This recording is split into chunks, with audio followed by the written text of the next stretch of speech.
As the sun dipped toward the western horizon, Privet Drive was bathed in a gentle veil of orange afterglow. It was August edging into September, Britain's finest season of the year, when the temperate maritime climate kept the air at a perpetually comfortable warmth.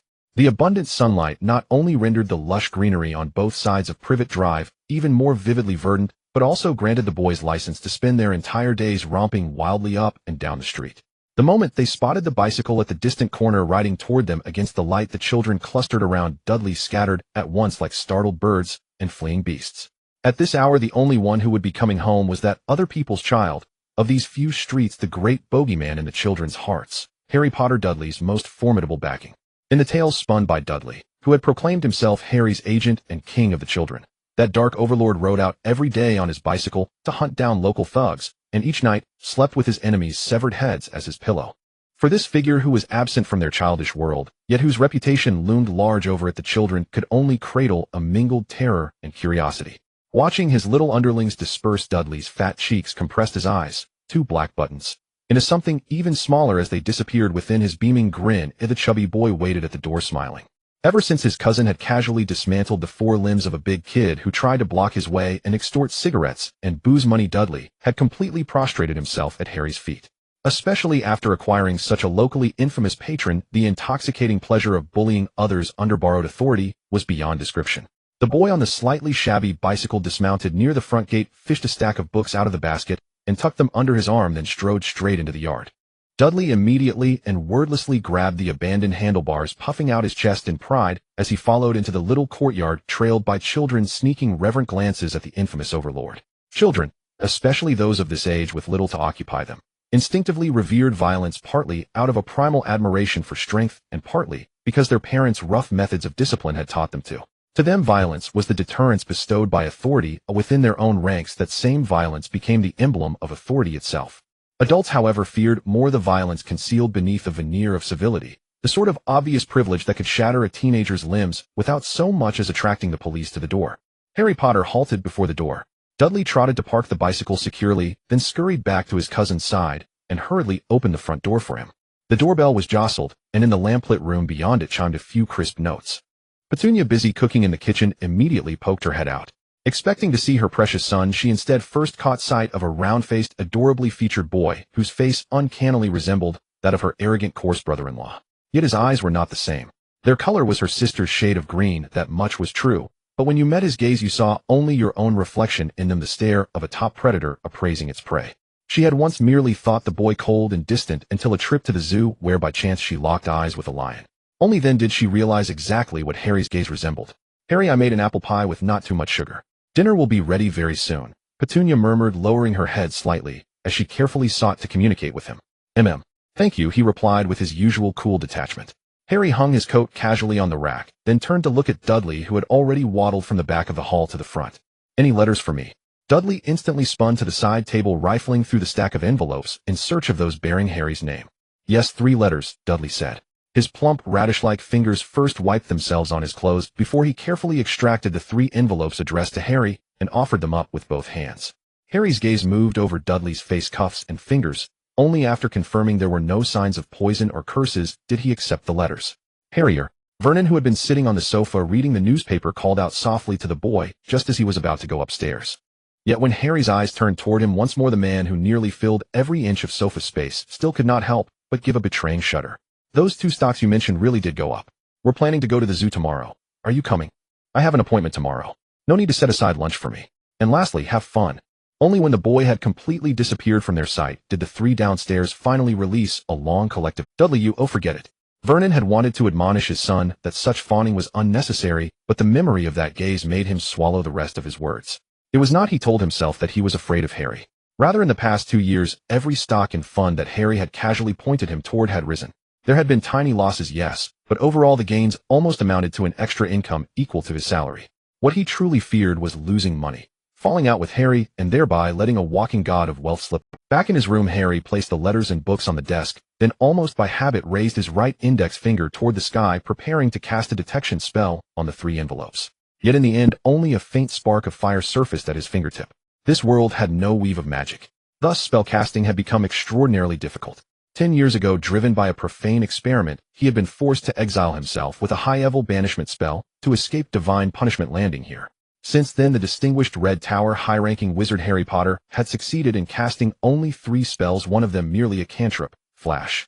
When conducting that experiment, he had been within his own wizard's tower and had not prepared many combat spells. Of the 12 spell slots available that day, he had filled only 6. To flee, he had already spent a 6th circle high-level banishment and a 7th circle spell, Wizard's Shield Panarachnes configuration.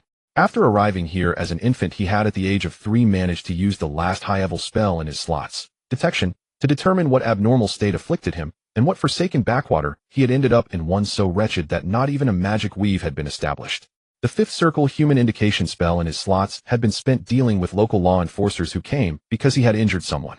Now in his spell slots there remained 1 fireball, and 1 more fireball. Damn it all.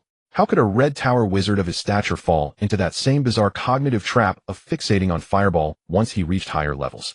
Had he prepared even 1 more 8th circle spatial dimensional gate back, then he would not be in such a sorry state now.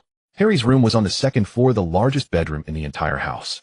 The main reason he lived there was that this room was separated from the Dursleys' bedroom, another small guest room, and the bathroom. In those earlier years, the Dursleys had always feared he might harm Dudley if the boy got up at night to use the bathroom, yet they did not dare openly force Harry to sleep in the cupboard under the stairs downstairs. In the end, they could only use their own bedroom as a buffer between the two. Later, although Petunia had already given up on keeping her precious son away from that dangerous fellow, the arrangement of the rooms remained unchanged. Inside this room, which ought to have been the master bedroom, there was only a bed, a desk, and a single chair. As a capable wizard, he knew that any overly large enclosed space within his room would diminish his control over the surrounding space in the event of a sudden incident. Wardrobes and bookcases, places where a person could hide, were often used by enemies as points of breakthrough. Even the bed Harry used was the simplest wooden frame, so that the entire room could at all times be fully exposed to his line of sight. Because the room was spacious enough, the bed was placed in the corner beside the door, while diagonally opposite stood the desk, and neatly stacked books piled along the wall. Harry shook his fingers, still tingling, as if scattering sparks. The sensation of being cut off from magic was truly wretched, especially when he had to tear open all these letters by hand himself. He clearly remembered how the poor soul in charge of reading and unsealing letters for their teacher once forgot to cast a detection spell on the mail. A vicious curse struck him, and he was instantly transformed into a puppet. In the end, the teacher, unwilling to waste a useful tool, placed that fool in the corner of the classroom, a sign hanging around his neck bearing the cause of his demise: stupidity. Now Harry had to use his own hands to touch the envelopes. Even though he had already made Dudley test them first, he still felt a strong aversion. Since magic existed in this world, there would inevitably be people who, over long spans of time, discovered ways to manipulate such power. Harry understood human curiosity all too well, especially the desire to probe any energy that displayed immense destructive potential. He had studied this world's recorded history, which could be traced back 4,000 years. Someone in that vast span must have devised crude, primitive methods of casting spells independent of the weave. Yet he had found no trace whatsoever of organized wizarding societies, as though something had deliberately severed ordinary people from magic itself. The sensation was deeply disquieting, like knowing there is a snake somewhere in your room, yet being unable to find it when you switch on the light. Whenever Harry thought about it in detail, a chill crept over him. Harry turned the first letter over. It was from Weston, a nuclear physics professor at the University of Bristol, answering several questions Harry had raised in his previous correspondence. At the end of the letter, the professor from Bristol expressed a wish to meet Harry in person. Harry arched a brow.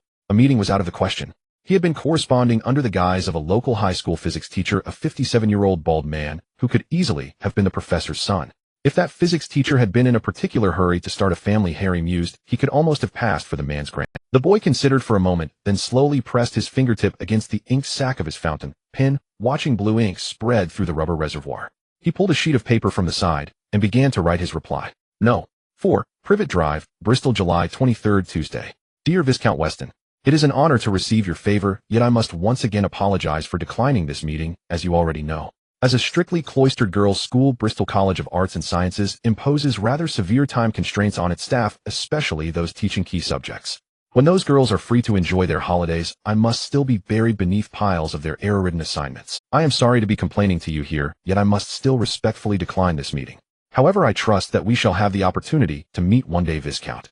I may also need your assistance regarding the combination of Coulomb scattering and blackbody diffraction, using the optical model potential of nuclear reactions to calculate elastic scattering angle distributions and absorption cross-sections. Harry managed to finish the reply just before Dudley knocked on the door.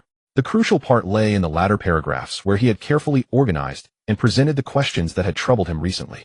The professor was an elderly gentleman from a titled family. One could easily find his resume on the university's official website, and with coursework as an excuse, a few interviews with colleagues, and the professor himself sufficed to glean most of his preferences and habits. After all, who would dislike a polite child adoringly inquiring about one's achievements? Most elderly professors feel thoroughly gratified at such moments. This particular old professor was rather old-fashioned, yet it was precisely that antiquated taste Harry intended. All Harry needed to do was use cursive script and blue ink to handwrite his reply, follow a strictly formal structure, and lightly touch upon the professor's proud title at the beginning and end. With consistent respect, a few artful compliments, and a closing expression of curiosity and admiration for the professor's illustrious family history, he could prompt the old man to teach him everything. The professor had more than once praised Harry's neat notes, standardized format, and precise wording. By their third exchange, he had already proposed meeting in person and taking in this sensible student. Age was not the issue, it was his conduct.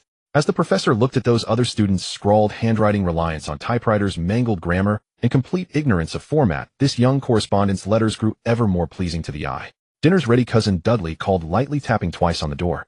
After Harry answered, he tiptoed downstairs, doing his best not to make too much noise.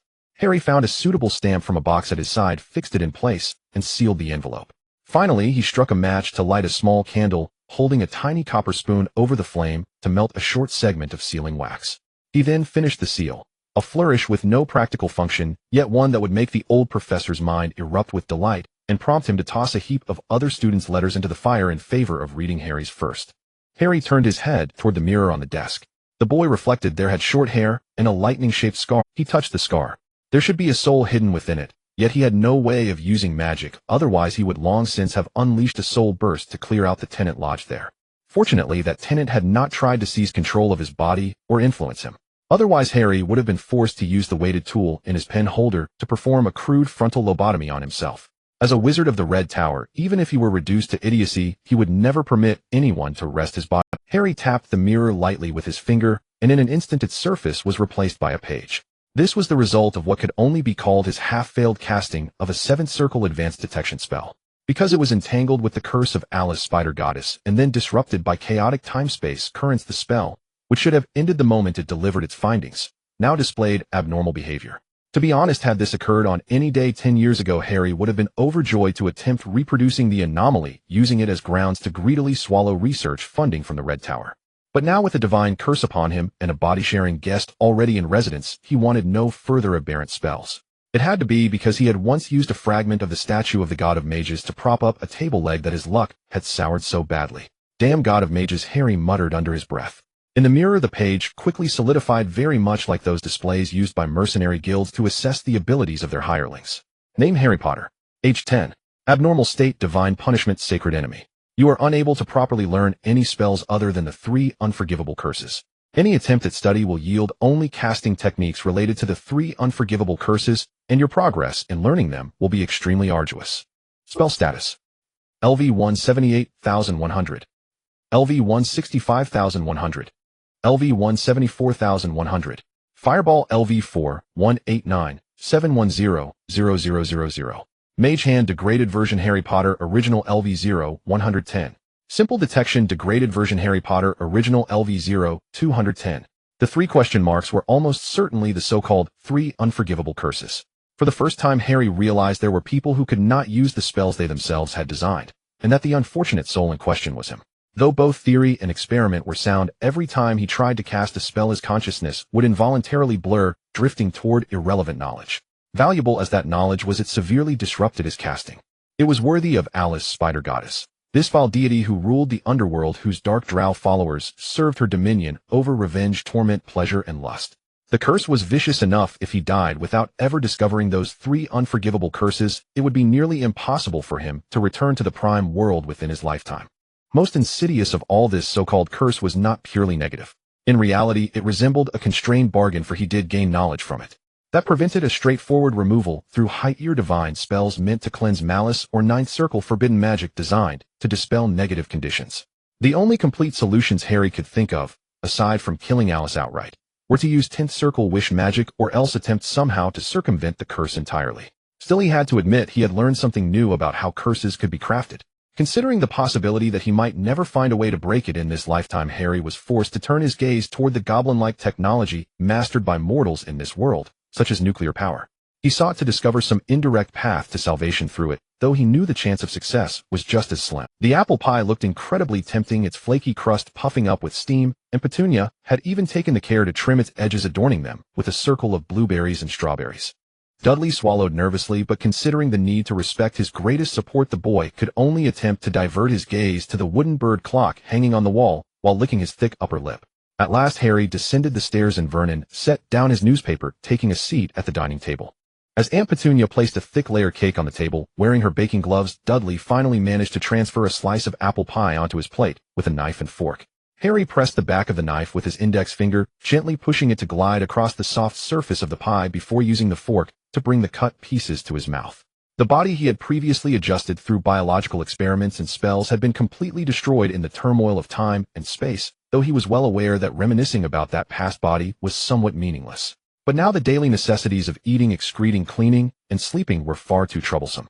The mortal body is exceedingly fragile. Eating something bad, not cleaning the skin for an extended period, having something pierce the ear, or going days without food or water, or merely a rise in temperature by several degrees, can lead to illness, infection, or even organ failure, or worse, death. The last time he had taken such meticulous care of a living creature was with the Canis wolf he had used for his graduation. Originally indulging in interesting foods was barely considered a hobby of his, but when this act became a daily necessity, it inevitably bred feelings of annoyance. Vernon glanced at Harry, who was eating quickly and gracefully, leaving almost no jam or pastry crumbs on the plate or his clothes, before turning to look at his son, who was devouring his food messily with jam all over his face and pastry flakes stuck to the corners of his mouth, nodding in satisfaction at Dudley's hearty appetite. "Cousin, aren't you going? The zoo is so much fun. You can see snakes and lions. Oh, and there's an aquarium too. I heard there are big fish that look like mops. I have plans for tomorrow." After Harry spoke, he lifted his head to look at Vernon sitting across from him, who also raised his head, having just swallowed a piece of broccoli under the pressing gaze of his wife, and then found Harry staring at him. "I warned you, don't involve your friends in stock trading, and don't share the paths I told you with them. I didn't they just? Then go find another place to buy you. A half-hour drive can earn you 5000. There are countless people in the UK who would fight over this business." Harry set down his knife and fork, then stood up, pushing his chair back under the table. "The path I told you comes from information asymmetry. Following the big sharks to earn a little money will not attract attention, but your loudmouth friends will only cause trouble. This is the last time, Vernon. Next time it won't be me coming to you, but an officer from the FSA, Financial Services Authority." Okay, I understand." Vernon's demeanor immediately weakened. Although he didn't grasp what the FSA was, he knew it couldn't be anything good. "At the same time, I am curious about what they provide you with. Cheap emotional value. 200, that is the money they cashed out. 5.8 million, that is the money spent to plug the leaks from old Tom's mouth. If you really need this emotional value, my personal suggestion is to donate to the church 200 at a time. You can ask the choir to praise you sincerely. I believe the bishop and the congregation will express their gratitude for your generosity more sincerely than your loudmouth friends. According to the current interest rates, if you put 6 million in the bank, you could donate every day, and even the interest would have a surplus. At the very least, you could increase Dudley's allowance to 1 a day. He would praise you every day, costing only 365 a year. How much would it take for you to praise me every day? Dudley's ears perked up, locking his pea-sized black eyes onto his slightly awkward father. Vernon blurted out the question without thinking. In an instant, the atmosphere in the living room became tense. Petunia licked her thin lips, then subtly moved in front of her precious Dudley, casting a sharp glare at her husband. Harry's upward motion halted. He turned around, looking down at the nominal male head of the household, the fat man, who had shrunk into the sofa. "If I can stop you from continuing to make foolish decisions, then the answer is free. You are a steady, family-oriented man with a bit of cleverness, Vernon. How you hear that? He still wants to praise me." Vernon, looking at the blue slippers that disappeared around the corner of the stairs, feigned a relaxed attempt to lighten the atmosphere in the living room. "Are you crazy? He is." Petunia glared at her husband, remembering the sheriff who came to question them, and the next day returned Harry with utmost respect. Compared to believing that 6-year-old Harry had subdued the police chief with his imposing presence, she leaned more towards the idea that he had used magic. "What is it?" Dudley asked curiously, seemingly unaware of the tense atmosphere that had just filled the living room. "It's Harry Potter." Vernon quickly tried to cover up, realizing that his son's peanut-sized brain still had its unexpected advantages. "That makes sense." Dudley accepted this explanation and continued to demolish the layer cake on his plate. Once Harry left the table, he became much more reckless, even pulling the tray of layer cake closer to himself and grabbing it with his greasy hands to shove it into his mouth. Harry returned to the table, and the remaining 2 letters were one from Ctn, containing a note from an old professor he had also managed to win over. The last letter was something he had to handle personally tomorrow. The Diamond Mountain he purchased was already in his hands, just waiting for the property transfer. However, since his guardians were still Petunia and Vernon, and name Vernon, needed to go for this. This was a notification from the middleman informing him that the mine owner had arrived, and that some details still needed his input as the financier. Diamonds are not worth much, Harry knew this well, but he discovered that someone was preparing to make diamonds valuable, and he was optimistic about that company's strategy, so he planned to get a piece of the pie. The best way to get a piece of the pie was to directly control a part of the diamond mine that was not yet profitable, and then wait for the other party to come to negotiate the price. His bottom line was 5 shares. Since he had taken control of the local police chief using human suggestion techniques, Harry was able to expand his operations significantly, though unfortunately, he had prepared human suggestion rather than the group hypnosis of the same level. Otherwise, he would now have the confidence to make the upper echelons of the entire district part of his network, allowing him to amass wealth more rapidly. Although he was unclear why the mages in this world had not fully occupied the top of the ecological chain, he believed that precious metals like gold should still circulate in the magical world according to his rudimentary understanding of economics and politics. Magic was a profession that consumed money, and Harry was acutely aware that even if a magical institution announced he could enroll the next day, it would still require a substantial amount of funding as support. If there was not enough financial backing for magical studies, even a young wizard with magical talent could be considered a highly valuable fixed asset. The apprentices within the Red Tower could generally be divided into 2 types. The first type consisted of full-fee students who were protected by the Red Tower's officials and contributed significantly to its research funding each year. Their teachers needed to ensure normal teaching and guarantee that these wealthy heirs graduated successfully.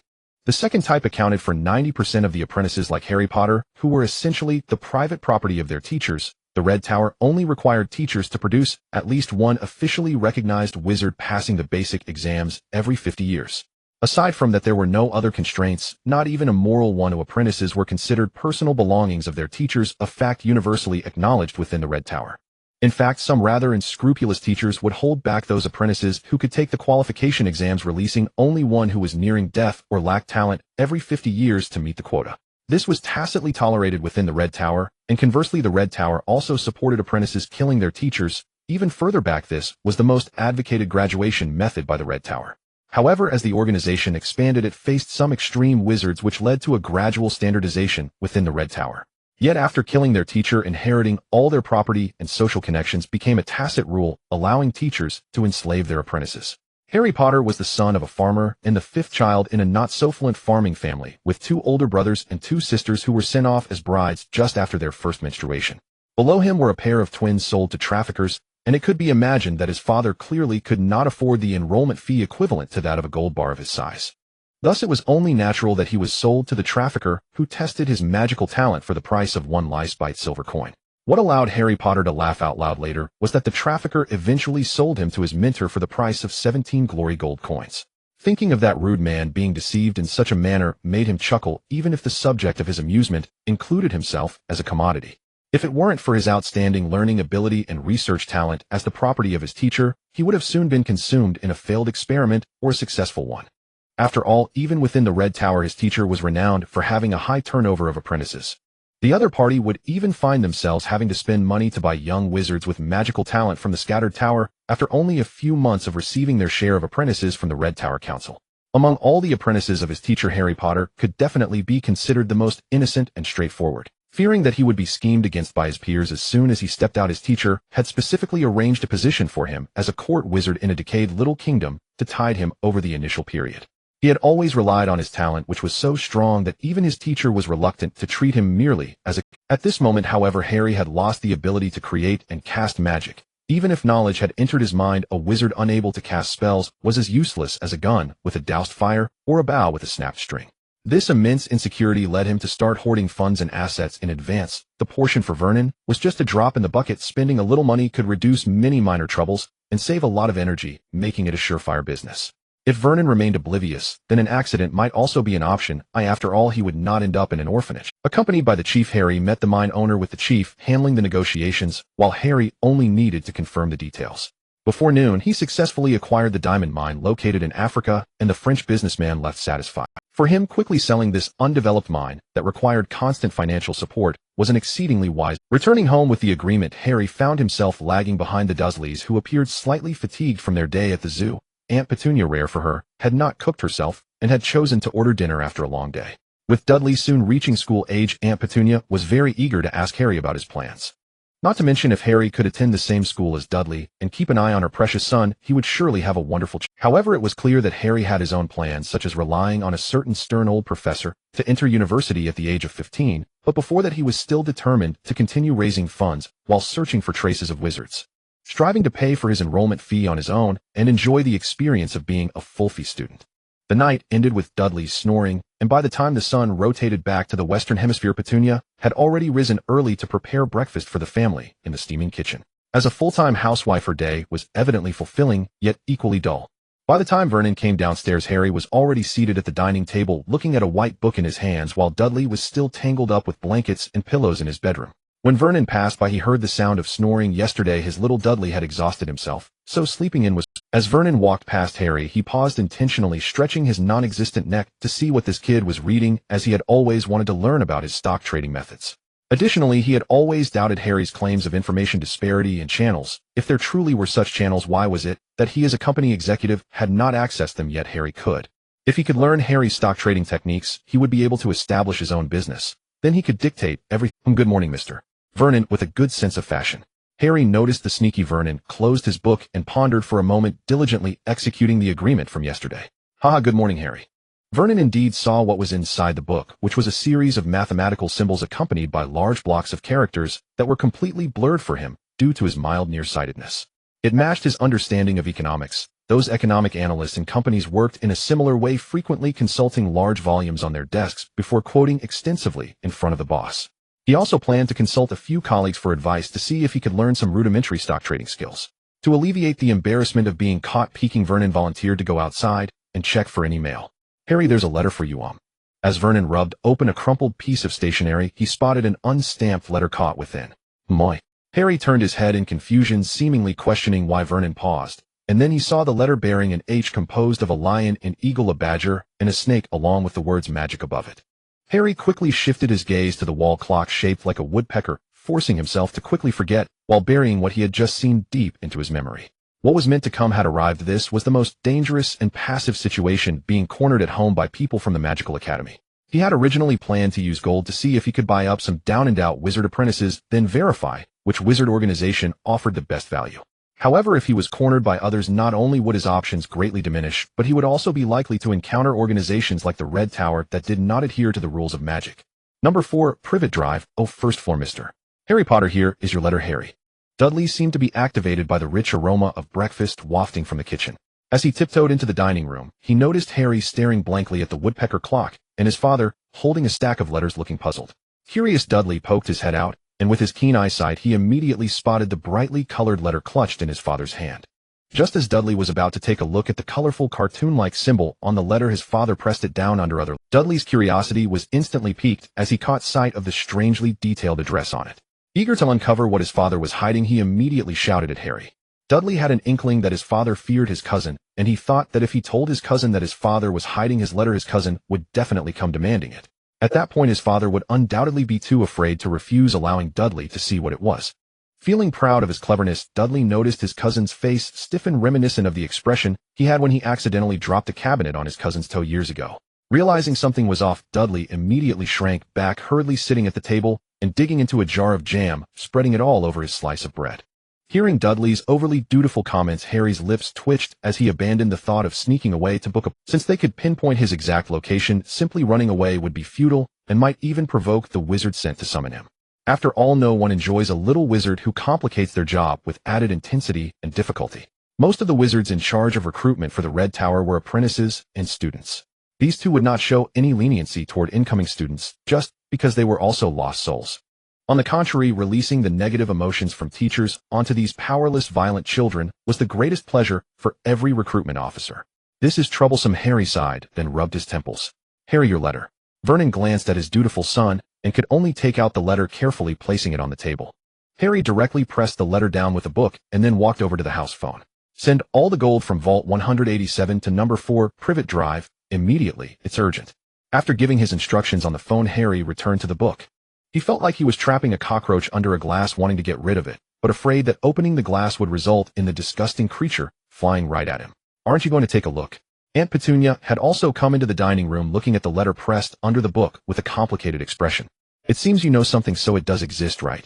Sighing, Harry thought that Petunia and Vernon believed they were hiding things well. However, he wasn't as dim-witted as Dudley. He could guess that his guardians might know something. But whenever he prepared to ask, Vernon would always fall silent under Petunia's gaze. Given that he hadn't yet gathered enough funds to pay for school, he considered this a clue. Perhaps in a few years, if he still hadn't found the entrance to the magical world, he would attempt to force a breakthrough here. This was akin to an emergency plan, like a route to escape in a car accident. Aren't you going to read it? Petunia asked in a slightly hoarse voice that was a dream unattainable in her youth, yet now so within reach. Someone will come, so it doesn't matter if I look at it now. But what if no one comes? Seeing that Harry seemed completely unbothered, and was even preparing to sit down for breakfast again, Petunia grew anxious. It was Hogwarts. How she longed to receive such a letter herself. If it were her, she would absolutely open it immediately. That means they don't consider you necessary at all, which might actually be a good thing. Harry sat at the table waiting for the bribe he had prepared. However, it seemed, because the letter hadn't been opened, the glass was lightly tapped. Harry looked over, and there was an owl gently pecking at the glass. A magical pet. The boy pondered while signaling Dudley to open the window, realizing he couldn't avoid this. Would you mind reading this letter for me, Aunt Petunia? Harry noticed Petunia's intense gaze fixed on the letter pressed under the book and seized the opportunity to ask. Sure enough, after hesitating for a moment, Petunia carefully took the letter from under the book and then, with a mixture of longing, jealousy, envy, and fear in her eyes, gently scanned the entire envelope before breaking the wax seal. Harry's gaze was locked on Aunt Petunia's fingers as they touched the letter. If she showed any signs of illness, he would leave immediately and by the next flight to America. Hogwarts School of Witchcraft and Wizardry. Headmaster Albus Dumbledore, President of the International Wizarding Federation, Knight of Merlin, First Class, Grand Sorcerer, Chief Wizard of Wisingamot. Petunia paused, especially at the name Albus Dumbledore. Dear Mr. Potter, we are pleased to inform you that you have been accepted to Hogwarts School of Witchcraft and Wizardry. Enclosed is a list of necessary supplies and equipment. The term begins on September 1st. We await your owl with your response by July 31st. Yours sincerely, Minerva McGonagall, Deputy Headmistress. Petunia pressed the page she had read against the next one and looked at the second page.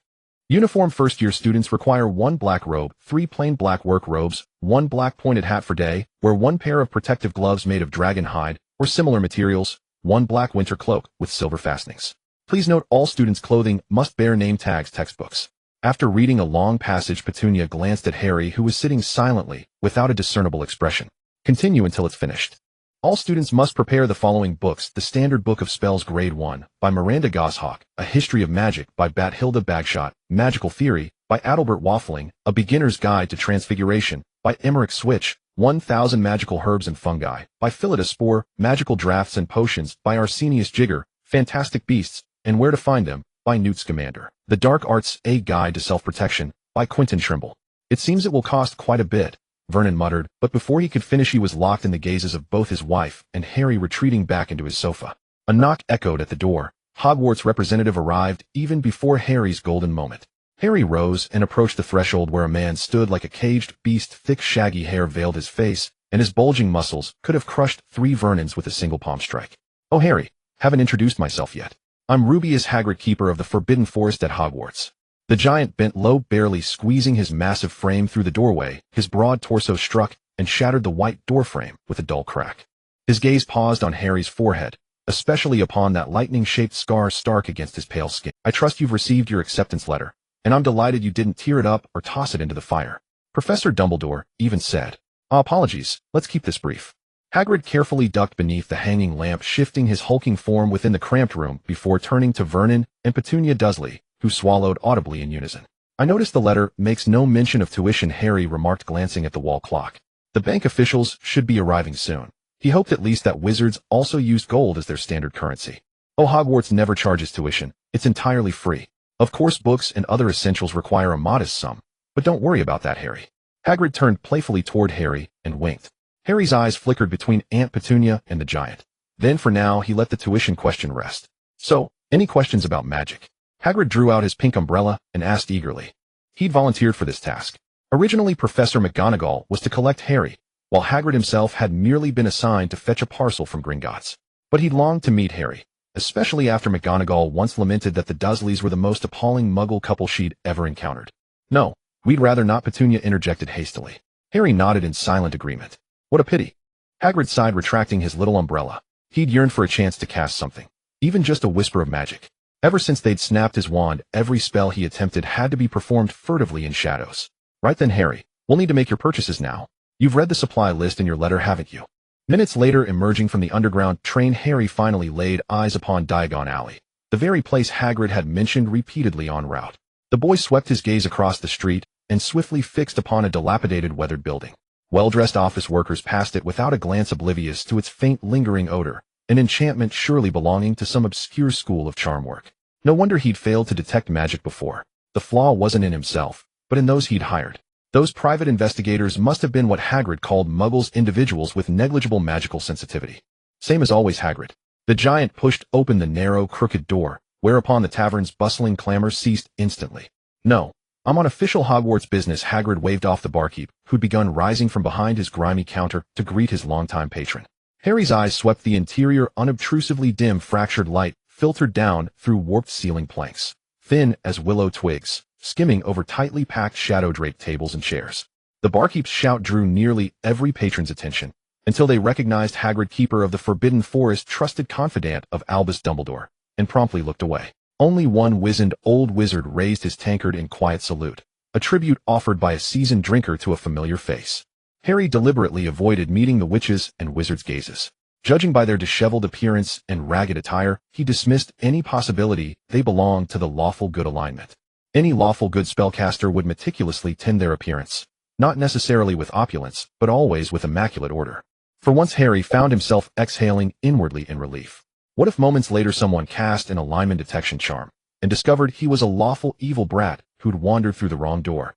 Based on his understanding of elderly lawful good figures, they wouldn't kill him outright, but would certainly attempt to redeem him through love. And that, he decided, would be far worse than death itself. So long as he wasn't chaotic evil, he told himself, all would be well. Staying close to the giant, Harry affected the posture of a dutiful junior companion, and thus navigated the tavern's gloomy common room without incident. Hagrid, my parents must have been thrilled to have a friend like you. After listening to Hagrid's account along the way, Harry now held a rudimentary grasp of the magical world. So long as it wasn't a Red Tower-style beginning, he could accept it. Whether Hagrid spoke truth mattered less than exploiting the goodwill implied toward his parents. Even if fabricated, such connection was worth cultivating, if it increased his odds of survival. Oh, they were the finest wizard and witch I've ever known. Poor Harry. Hagrid gazed at Harry, his thoughts drifting back to James. He withdrew a floral handkerchief and dabbed gently at the tears gathering in his eyes, then led Harry to a blank stretch of wall. 3 bricks up, 2 across. Step back a bit, Harry. With his pink umbrella, Hagrid tapped the wall. Harry glanced upward, following the crooked, winding street above, and felt a quiet pang of disappointment. He'd imagined a hidden tunnel leading to a skyborn citadel, or perhaps a legendary mage's extra-dimensional sanctum. Instead, he saw only a narrow alley, its end visible at a single glance.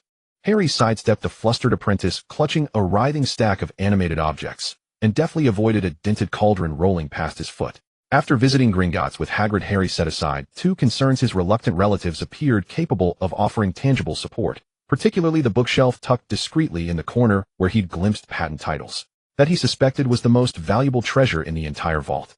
Their first stop after Gringotts was the robe shop. Harry straightened his collar. The vault's entrance and exit both triggered a potent magical sweep. It was a soul-scanning enchantment. He marveled at the composure of these wizards. Had such a spell existed in the Red Tower, every non-human resident would have perished within 3 minutes.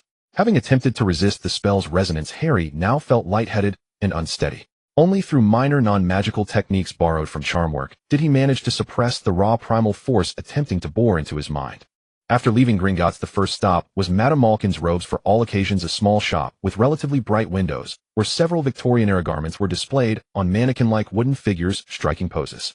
Harry's gaze lingered for a moment on the few flexible measuring tapes inside the window, but it was soon interrupted by Hagrid, who had brought him here. Harry. I'm here, sir." Harry immediately turned to Hagrid, as this helped give the other party a sense of being valued. After all, having a wizard, even if he was a somewhat hapless giant to rely on before starting school, was a significant advantage. The highest mortality rate for apprentices occurred during their first year after they transitioned from the dull, yet safe outside world into the perilous realm of magic. This year would filter out those who were foolish, naive, lacking in talent, easily trusting anyone, and those unfortunate souls who simply had bad luck. At this time, having an adult wizard who could be conversed with, even if that person was also a hapless senior oppressed by his mentor, could greatly increase one's chances of survival.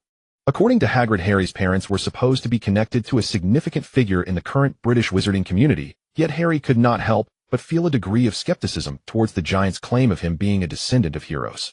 After all, he had never discovered the existence of the magical world over the years. He felt more like an orphan, a poor relative left in the garbage bin who had to be taken care of out of some obligation. Harry, no need to be so formal. I'm a bit dizzy, you know, the Gringotts card is just a tad complicated. Hagrid glanced at Harry, who was only as tall as his thigh, feeling a bit more uneasy. Should I wait here, Hagrid? That would be best. Do I won't be long? Hagrid nodded vigorously. Inside the shop, there was already someone there.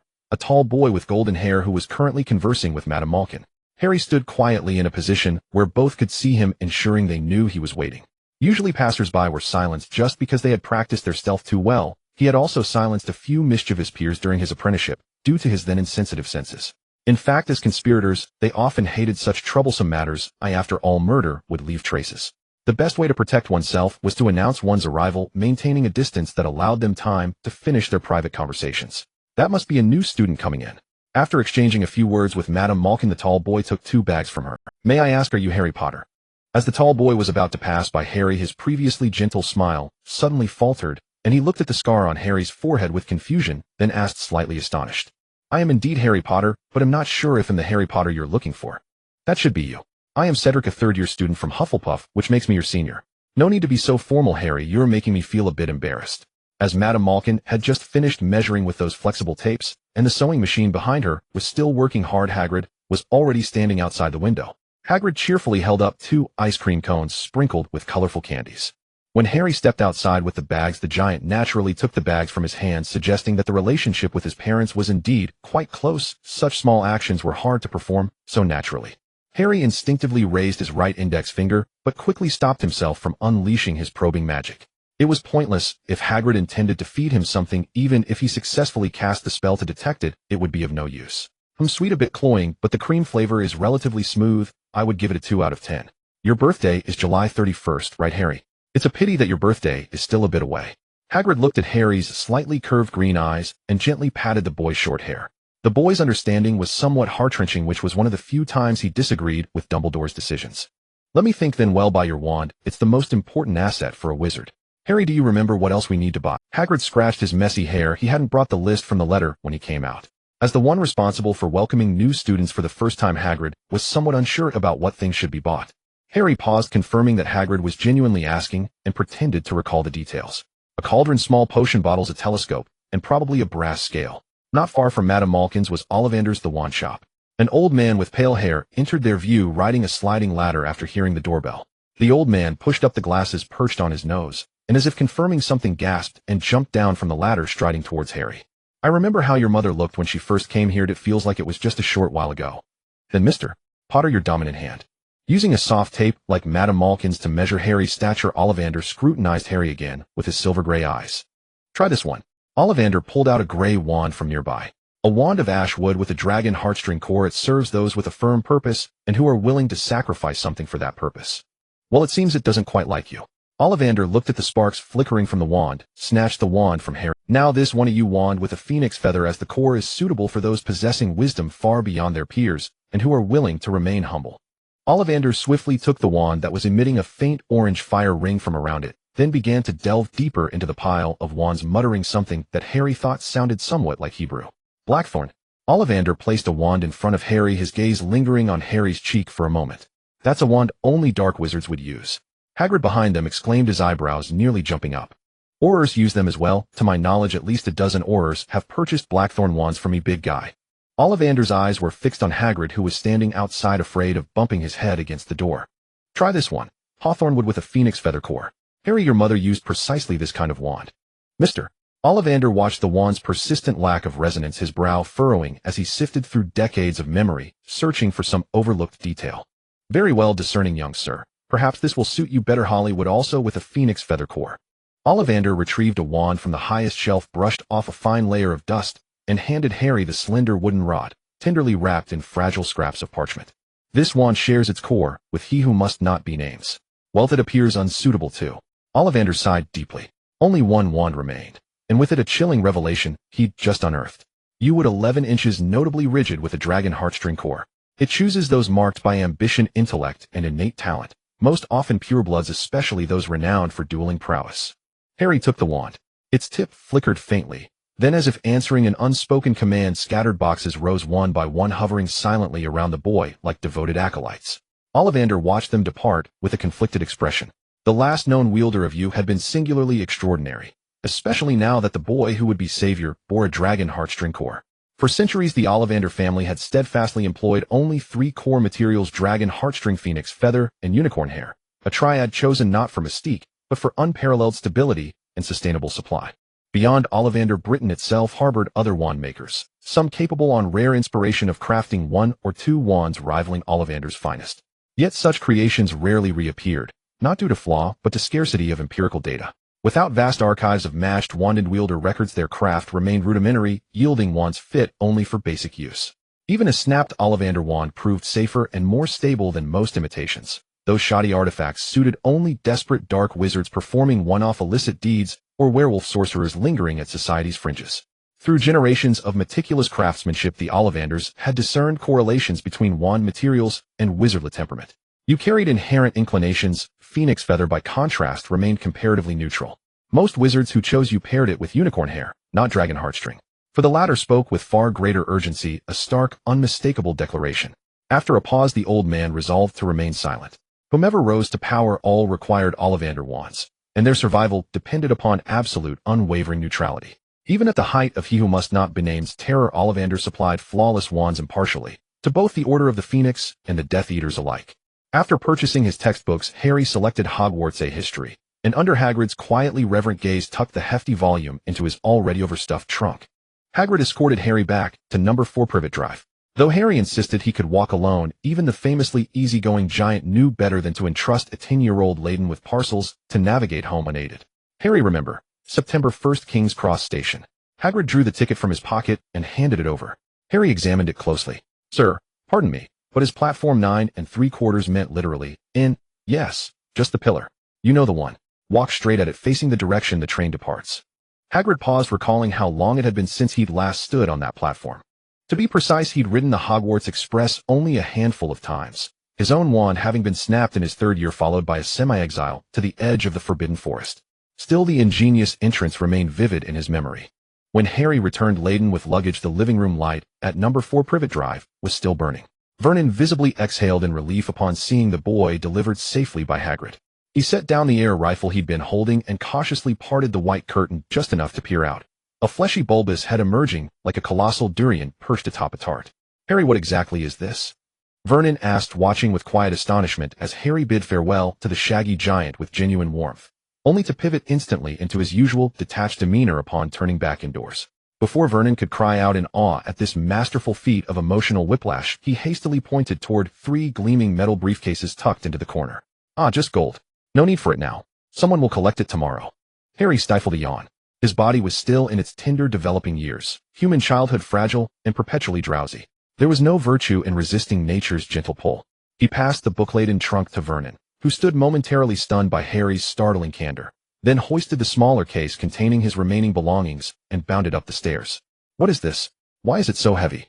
Vernon, convinced their rapport was reasonably sound, murmured the question softly, hoping to soothe the dissonance of discovering £2 million worth of gold casually strewn across his living room floor. Merely magical texts, Uncle Vernon. Magic is indeed wondrous, but perilous too. Here's a life-preserving tip: avoid all magical objects without exception. Vernon watched Harry open the leather trunk, stack the books neatly against the wall, then change into pajamas and head off to wash, utterly indifferent to the £2 million resting downstairs. Vernon picked up the air rifle once more, pulled the curtain shut, and spent the entire night fully dressed on the sofa, guarding the gold until dawn's golden light pierced the fabric, finally allowing him to relax. All night he feared intruders storming in to slaughter his family and seize the treasure: 19 kilograms of solid gold, 19 gleaming heavy ingots. So immense was its weight that the bank had divided it among 3 reinforced metal cases, lest the gold crush the containers en route and spill forth. You look rather peaked, Mr. Vernon. Ever the cautious one, Harry remarked cheerfully from the staircase, stretching languidly before descending in slippers and pajamas. Pausing briefly to select the perfect phrase, he completed his daily ritual of complimentary observation, then settled onto the sofa. He'd already washed and dressed. The bank's representatives would arrive shortly to retrieve the gold. The galleons left by his blood relatives were more than sufficient. For now, there was no need to tap into Muggle funds. The wizarding financial system remained astonishingly archaic, likely owing to its minuscule population incapable of sustaining complex economic infrastructure. Gringotts, the sole magical financial institution, offered no current accounts, no interest, and no modern banking conveniences. Its only storage method was ancient beyond measure vaults brimming with raw gold. Cross-referencing A History of Magic with Hogwarts A History, however, confirmed one reassuring fact: no significant inflation had afflicted the wizarding world over the past century. Otherwise, he dared not imagine how wizarding families might hedge against devaluation, by hunting their neighbors perhaps. Once assured Gringotts accepted gold deposits, Harry abandoned any notion of diverting these appreciating assets into a predictably losing proposition. Of the £2 million, only roughly £1.2 million represented his personal savings. The rest had been acquired hastily, further straining his already modest financial position. Harry, this is £2 million in gold. What on earth are you thinking? Vernon exploded, exhausted from his sleepless vigil. But you're here, aren't you? Only a few people know it arrived, and if it vanishes, we simply ask them to find it again. Hardly an inconvenience. And if it's truly lost, then it's lost, no more to it. As the doorbell chimed, Harry yawned, opened the door, and stood bathed in morning light spilling through the hallway. His tousled black hair caught the sun like a crooked regal crown resting askew upon his brow. Outside stood a sharply dressed agent in black formal attire, and behind him 3 armored vehicles, each designated for escorting the gold. 2 broad-shouldered men in bulletproof vests and armed with shotguns entered, collected the briefcases, and closed the door behind them. Silent, efficient, requiring no instructions or explanations. That was precisely why Harry favored this manager: no intrusive curiosity, no need for periodic memoramification, and never a superfluous question, only quiet, unwavering execution. You're utterly mad, Vernon muttered, snapping the air rifle's safety shut. With the gold gone at last, he could sleep. Harry changed into casual clothes and resumed reading Hogwarts A History, his understanding of the magical world currently amounting to precisely nothing. Together with A History of Magic, this volume formed the ideal entry point. Indeed, he suspected it had been written expressly for Muggle-born children stepping into Hogwarts for the first time. A history supplemented foundational knowledge, while A History of Magic subtly hinted at the hidden powers shaping the wizarding world. Currently, only wizards and goblins occupied seats at the high table of influence. All other beings lived under subjugation. Over the past 5 centuries, only one species had ever posed a credible threat to wizarding hegemony, so formidable that it earned formal mention in their textbooks: the goblin. Excuse me, is anyone inside? No, please come in. Harry leaned against the window reading a book while the Hogwarts Express resembled a traditional long-distance train in England. The carriage was dominated by a red color scheme, evoking a sense of confusion, as if the Victorian era had come. Just when Harry thought that this last carriage would remain empty, a familiar voice accompanied by a gentle knock on the door entered the compartment. Harry sat up straight and adjusted his clothes, then politely replied, "Harry, I didn't expect to see you here again. May we sit here? The front carriage seems a bit crowded." Cedric was carrying 2 trunks with a yellow wizard robe tucked under his elbow. "Ha, Cedric, this is Harry Potter. You didn't tell us you know the boy who lived." Behind the boy were 2 others, and soon the boys entered the compartment one by one, quickly filling the space. Cedric waved his wand, neatly placing the group's luggage in the overhead compartment, then formally began to introduce his companions. "This is Harry Potter. In fact, I only know him by sight. Harry, this is Mice, and this is Audiobook. Hello." Harry put down his book. Hogwarts seemed much better than he had imagined, resembling a neutral and orderly faction. With the knowledge gained from Hagrid's revelations, and supplemented by a brief history of Hogwarts, Harry quickly adjusted his attitude. "Harry Potter, thank you for killing him. You know, I really appreciate it." After sitting down, the somewhat scrawny boy from the Cedric trio nervously wiped his sweaty palms, and then stood up slightly, bending forward to extend his hand. "I believe any mother would stand up for her child at that time. This honor belongs to my mother." Harry stood up and shook the boy's hand, which visibly relaxed him. "Oh, I'm so sorry." The boy, listening to Harry's words, suddenly realized he seemed to have touched a sore spot. "No, I'm glad. Everyone's still—" "Mice, you're being too mushy. Oh, I'm getting goosebumps." The flaxen-haired boy, who had been shouting from the back, nudged his companion with his elbow. "Cedric, your status as the top student is being challenged. This is the first time I've seen a little wizard reading on the Hogwarts Express. I guess that's what makes you the savior." Audiobook glanced at the magical theory book in Harry's hands, raising his eyebrows. Cedric was their Hufflepuff shine. If it weren't for Cedric, they might not even be able to defeat those 2-point-deducting Gryffindor lions, and they would truly be at the bottom every time. It wasn't their fault. The Ravenclaw scholars were uninspiring. The head of Slytherin was also a big bad, who favored his own house openly. They couldn't compete with anyone in Hufflepuff. Audiobook licked his lips, feeling as if he were seeing a peer reading on the. A strong sense of crisis enveloped him as the boy leaned forward, trying to see the pages of Harry's book. Harry noticed the boy's little movements and generously displayed his pages. This book, Magical Theory, compiled by Bashida Bashit, was currently filled with dense notes, some of which were even on my eyes. Adoka, acting like a clown, suddenly crashed into Cedric's embrace and began to twist around. You scholars give us no way to survive. Mice, you didn't bring your textbook back to review, did you? After being straightened up by Cedric, who also tidied his messy clothes, Adoka looked at Mice with hopeful eyes. Mice shook his head, then took out a thick dictionary of runes from his bag. I chose runes for 4th grade. It's difficult, so I have to study hard. After Mice finished speaking, Adoka looked like a salted fish lying freely under the sun, unwilling to even turn. Cedric, your father is down there. Mice pushed up his glasses and quietly reminded Cedric, who was sitting next to Harry. Cedric stood up, apologetically smiled at Harry, and then walked to the window, waving back at the man outside. With the sound of the whistle, the Hogwarts Express began to slowly move. Mice seemed to not have slept well. His pale cheeks and hands visible through his oversized sleeves gave the impression that he might be blown away by the wind at any moment. The boy borrowed a wizard robe from Cedric. Then he neatly folded the robe and placed it against the wall near the door of the compartment, beginning to doze off. Seeing his companion asleep, Adoka lowered his voice and chatted with Cedric about some fun stories from the summer vacation before pulling out a comic book from his backpack and began to read it with great interest. As the journey entered a quiet period, Harry looked out at the rapidly passing green lawns. The train had just passed through a tunnel and completely left the Muggle railway system. The boy glanced out the window. They were now traveling over a somewhat dilapidated stone bridge. Bang! Harry gently tapped the window, and the pane reflected the image of the person. This was something others could not see. In fact, the magical resonance produced after this anomaly was directly mapped onto the retina. Harry was accustomed to tapping on glass-like surfaces to activate them, primarily because it helped establish a sense of isolation. This was to prevent unexpected activations of the panel during unnecessary times, especially in battle, which could impact the fight. In battles between wizards, a second could mean life or death. This included checking information panels on reflective surfaces and lightly tapping the surface beforehand, all of which were hints. At this moment, his column had expanded greatly due to diligent study from July to September. Name: Harry Potter. Age 10. Abnormal state: divine punishment, holy enemy. Spell status: LV2 111,000. LV 198,100. LV 191,100. Fireball: LV 4 189 710 0000. Mage Hand Inferior Version Harry Potter Original LV 0 710. Simple Detection Spell Inferior Version Harry Potter Original LV 0 910. Luminescence LV 0 510. Restore to Original LV 0 210. Clean Slate LV 0 310. Knockout LV 0 110. Alohomora LV 0 110. Clearly, even after nearly a month and a half of training, his spells remained limited. Even though he had thoroughly studied magical theory and began attempting to create his own spells, he was still hindered by the divine punishment, preventing him from casting most spells normally. Harry speculated that level 1 was the threshold for casting spells normally. Now, aside from Luminescence, which he successfully cast twice, the rest of the spells barely produced a spark from the tip of his wand. The only consolation was that the 3 unforgivable curses were well known. It was even mentioned in Hogwarts, a brief history, that during the most perilous moments against Voldemort, Aurors were allowed to use the unforgivable curses to combat the evil Death Eaters. This indicated that the unforgivable curses were at least accessible, and he didn't have to be an archaeologist digging through ancient graves. The bad news was that these 3 spells were too infamous enough to be treated with disdain by the world, much like the trickster god. It seemed unlikely that he would find the casting techniques for these 3 spells in any normal reading material.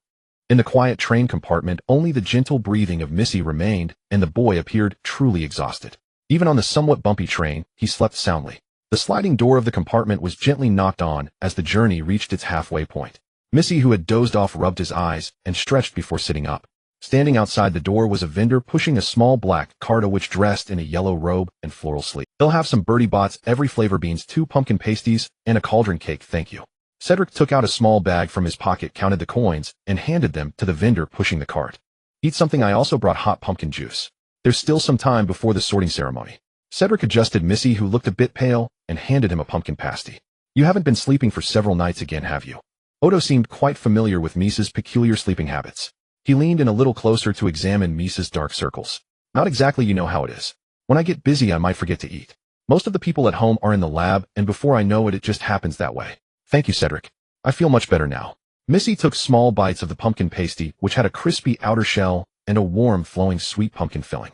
The cart used by the vendor appeared to have a heating feature, keeping the pumpkin pasties at their optimal taste. As Cedric handed Missy the steaming pumpkin juice, the boy finally regained some color in his cheeks. I was really afraid you might starve yourself in the Ravenclaw Tower that day. If you can't manage it, just tell Professor Flitwick and move into our dorm. At least that way Cedric won't have to come into the Ravenclaw common room to carry you out. Odo closed the comic he was holding, reaching into the bag Cedric had opened to toss a few Bertie Bott's every flavor beans into his mouth. Harry, do you want one? Odo cheerfully invited, looking at Harry, who was still reading by the window and taking notes in a book that should have already been filled with them.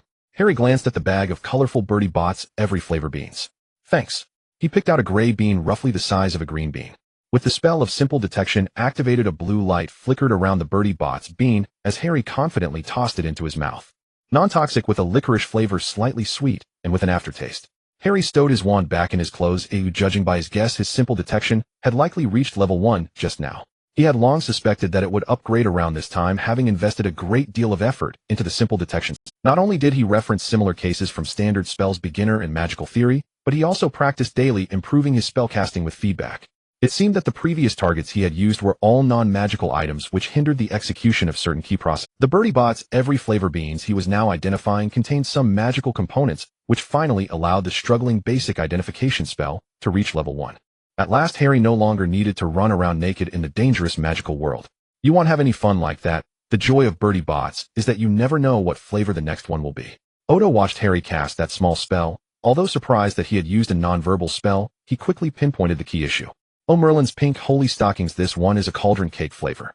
Just as Odo finished speaking, he began to cough violently from a black bean he had tossed into his mouth.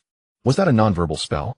You're really impressive. Many graduated students can't even manage a non-verbal lumos. Missy had stuffed all the pumpkin pasties into his mouth, licking his fingers one by one, then wiping his palms on his clothes before using his wand to cast a cleaning charm on them. Of course, this doesn't include our Cedric. He's amazing, right, Cedric? Odo finally cleared the cauldron cake flavor. As he spoke, the boy winked at Cedric diagonally across from him. I just spent more time practicing spells than everyone else. Oh, here we go again. I just spent more time practicing spells, doing homework, and playing Quidditch. Odo mimicked Cedric's voice, playfully showing that this wasn't the first time Cedric had said this. Hello, may I ask? Just as Odo was flailing his arms, the compartment door was yanked open, and a little girl with messy hair stood at the entrance looking fierce. Hello, seniors, have you seen Neville's toad? It's about this big. Hermione's gaze lingered on the animated senior before shifting to the three behind him. Finally, her gaze settled on Cedric, who seemed to be the most authoritative in the group. Sorry, we haven't seen it. If we do, we'll take it to the conductor. All right, by the way, are you Harry Potter? I read about you in Hogwarts A History. You killed the Dark Lord, right? The girl's gaze skipped over the handsome senior and finally landed on the lightning scar imprinted on Harry's pale skin. Harry had short hair, making the scar quite prominent. He raised his head and let his gaze slide over the girl, settling on the nervous-looking boy behind her, who seemed to be standing there unwillingly. Mr. Longbottom, Hagrid mentioned you to me. Our parents should be comrades in the Order of the Phoenix. Care for a Bertie Bott's bean? Harry closed his book and placed it on the chair, while Cedric picked up the paper bag containing the Bertie Bott's beans from the table and casually handed it to Harry.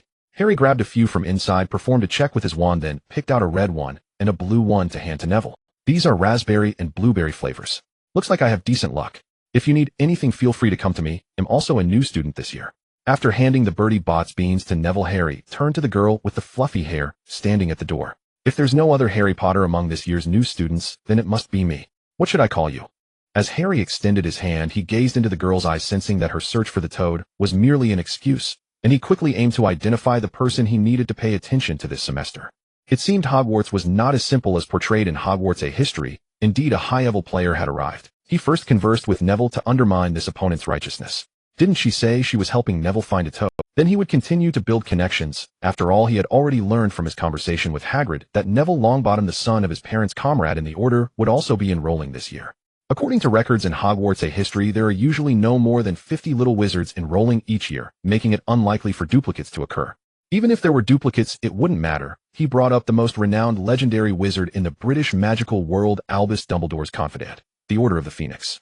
Moreover, he specified the timeline referring to his parents, which added a layer of political correctness against Voldemort. Even if she didn't share the Longbottom surname, she wouldn't feel offended. Either she would accept it or explain it, thus achieving his objective. By then, Harry and Neville would be acquaintances, and he had even added a line, if you run into trouble, come find me. This completely pulled this opponent down from their moral high ground, directly resolving their sharp question on the spot. Harry even planted a trap in his words for this competitor, who tried to confirm the distribution of power within the school at the earliest opportunity. That is, to lead her to mistakenly judge that he and the three older students behind him belonged to the same faction. After all, he emphasized in his speech that he was a first-year student, which implied that he couldn't actually provide any help to Neville. Therefore, the initial statement appeared to be nothing more than a polite remark. However, if this child truly was Neville from the Longbottom family, then Harry's parents and her parents belonged to the direct line of the soon-to-be Hogwarts headmaster. Through this connection, Harry's words here should not merely be a gesture of goodwill, but rather an expression of strength while conveying goodwill. In that case, he should have some influence within the school. Coupled with the 3 older kids sitting behind him, and the earlier affectionate gesture from the apparent leader among them, it would lead this clever little witch to make a misjudgment. Hermione Granger. Nice to meet you.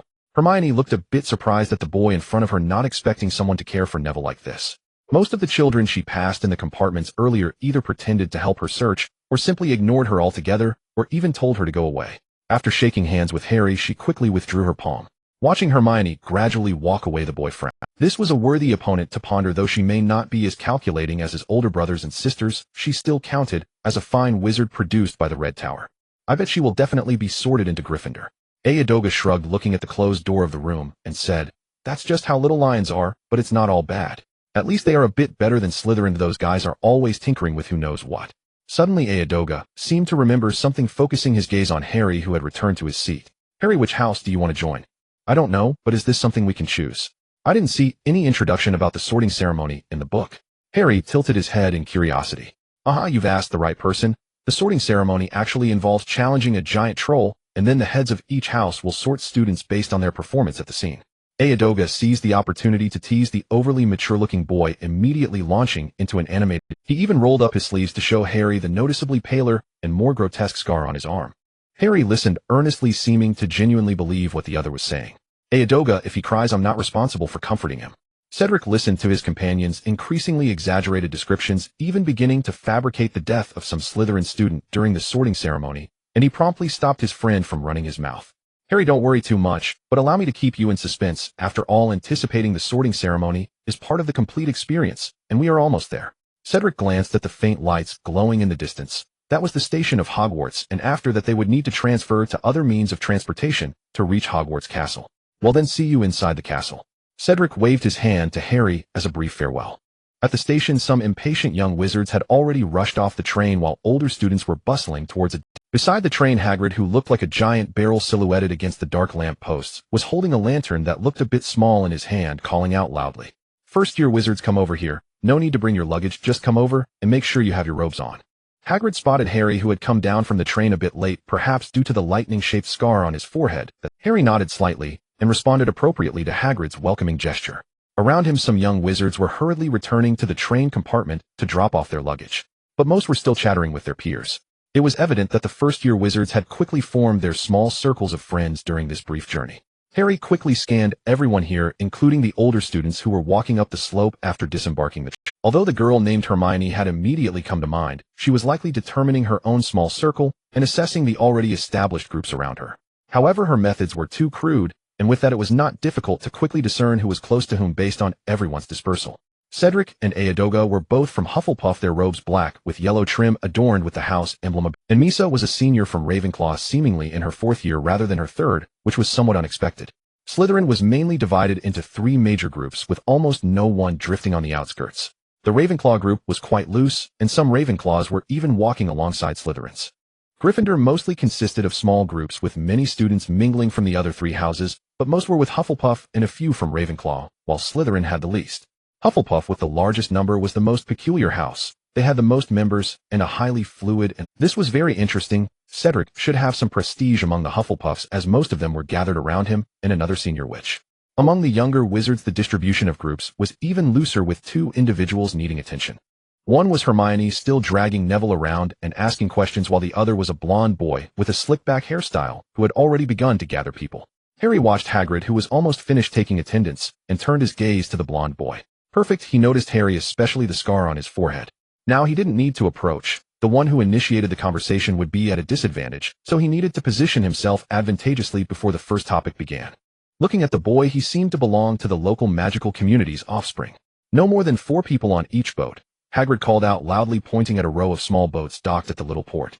As everyone prepared to form teams, Harry quickly made his way to the nearest boat. He had just counted that if the young wizards strictly adhered to the 4-person rule, there would be 1 boat with 1 less person, so it was best to wait here. Look, the fish he was waiting for were getting on the boat now. The blond boy looked slightly pale, but it was different from Misa's malnutrition. This boy had an unnatural whiteness from lack of sunlight. The boy's hair was slicked back tightly, making Harry worry about his hairline. The high forehead resembled a boil. Without any courtesy, the blond boy stepped directly onto the boat, causing the small boat to sway as his shift in weight made it unstable. Draco Malfoy, this is Crabbe, and this is Goyle.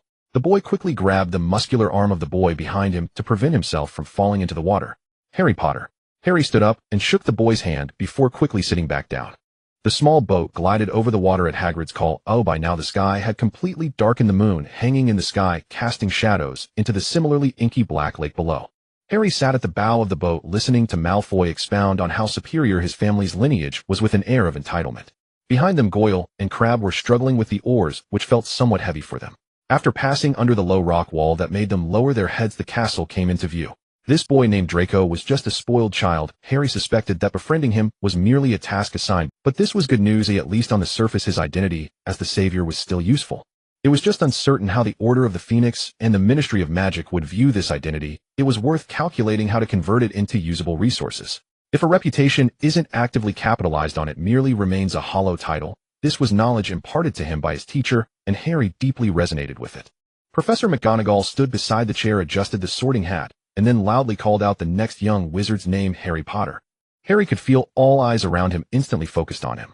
Even those lower-year students who were initially unaware of the truth quickly cast glances his way after whispered explanations from their older peers. Harry paused for a moment, his gaze lightly sweeping over several particularly notable looks. Behind him sat Cedric at the Hufflepuff table, casting encouraging glances, and beside him the curious Odoga leaned in to get a better view. On the faculty table, both McGonagall and Hagrid wore faintly nostalgic expressions, and most strikingly, there was the professor in purple robes. Was that fear? And then there was the greasy bat, presumably the head of Slytherin House, their potions professor. To be fair, Odoga's description was quite vivid. The gaze from that professor was far too complex, and Harry calmly scanned a few professors, as if unconsciously shifting his perspective towards the sorting hat placed on the chair. When the sorting hat was lowered, Harry felt a faint probing tendril attempting to intrude into his thoughts. Wasn't it true that the wizarding world was supposed to be more discreet? Even his teacher from the Red Tower wouldn't pry into a student's thoughts before a confrontation. Hogwarts couldn't possibly be a magic school established by Dementors. Harry resisted for a moment, then sensed the expectant gazes of the professors behind him, as well as the eager young wizards in front of him, all waiting to see where the savior would land. Now rebelling might lead to immediate suppression. The best outcome would be having Dumbledore dissect his mind, while the worst might be turning into a living specimen. Harry quickly summoned memories that the sorting hat could see filtering through them before pushing these fabricated memories to the front and relaxing his resistance. The sorting hat burrowed in with a huff. This young wizard's memories were quite difficult to probe, yet being a legendary magical creation, it ultimately managed to get in. Ambitious, resourceful, a scion of the Potter family, yet with an extreme thirst for knowledge. Also not lacking in courage and decisiveness, truly a difficult decision to make.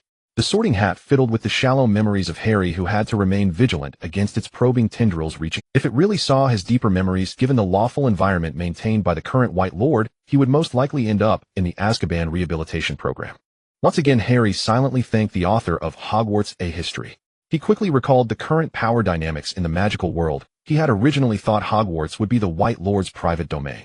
However, he hadn't expected that Slytherin's influence seemed to be stronger than he had thought. So as a savior raised in the Muggle world by the White Lord, leaning entirely towards Dumbledore might not be a wise decision. Dumbledore might not protect him, but Slytherin could very well create trouble. With this time, not only would he gain nothing, but it could also lead to a crisis.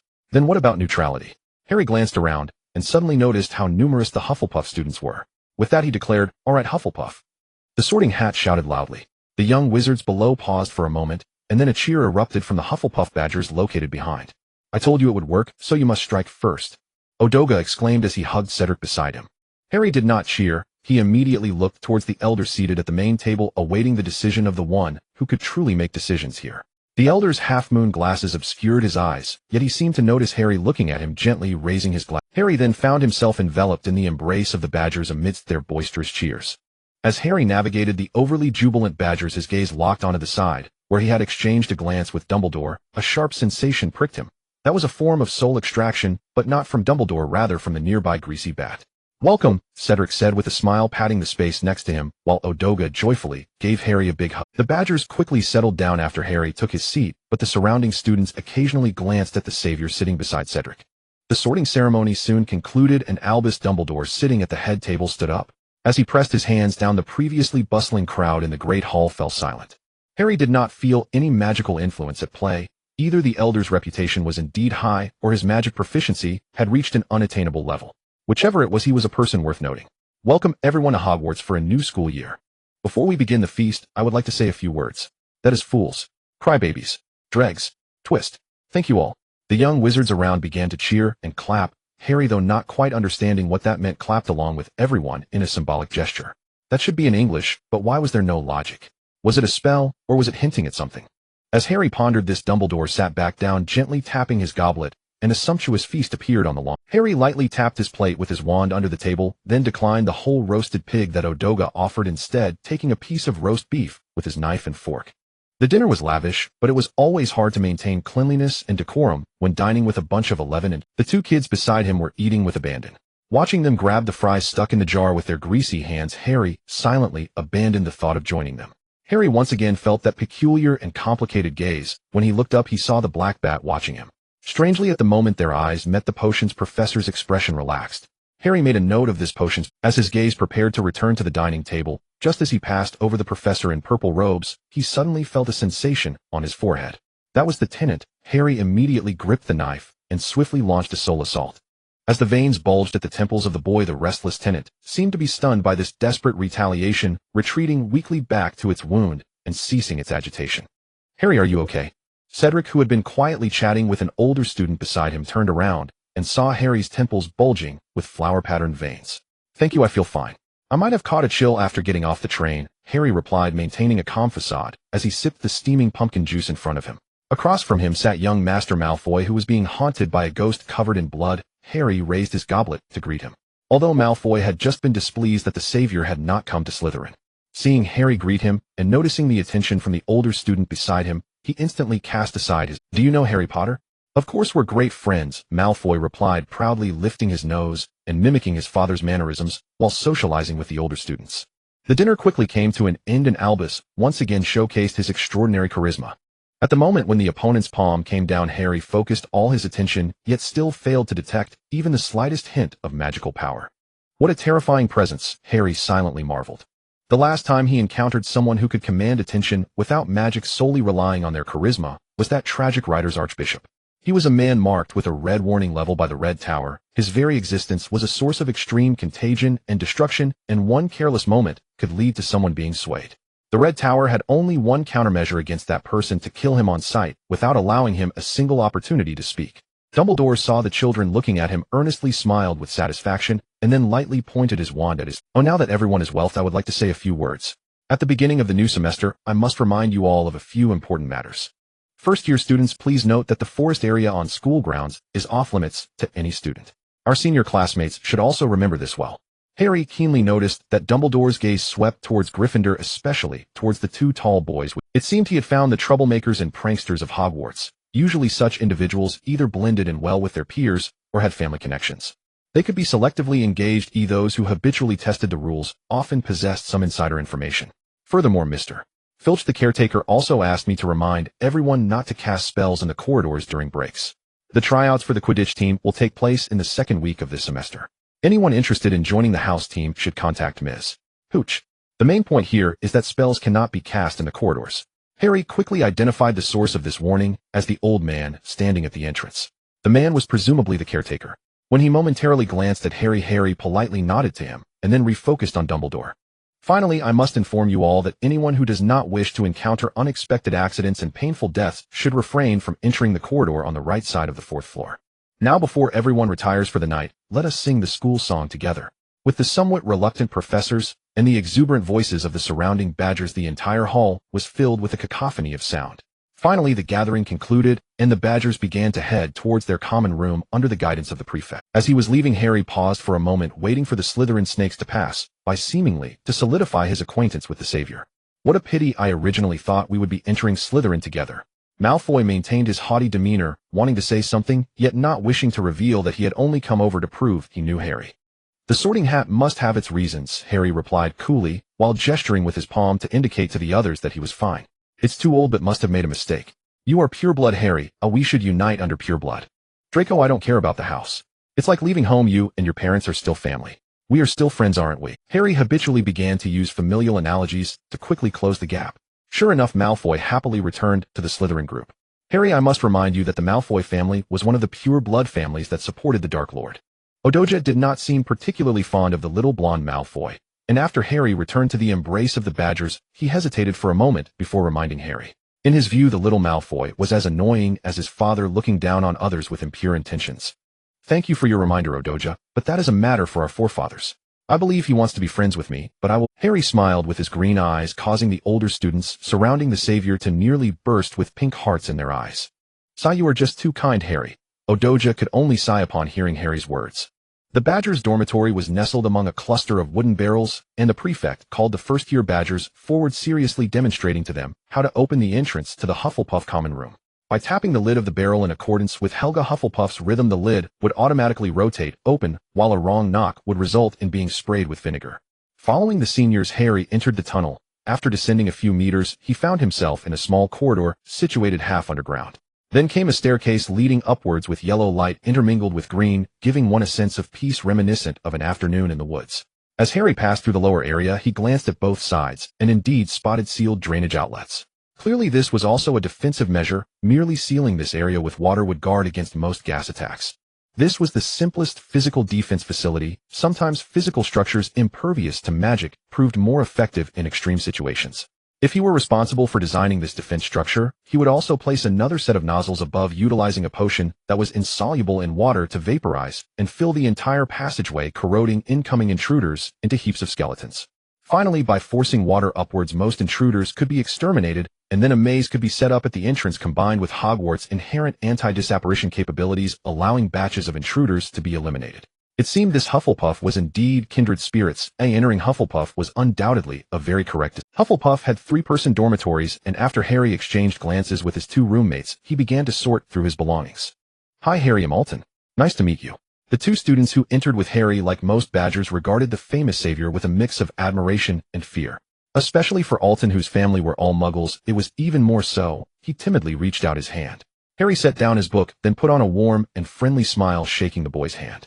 Hello Alton, I suppose I don't need to introduce myself. Oh, I believe the seniors have talked about my name so much that you might be a bit impatient. No, how could that be? You are outstanding, making so many senior friends right after enrolling. The boy quickly waved his hands. I don't think that should prevent us from becoming friends, should it? Harry shook the boy's hand and smiled as he spoke. Alton's cheeks immediately flushed red. Hello, my name. The boy behind him restrained himself and greeted Harry before starting to busy himself with organizing his clothes. Harry nodded at him. You too, Damien and Harry. Good. Damien replied, somewhat flustered, and began to busy himself with his things to shift the awkwardness. It seemed both of his roommates were socially anxious, which suited him just fine. The first lesson of the morning was Transfiguration with Gryffindor, and Harry quickly drifted into a light sleep in his bed. By the next morning, when Alton saw Harry again, it was in the Great Hall's dining area, where Hogwarts provided food to the young wizards at fixed times for breakfast, lunch. However, today, Alton and Damien woke up a bit late, and Alton vaguely remembered Harry calling him once. But shortly after lying down again, he was once more enveloped by the blanket and simply did not want to get up. He had barely slept the previous night due to excitement. His parents were both Muggles, and when the Hogwarts professor knocked on the door, he was still preparing his textbooks for the— Would you like some bread and milk cereal? I wasn't sure what you liked, so I just left some. We need to hurry up. Harry put down the textbook in his hands, and Alton noticed it was the morning class textbook, Beginner's Guide to Transfiguration. You're really working hard. Damien looked at Harry, who was still reading the textbook after they had taken their seats, and said somewhat jealously. He felt a slight sense of crisis. When someone who seemed more talented than you worked harder, it always gave a feeling. Actually, I can't even perform transfiguration, yet not even turning a matchstick into a needle. Harry took out his wand, recited the spell, and waved his wand, but the matchstick on the table only twisted momentarily before bouncing back to its original form. I guess I'm just a slow learner. I still can't use any magic either. Alton took a bite of the toasted bread, and then placed a slice of cheese inside. As he set down the cheese and the knife, they directly twisted on the table and then vanished from the hall.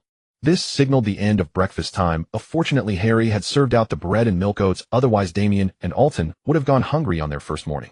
The few little wizards that came afterward could only look at the empty table, lamenting the noise of the wind at Hogwarts today, and then went to their first class of the new term on an empty stomach.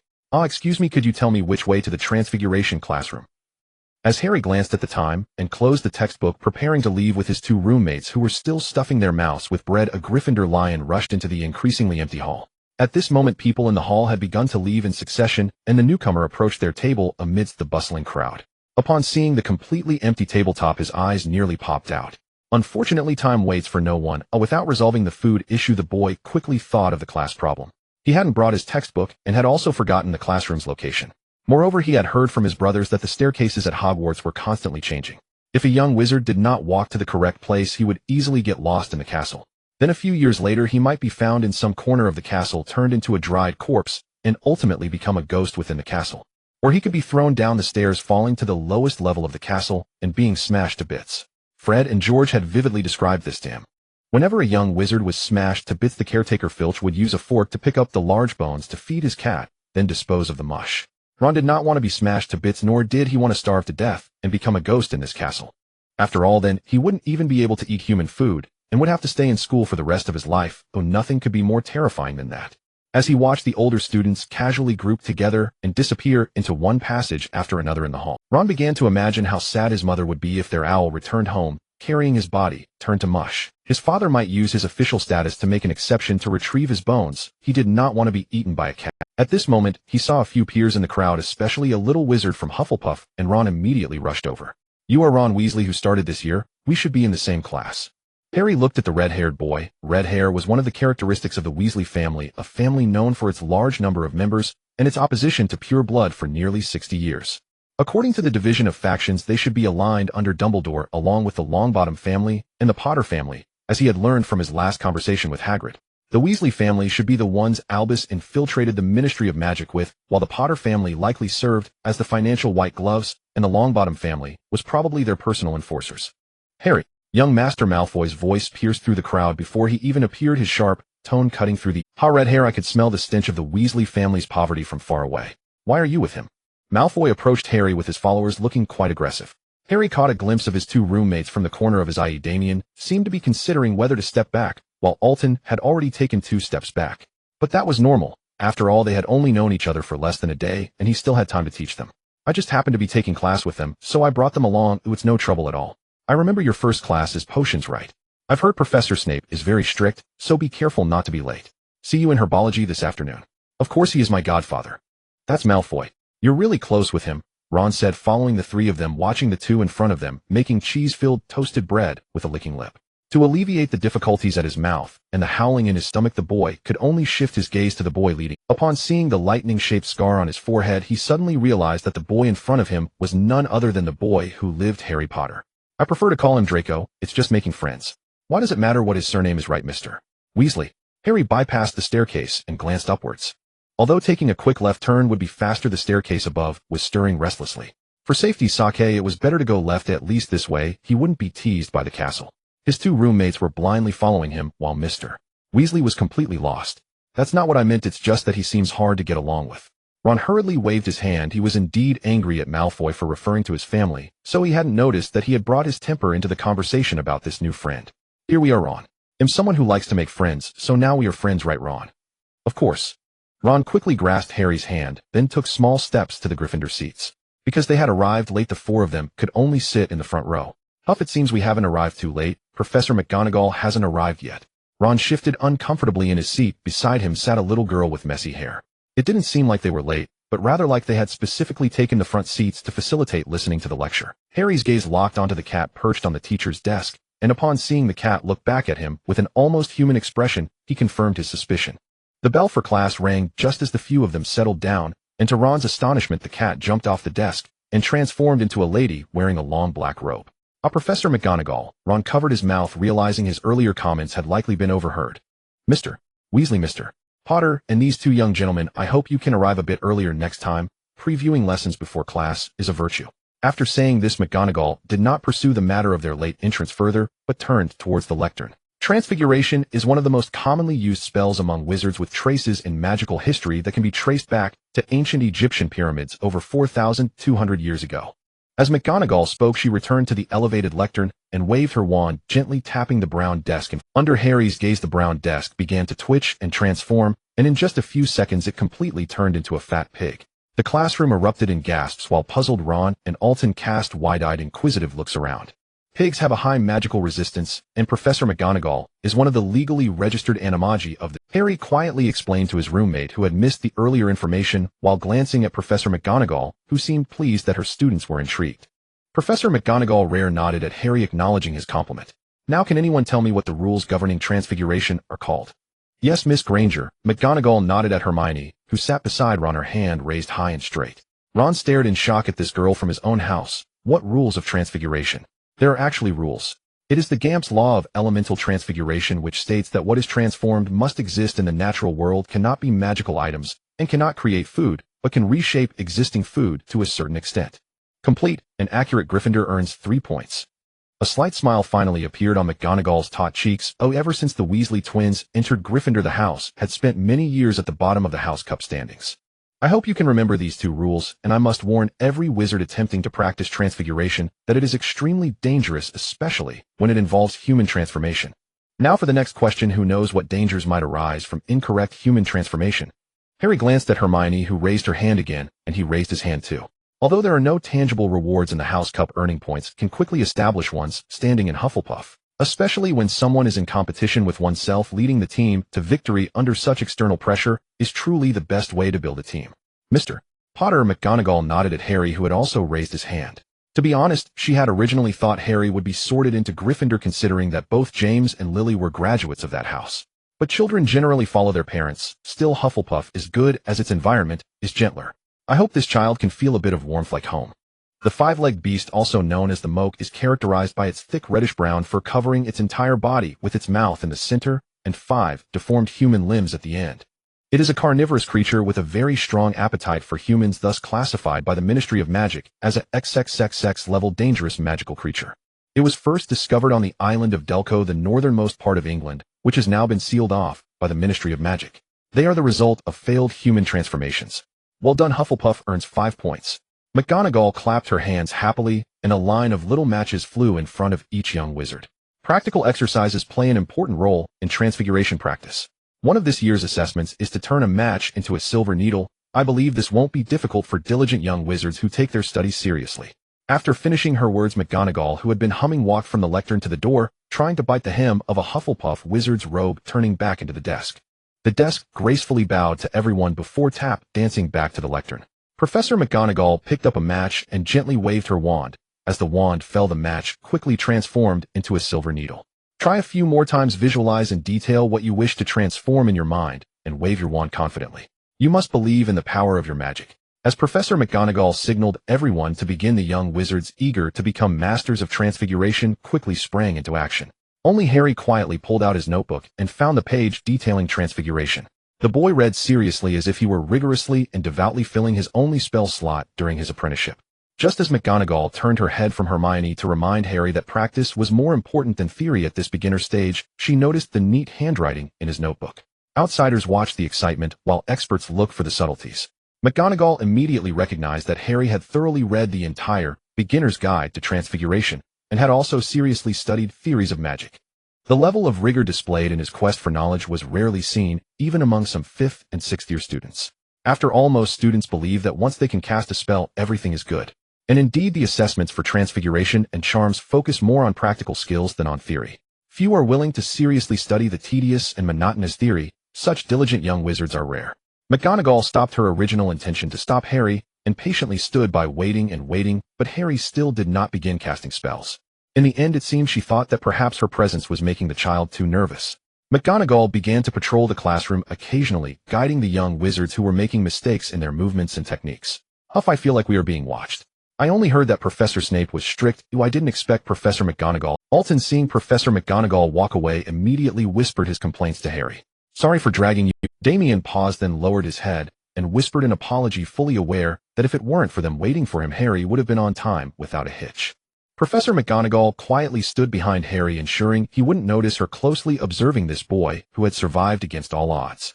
Finally, just as Ron beside him was nearly waving his wand in a frenzy and Alton was intently staring at the poor matchstick, trying to will it into a needle with his gaze, Harry made a move.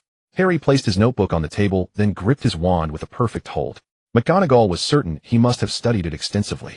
This was quite rare among young wizards. Even most adult wizards wouldn't pay attention to how they held their wands. In fact, the textbooks only mentioned adjusting one's grip appropriately, but since each person's magical power body and hands are different, it requires years of practice.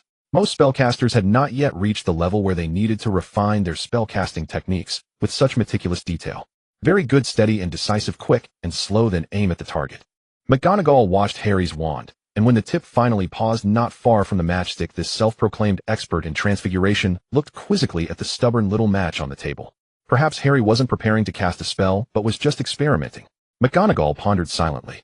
Harry then withdrew his wand once more, opened his notebook, and meticulously recorded the rhythm and amplitude of his spellcasting in simple sketches on the last page. McGonagall could see clearly that it was labeled 902.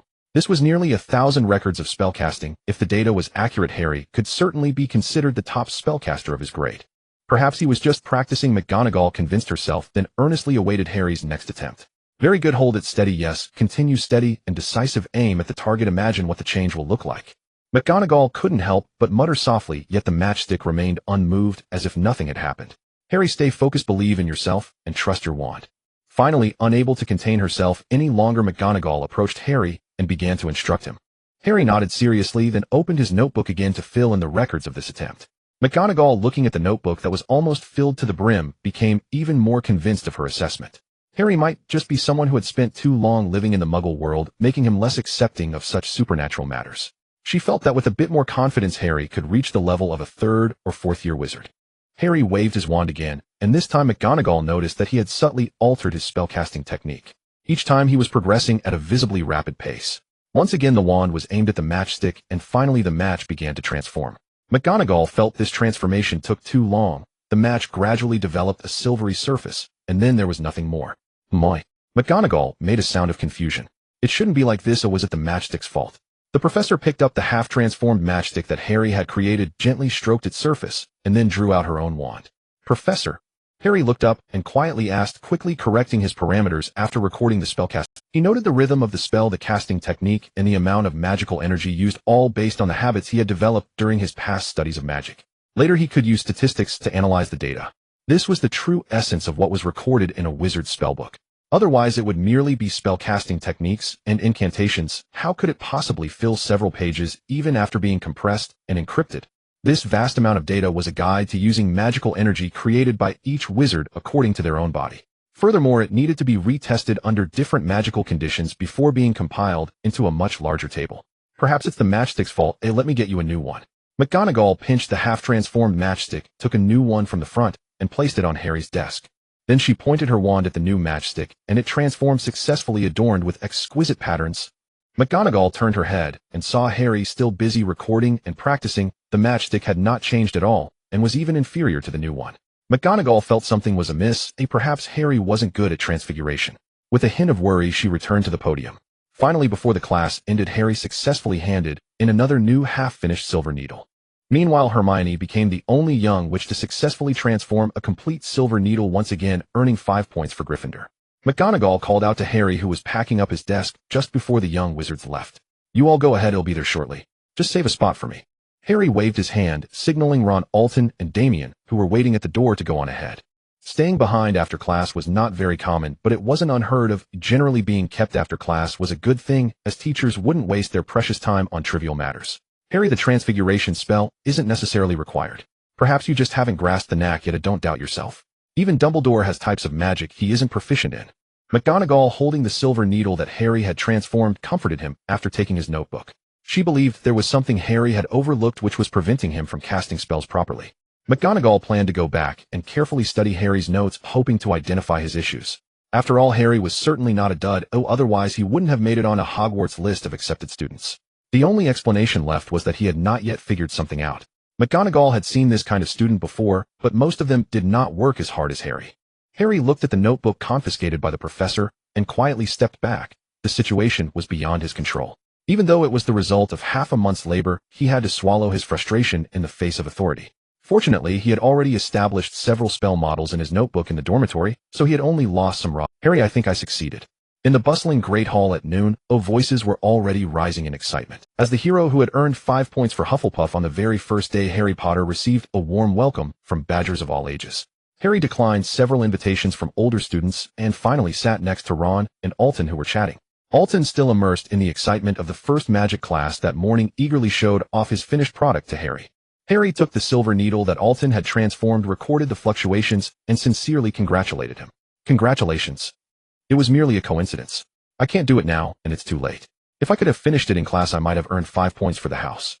I wonder if there will be any points for Professor McGonagall in the next class. The first class of the afternoon was a combined herbology lesson for Hufflepuff and Slytherin, taught by the head of Hufflepuff House. In the Hufflepuff common room, many young badgers were collectively practicing the new transformation spell during lunchtime. Most of Hufflepuff's students came from mixed blood backgrounds or wizarding families that did not often use magic. Their families leaned more towards a Muggle lifestyle. This meant that the young wizards had not had the same exposure to early magical education as the students from Slytherin and Gryffindor before starting school. For many of them, the first spell they mastered was this transformation spell, and at this moment their enthusiasm had yet to wane as the young badgers gathered in the common room to practice. Whenever someone succeeded, it would draw cheers and attention from everyone. The older Hufflepuff students looked on nostalgically at their younger selves, feeling a deep and beautiful yearning for the purest form of magic. Unfortunately, it was uncertain how many would manage to maintain that enthusiasm as they continued their studies. When the prefect began to gather the young wizards who were enjoying themselves, preparing to tidy up and head to the afternoon, another Hufflepuff young wizard had successfully transformed a matchstick into a silver needle. Harry, blending into the crowd, chose not to continue practicing at that moment, instead focusing intently on the young wizards casting spells.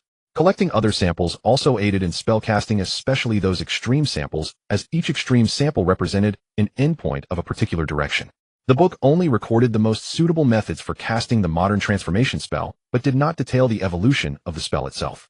Harry's model for the transformation spell had become overly cumbersome. He needed to add more details for refinement. Just as Cedric began to gather the first-year young wizards to head towards the herbology classroom, Harry was still seated on the sofa in the common room, taking notes on the young wizards practicing spells within. Harry, here are my notes, I hope they can help you. Cedric had heard some rumors among the badgers. After all, Harry was the only young wizard whom Professor McGonagall... Well, thank you. Harry took Cedric's notebook, flipped through a couple of pages, and discovered quite a few advanced concepts, which should be content from future textbooks. May I borrow your textbook, the one for the continuation of transfiguration? Harry's eyes lit up as he looked at the neatly organized notes. Many of the topics he had previously found confusing were indeed mentioned in the subsequent textbook content, indicating that his level of understanding had reached that of a second-year student. Of course, but transfiguration is a subject that emphasizes practical application. If you encounter difficulties, feel free to come to me. There's a study group in the common room on Friday and Saturday evenings. Harry expressed his gratitude, stood up, and headed towards Professor Sprout's greenhouse with the first-year students. This lesson was to be held together with Slytherin, and many badgers were somewhat reluctant to attend class with the snakes. Mainly because Slytherin, according to the seniors, was not very friendly. Moreover, Slytherin students had already formed their own pure blood circles before entering the school. They looked down upon mingling with Hufflepuff and maintained a state of opposition with Gryffindor while competing with Ravenclaw. One could say that Slytherin House was like a small school within Hogwarts. They even ate meals together. Even on the Hogwarts Express, a young badger had briefly interacted with a young snake. However, due to the subsequent unified actions of Slytherin, he could no longer see his friend, and this relationship was quickly replaced by other more fervent bonds. Professor Sprout's classroom was not located within the castle, but rather in a sunlit garden. As beams of afternoon sunlight streamed through the glass when Harry and the others arrived, the snakes had already gathered in front of the greenhouse for quite some time. Their prefect, upon seeing Professor Sprout emerge from the greenhouse, finally left the group and hurried off to their class. Slytherin was an extremely exclusive and tightly knit house. Due to family interests, they had established deep connections even before entering school. Considering Albus Dumbledore's attitude, it was unlikely that he could enter this clearly hostile house. However, he did not want to completely give up on this old group. He still wanted to strive for a connection with Malfoy, acting as his wedge. Just as the badgers gathered together, watching the snakes similarly congregating and eyeing them warily, Harry took the initiative to approach the Slytherin group. The boy's gaze quickly scanned the faces of the young snakes, and he was disappointed to find that Malfoy did not have control over this batch of lower-year students. It seemed he would need to lower Malfoy's importance. The other students were detached from Draco, yet simultaneously watched him closely, displaying curiosity and goodwill towards Harry. I hope you weren't late this morning, Draco. Harry approached the Slytherin group without getting too close to avoid causing it. Previously, it had been Draco who sought him out. Now, it was his turn to reach out on one hand to make Slytherin think that Draco was his friend, and on the other, it didn't matter if Draco later decided he didn't want to be associated with him. Even if Draco had a change of heart later, he would face damage to his reputation, which would be fatal for a group built on mutual interests. Malfoy eagerly pushed through the crowd proudly, leading his two sidekicks to Harry's side.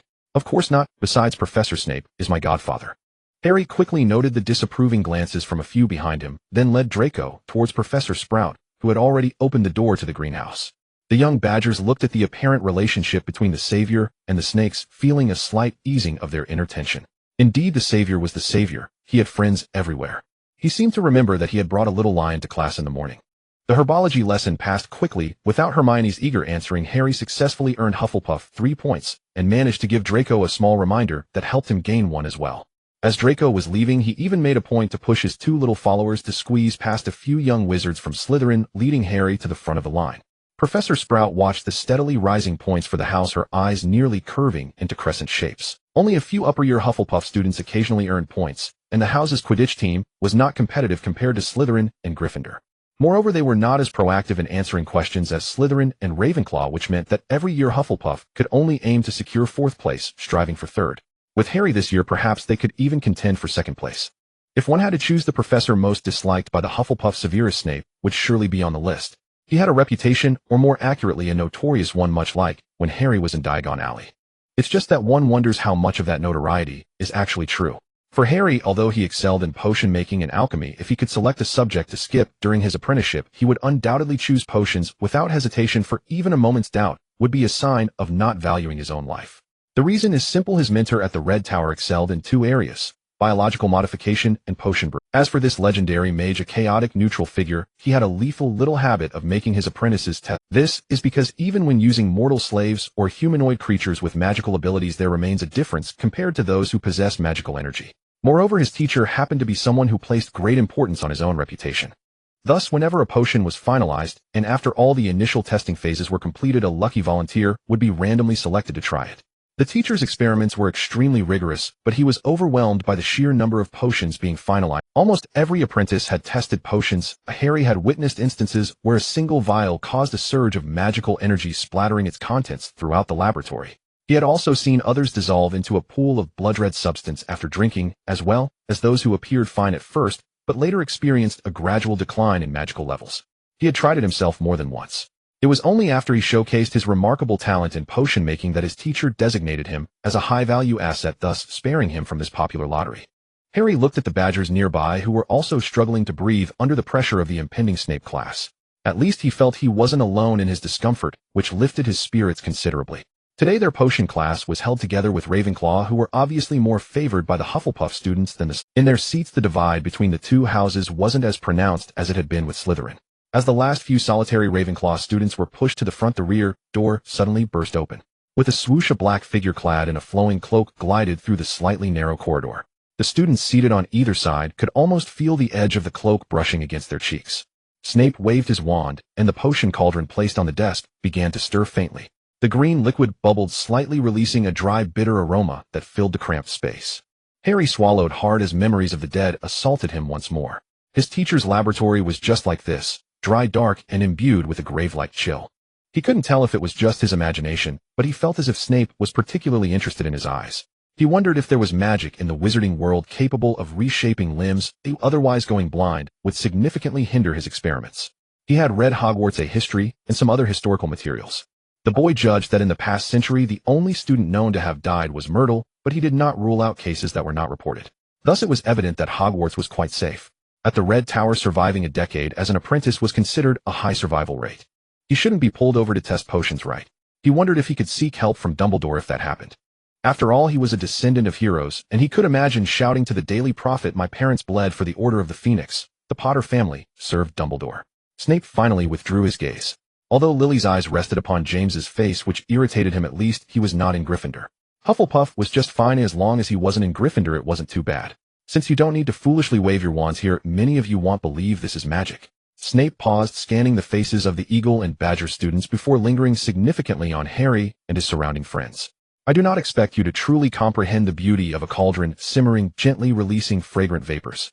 You won't grasp the wondrous magic of a liquid flowing through veins, stirring the heart and clouding the mind. Snape read the entire short passage with deliberate pauses, then strode to the center of the classroom. I can teach you how to enhance your reputation, brew glory, and even. Snape's gaze swept across the classroom again. Good, the badgers and eagles at least wouldn't be as foolish as the lions. He saw desire stirred in their eyes. Like brewing a potion, one must add the necessary ingredients, then wait, channel intent, invest belief, and finally grasp the timing.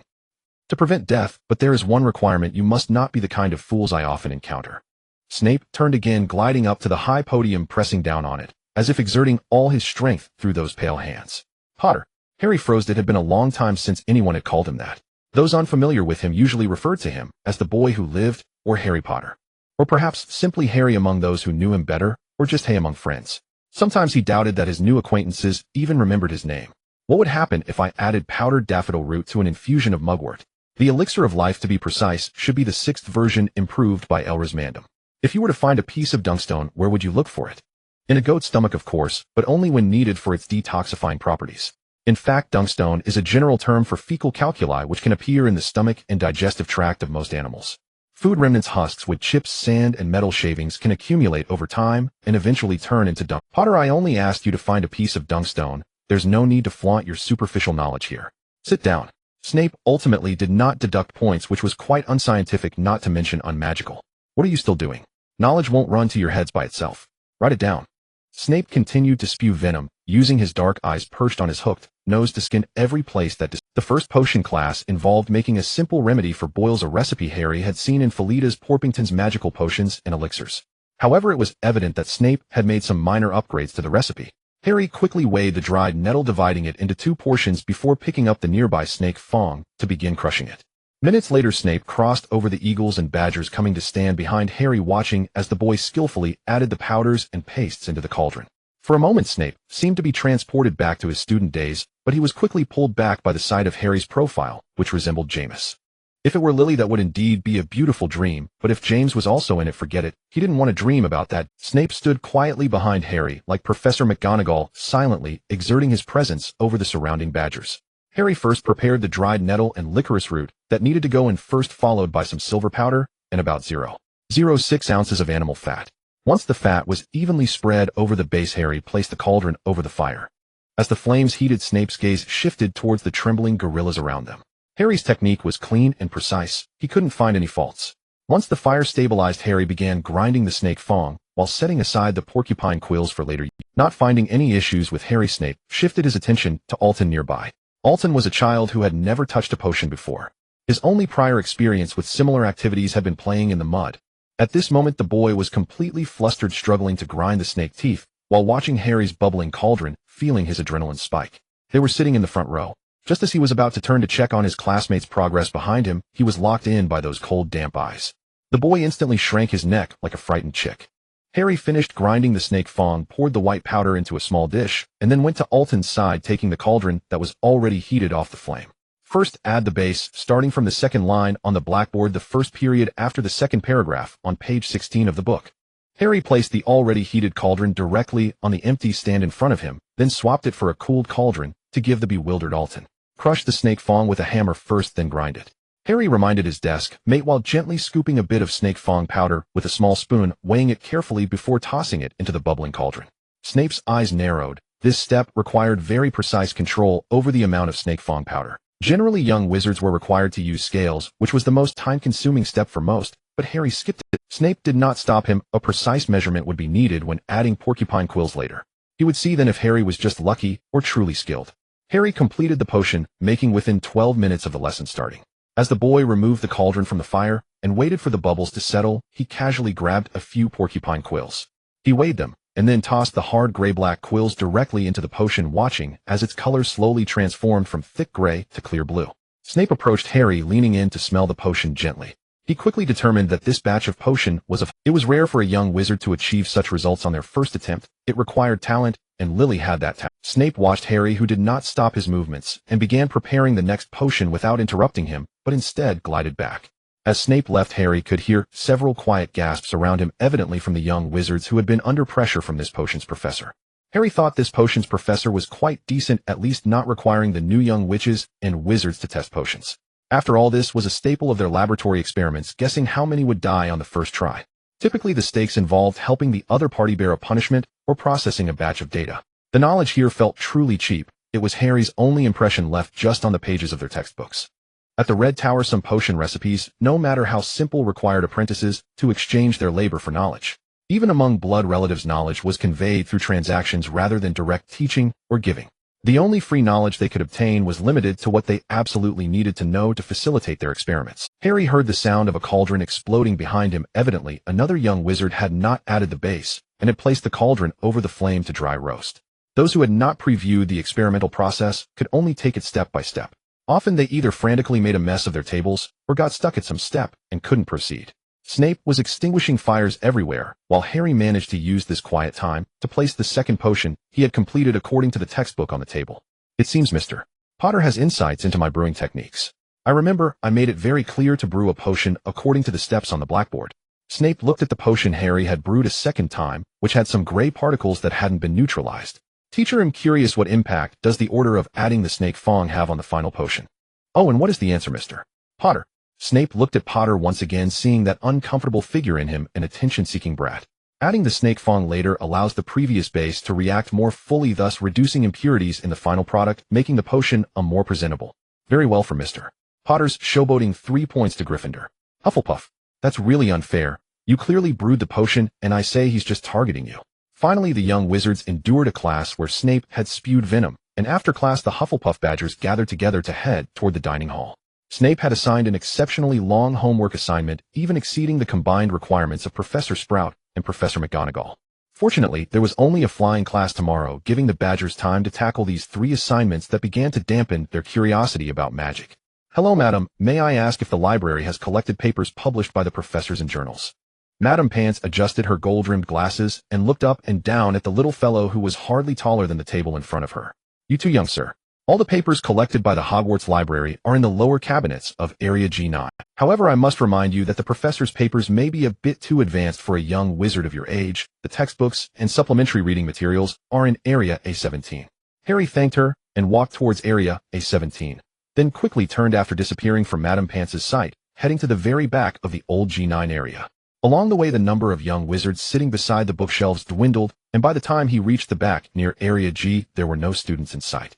After all, this place stored literature, interesting stories, materials needed for assignments, and those powerful spells were not found here.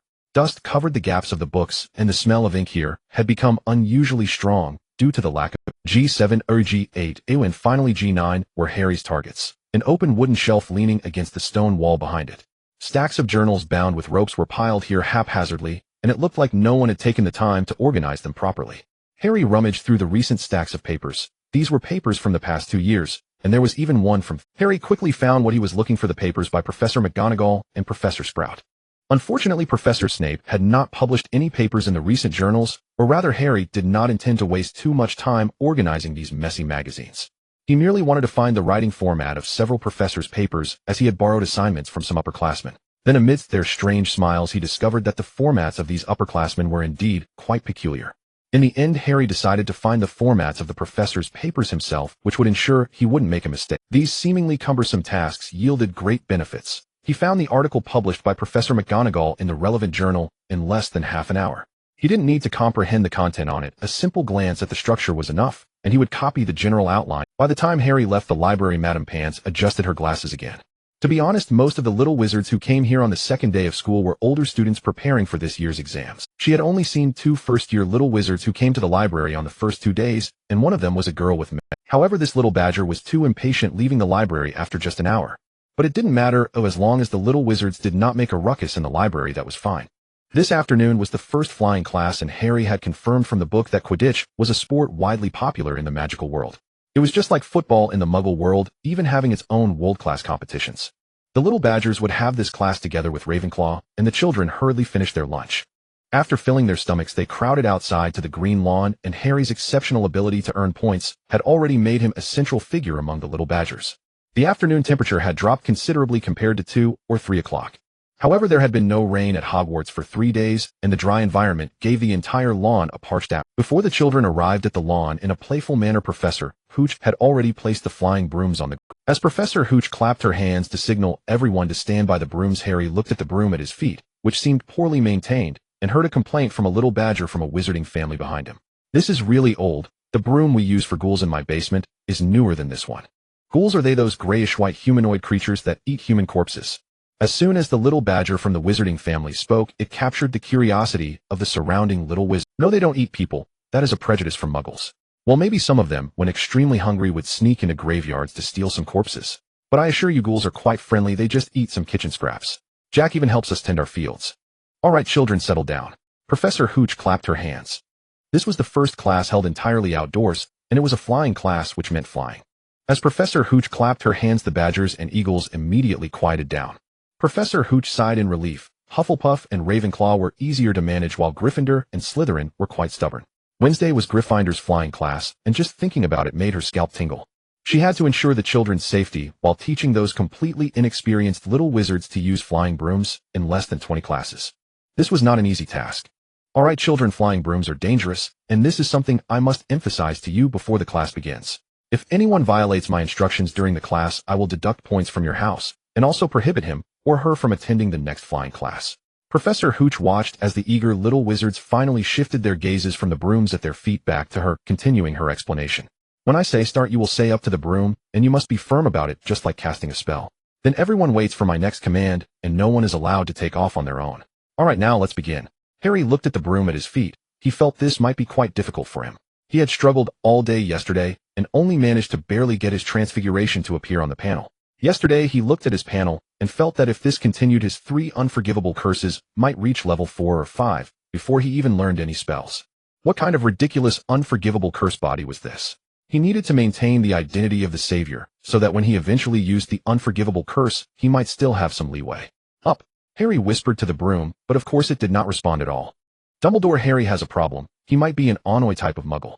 McGonagall solemnly stated to Dumbledore, who was sitting at the table throwing Bertie Bott's every flavor beans into his mouth. Standing beside McGonagall was Professor Flitwick, the head of Ravenclaw House. Flitwick nodded at Dumbledore, clearly siding with McGonagall.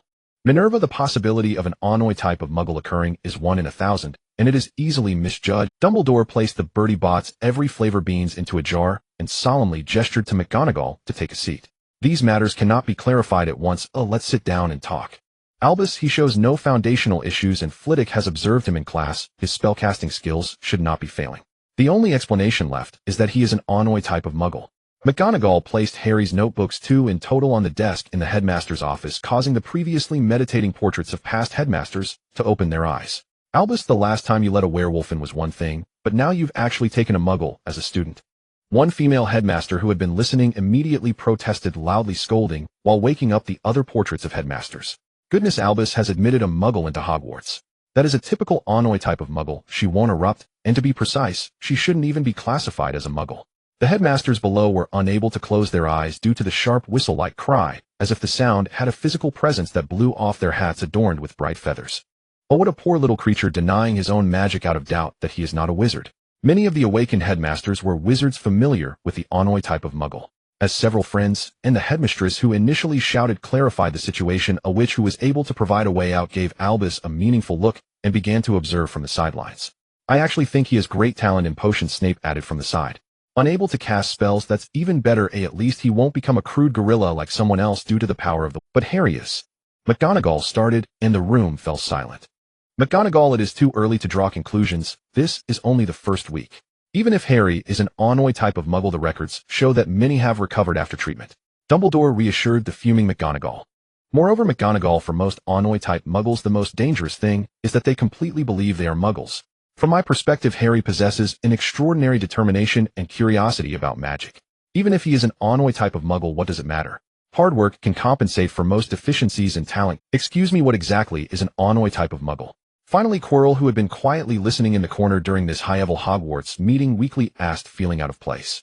"It is a type of Muggle, Quirrell, a very rare condition," Dumbledore explained slowly, his eyes hidden behind his glasses. Quirrell swallowed hard, feeling as if he had been seen through instantly. Even a thick, curry-scented turban could not block that piercing gaze. I understand, Headmaster." Quirrell responded, and like a little student retreated back into the corner. After many years, McGonagall once again clashed with Albus, who looked at the girl he had watched grow up.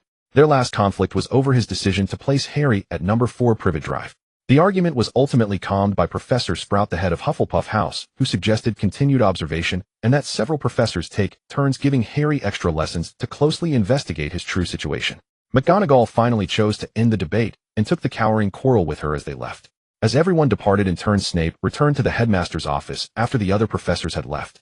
"Albus, there is something wrong with Quirrell," Snape stated directly, having already noticed Quirrell's odd behavior in the first. "I know, Snape, do not rush. Right now we are the fishers. If we shake the rod too early before the fish bites the bait, and the fish will escape. Don't forget our agreement, Dumbledore. I hope you know your limits." Snape threatened the headmaster lightly before freeing his gaze from the red bow tie attached to Dumbledore's white beard. At this moment Harry was sitting in his dormitory. He disliked sleeping because it consumed the most time and was the time when one was most vulnerable. However, before resolving the weakness of this body, he still needed to maintain sleep. But compared to those sleeping, he, having trained in the School of Enchantment, could use hypnosis to enter deep sleep, allowing him to feel refreshed with just 5 hours of sleep a day. He really missed that undead body.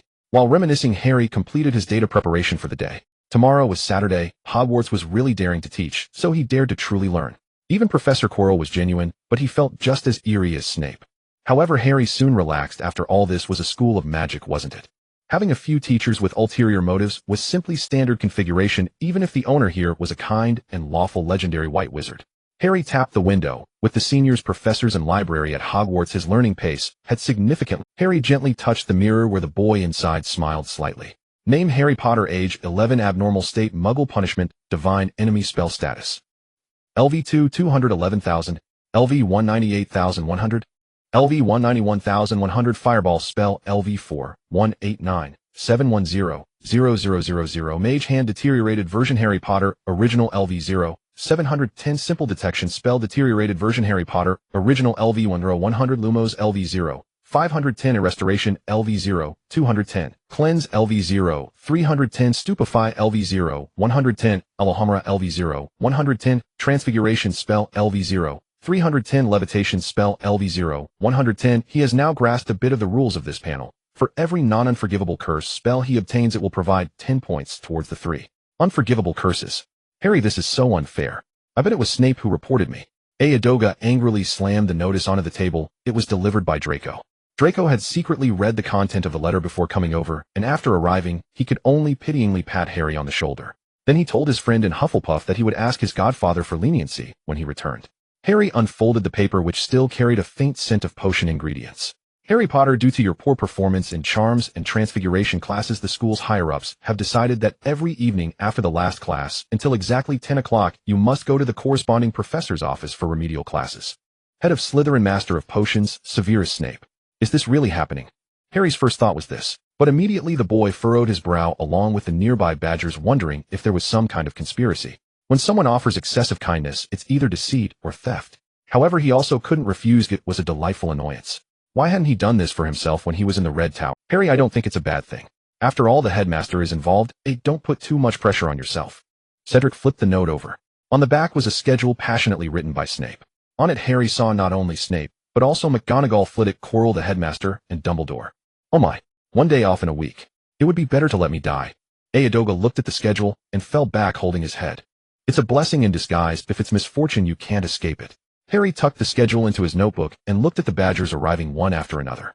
The study group on Saturday and Sunday evenings was very lively. Most of the badgers would come to the common room on these days. Even if it wasn't for studying, simply joining in for the fun was good enough. The common room was now packed with people, and the later arriving badgers had to sit on the stairs or even on the ground. With a fifth-year senior using a spell to drag in a food cart, the badgers' weekend study group finally commenced. Harry ordered a portion of fries, the kind with ketchup. No one noticed the fleeting blue light in his palm as he held the fry package. This had become instinct. If he didn't test it out, he wouldn't even have an appetite for food. Because of this, his scouting skills were nearing an upgrade, even without specific training. Thank you. Harry smiled at the robust senior girl who was delivering the food to each badger at the entrance. You're welcome. The senior watched the round-faced boy's eyes turn into crescent moons and felt her heart melt. She immediately handed over a glass of pumpkin juice as well. The first-year students should have started learning the levitation charm and the transfiguration charm this week, so let's review these two spells here once again. The study group had originally just been a small club formed by some upperclassmen to prepare for the oral exams. However, shortly after Cedric joined, he attempted to expand this tradition. Last year this initiative was even formalized by the headmaster who was also their herbology professor, Professor Sprout. After Cedric finished explaining to a couple of upperclassmen, it was the Badgers' turn to discuss freely. Most of them were just there for the fun or to grab some fries, and the number of Hufflepuffs remaining was less than 1/10 of what it had been before. The once slightly crowded common room was finally able to move. After Cedric finished explaining to a few students with questions, he made his way back through the crowd to Harry. At that moment Aodoga was playing wizard chess with the senior girl who had just delivered fries to Harry. Harry, you may already know her. This is Kelly, a fifth-year senior. The study group only reached this scale thanks to... here we go again. Don't think I'm unaware if they came here just to bask in your fame. I never expected you to persuade the headmaster. The girl stood up, her sturdy arms directly gripping Cedric's shoulder and ruffling the carefully styled hair of the... Kelly, Cedric said helplessly. Harry, I've heard about your situation. I'm not sure about the other teachers, but for Professor McGonagall and the headmaster, just go to Cedric. He is a favored student of both professors. You mustn't be polite with him if you or he'll take it seriously. Thank you. If I need help I won't forget. This may not be entirely a bad thing. I heard you added 35 points to the house in the first week. Keep up the good work. Whether we can secure third place or strive for second will depend on you two great contributors. I'll ensure everything runs smoothly on the logistics end. By the way, Harry, you still don't know where the kitchen is, right? Kelly suddenly asked as if remembering something. The study group lasted about 3 hours. Thankfully, Harry didn't need to go to the professors for extra classes today. As curfew approached in the evening, Kelly led Cedric and an excited Aodoga out of the Hufflepuff dormitory, then turned a corner and arrived at a large oil painting. What's this? All this time just to reach the kitchen. I thought we were going on a night adventure. How boring. I'm going back to sleep. Originally thinking there would be something great to do, Aodoga waved his hand and walked toward the common room, which was really very close to Hufflepuff's. As Kelly scratched at a pair, a downward hole appeared on the side of the canvas. In fact, the cleaning and food inside Hogwarts are prepared by house elves. They can bypass the restrictions of the castle's anti-apparition charms, which makes it difficult for younger witches and wizards to discover their existence. Kelly led Harry into the underground kitchen, where dinner had already ended. The flames in the stove had long since died out, but the underground space still held a rich aroma of wheat, likely from bread being prepared for tomorrow. I thought all the cleaning in the castle was done by Mr. Filch, Harry said, looking at the timid-looking humanoid creatures standing there dressed in ragged cloth bags, and turned to Kelly. Please spare him, he's just a squib. If we relied on him alone for repairs and cleaning, Hogwarts would probably turn into... Hello, esteemed young wizard. Is there anything we can do for you? Among the wrinkled little creatures, a larger individual stepped forward, bowing so low that the jagged bones on his back almost pierced through his skin. This is tomorrow's menu: 2 extra portions of fried onions and 1 additional serving of hot cheese. Harry, do you want anything to eat? Kelly took a piece of parchment from her pocket and handed it to the house elf. Thank you, just a glass of pumpkin juice will do. I'm already quite full from what I ate earlier. Seniors, since they can directly access every part of Hogwarts, why not let them deliver the food directly? Harry curiously asked while taking a cup of hot pumpkin juice. The headmaster made a series of agreements with them, which includes that they can only enter specific locations in the castle while fulfilling certain duties. If you ask me, they are simply too stubborn. But it's understandable. After all, they are essentially the headmaster's property. House elves almost never betray, and even if given unreasonable orders, they will execute them unwaveringly. Harry, I actually don't know what I should teach you. First grade. There isn't much to learn about defense against the dark arts in first grade. I think the textbook should be enough. Full, let me talk to him, Quirrell said, rubbing his hands as he welcomed Harry in, and then stammered. No buts. I want Dumbledore to taste the bitterness of betrayal as well. Quirrell felt the agitation at the back of his head and quickly handed over control of his body to his master. If he revealed his identity here, Voldemort might escape, but he would surely die, and he did not want to die just yet. Harry, sit down. Let's first talk about magic. Where do you think the origins of magic are? Harry looked at the defense against the dark arts professor, who had quickly calmed down, raising an eyebrow. What peculiar soul magic is this, he wondered. The hieroglyphs of the Egyptian pyramids. Harry answered without hesitation, as all the books were consistent on this point, and there were no melodramatic familial disputes. Quirrell leaned back in his office chair, trying to maintain a comfortable position. To be precise, it's both yes and. Records of Egyptian magic began around 3,900 years ago and reached their peak about 120 years later. Quirrell lightly tapped the table with his fingers, his eyes playfully observing Harry, who was listening intently. Ever since he heard about Harry's condition in Dumbledore's office, he had fully relaxed. Arnoe-type Muggleborns, though not as short-lived as traditional Muggleborns, still have few achievers among them. Even diligent Arnoe-type Muggleborns ultimately achieve no more than becoming sports stars or potion. These individuals can never become truly powerful wizards, and Harry is one such person, which makes Tom feel genuinely relieved. Now he just needed to wait for that uncertain love magic to expire. Then he could either kill Harry directly or turn him into one of his Death Eaters. I can only imagine how splendid Dumbledore's expression will be at that time. That old fool truly was blind, giving him the opportunity to directly contact the savior. Of course, he must mix some impurities into Dumbledore's desserts so as not to let the headmaster's trust go to waste. Egyptian magic is actually controlled by the priests of Egypt, who mainly use magic to achieve prophecies, curses, and blessings. These three important aspects. This is also the first lesson I need to teach you: ancient magic and its origins.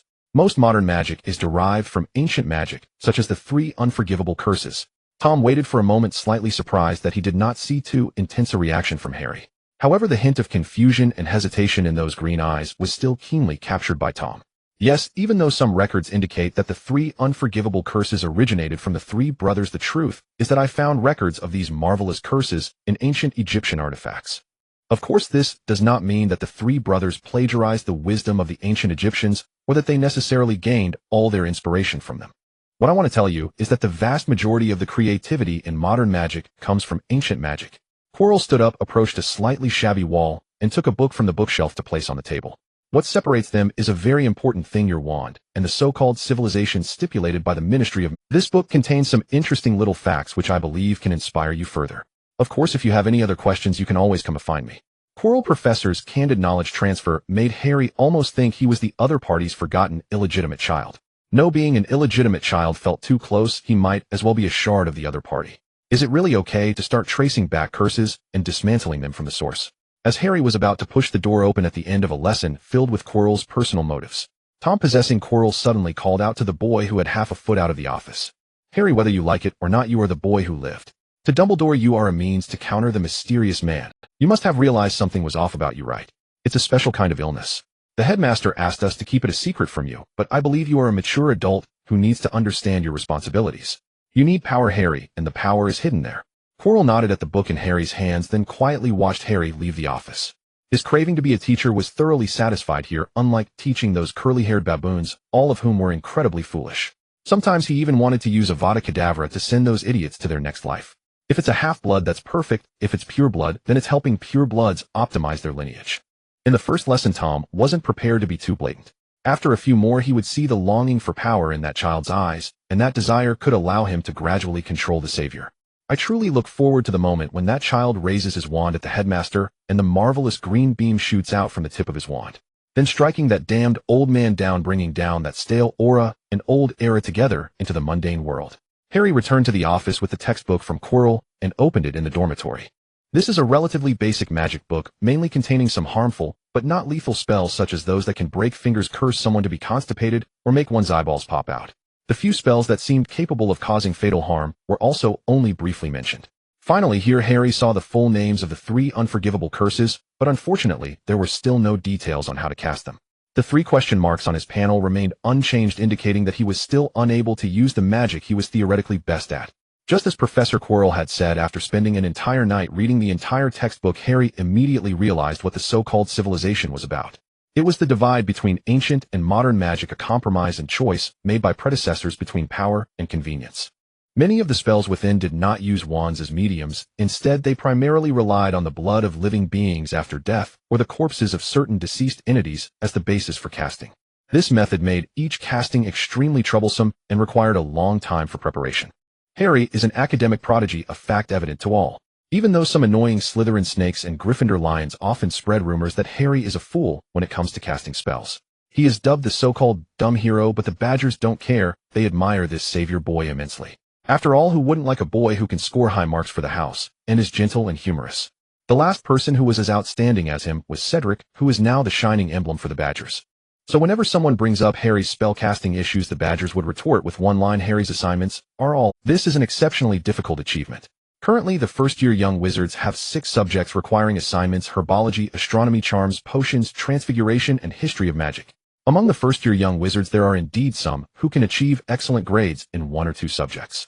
However, to achieve the remarkable feat of receiving perfect grades on all assignments within the nearly 2 months since the start of school, as Harry has, is truly extraordinary. Most importantly, the professor of history of magic is the ghostly Professor Binns. Students can understand receiving excellent grades from Professor McGonagall, Professor Flitwick, or even Professor Snape. However, Professor Binns is notoriously indifferent to students. Even when someone directly asks him about course-related content after class, he would just drift away in confusion. It's much like his attitude when he discovers a student openly playing wizard's chess during class. There have been many successful students who have submitted excellent history assignments in their school years. Yet most of those achievements are fleeting. When Harry accomplished the remarkable feat of perfect grades on all assignments, many students immediately questioned whether Professor Binns truly awarded Harry all excellent grades. Today is another Saturday gathering for the Badgers, but unlike previous occasions, Cedric invited Harry to the podium after consulting with him. The younger Badgers looked up at the increasingly radiant savior, nervously picking up their notebooks. The insights from a student with perfect grades are invaluable. They must learn well and strive not to have their assignments returned by the teachers. Hello everyone, I am honored to be invited by Senior Cedric to share with you all today. Harry stepped onto the small podium, which was merely a long wooden board propped up by a few barrels. He truly is a natural leader, just like you, Kelly remarked to Cedric, nudging him as she watched Harry confidently speak on stage. Watching Harry grow so quickly gave her a strange sense of nurturing a child. I believe you all didn't come here just to copy the answers to today's assignments. Neither the second years nor those in higher grades can copy my answers unless you are willing to stay an extra year at Hogwarts. While I admit that the food at Hogwarts is indeed better than what's outside, Harry quickly lightened the atmosphere as the Badgers enjoyed such a relaxed and humorous speaker. We won't discuss knowledge and theories here. Instead, let's talk about something you would find very interesting. Methods to quickly improve your assignment quality without requiring too much skill. Harry noticed that the young wizards were already engaged, and he finally got to the point. I studied the professor's papers, not the content, but rather the surface structures that support their frameworks, which reflect the way professors think when researching magic. Okay, I see some of you are starting to prepare to sleep. Just so you know, I won't be in your dreams. I have completed the most difficult work. What I present to you now is a fully mature set of formulas. You just need to plug in your answers, and you will have a completely different assignment. Now let's conduct a small experiment. I invite my dear roommates Alton and Damien. Let's find the most objective professor and have some fun with Professor Binns. I hope he won't hold it against me. Although unsure of what Harry was about to do, the Badgers focused their attention. Harry surveyed the room. He had successfully established a certain level of authority among the Hufflepuffs, a formidable political force. As a loyal reader of the Daily Prophet, Harry was acutely aware that there was only one large magic school in England. While there are some smaller magic schools in the countryside, they cannot compete. Hogwarts admission standards allow it to capture the majority of the student population. In fact, there are only 3 magic schools throughout Europe, and he can directly or indirectly influence 1/3 of the next generation of the wizarding world across Europe. No wonder Voldemort coveted a high school so much. If he were Voldemort and did not choose a grassroots approach, he could only follow the path of capturing large cities like the Paris Commune. As I mentioned earlier, I found a summary of Professor Binns' papers from his lifetime. This was challenging, and I thank Senior Cedric for his assistance. After summarizing these papers and the excellent cases from previous years, I have compiled a complete set of templates. Now we will directly apply this template to Damien and Alton's assignments for this week, regardless of correctness. Harry casually picked up Damien's assignment. Both Damien and Alton were among the students with good completion rates in the Badger house. This was precisely why Harry chose them. Students with weaker foundations would only produce garbage dressed in a beautifully crafted box. The exquisite packaging wouldn't turn that garbage into a dazzling treasure. For Harry, those individuals wouldn't be the ones he would unite with. His method naturally filtered out the underperformers in the group. Soon the 2 young wizards who had accumulated 2 assignments over the past week completed the revisions for their most recent assignment. Harry instructed them to submit it to Professor Binns while he began his next explanation. Once he completed the initial explanation, his 2 roommates entered with their papers. Alton received a good, while Damien scored a resounding excellent, causing the young wizards to become restless upon seeing the examples. Assignments are crucial. They are the best way to hold students accountable aside from exams. Hogwarts does keep attendance records, and this category carries significant weight on the report cards sent home to parents.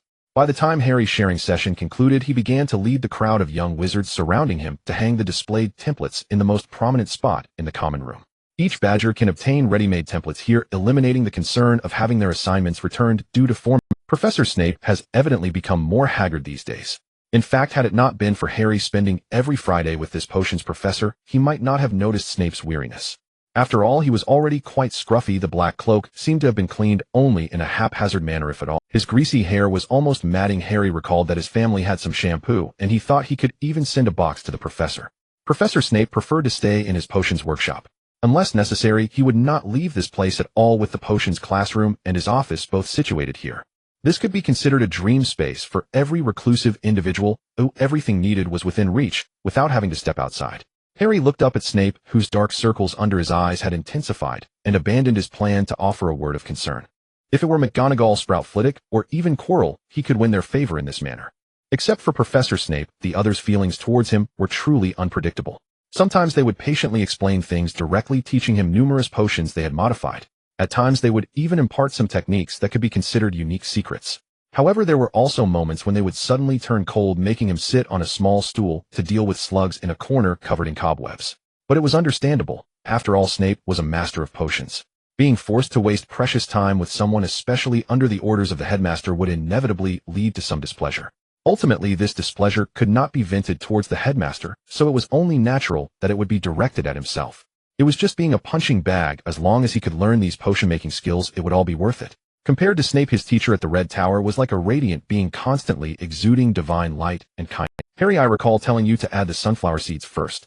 Snape approached Harry from behind, who was stirring the cauldron in a clockwise direction, and with just one glance, he noticed the boy had not followed the sequence he had taught for brewing the awakening potion.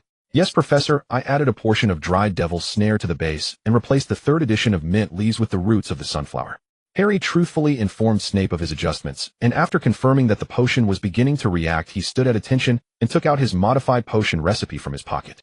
Clever little one. Mint leaves are not only meant to link the elements responsible for awakening and replenishing energy, but also to neutralize the toxins from reverting effects.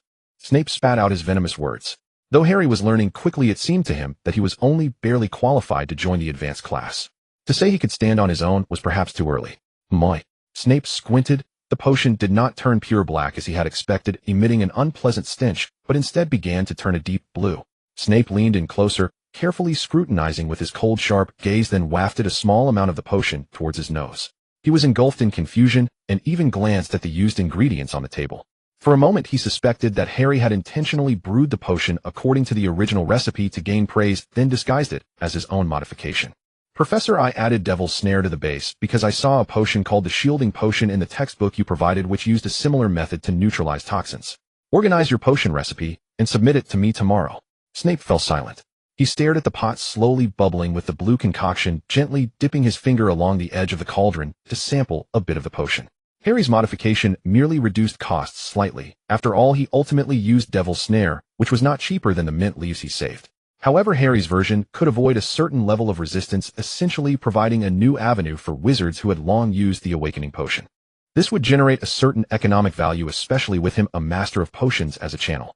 Of course, this potion also served as proof of graduation, demonstrating that Harry could independently produce certain low to mid-level potions. His skills undoubtedly surpassed those of 99% of potion makers available in the market.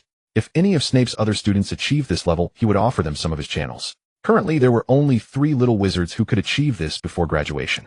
These individuals formed his potion network outside an information network and some collection points for rare materials. Most of his high-level potion customizations were arranged through these students after they had graduated. He really resembled her both in eyes and this dazzling talent for potions. Unfortunately, such beautiful eyes were set upon Jameis' ugly face, making him unable to resist the urge to give him a good whack. Harry. Just as Harry was tidying up the somewhat messy desk preparing to leave Snape's potions workshop, his potions professor called out to the busy boy. Beware of Quirrell, not everyone is as they appear. After Snape spoke, he watched Harry nod seriously before gliding out of the room in his long black cloak. Of course, not everyone is as they seem. Professor, this statement of yours is truly a useful platitude. Who would ever lay their thoughts bare on their faces? Harry finished cleaning up the remnants of the potion, then quickly grabbed the box on the table and caught up with Professor Snape, who had turned to enter the side classroom. On Fridays, the first-year wizards had no classes all afternoon. Today was October 26th, approaching the end of the month, and Halloween. The young wizards were mostly stirred up because after Halloween, they could briefly reunite with their families. For Cedric and the other athletes, the first Quidditch match would also commence in early November. This year, with Harry's addition to Hufflepuff, the pace of accumulating points had visibly increased, and many Badgers were beginning to fantasize about the thrill of possibly finishing second. This sense of anticipation made the Hufflepuff Quidditch team, which had been somewhat lackluster in recent years, feel a bit anxious. Even if they could not win the championship, they could not lag behind as before. Harry watched the fleeting figures of several Quidditch players outside the window. They were the Slytherin and Gryffindor players with whom they shared a love-hate rivalry. Having flown here, it seemed there were indeed many conflicts. Harry entered the side classroom, which was the advanced potions class that Snape held for the older students. These older kids had already grown accustomed to this little assistant to them. He was the kind of super genius who maximized effort and talent. Although Harry was just a first-year wizard, ever since they discovered that he was responsible for grading their assignments, many students had started to ask him questions about their studies after class. At least the Savior was easier to talk to than the Bat. While Professor Snape would answer questions, he would do so with a considerable amount of venom beforehand. The joyful atmosphere of Halloween spread throughout Hogwarts Castle before anyone noticed. Harry arrived at the headmaster's office punctually on this Saturday. Dumbledore was often absent from school this academic year, and during those times Professor McGonagall taught in his place. Harry actually preferred the classes taught by Snape and Quirrell, followed by those of Professor Flitwick and Professor Sprout. Most of the time Professor McGonagall simply left him alone in her office, supervising him as he read or completed assignments with very limited instruction on Transfiguration.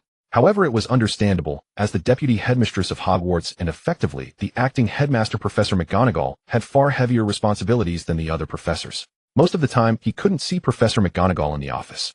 After a few instances of seeing her, she was either grading papers or hurriedly entering and then quickly leaving. However, every time he wrote down questions and left them on Professor McGonagall's desk, they would soon be returned to him along with reference materials he might need or simply the correct answers. As for Headmaster Dumbledore, Harry came here with a sense of fear towards him. He would prepare questions, but not too many, and they wouldn't be too outrageous. When Harry entered the headmaster's office this time, he saw Dumbledore standing by the pensive, seemingly lost in thought. Harry, Professor McGonagall and Professor Snape have informed me that you have shared a method to improve assignment evaluations with the Hufflepuff students. Would you mind sharing with this curious old man about school life? Dumbledore adjusted his fluffy, smooth beard and returned to his seat from the pensive, gesturing for Harry to sit down as well. Would you like some Bertie Bott's every flavor beans? Dumbledore offered a handful of beans from a jar in front of him. Harry suppressed the urge to test the beans, stuffing 2 or 3 into his mouth while holding the rest in his hand. Using identification magic on something offered by a top wizard would undoubtedly result in a significant loss of points. After all, he was the pinnacle of combat strength, and he couldn't resist. It was better to comply a bit. At least for now, he the savior seemed to be an important pawn for Dumbledore to test Voldemort. He even speculated that the so-called supplementary classes were specially prepared to help him grow faster. The first bean tasted like cauldron sludge, while the second was of steam, and pure white mist immediately erupted from Harry's ears. I simply organized the professor's assignment templates initially to achieve better grades. But later Cedric hoped I could share my own assignment experiences. I thought sharing knowledge itself had no significance, so I assumed the professors would prefer a more organized assignment template. Dumbledore replied, of course, both Professor McGonagall and Professor Sprout praised your efforts to me. That's a good thing, and I'm glad you could share your secrets. This is a quality that most adult wizards lack. Why should we reprimand it? Dumbledore said, only to notice Harry's gaze shifting towards the enormous mirror on the side. Oh, that is the mirror of Ariste. Dumbledore nonchalantly stepped aside, and in Harry's eyes the seemingly clear green lake water suddenly surged into a stormy wave. Then came a surge of pure desire rising from the muddy depths below. It was so dazzling that even Dumbledore felt a trace of crisis. But in just a moment the water surface returned to calm. Perhaps I made another mistake. The old man gently touched his prominent knuckles, thinking how difficult it was to understand this child, which reminded him of Tom Riddle from years ago. Back then he was also like this, patient, humble, and eager to learn, and both were half-blood wizards. Now as a centenarian, he couldn't endure another round of devastation. After Voldemort and his followers were suppressed by the Ministry of Magic, Dumbledore, confined to Hogwarts, often reflected during the quiet nights, wondering if he should have given more tolerance to Tom. If that had been the case, perhaps Tom would not have become the second Dark Lord. And now the second Tom stood before him, but the old man, preparing to open his heart, was horrified to find that he could not see through this child at all. Underneath the calm and innocence lay something deeper than Tom. Dumbledore grasped the Elder Wand, but the moment he touched the cold wand's body, he let go of it, simultaneously abandoning the use of legitimacy. He is still just a child, give him a bit more time, Albus. It is said that the happiest person stands before it as if standing before an ordinary mirror. I didn't expect the Muggle legend to be true. Harry looked at the mirror, his expression quickly calming down. Just as in the legend, the mirror of Ariste only allows one to see one's deepest desires. Yes, many have become addicted to it, forgetting the present and immersing themselves in the fictional world within, but no knowledge can be gained from it. Dumbledore looked at Harry, smiling as he added, what a pity. Harry quickly filled the gaps in his memory. The mirror of Ariste did not invade the brain in a normal manner to obtain memories. On the contrary, it took an infectious approach. If one were not careful, the memories and emotions in Harry's mind would be taken away by it. Headmaster, I saw myself becoming a true savior in there, not like I am now, but the kind that everyone recognizes. They believe in me and truly need me, not like now. I am very anxious, Headmaster. They call me the savior, the boy who lived, but I need months of practice just to cast a simple stunning spell. Harry quickly prepared his words, slightly lowering his head to avoid the old man's gaze. When he raised his head again, there was a hint of stubborn tears in his eyes, but they were quickly suppressed by the boy. The old man's attitude visibly softened as he stood up gently. Just when Harry thought his sincere feelings had been discovered, the disgusted Albus prepared to cast Avada Kedavra on himself. The old man's large hand covered Harry's hair that had been neglected for a semester, hanging down to his ears. Don't put too much pressure on yourself, Harry, and don't worry too much about others' evaluations. The title of Savior is indeed a heavy burden for you, but you can temporarily cast it aside. Even if Voldemort returns, I'm still here, standing tall. No, Headmaster, I will take on this responsibility along with the title. I'm just very scared that I'm not good enough, scared that everyone will be disappointed. Dumbledore watched Harry leave the headmaster's office, his expression shifting from affectionate to cold. It seems a home visit for Harry is necessary. As Harry walked down a corridor, the original stubbornness quickly faded. The boy curled a faint smile, which was gently touching the mirror's surface. The boy turned and walked into the bathroom, looking at himself in the mirror as the panel unfolded. Name Harry Potter. Age 11. Abnormal status, blasphemy, punishment, holy enemy. Spell stat, LV2 312 1000. LV2 279 1000. LV2 249 1000. Fireball LV4 189 710 0000. Simple detection spell LV1 15100. Cleanliness LV1 18100. Levitation spell LV1 2100. Blood Soul Sacrifice LV1 6100. Mage Hand LV0 710. Luminosity LV0 710. Restore to Original LV0 610. Fainting LV0 110. Alohomora LV0 110. Transfiguration LV0 710. Blood Soul Sacrifice is the minor spell he obtained from Professor Quirrell, which uses recently deceased beings who have suffered great pain. Due to not belonging to orthodox spells, Harry was less affected by negative status effects, which also led Quirrell and his master to be even more certain that Harry was a natural-born dark magic vessel. Harry could increase his progress in other spells by 1 or 2 points a day, corresponding to 10 to 20 points in the progress of the 3 unforgivable curses. At this rate, he could gain over 3,000 points in a year, potentially bringing all 3 spells to level. Halloween began as scheduled amidst the laughter of young wizards, marking the last day of October. The young wizards quietly discussed this year's Halloween feast, having heard that Dumbledore invited a skeleton band to perform at Hogwarts. Listening to the playful banter of the nearby badgers, Harry raised his cup filled with pumpkin juice towards Ron, who had a chicken leg in his left hand and a duck leg in his right. Ron intended to greet him, but upon looking around, he realized both his hands were occupied with meat and his mouth was stuffed with a large bite. The red-haired boy could only forcefully swallow the meat in his mouth, then shove the duck leg inside, before waving. I heard a skeleton band is coming this year. Odo was as enthusiastic as ever, wrapping an arm around Cedric's shoulder and nudging Kelly with his elbow. At that moment, Kelly, who was breaking off a piece of a floating pumpkin lantern, retaliated with an elbow jab before turning to Harry, who held the pumpkin juice. Harry, why don't you try out for Quidditch? I'm a Hufflepuff beater, and Cedric is the seeker. You could join us the girl suggested earnestly. Harry noted her strong physique, and indeed, he sensed that Kelly was suited for contact sports. Most of the female dwarven warriors he had seen before shared this build, each more fierce than the last, with some able to wrestle with golems using only their trained strength. Are you afraid you can't win and want to drag Harry into it? Not a chance. Harry needs to focus on being our top student. Quidditch is just a waste of time. Odo directly intercepted between Kelly and Harry. How can a boy not participate in Quidditch? Look, Cedric is also part of the Quidditch team, and he's doing great. Kelly argued back, knowing well that Harry's father was a renowned chaser at Hogwarts, and they really needed players. The Hufflepuff team had many 6th and 7th year seniors all about to graduate, which could leave Hufflepuff in a predicament of forming a complete team. Moreover, she genuinely thought that bringing Harry on board might reduce the pressure on the current players. Previously, although Cedric was also adding points for the Badgers, he was simultaneously part of the Quidditch team. So even if the Hufflepuff team's performance was not ideal, the Badgers wouldn't be too harsh on them. But now, with an additional, Kelly really feared that because of her players, Harry's points for the year would be in vain and Hufflepuff would end up last. Rather than that, it would be better to let Harry join the team, providing herself with some comfort, even though it felt a bit wrong. It was Amida who told you this, wasn't it? Cedric immediately realized this wasn't Kelly's own idea, but probably the thoughts of the less confident players behind her. It's also my opinion. How everyone has their studies, and indeed we lack strength, Kelly replied with a hint of Harry, they are just inexperienced, just practice more.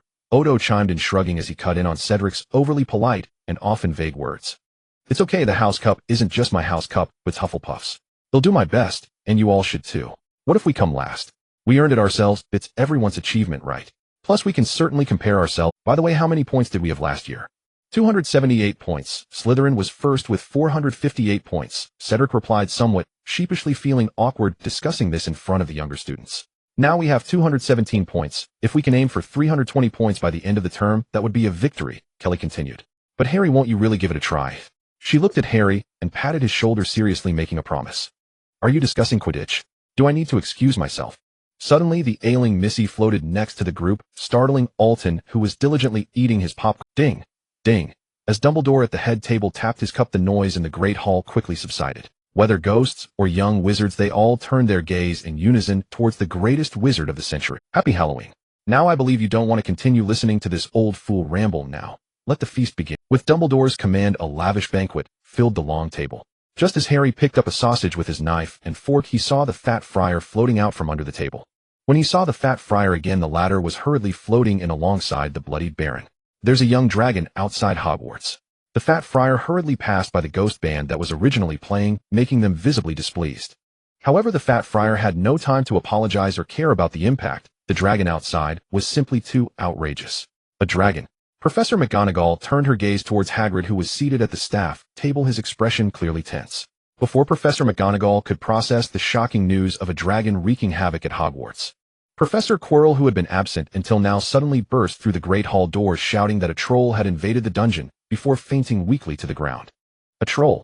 A stone stirred up 1,000 waves, and the young wizards immediately panicked. That was a troll, and the not yet completed Halloween gathering was utterly disrupted. Calm down, children. At last, Harry, who had been observing all this with a cold demeanor, waited for the elderly figure at the head table to raise his voice. The previously chaotic young wizards gradually settled down, turning their gazes to the greatest wizard of the century standing behind them. Heads of houses, lead the students back to the dormitories. Professors, follow me as we search for the troll. Hagrid, can you handle the dragon outside? Dumbledore looked at Hagrid, who immediately nodded vigorously. Harry, help me take attendance. Cedric gathered the previously scattered badgers after finishing his conversation with several heads. You're quite composed, Alton said, standing beside Harry as he called the roll, lightly touching his wand. He was unsure if the pitiful magic he had learned would be effective against the troll. According to the textbooks, trolls belong to high magic-resistant magical creatures. Although incredibly foolish, they possess immense strength, and generally adult wizards cannot subdue one alone. Dumbledore is the greatest wizard of the century, Harry reassured the surrounding badgers softly. Yes, you're right. Once Dumbledore takes action, the troll will surely be no problem. Alton hurriedly chimed in, trying to feel a bit more at ease. Harry glanced at Professor Quirrell, who was still lying. He just wanted to say, Teacher, what are you doing? With just one of the spells you taught me, I could easily turn the troll into a walking material library. Not to mention the new spell he had learned, Blood Soul Sacrifice, which could easily explode the troll's peanut-sized. Before leaving, Harry glanced back at his beloved teacher, lying lifeless, with Quirrell still sprawled on the cold floor, while those around seemed to have forgotten the professor's existence. The little wizard was quickly leaving, preparing to take refuge in the dormitory, while the professors hurried into the darkness of the castle to search for the possibly lurking giant. This farce was finally put to rest the next day as the house elves worked tirelessly all night to clean the corridors stained with giant blood and slime. However, the vast lawn outside the school still inevitably greeted the next day's sunlight with its charred skin. After borrowing Professor Snape's potion workshop and brewing a bottle of hair growth potion, Harry made his way to. Although Christmas had passed 2 days ago, the little wizards still gathered around the grass slope, which was noticeably shorter than the surrounding grass, marveling at the power of dragons. The Ravenclaw common room was located in the tower, and they had witnessed the entire process of the dragon attacking Hogwarts that day. A few eloquent Ravenclaw wizards were standing on the hill, scorched by dragon fire. Facing the eager and admiring gazes of their classmates, they recounted the whole story of Dumbledore battling. The headmaster just waved his wand, and the dragon was immediately struck down, landing right here. Look, these are all the plants that were crushed beneath it. You're lying, Evans retorted. This is where the dragon's fire burned, and these are the grass that the professors planted later. The little wizards immediately began to refute the flaws in the boasting. What a shame, Harry sighed. Yes, they had to send Norbert away. The poor giant, but it was his own doing. I said before, raising a dragon at Hogwarts is simply outrageous. Waiting by the Black Lake for Harry, Draco brushed off the grass roots stuck to his pants, preparing to find Hagrid for one last look at the dragon. Draco had discovered the dragon earlier than Harry. By threatening to expose Hagrid for raising a dragon, he secured the opportunity to feed the baby dragon up close. One day, when Harry brought some treats to visit Hagrid, he opened the door to find Norbert almost filling the entire room. Do you think they will kill Norbert? Draco seemed to have formed a bond with the little dragon. Although he looked down on the murderously inclined Hagrid, he still cared for the dragon. It hasn't harmed anyone. According to the Ministry of Magic's regulations on high-risk magical creatures, it probably— Well, if it weren't for the fact that individuals can't keep dragons, I would definitely have my father bring Norbert back. I told you Hagrid is not trustworthy. Draco was clearly still a bit resentful towards Hagrid, the foolish ally. When the two arrived at Hagrid's hut, they saw the little wizards peeking at the dragon from behind the surrounding bushes. Norbert was confined in the yard behind Hagrid's hut, secured by a glowing chain that Dumbledore had placed on Harry. From beneath the bushes a pair of nearly identical faces poked out. They were the Weasley twins. Harry had previously attempted to connect with them, and in exchange for providing some potion brewing, obtained information about several secret passages leading to the outside world. Don't be so nervous. Norbert generally doesn't attack unless provoked. Just stand up and look confidently, at least give Dumbledore's magical prowess some credit. As Harry spoke, he glanced at the rustling bushes to the side, where there was also a red-haired Weasley, and the note. Harry raised his eyebrow, thinking Hermione would be a bit more reserved considering she had always been like that. Indeed, her pretentious demeanor led to the know-it-all being ostracized by the little lions, even though she regularly scored high points for Gryffindor. Another aspect was that Gryffindor truly had a lot of points. Having not won the House Cup for 6 or 7 consecutive years, Gryffindor was no longer fixated on the House Cup, but instead began to enjoy school life. But that's a dragon. And Harry, aren't you here too? Hermione initially seemed a bit weak upon seeing Harry arrive, as if she were a child caught stealing. However, she quickly thought that Harry had come too, and everyone was there to see the dragon, as if trying to assert that no one was more mature than the other. You all better come in quick. Professor Snape just went in. If he comes out, he will definitely deduct points from us. Ron poked his head out beside Hermione, and Harry even noticed some older students further away casting a disillusionment charm, watching the show closely. We came to visit Hagrid, not to sneak around like you lot, as if we were thieves. Draco glanced at the circle of little wizards surrounding Norbert, then at the tied-up dragon, feeling a sense of Unfortunately, his inquiry to his father about keeping Norbert had fallen on deaf ears. It seemed unlikely he could intercept the little dragon before the Ministry of Magic arrived to take it away. Just as Draco was preparing to engage Ron and Hermione in a fierce war of words, he noticed the little wizards in front of him quickly disappearing into the bushes. Headmaster. The slow-witted Draco turned around to see Professor Snape emerging from Hagrid's hut, his face dark as he glared in their direction. Hagrid, someone indeed used a potion to provoke this dragon into heat, but that is not an excuse for you to raise a dragon on the edge of the Forbidden Forest. I will report this to Dumbledore honestly. After Snape finished speaking with Hagrid, Hagrid felt a heavy weight lift from his heart upon hearing the potion. I told you Norbert is so well-behaved, how could he suddenly change his temperament? Hagrid patted his broad chest. What are you all doing here? Once Snape had finished addressing the matter, he turned his gaze to the two little wizards who had brazenly come to see the dragon. Outside, those rustling little wizards who thought they were well hidden had already been reported to Filch. He hoped these little wizards had a suitable reason to explain why they had grouped together at the edge of the Forbidden Forest. When Snape finally recognized the two in front of him, his cold gaze paused for a moment before narrowing into slits like a serpent's eyes. Very well, he had thought there were no such boring little wizards nearby, but now the leader turned out to be one of his own students, and the other was his student. And these two didn't even bother to hide. Professor, I came to bring Hagrid the hair growth potion. Sorry, Hagrid. Harry looked at Hagrid's bald head. It was hard to imagine Hagrid, who once had a thick mane of hair, now looked rather cute without his smooth black hair. Well, thank you so much, Harry. Hagrid rubbed his bald head, not overly concerned about it. After all, everyone had always looked at him with colored glasses, so what difference did it make whether there was more or less? Two came with Harry to deliver the potion. I hope a bottle of hair growth potion hasn't worn you out. Snape spat out venom and quickly left the scene. As the large bat passed by the bushes hiding countless little wizards, he conveniently pulled out the Weasley twins. Then Snape happily deducted 20 points from Gryffindor. Holly, look. I was so busy I forgot the ruin eye when she egg I bought you still hasn't hatched. Haigu accepted the little vial Holly handed him. The large glass bottle that required 2 hands in the boy's grip now seemed almost delicate in the giant's palm. In Haigu's hands it looked like a tiny perfume bottle. The giant handled it with unusual care, wary that a single careless squeeze might shatter the growth potion Holly had prepared. Ruin Eye, when she is classified by the MOFA Boo as a high-risk magical creature. You intend to raise that thing. Delacour had thought that Haigu secretly keeping a dragon in his hut was excitement enough. He had not expected anything more sensational.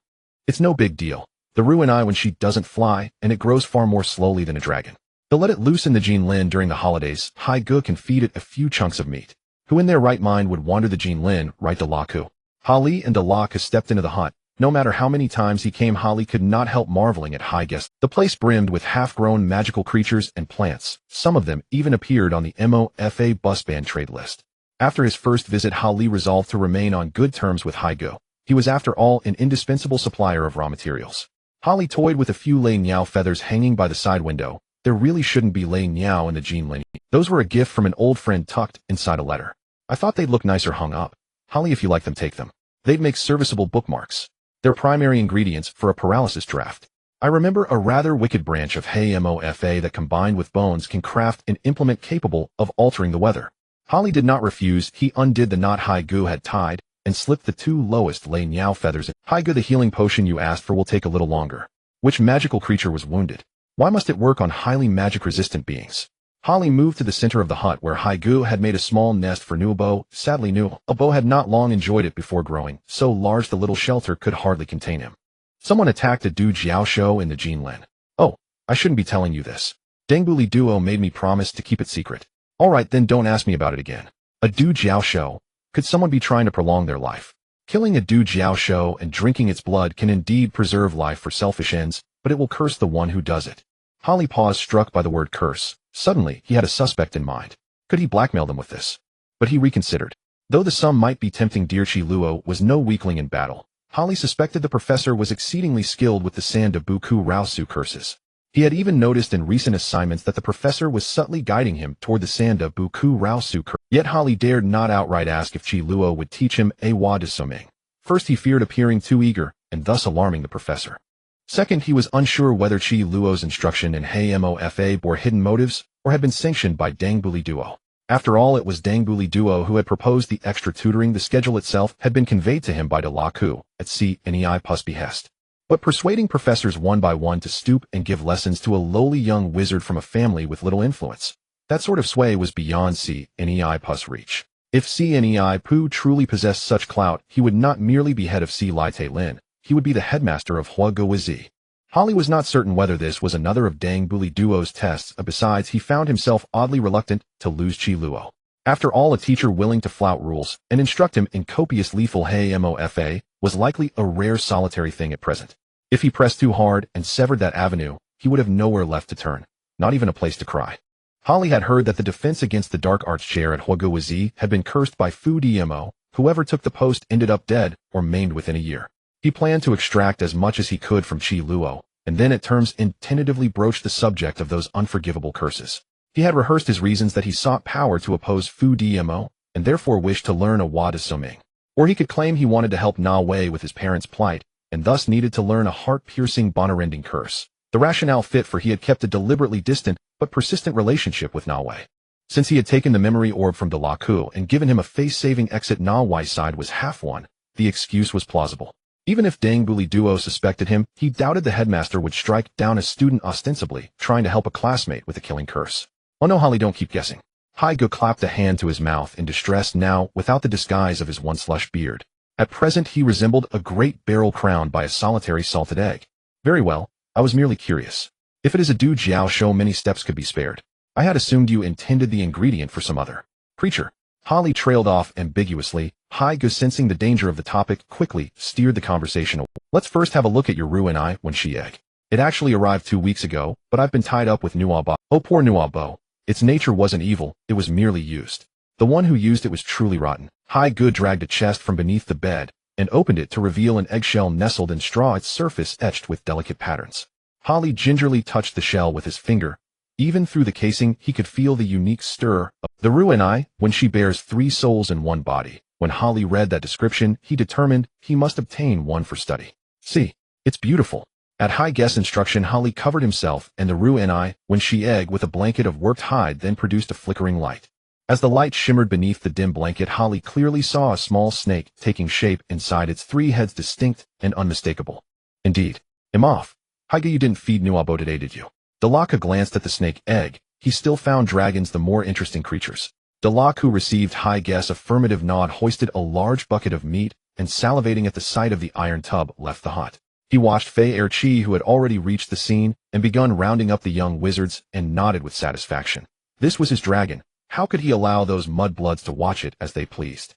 Fei Erchi and his cat looked toward the Malfoy who emerged from Haige's hut, but when their gaze fell on the iron bucket full of fresh meat in the young wizard's hands, they abandoned that pursuit. It was likely another pupil punished for some transgression and sent to feed the dragon. A fitting penalty, dangerous enough and suitably punitive. The events of Halloween were rapidly escalating. Not only did the entire faculty and a multitude of students witness the giant dragon, but they also heard about the enormous monster that had perished upon its debut. The ghost choir invited by Dumbledore had the opportunity to sit in the front row, intensely absorbing the unfolding spectacle. This news was impossible to contain. Harry felt there was no need to hide it, especially since Dumbledore had dealt with the giant monster that had wandered into Hogwarts that very evening. He had even gone out to subdue Norbert, who was chasing Hagrid in a long-distance run around Hogwarts without sustaining any injuries. The broken scales on Norbert's body were merely the result of his attempts to harm himself while bound by Dumbledore's chains. Such combat prowess exhibited with ease was sufficient to demonstrate Dumbledore's formidable authority. He had merely allowed an intrusion into Hogwarts. He was not so old that he could no longer wield his Elder Wand. However, it was evident that things were not developing in the direction Harry had anticipated. Harry unfolded the newspaper sitting in Professor Quirrell's office, where the professor's health had been steadily declining since Halloween. Harry was beginning to worry whether this professor would last long enough for him to ask about the 3 unforgivable curses before he passed away. At this moment, Harry was fairly certain that Professor Quirrell was not aligned with Dumbledore, at least not on Sign. Otherwise, he wouldn't be pitifully running into the Forbidden Forest to drink unicorn blood. That was just too pathetic. Were it not for the circumstances, Harry might have considered providing this garlic-scented professor with a limited supply of healing potions, as long as he was willing to exchange his knowledge of dark magic for it. With Professor Quirrell, Harry had achieved a qualitative leap in his understanding of the 3 unforgivable curses. Although he still did not know the incantations for the 3 unforgivable curses, he had gradually bypassed the casting steps to begin unraveling the principles behind them, especially the principle of Avada Kedavra. Perhaps it was due to this body having endured a blast compared to others who only had experience. Harry had a uniquely insightful perspective leading to rapid progress with the 3 unforgivable curses. It was as if all his innate talent was concentrated and unleashed upon this. Just as Harry was reading the day's edition of the Daily Prophet, Quirrell quietly approached him from behind. A thin layer of sweat broke out on the back of Harry's neck. He had been careless, not realizing the professor had such stealth. Harry smiled and handed the newspaper to Quirrell, who had come from behind, nodding in agreement. Indeed, if I were the headmaster, I would certainly visit the headquarters of the Daily Prophet to meet their editor-in-chief. If I could also cast a curse on them before leaving, that would be even better. Harry expressed his views seriously while subtly moving closer to the wall.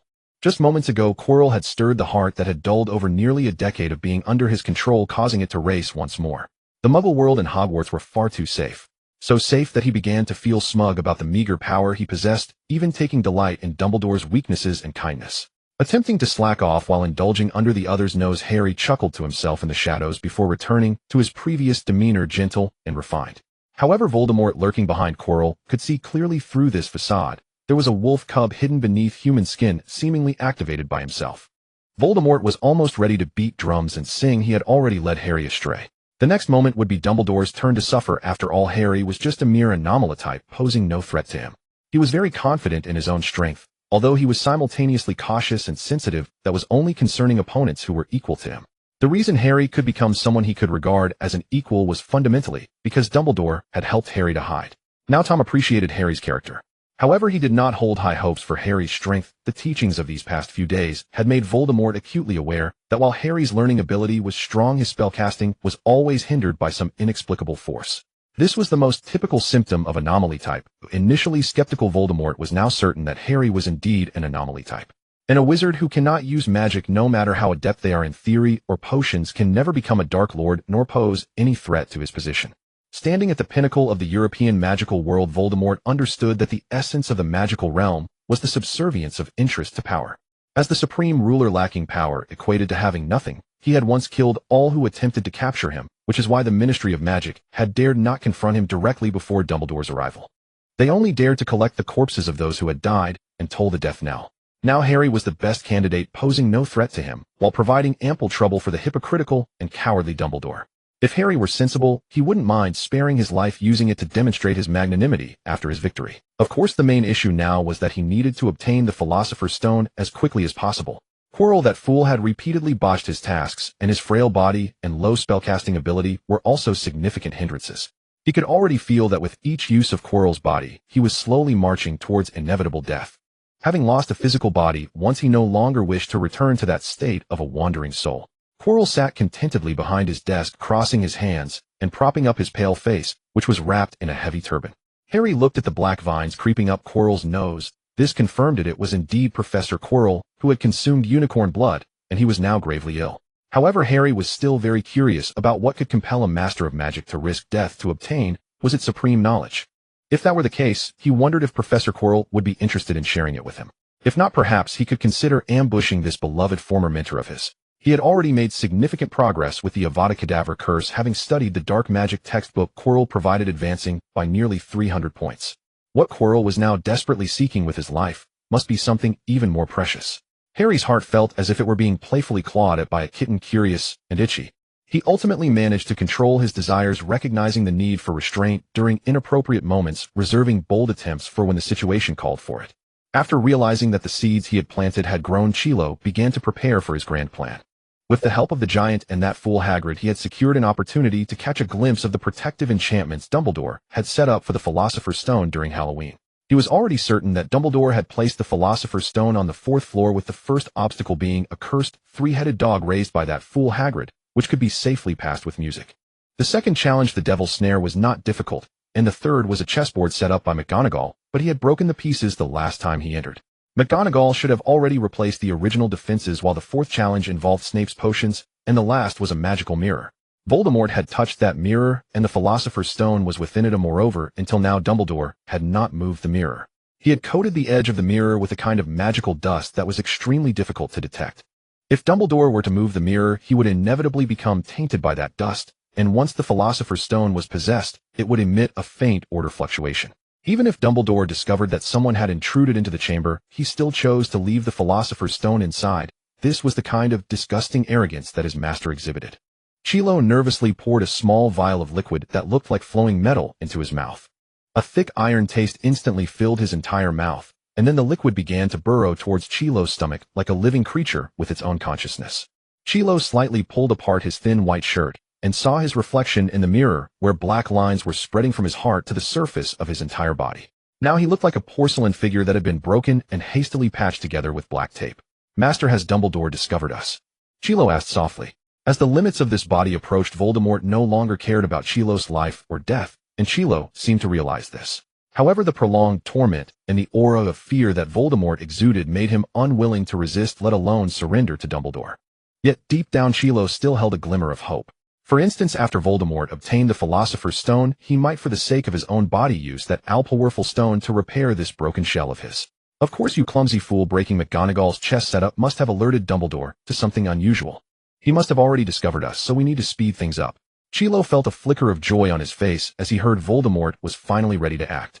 This was the first good news he had heard since he started school in September, now early December, as various houses began counting the list of little wizards going home for Christmas. Dumbledore will leave Hogwarts to visit friends during Christmas, and he won't return so soon. We must seize the time after Christmas to act. Voldemort carefully reassured this useless servant, as he could only temporarily rely on this waste. Once he obtained the Philosopher's Stone, he would immediately seek a chance to switch bodies. Now that they were getting closer to the limits of this body, his control over it was gradually diminishing. If Chilo were to act recklessly now, he would have to rush to the location of the Philosopher's Stone, see if he could snatch it, and then leave immediately. After all, he was far too familiar with Chilo's body. This waste would shatter into pieces if it engaged in another intense magical confrontation. Due to the unicorn's curse and the damage caused by his possession, the originally frail Chilo was now merely a pale porcelain figure. Just a little external force could completely shatter this body that maintained a fragile balance. Even the regular tutoring sessions with Harry over the past half-month had been assigned to Chilo by Voldemort to avoid this body collapsing completely before taking action. Fortunately, Harry was mainly engaged in theoretical studies now. He only needed to relay the theory to Chilo, allowing him to pass it on to Harry, and so far there had been no slip-ups. After leaving Chilo's office, one more time Harry encountered Professor Snape, who was lurking around the corner. Harry glanced at the tightly closed door of Professor Chilo's office, and then at the unfriendly expression of Professor Snape, realizing that Dumbledore had likely taken notice of Professor Chilo. It seemed that Professor Snape and the other party were not in cahoots. He had expected to witness Dumbledore angrily confronting Chilo. "The professors have made a decision regarding your situation. Harry, you don't need to come to Chilo's office on Wednesday anymore." "What about Professor Chilo?" Harry asked, looking rather confused. "I'm here to notify him." "Good, it seems that despite his dark appearance, the bat belongs to Dumbledore's camp, which is understandable. After all, Hogwarts is Dumbledore's domain. The rumors outside could be explained as Dumbledore being old-fashioned and stubborn. If the school staff were as infiltrated as this, he might need to figure out how to find a new mentor soon." "What about my classes in the future?" Harry weakly inquired. Professor Chilo's lessons were genuinely informative, and since he started attending, he had already accumulated at least 600 points from the 3 unforgivable curses. "All classes except mine are cancelled. Come to me from Monday to Friday in the future." Snape left this statement, and then knocked forcefully on the door. Harry licked his lips. It wasn't a loss. Having the potions master personally instruct him was a good thing. However, Professor Snape was truly fierce. It seemed like Professor Chilo's door was about to be torn down. As soon as the door was opened, Snape directly seized Chilo by the collar, lifting the poor man into the room. Harry watched as the door was slammed shut by Snape, his gaze wandering. His potions professor had wall-pinned his defense against the dark arts professor. This news was enough to make him lose his appetite for dinner. He could only hope that Professor Chilo would not resist too much and would simply accept his fate. It was best not to resort to violence, or he would lose two beloved mentors at once. In recent days, through diligent study, his spellcasting level had reached that of a second-year wizard. This was likely why Dumbledore chose to stop teaching at this time, but Professor Snape was simply too swift. Clearing the desk, running errands for Professor Snape, verifying ordered materials, assisting the professor with simple repetitive experiments, researching information, and preparing experimental equipment. Even mediating disputes with suppliers which Harry had taken over completely, he was certain that Professor Snape could no longer do without him. Moreover, it seemed that Headmaster Dumbledore was not planning to let Professor Chilo finish this semester. He seemed ready to move soon, which meant he wanted to keep his hostage at a distance. So he should find an opportunity to ask Professor Chilo about the 3 unforgivable curses soon. Otherwise, the next defense against the dark arts professor might not be as generous as Chilo. You have it too rough. You have to meet that giant bat 5 times in 1 week. Harry sat in the hall, hearing the pitying gaze of Odoga directed at him after the arrangement. Professor Snape is one of the 3 most renowned potion masters in the British Isles, and outside wizards must time their meetings with him, using an hourglass costing 1 galleon for each turn. Cedric continued to comfort Harry as usual. Harry shrugged. He actually quite liked Professor Snape. After all, he was genuinely teaching something. Is it that expensive? Then can I skip class and have the professor refund me? Ron, unable to tolerate Hermione's incessant chatter, squeezed himself over to the Hufflepuff table, even bringing Neville along. Bang, bang. Snape, rolling up a thick journal into a tube, had somehow slipped behind the 2 Gryffindor. He then gave each of them a nudge, causing Ron and Neville to retract their necks into their collars. Slandering the professor behind his back, 5 points deducted from Gryffindor. After saying this, Snape threw the weapon he used to strike the 2 at Harry, who was sitting opposite. Your potion recipe has been published in the Cauldron, and related royalties will be sent over. Go to your head of house's herbology room before class tonight to collect the mature moonroot. The Cauldron. That's the top journal in potionology. Harry, can I borrow it to take a look? Mice, who was also mooching for food, let out a sharp cry. He was already in his 4th year, and soon to be in 5th, preparing for the O.W.L.S. exam. Up until now, his papers had only been published in journals that sang a different tune, ones that weren't even considered legitimate academic publications. The Cauldron, is it engraved on the cauldron? Ron covered his head. He was now feeling a physiological discomfort towards this professor, who walked with a built-in silencer similar to seeing a spider. It's an academic journal, and the very top one in potionology. Generally, wizards who focus on potion research only publish 3 or 4 articles throughout their lives. Wizards deemed worthy of occupying the front page are considered potion masters. Even if I can only publish 1 article before I graduate, I could easily pull my mother out of the lab when I want to eat at home. With excitement, Mice opened this issue of the Cauldron with trembling hands. The Cauldron is an annual publication, and it seemed Snape had urgently inserted Harry's recipe into it. Soon Harry understood why Snape had such immense influence. On the front page was Professor Snape's article, an article regarding the improvement of the Wolfsbane potion. Harry had also helped Snape organize relevant materials in his potions workshop, and under Snape's guidance, he had already completed the refinement of the Wolfsbane potion. This is a potion that helps werewolves resist transformation on the night of the full moon. It was not invented by Snape, but he had reduced the cost of the raw materials needed to nearly half, and the difficulty of refining it had also dropped to a considerable degree. This achievement allowed him to grace the cover once again. Ron looked in disbelief at Snape, who was featured on the cover, still wearing that gloomy expression. However, beneath the animated image of Professor Snape brewing a potion was a floating string of golden text. Potion Master Improver of the Wolf's Bane Potion, Severus Snape. Oh my god, who would have thought that the giant bat is actually a big shot? Of course, every individual who can become a professor at Hogwarts is exceptional in their field. After all, this is the best magic school in all of Britain. Mice proudly explained to everyone around. For example, Professor Quirrell. That's an exception. The position for the defense against the dark arts professor at Hogwarts has been cursed by the Dark Lord. Professors in this role change more often than the soil in Professor Sprout's greenhouse. Oh, sorry, Harry, I didn't mean to. Mice suddenly realized there seemed to be a party involved here. It's fine, I generally just call him Voldemort anyway. After all, we're destined to have our final battle. I think if Voldemort did curse this position, then why doesn't the school just offer another course, him a defense against the dark arts class? After all, he cursed the position of defense against the dark arts, didn't he? If it really doesn't work, they could hire a teacher, letting them act as a professor for any random subject, and in reality teach defense against the dark arts. If that doesn't work, they could also borrow a teacher from another school and build a classroom in a town far from Hogwarts, going there for 3 days each month to complete the course. Officially, it would be considered our extra tutoring class. That teacher wouldn't even count as a Hogwarts professor. The surrounding badgers' eyes widened. They had not expected such a bizarre tactic. We've already tried the first few options. Carrie pulled the small dish of ketchup in front of Harry towards herself. Oh, she was currently tasting one of the few British dishes available on the Hogwarts dining table: fish and chips. My professor in second year was nominally the Muggle Studies professor, but he actually taught our defense against the dark arts class. Carrie grabbed a large handful of fries, then organized these fries of varying lengths, so they could all be dipped in ketchup. As a result, by the end of the academic year, he had blown up half his body in an experiment that was said he had only just been discharged from St. Mungo's 2 years ago. At that time, our defense against the dark arts class was simply called Muggle Studies. After all, I didn't feel like Voldemort. The Dark Lord's curse showed any mercy to that poor professor. The second idea might actually be feasible. You could simply write a letter to the headmaster, and maybe next year we could have a defense against the dark arts professor from Durmstrang. I've heard that they teach dark arts openly there. Cedric pondered for a moment, realizing Harry's idea might actually work, and he looked at Harry seriously and suggested.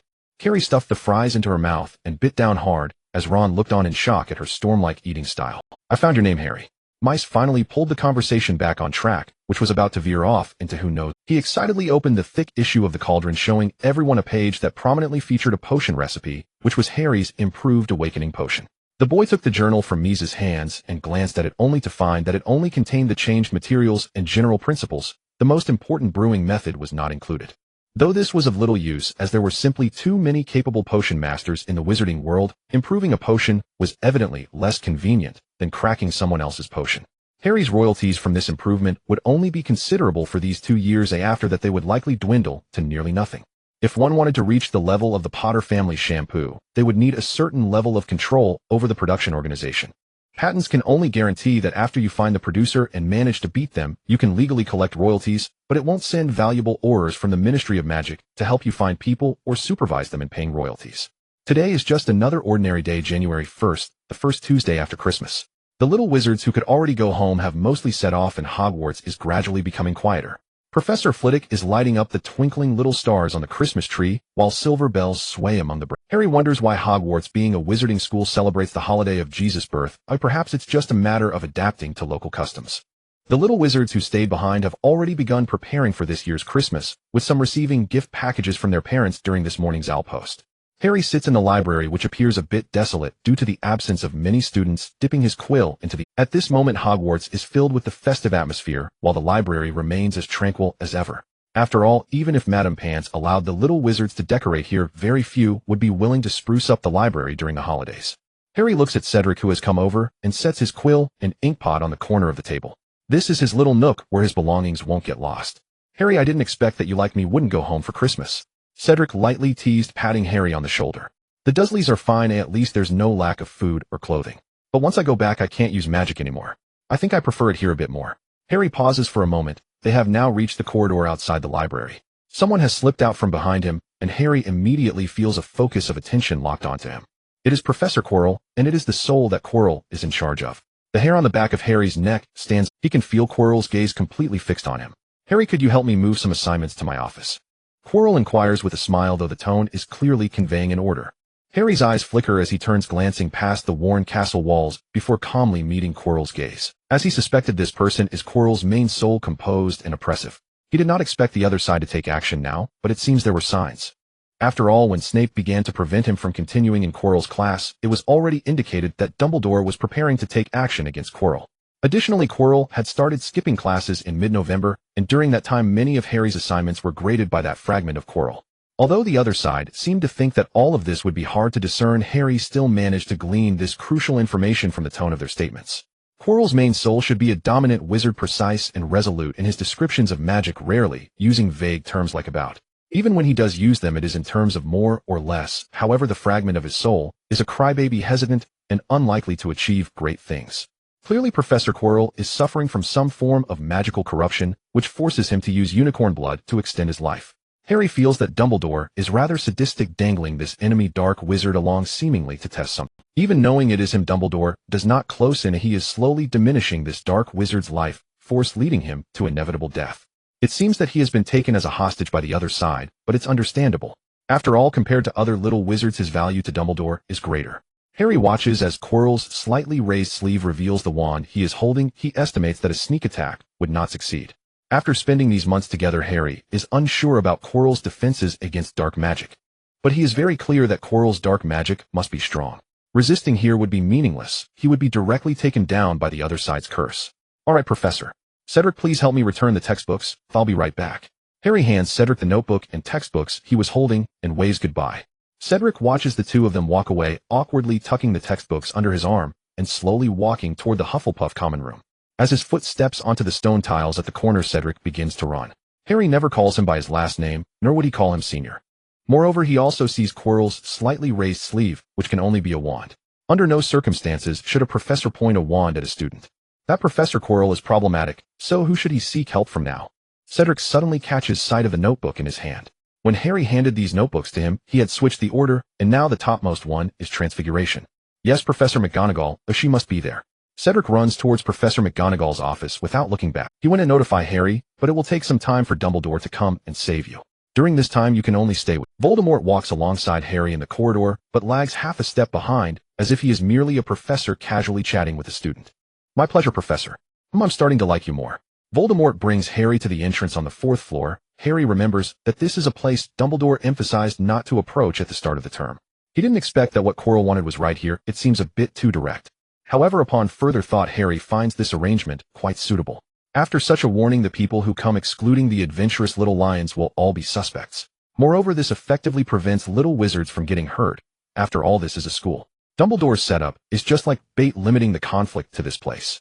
You know, Dumbledore is an old schemer and a cunning one at that. I was severely outmaneuvered by him back in the day, but he's been watching me since my student days. Quirrell easily opens the door with the spell, revealing a massive black, three-headed dog crouching on the ground. Clever little trick. Voldemort lightly taps his wand, and the distant harp begins to play by itself. Harry feels the tendon on his forehead suddenly disturbed, starting to twist in pain. That is an attack method aimed at wandering souls. It should be some kind of magical item. The black, three-headed dog quickly falls into a deep sleep. As he jumped into the deep pit, the irregular rock walls swiftly blurred past him on both sides. With the sound of the wind sharpening in his ears, Harry saw a glowing pool of water below. The moment he fell into it, he felt his magical fluctuations being rapidly diluted. The boy quickly decelerated in the liquid, then held his breath and swam upward. It was a pool approximately 5 to 6 meters deep. The pool was filled with a glowing blue liquid. Harry crawled out of the water and began to shake off the sticky liquid that clung to him. The boy watched as Professor Quirrell jumped down just like he did, but as he approached the water's surface, Quirrell gently waved his wand, and with a gust of wind sweeping through the space, his descent was halted. Then he quickly moved towards the edge of the pool. The pool stirred, and the previously calm surface rapidly became turbulent as huge waves surged up from below, crashing violently towards Quirrell above. Protego. With a layer of faint blue shield flashing around him, Quirrell quickened his pace towards this side. The surrounding waves were deflected by the shield. However, the water clearly wasn't ready to let Quirrell off so easily. They formed a water mass in the low air, completely enveloping Quirrell, then began to spin rapidly. Incendio. With a burst of orange-yellow flame erupting from the tip of Professor Quirrell's wand, a fiery serpent coiled over the water that attempted to drench Quirrell. Quirrell slowly descended as the water that had originally tried to break through his defenses was completely intercepted and consumed by the fiery serpent, causing the pool to appear somewhat languid. Don't move. Quirrell pointed his wand at Harry, and the fire spell instantly coiled around Harry, accurately consuming the viscous blue liquid that had stained him. What is this stuff? Harry curiously looked at the blue liquid that seemed to have settled behind him. Now he was Quirrell's guarantee to leave Hogwarts, at least until the latter departed his life, was secured. As for whether Quirrell would ultimately kill him to silence him, Harry leaned towards the belief that he would not. After all, he still held some value. If the end goal was to kill him, wouldn't all the time spent in class be wasted? If Professor Quirrell ultimately decided to play it safe and eliminate him, Harry could only hope to use the 2 fireball spells in his grasp to fight back. At worst, he would die here, which wasn't much of a problem. Many wizards had perished on the path of magical exploration, and he currently had almost no ability to resist. After ruling out the option of fleeing Hogwarts overnight regardless of how he chose, even if he opted to return home for Christmas, Quirrell could simply wait for his return to ambush him. A determined, powerful dark wizard, this was an irresistible factor. That is the larva of the Chisemi bug. They will consume all surrounding magical fluctuations and render magical items ineffective. Of course, if you cast the 3 unforgivable curses, you can also use this to erase any traces of your spells. Quirrell smiled as he introduced it to Harry, simultaneously directing the spell at the entrance before them. At the moment Quirrell used the unlocking spell to open the door, the pool behind him surged silently, and a powerful stream of water attacked the spellcasting Quirrell. Quirrell clearly did not anticipate such resilience from the water. He could only halt his incantation. He turned around and forcefully waved his wand, causing a red lightning bolt to surge from the tip of Quirrell's wand, which shattered the swirling blue water in an instant. Harry quickly turned away to avoid a mouthful of chisemi bug larvae. While he was curious about that thing, it didn't mean he wanted to eat it. Although Quirrell defended against the blow, the splattering blue liquid still stained the professor's purple robe. Harry, didn't you want to learn the unforgivable curses? Today I will demonstrate one for you. Just then, the Voldemort controlling Quirrell's body quickly turned around after shattering the blue liquid, but he evidently forgot that his face was on the back of Quirrell's head. Quirrell removed the damp purple scarf, revealing a pale, human face behind it. Then, amidst Quirrell's terrified expression and silent scream, Voldemort pressed down on this head and began to rotate it slowly. Harry watched his teacher perform this gruesome act before him, marveling at Quirrell's grotesque experiments with flesh and alchemy. They generally placed the main subject directly in front. This kind of object-subject conversion, requiring a head twist, though not impossible, was certainly rare. Even if Quirrell sought to distinguish the faces between subject and object, he could have used a mask. There was no need to be so harsh on himself. This was not simply a matter of turning the head, it required severing the spine, while maintaining nerve connections, then rotating and reconnecting the spine. Many believe that the Avada Kedavra curse only works on individual beings and is not applicable to groups. But that is a misconception, for magic is the magic of the heart, Harry. When you need to deal with such bothersome little insects, especially those that are linked to the soul and life, treat them as a Avada Kedavra. Voldemort softly intoned, then pressed his finger against the end of the wand, gently flicked it, and then let it drop. A green flash shot out with the man's wand movement, directly embedding itself in the pool that originally emitted a faint blue glow. The green light quickly danced among the blue glimmers, resembling a bluesy tune dancing with death. As Voldemort retracted his wand, Harry approached the pool. The original blue hue had now completely dissipated. The chisemi bug larvae, linked in life and soul, had killed themselves using their most adept means of magic. At this moment, countless small white particles were peacefully falling to the water's surface, which were the bodies of the chisemi bug larvae. In death, they could no longer release their dreamy blue light. For a bite to eat, they had successfully delivered themselves to the gallows. Just as Harry was about to touch the calm water's surface to see what was going on, Professor Quirrell behind him had already begun to urge him. "Hurry up, Harry, Dumbledore will be back soon." Although chisemi bug larvae are considered contraband by the Ministry of Magic, you can find them in Nocturne Alley. Voldemort finally pushed open the door leading to the second challenge, revealing a narrow wooden bridge with neatly arranged eggs below. "Harry, do you have a piece of paper with writing on it?"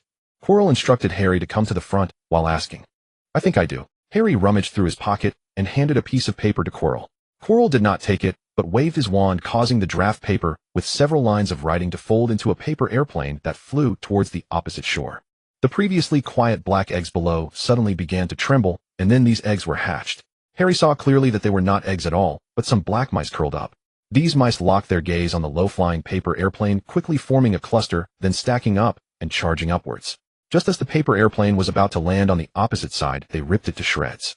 "Professor, you still enjoy these little tricks?" Voldemort chuckled, tapping his wand on his own clothes, then on Harry. Disappearing text. "Is this the word-eater mouse?" Harry curiously asked, looking at the little mouse that had devoured his draft paper and was now absorbing the characters from the shredded paper. "Of course, Harry." Voldemort gently tapped the boy's neck with his wand, signaling him to move forward. Harry stepped onto the narrow wooden bridge, which was simply made from a whole log, without even a coat of paint on the side. The bridge was about 5 meters above the ground beneath, which the agitated word-eater mice were stirring. Although the book stated that these magical creatures were not interested in things without written symbols, that did not mean that simply dropping into their midst would be without consequences. Harry had just witnessed the mice stacking up high and tearing the paper airplane apart in midair. He had no desire to test whether these mice were really only interested in written text, as described in the books. "Harry, do you know Dumbledore is a great schemer?" Quirrell walked behind, not forgetting to provide some psychological education to Harry walking ahead. He was acquainted with the first Dark Lord Grindelwald in his early years, and they shared a close relationship. But in the end, he chose to ascend the tower alone, leaving his friend imprisoned for life in the desolate ruins of... Quirrell's tone slowed, especially when recounting the delicate relationship between Dumbledore and Grindelwald. Harry recalled the old glass he had mentioned earlier, and guessed what the professor meant by a close relationship. He hadn't expected that the seemingly bushy-browed and bijed headmaster would have such a strong personality in his youth. If he remembered correctly, Grindelwald's era was not as tolerant of same-sex love as it is now. He didn't even care about the person he loved most. "Harry, what do you think he truly cares about? What does this century's great white wizard, the one who writes your destiny, truly care about?" Finally, they crossed the perilous wooden bridge. Harry turned back to look at the word-eater mice, which had returned to their circular black eggs, waiting quietly for the next prey, choosing to remain a good listener. Voldemort seemed to enjoy this feeling of controlling others as he opened the next door with his wand, revealing a roaring fire. The entire space was set ablaze by the black flames below, and the air was thick with the acrid smell of... Quirrell finally halted his previously composed pace, his gaze sweeping across the space. It was a narrow rift, and he was unsure if it was still beneath Hogwarts. On both sides were nearly vertical cliffs, with black flames burning 3 meters below the cliff base. The rock walls on either side had slightly protruding rocks, making it necessary to press against the wall to pass through. "Harry, you need to go across."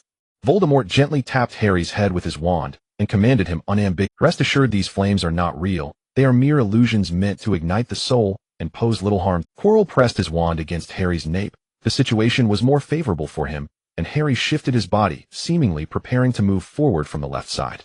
Feeling the wand behind him always at the brink of contact, the boy abandoned his attempt to seize it.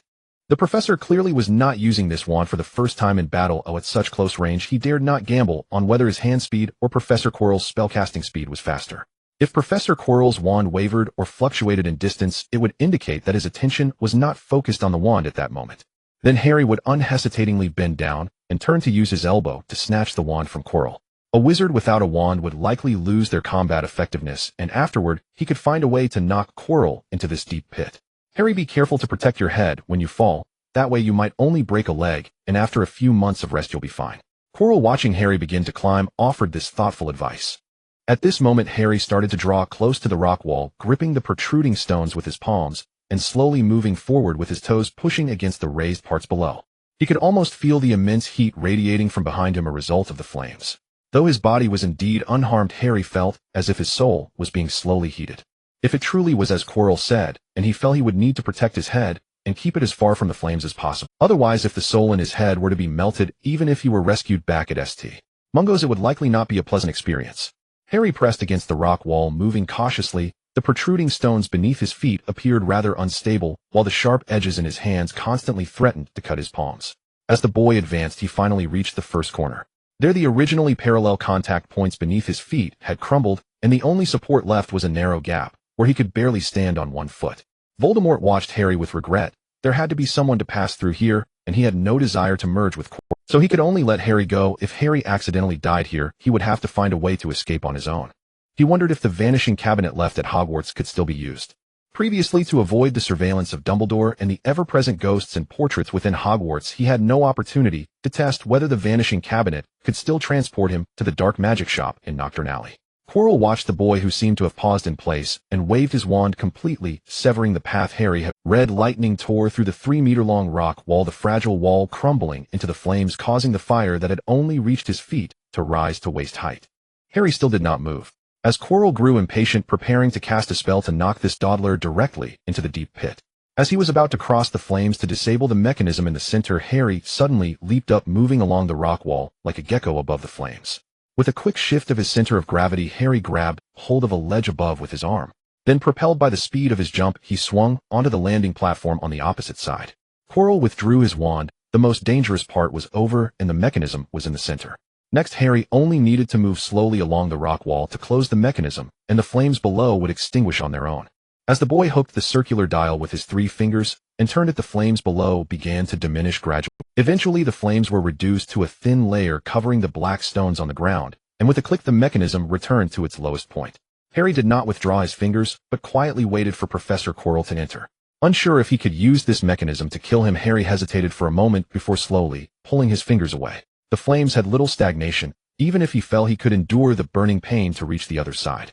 If it were Professor Quirrell, he would not be able to withstand it for 15 seconds, but he could still take down the mastermind with the killing curse before leaving.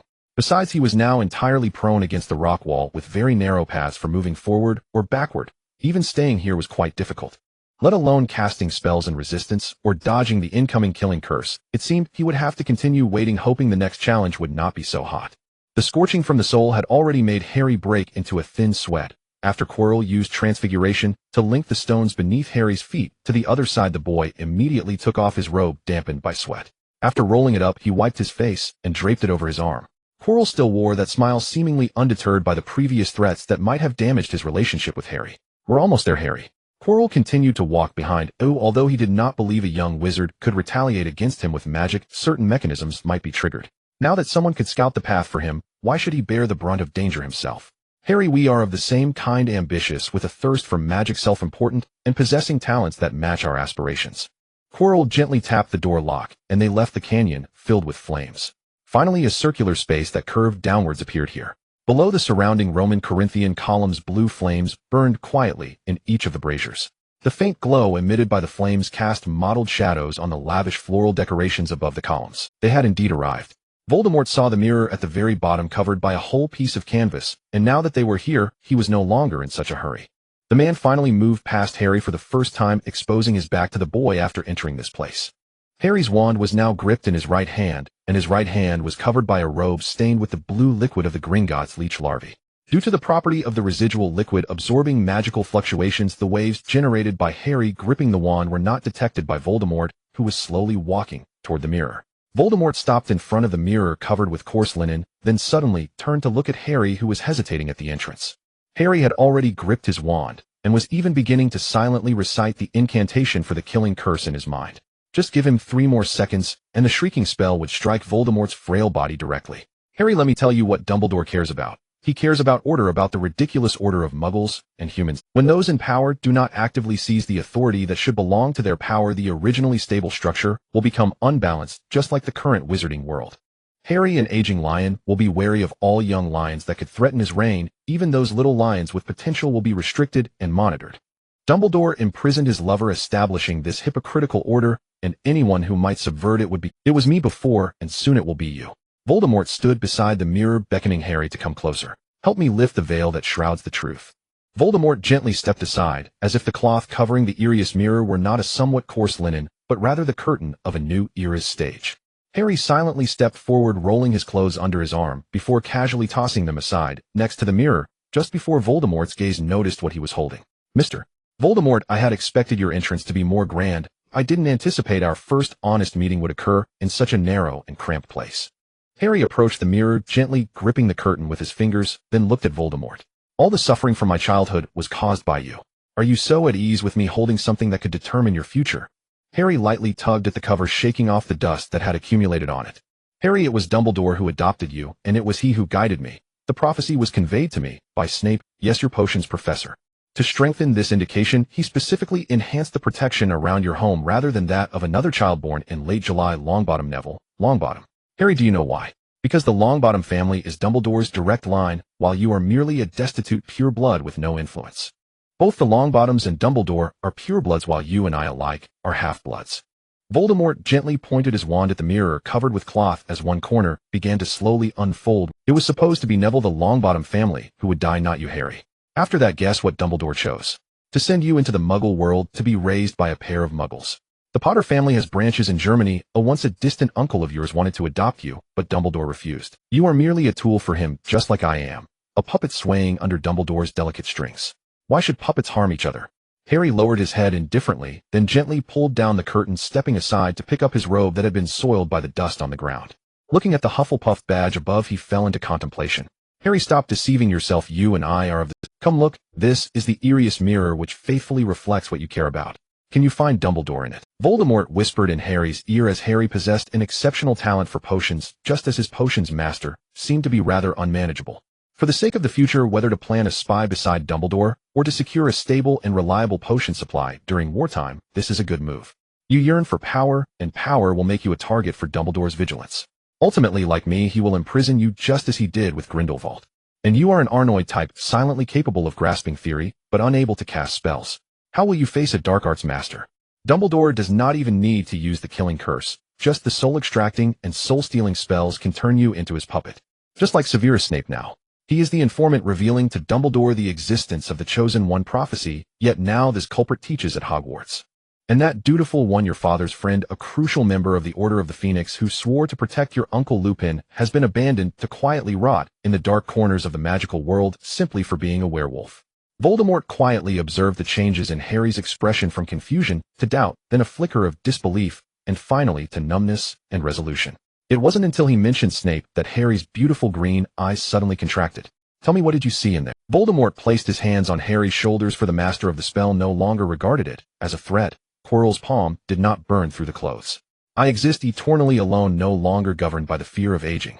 Harry looked at his reflection in the mirror, gently touching the eeriest mirror with his palm, as if responding to the self in the mirrored world. Voldemort gazed into Harry's pupils through the mirror, since entering his soul extracting had not ceased. Moreover, as the love spell on Harry had ceased to take effect, Voldemort was completely certain that he had subdued Harry. Now can you help me find the Philosopher's Stone? It's a red stone. Oh, we need to set the stage before Dumbledore returns. Harry watched himself in the mirror give a charming smile, before placing his stone into his left pocket. That should be the so-called Philosopher's Stone, Harry surmised, as it seemed he could only see himself in there. And he, having learned from Dumbledore that the eeriest mirror cannot provide knowledge currently, had no interest in this mirror. He realized that this mirror could only show himself, and since he had upgraded his mental defenses, the eeriest mirror could no longer penetrate his thoughts or access his memories. Teacher, I need someone to be in the mirror, Harry gently explained to Voldemort. Of course. Voldemort stepped back to the side of the mirror, allowing 2 carriages to pass between them.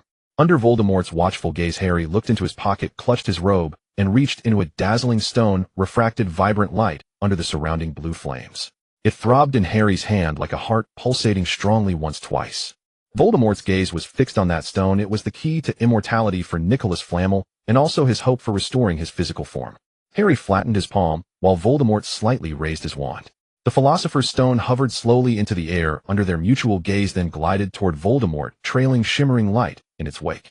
From the corner of his eye, Harry caught sight of the Mirror of Erist, now useless to him, its surface displaying an updated personal interface panel. Name: Harry Potter. Age 11. Anomalous status: Divine Blasphemy penalty, Sacred Enemy. Spell status: Avada Kedavra Curse Level 3 110000. Level 2 679100. Level 2 579100. Fireball Spell Level 4 18971000. Basic Scrying Charm Level 1 65100. Scourgify Level 1 38100. Wingardium Leviosa Level 1 52100. Bloodsoul Rite Level 1 6100. Lumos Level 1 1100. Avis Level 0 710. Reparo Level 1 12100. Stupefy Level 0 910.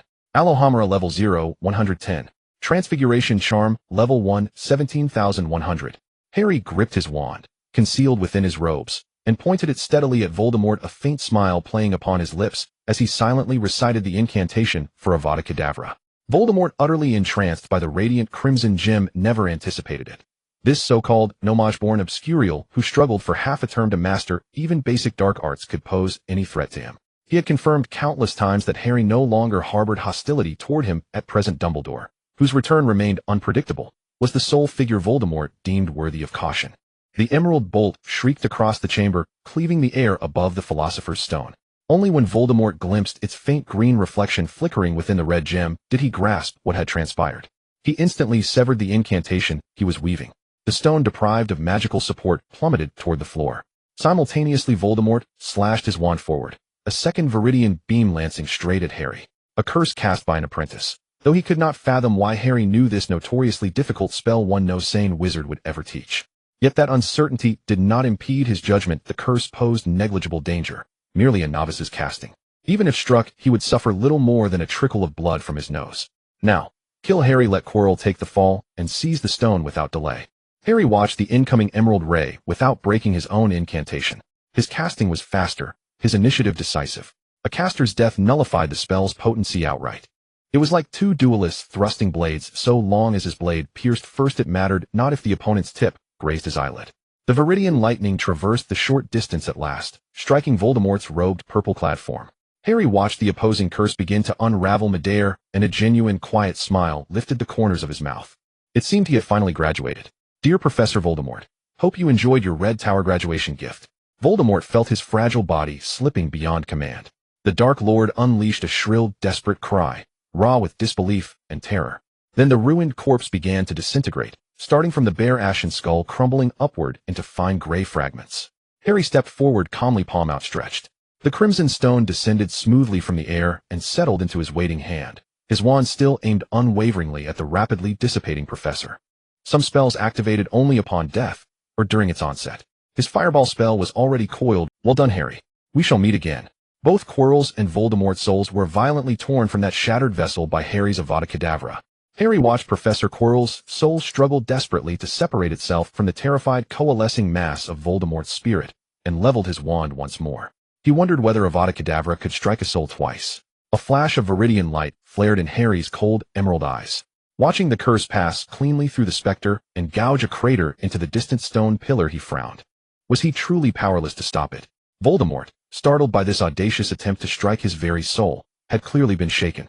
He abandoned all pretense, forcibly sundered himself from Quirrell's essence, and vanished as a jet-black wisp, racing toward the chamber's entrance. Harry watched Quirrell's soul, freed from Voldemort's anchoring grip, fade swiftly into the air, leaving behind only the empty robes draped over lifeless remains. Slowly he lowered his wand. A pity. The entire colony of Acromantula larvae had been slaughtered by Professor Voldemort's road-rage-fueled rampage. Now Harry could only attempt to erase the wand's spell record using the blue-tinged residue, staining his robe. After wiping the wand clean, Harry grasped it again. Clearly its residual magical resonance had diminished, and with it its tactile responsiveness. He rather liked this wand. Unless absolutely necessary, he had no intention of snapping it, but unforgivable curses were strictly forbidden by the Ministry of Magic. Using them on humans would place him in grave peril, especially now when he lacked the means to resist the violent apparatus of the magical establishment. Still, Avada Kedavra proved devastatingly effective, a true instant death curse. In his homeland, such magic would rank no lower than 6th tier. Moreover, it targeted the soul directly, ripping it violently from the body. Coupled with a soul-shattering enchantment, it could ensure absolute annihilation. How absurd that the magical world banned such a potent art, citing lack of counter-curse. If he fired his crossbow, hidden beneath his trunk, at any professor's throat, there'd be no countermeasure either. Why not classify crossbows as unforgivable too? All magic carried inherent danger. Anyone too fearful of death had no business being a wizard. He would need to devise a way to wield Avada Kedavra legitimately. The boy who lived surely deserves a few. Harry held the stone aloft, aligning it with the chandelier above. Bathed in candlelight, the ruby gleamed with irresistible allure, genuine, unmistakably so. A forgery would never have deceived Voldemort. Harry gazed upon the stone, rapt and reverent, truly the pinnacle of alchemical mastery in this world, until hurried footsteps echoed sharply down the corridor, wrenching his attention away. A shame. No tools here for proper study. Dumbledore would inevitably claim the stone. Harry had no choice but to surrender it. Harry estimated Voldemort's Avada Kedavra likely ranked at tier 5. If he himself attained that level, how tempting it would be to test it on Albus, and then vanish somewhere quiet to dissect this stone at leisure. Harry did not know when Dumbledore had returned, but when he was forcefully brought into the hospital wing by Professor McGonagall, Dumbledore was already there, waiting clad in a beige robe. The old man wore a pair of gray slippers and vibrant travel socks adorned with colorful circles. "Hi Harry, I'm so glad you're alright." Dumbledore took Harry from McGonagall's hands, gently patting the boy's head, as if genuinely comforting the boy who had narrowly escaped disaster. "Minerva, he's fine, just a bit tired. So much has happened today. Let's let Harry go and get some sleep." Harry was led to the nurse's office by Professor McGonagall, only to be ushered out again by Dumbledore, looking very much like a child who had been scared silly. Cedric stood nervously outside, having followed Professor McGonagall, and he too seemed to be quite shaken. As Professor McGonagall watched Harry being pushed out of the nurse's office by Dumbledore, Cedric immediately stepped closer, taking a good look at this younger student, who was nearly 2 heads shorter than himself. "I'm sorry, I know I should be the one saying thank you. Professor Quirrell was coming for me, and you called the professor to me, which was crucial. I'm tired of let's go." Cedric seemed to have been briefed by Professor McGonagall already, and when he returned to the Hufflepuff common room, he simply checked on the boy again. After confirming that Harry was uninjured, he advised the boy to rest well, and thereafter did not mention the incident. However, the disappearance of the Defense Against the Dark Arts professor, much like the previous incident with the dragon and the giant, could not be kept under wraps for long. After all, even with Dumbledore's warm invitation, Voldemort could not possibly return to Hogwarts in such a short time just to teach the young wizards. Moreover, poor Professor Quirrell was now dead and left with nothing but dust. As the Christmas holiday ended and the young wizards returned to Hogwarts, Dumbledore brought them an explosive piece of news. Hogwarts had decided to collaborate with Durmstrang School of Witchcraft and Wizardry, and a professor from Durmstrang would be responsible for teaching the Defense Against the Dark Arts class for the second half of the semester. Looking at the new arrangements, Harry realized that Dumbledore had temporarily adopted his suggestion from the letter he had slipped into the headmaster's office about the need for a Defense Against the Dark Arts teacher. "Harry, do you know where Professor Quirrell went?" Ron, sitting next to Harry, squeezed into the Badger's dining table. Since he couldn't stand Hermione's incessant nagging over there, he often came over to seek some peace. Harry shrugged, hinting that Ron, who had clearly found a topic to discuss, should start telling his story. He too was curious about where Voldemort had gone and hoped someone could provide him with an address. He had intended to pay Voldemort a visit during the holiday, but now Voldemort's body was destroyed, and he still hadn't obtained the crucial Philosopher's Stone. He planned to research ways to combat souls in the coming days, as the next time he met Voldemort, he surely wanted to convey the warmth of a Red Tower apprentice. Failing to kill one's teacher properly was indeed fatal. I heard Professor Quirrell was caught with some prostitutes. You know, he was discovered with a few goblins on the second floor of the leak, Ron whispered, but he was soon interrupted by Malfoy standing behind him. That's a lie. Quirrell was clearly found with a few sirens. Draco proudly lifted his head, correcting the red-haired Weasley he had always looked down upon. While Professor Quirrell certainly has some peculiar tastes, Harry nodded in response. Cedric, sitting not far away, looked at Harry with an odd expression. After all, Professor Quirrell had left with Harry, and now only Harry had returned. The arguments among the young wizards had nothing to do with Harry, but that night after returning to the dormitory, Harry found it hard to settle down. He wasn't sure if Dumbledore knew something, and that was deadly. Although some of the words Voldemort had said to him at the end weren't entirely true, some things could not be ignored. Should he maintain this delicate balance and brush the matter aside, acting as his obedient student while Dumbledore continued to be his wise headmaster? Or should he take the initiative to disclose everything, seeking leniency, at least to show that he was not like Voldemort, the kind of child who was adept at disguise and wickedness, but rather one with potential for reform? It was truly a headache. If any senior brother were here, they would surely have better strategies. He was not skilled in plotting, but rather in research. His style should be to bury himself in hard practice, and then directly send an Avada Kedavra each to Dumbledore, but now he was within Hogwarts, and this was Dumbledore's territory. At this moment, he was the fish on the chopping block. At that time, he could only painfully eliminate Professor Voldemort. After all, the other party held an absolute position, and it was foreseeable that Voldemort would likely soon confront Albus. At that time, he would not dare to gamble whether Albus believed that he, the savior, was more important, or if it was more crucial to eliminate Voldemort decisively. He had to act. Fireballs could easily bury him there, and they might not even kill Voldemort. Only the killing curse he had just mastered could serve that purpose. In the end, the matter circled back to the same problem: his strength was still too weak. A third level of Avada Kedavra was simply not enough. It required 1,000 experience points to level up from level 3 to level 4. Based on his current progress, he could improve any non-unforgivable curse by a bit each day, which meant he could increase the 3 unforgivable curses by 10 points. In a year, that would be 3650 points, meaning, assuming the best-case scenario, he would still need 3 years to raise his Avada Kedavra to level 4 and nearly 28 years to upgrade to level 5. Voldemort was in his 50s, nearing 60 at the peak of his power. Considering he hadn't started learning magic from birth and still had to learn other forms of magic. In the end, Voldemort's research on Avada Kedavra indeed approached the 30-year mark. However, Harry could not wait that long. He needed to quickly enhance his abilities with the Avada Kedavra. Now that Professor Quirrell had unfortunately died, no one at Hogwarts would be willing to teach him the knowledge of dark arts. To quickly progress in Avada Kedavra, he could not rely on the slow overflow from other spells. He needed to take the initiative and seek out darkness. Professor Quirrell had introduced him to the origins of the 3 unforgivable curses in their first private lesson, the Egyptian pyramid pattern. Harry looked at the newspaper, which was beginning to ferment with criticisms of Dumbledore, and quietly noted down the expansion of Gringotts' business in Egypt. Egypt was ideal, far from Dumbledore's sphere of influence, and the local magical forces there had been utterly shattered during France's colonization. Now the Egyptian Ministry of Magic could not control the chaotic magical society below, which was excellent, as chaos breeds violence and instability, and the greatest means of violence in the magical world are the 3 unforgivable curses. They're just talking nonsense. Headmaster Dumbledore is the best headmaster in the world. How could he? Children always admire the powerful, and here the mightiest, or rather the most esteemed wizard across the British Isles, Dumbledore, clearly stands as an object of admiration. Soon as today's Daily Prophet was tossed onto the little wizard's desk, even the typically aloof Ravenclaw was ignited with enthusiasm. The cover of the Daily Prophet featured a prominent full-body portrait of Dumbledore sourced from an unknown origin. Perhaps out of fear or some other reason, the Daily Prophet unusually refrained from using a large magical portrait on the front page headline.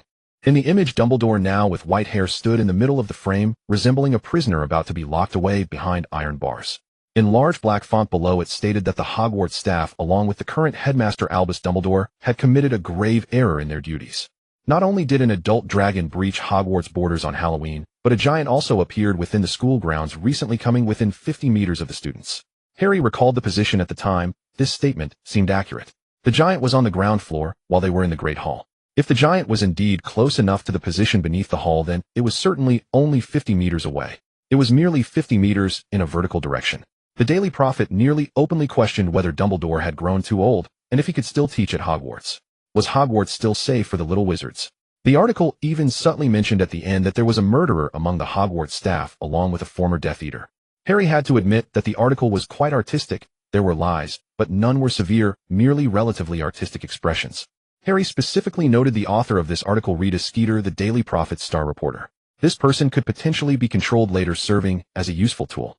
As the newspaper circulated, the content quickly overshadowed the unfortunate disappearance of Professor Quirrell. Before long, most of the little wizards at Hogwarts were already aware of this matter, and even in the corridors between classes one could hear the fervent discussions. However, although everyone had forgotten about Professor Quirrell, the defense against the dark arts class still needed to be held. Because the defense against the dark arts class required concentration at an estate outside Hogwarts, all year-round classes at Hogwarts were slightly adjusted. First years were scheduled at the very end, while today the unfortunate 6th and 7th years who chose defense against the dark arts would head there first with the 5th years. Or rather on vacation. Headmaster Dumbledore had prepared a 3-week-long holiday for them.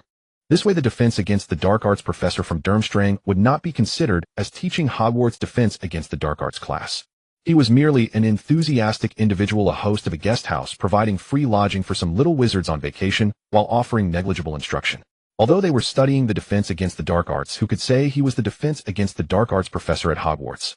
He wasn't even a British wizard, but rather served at Durmstrang. For this reason, to ensure that the little wizards could return home on time during the 3rd week of June, without being collectively detained, the freed-up defense against the dark arts class was appropriated by other subjects. Originally, the little wizards thought they had a long holiday while freeing up a class, but soon they were met with a harsh reality from the school. Nonetheless, even so, the little wizards maintained a high enthusiasm for discussing the slander against Headmaster Dumbledore in the newspaper. Every day after school, one could see little wizards gathered together indignantly denouncing the clowns who wrote the newspaper, and even some upper-year students prepared to write to the Ministry of Magic demanding the arrest of that reporter named Rita. However, none of this concerned Harry. Whether Dumbledore remained headmaster was not something that could be swayed merely by public opinion. Although public opinion would tarnish Albus' current reputation and situation, it would not cause him to lose his position as headmaster right away. Ultimately, the public uproar, as Harry had speculated, did not last long. By early May, as the Endofterm exams approached, the little wizards at Hogwarts had little energy to care about such external matters.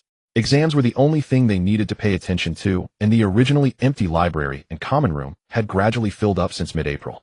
Harry couldn't even find a quiet place to read in the common room, so he had no choice but to head to the Great Hall. To his surprise, this place had also been taken over by numerous little wizards who, having not put in effort before now, had to sharpen their skills at the last minute. Harry even saw someone in the corner bowing to what appeared to be a portrait of Merlin, seemingly praying for the old man's blessings for good exam results. Near the entrance to the hall, Harry found a group of badgers huddled together and squeezed in. They're going too far. They're still publishing slander against the headmaster, even though the Ministry of Magic has already clarified it. Kelly opened the newspaper, flipped to a more prominent spot on the second page, and couldn't help but crumple the entire paper into a ball and throw it towards the trash can across the way. The man on the cover, dressed elegantly and seemingly hosting a new book launch, indignantly shook his fist as if protesting such rude behavior. Harry intercepted the paper ball and then sat down. "Good throw, Harry," Cedric said, patting the boy's arm with a smile. Ever since that incident, Cedric felt he owed Harry a lot. As a senior, he still needed Harry's protection, and in the end it was Harry, this first-year child, who faced that dangerous dark wizard alone. Although he didn't say anything, Cedric was well aware that Harry's victory that day must have been very challenging. However, Cedric himself was quite considerate of the younger wizards, having received more than one love letter from lower-year girls, so no one realized anything was amiss. "I told you you should join the Quidditch team." Odoja, who was busy copying Cedric's notes, chimed in, "The dull work hardly compared to the gossip here. Please spare me. I can barely even summon a broomstick." Harry pointed at the Quidditch broomstick placed behind the bench, softly calling it to rise, then shrugged at Odoja as the broom remained unresponsive. "Just pick it up. You can fly low in your flying class. Just practice more." "Ha!" Little hiccup. Harry pushed open the heavy door of Hagrid's hut, then bent down to look at the young basilisk curled up in the nest previously made for Norbert. The head in the middle lifted to glance at the newcomer, then curled itself into a ball. It was truly unfortunate. He was never liked by small animals. Even a friendly hound like Fong would just stand quietly in front of him, obediently leaving when he didn't feel like petting it. However, this was not quite right. It was less about being well-behaved and more about not daring to be lively in his presence. Malfoy was quite favored by Fong, who had knocked him down to the ground more than once. Then with its thick, drool-covered tongue, it licked Malfoy's face enthusiastically. Although for the most part Malfoy didn't particularly like the dog. The young basilisk named Little Hiccup had hatched about 2 months ago at the beginning of March. Now approaching May, Harry and the others were about to have their final exams moved up, after which these first-year wizards would be sent off to the manor of Professor Dumbledore. According to the second and third-year wizards who had returned, it was a lakeside manor established on the outskirts of a Muggle town. The professor from Durmstrang would even take the outstanding students on day trips to the Muggle town. First-year wizards were now entering May with mixed emotions. On one hand, they were excited about the upcoming spring outing, while on the other they were anxious about the approaching exams. For Harry, however, there were even more things to worry about. He had initially thought the basilisk was interesting. Now he realized that even though the book described the basilisk as growing slowly, taking 5 years to mature, this slow growth was definitely a conclusion drawn in comparison to other magical creatures. Little Hiccup had outgrown being held and now occupied the largest part of Norbert's nest. It was evident that he could not take Little Hiccup back to the Muggle world. Even a fool could see that this was no ordinary. However, he had heard that a basilisk could survive for a while even after losing 2 heads. Perhaps he should give it a try. Harry's gaze wandered between the decision-maker and the critic on either side of Little Hiccup. "Hey, I'm feeling a bit chilly. How about we change positions?" Just as Harry was considering whether leaving the dreamer behind would ruin the snake, the decision-maker suddenly lifted its head and earnestly asked its 2 brothers. "I think this spot is just fine. Moving around is a waste of life. Oh, better to quietly rot here." The critic raised its head to express its dissent. "Hi, big brother." "Goodbye, big brother." The dreamer seemed to have just woken up, looking at Harry with love-filled eyes before nudging Harry's palm with its gray-blue striped head. According to the book, a basilisk needs to shed its skin at least 4 times. The current gray skin with blue stripes should be the result of its second shedding. Hagrid hasn't shed its skin recently. Harry patted the dreamer and decided that if Hagrid didn't want to keep it, he would just get rid of the decision-maker and the critic, leaving only the dreamer. "Yes, it just shed on Monday." "Harry, are you planning to take it back to the Muggle castle?" Hagrid clearly wasn't very familiar with the Muggle world. He referred to the detached houses on Privet Drive as Muggle castles. "The risk is too great. I thought it would just be a little thing. Hagrid, could you help me out?" "Oh, of course." Hagrid clearly felt relieved. Giving Harry 1 basilisk was already quite out of the ordinary. If Harry were to bring this XXX-level magical creature as classified by the Ministry of Magic back to the Muggles, even Hagrid, who is usually thick-skinned, would sense a hint of danger. Harry confirmed the situation here, and after requesting a leg bone full of magical energy from Hagrid, he brought a bucket of meat, starting to bond with Little Hiccup while observing the marvel of 3 souls coexisting. "Critic, why do I feel like big brother just wanted to chop me up?" "Decision-maker, although you've always been a stubborn snake, I second that opinion." "How could that be? Big brother is the best." Harry dangled the meat chunk, watching as the 3 snake heads took turns to bite it away. He wouldn't use parcel tongue in front of others, to be honest. When he realized he had the ability to speak it, Harry was not particularly surprised. Although the Potter family had fallen into decline in his generation, historically, as one of the purebloods, the Potters had always intermarried with other pureblood families. Having a bit of Slytherin blood in his veins was hardly unusual. However, considering the stigma surrounding parcel tongue, Harry would not converse with Little Hiccup in parcel tongue in front of others. At most he would understand and then pet the dreamer. Little Hiccup knew that Harry understood. Previously, when Hagrid was not around, Harry had asked them several times about the sensation of 3 souls cohabitating in one body. Hagrid watched Harry squatting in front of the snake that was as big as the boy, feeding it in a manner similar to how one would feed a dog, wanting to say something but hesitating. Even he sometimes struggled to understand the temperament of the basilisk. The 3 heads often allowed the decision-maker, dreamer, and critic to take control of the body for a while. These 3 snake heads were in reality 3 different personalities. Hagrid sometimes found himself unexpectedly bitten or had his hand ensnared by that thick tail. However, being a half-giant, his immense magical resistance and exceptionally strong physique led him to view these as mere displays of affection from the little cutie. However, ever since Malfoy had been spoiled by Norbert, almost losing his head, Hagrid had realized that his previous understanding had been flawed. Now he was more worried about Harry getting hurt by the basilisk. After all, it was a snake and could not communicate. During this time, whenever Harry played with Little Hiccup, he would sit nearby watching over Harry to prevent any mishap. "Why isn't Big Brother speaking? Was it that big guy's fault? I said we should have just gotten rid of him." The decision-maker swallowed a piece of meat and then hissed an inquiry. "Idiot, what will we eat if he's gone?" "Hunt in that forest." This was the critic. "But Big Brother isn't talking." The dreamer swallowed the meat and then echoed the sentiment. Hogwarts library housed countless invaluable texts buried beneath layers of dust. Among them a translation and analysis of Egyptian hieroglyphs attributed to an unknown medieval wizard. The volume meticulously documented the decipherment of most known hieroglyphs, and even traced their historical evolution and linguistic development. Harry checked its publication date. It fell somewhere between the late medieval period and the dawn of the Renaissance, a time when wizards emerging from centuries of isolation began reconnecting with scattered magical communities across the globe. It was an era of renewed intellectual exchange. Long-forgotten spells and arcane knowledge resurfaced, coinciding with the outbreak of the First Goblin War. Many magical incantations had vanished during the fragmented medieval centuries following the fall of Rome, sparking a widespread scholarly fascination with ancient Egypt and a fervent quest to recover lost magics through its wisdom. Within its pages, Harry discovered hand-drawn maps of Egypt, an unmistakable sign that a journey there was now inevitable. There he hoped to uncover the remaining fragments of the 3 unforgivable curses along with their foundational treatises. At present, Harry could not meaningfully study the unforgivable curses. Their foundations were too deeply eroded by his own gaps in fundamental magical theory, leaving him unable even to begin reconstruction. He needed a single solid anchor point, a known cipher from which to unravel the rest, much as one must first identify a single decrypted word before patiently tracing the logic that unravels an entire ciphered text. Harry devoted most of April to this hieroglyphic compendium and other Egyptian texts, while simultaneously pursuing another critical objective. "You want to buy shares in the Daily Prophet? I thought you were joking." Mice stared at Harry, startled by the request. "I'm not joking. The best defense is offense. Even the ministry cannot legally forbid the Prophet from publishing slander against the headmaster, but its shareholders can." Harry handed Mice a letter sealed in brown parchment. Mice's family belonged to a cadet branch of the Flea family, an old line whose influence had waned in recent decades, yet which still held a modest stake in the Daily Prophet. While studying magical history, Harry recalled that after Voldemort's first downfall, the wizarding world underwent a broad financial reorganization. Through flourish and blots, he had acquired fragments of newspapers from that turbulent era. Though locating copies of decade-old issues proved difficult, sufficient gold invariably smoothed every obstacle. The galleons Harry had withdrawn earlier from the Potter family vault were nearly exhausted, or what remained came almost entirely from profits earned through potion-making. From those salvaged papers, Harry carefully clipped and transcribed relevant passages, and indeed uncovered official announcements published by the Prophet itself detailing shifts in its own shareholding structure. A portion of the Black family's former stake had been transferred to the Flea family as part of a settlement payment. As the de facto voice of the British wizarding world, control over the Daily Prophet would unlock countless strategic opportunities. Yet Harry, still a student at Hogwarts, occupied a uniquely advantageous position. Seizing this moment, just after Dumbledore's recent censure, would lend his bid an unexpected aura of authority, like borrowing the mantle of a greater power. Very well. But let me warn you, the Daily Prophet has never turned a profit, whereas several Potter enterprises remain. Mice studied Harry.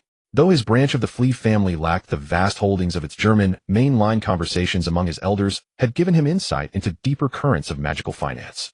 "To me, they are not profitable," Harry replied with a quiet smile. In the wizarding world, every commercial contract required magical strength to enforce. Though many bore enchantments, such bindings were rarely absolute. Loopholes always existed. Most such agreements outlined only broad principles, leaving operational details deliberately vague. Consider the Potter family's three most profitable ventures: a magical cauldron workshop, 2 herbology plantations, and a dragon breeding facility co-owned with the ministry. None had sent Harry the mandatory financial reports since he entered Hogwarts, until that is he enlisted Hagrid to retrieve certified copies of the original contracts from the Gringotts vault.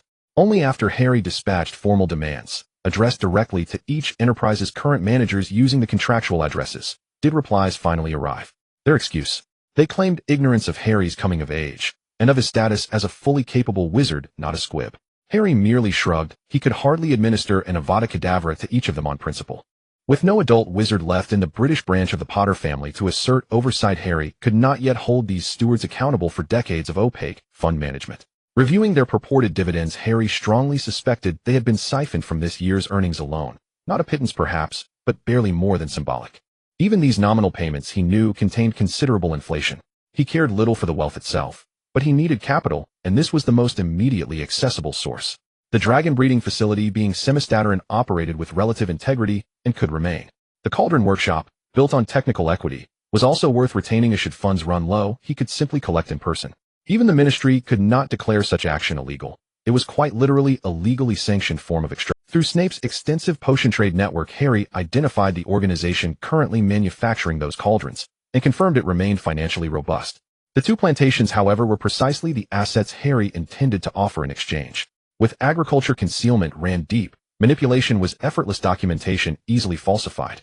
Even armed with asset certificates, he could not legally seize them. Ownership had long since been laundered beyond. Managing them would demand endless negotiation and litigation, precious time Harry refused to waste.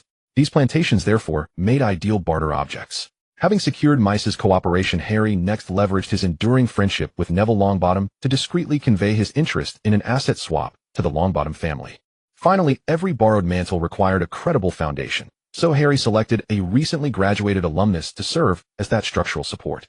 Yet before Harry could write to that alumnus, Severus Snape intercepted him inside the cauldron workshop, his expression dark and unyielding. "What precisely do you imagine you're doing? Squandering what little remains of your family's fortune, just as your father did?" Harry's actions stirred unease in Snape, a man who had lived through that era. Especially unsettling was Harry's growing influence among Hufflepuff students, where his word carried near universal weight.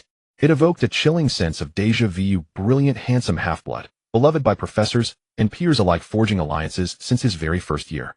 Snape recognized the script instantly. If Harry had been sorted into Slytherin, he would have been certain. Had Harry been a Slytherin, even without Dumbledore's intervention, the Prophet would already be printing editorials branding the boy who lived as the third Dark Lord. Now Snape surmised, correctly, that Harry was preparing to move against the Prophet itself. I want to have the Prophet retract its slander against Headmaster Dumbledore, and it would be best if Rita could publicly apologize for the false statements in the news. Harry put down the quill in his hand and looked earnestly at Professor Snape. Harry, you are playing with fire on the edge of danger. Someone in the magical world has already walked this path, and now no one can walk it openly. Snape gazed into Harry's eyes, but unfortunately after the boy had resisted his legitimacy the first time, he could only see faint fragments. However, this relieved Snape. At least Harry had not yet grown capable of fabricating false memories. Were the memories Snape saw false? Harry had the most authority to speak on this. They were certainly not false, but even real memories could differ greatly in what one sees and when. Do you think so too? Harry continued to gaze at Snape until the professor turned his head away, letting his green pupils be obscured. I want to acquire it. They may not necessarily be willing to sell, but many share your thoughts. However, I still want to give it a try. At least good people can't always be threatened with wands. The headmaster as an elder does not mind the mistakes of past students, but we cannot just watch as they distort right and wrong. The peace and stability of the magical world was indeed forged by your generation, but it also bears the blood and flesh of my parents. The Prophet's report has made me feel danger and offense. Harry looked at Snape and then handed over the cutout newspaper to the man with the prominent, hooked nose. Snape snatched the newspaper, glanced at it, and then fixed his gaze back on Harry. It detailed how Dumbledore had misappropriated Hogwarts funds using his position and had used this to nurture his own Order of the Phoenix, intending to leverage it to seize power from the Ministry of Magic. Is the Prophet foolish? No, they are not foolish. This report did not appear out of nowhere, and most of the current rumors about Dumbledore did not arise suddenly either. About 6 or 7 years ago, some rumors about Dumbledore began to circulate widely, initially as amusing anecdotes about his hobbies. Then there were tentative evaluations and criticisms of Dumbledore's work, gradually progressing to the present situation where public opinion has been pushed into its current position. They transformed the original savior into the White Lord of conspiracy theories. Harry was sure that someone was actively promoting this plan behind the Prophet. Snape ceased speaking and quietly returned to the large table. A few minutes later, a green liquid slowly rose into the air from the cauldron before Snape. Harry smelled the pungent odor. It was the making of a potion for inducing unconsciousness. Clearly Snape had tacitly approved of this, and now he was in a hurry to dismiss him. Harry picked up the envelope from the table and hurried to the Hogwarts Owlery. With just some nuts, he could send a letter weighing no more than half the owl's weight. Harry had quite a few letters in hand, one of which was addressed to a senior named Michelangelo, who had been commissioned to help find a competent accountant. This person would assist Harry in inventorying the 2 plantation assets of the Potter family and completing a specific valuation. Meanwhile, this senior would also help Harry with the asset exchange issues between the Weasley family and the Longbottom family. As Snape's favorite student, especially over the past 5 to 6 months, having acted as Snape's personal secretary for external communications, Harry had likely grasped this senior's character. The senior was quite conventional and would not bring any surprises. However, they wouldn't cause any major problems either. The assets they currently held, especially those reliant on Professor Snape, were at least more than double what Harry had entrusted them to handle. Professor Snape himself, as one of the surviving masters of potion-making in the British Isles, was an asset in his own, and now this commission for asset inventory was sent along with the herbal list provided to the senior by Professor Snape. After Snape had tacitly acknowledged his actions, he would not specifically clarify this matter due to his temperament, and students who understood his disposition would not specifically inquire. Thus the professor donned this tiger skin, and the senior could only diligently do this task for Harry, even striving to build a good relationship with Snape's secretary. In hopes that when the time comes their requests could be expedited, these seniors still needed to make an effort, at least, not letting Harry suffer losses. The second letter was a large package addressed to Vernon. After Harry had pressed him about the last fund incident, Vernon had now taken on the role of a liaison for Harry's communications between Hogwarts and the Muggle world. Inside this large package were over a dozen letters, including a response to Director Dale and another letter that needed to be sent to London University. Vernon was commissioned by Harry to make a donation to London University with all funds provided by Harry, and in return London University would establish a special project group for the ongoing Egyptology research. The main task of this project group was to resume the translation work of Egyptian hieroglyphs that had been indefinitely suspended due to funding issues during World War II. Harry would enter Egypt as a gilded youth affiliated with this project group under the guise of an official academic exchange organization. Meanwhile, Dudley would have the opportunity to study at London University at any time. Vernon completed Harry's task with a sense of reverence. While he was still worried about where his son would go for middle and high school, Harry had already preemptively solved Dudley's. As for the identity to enter Egypt in the magical world, Harry chose a different route. As a special customer of Gringotts has been attempting to expand its business into Egypt recently, perhaps due to the stagnation of the British domestic financial industry, seeking new economic growth points. As a global wizarding financial enterprise, Gringotts has business in Egypt as well, though Harry is quite skeptical about whether this multinational venture can truly gain enough support among the old money in Britain. However, this system is advantageous for Harry to find a reasonable identity to enter Egypt in the magical world. The end of the exam came faster than anyone had imagined. In the corridors of Hogwarts, the expressions of the little wizards who had just completed their final exam varied greatly. However, most of the little wizards had already let out a sigh of relief. Regardless of the final results, they could at least enjoy the next half-month of leisure.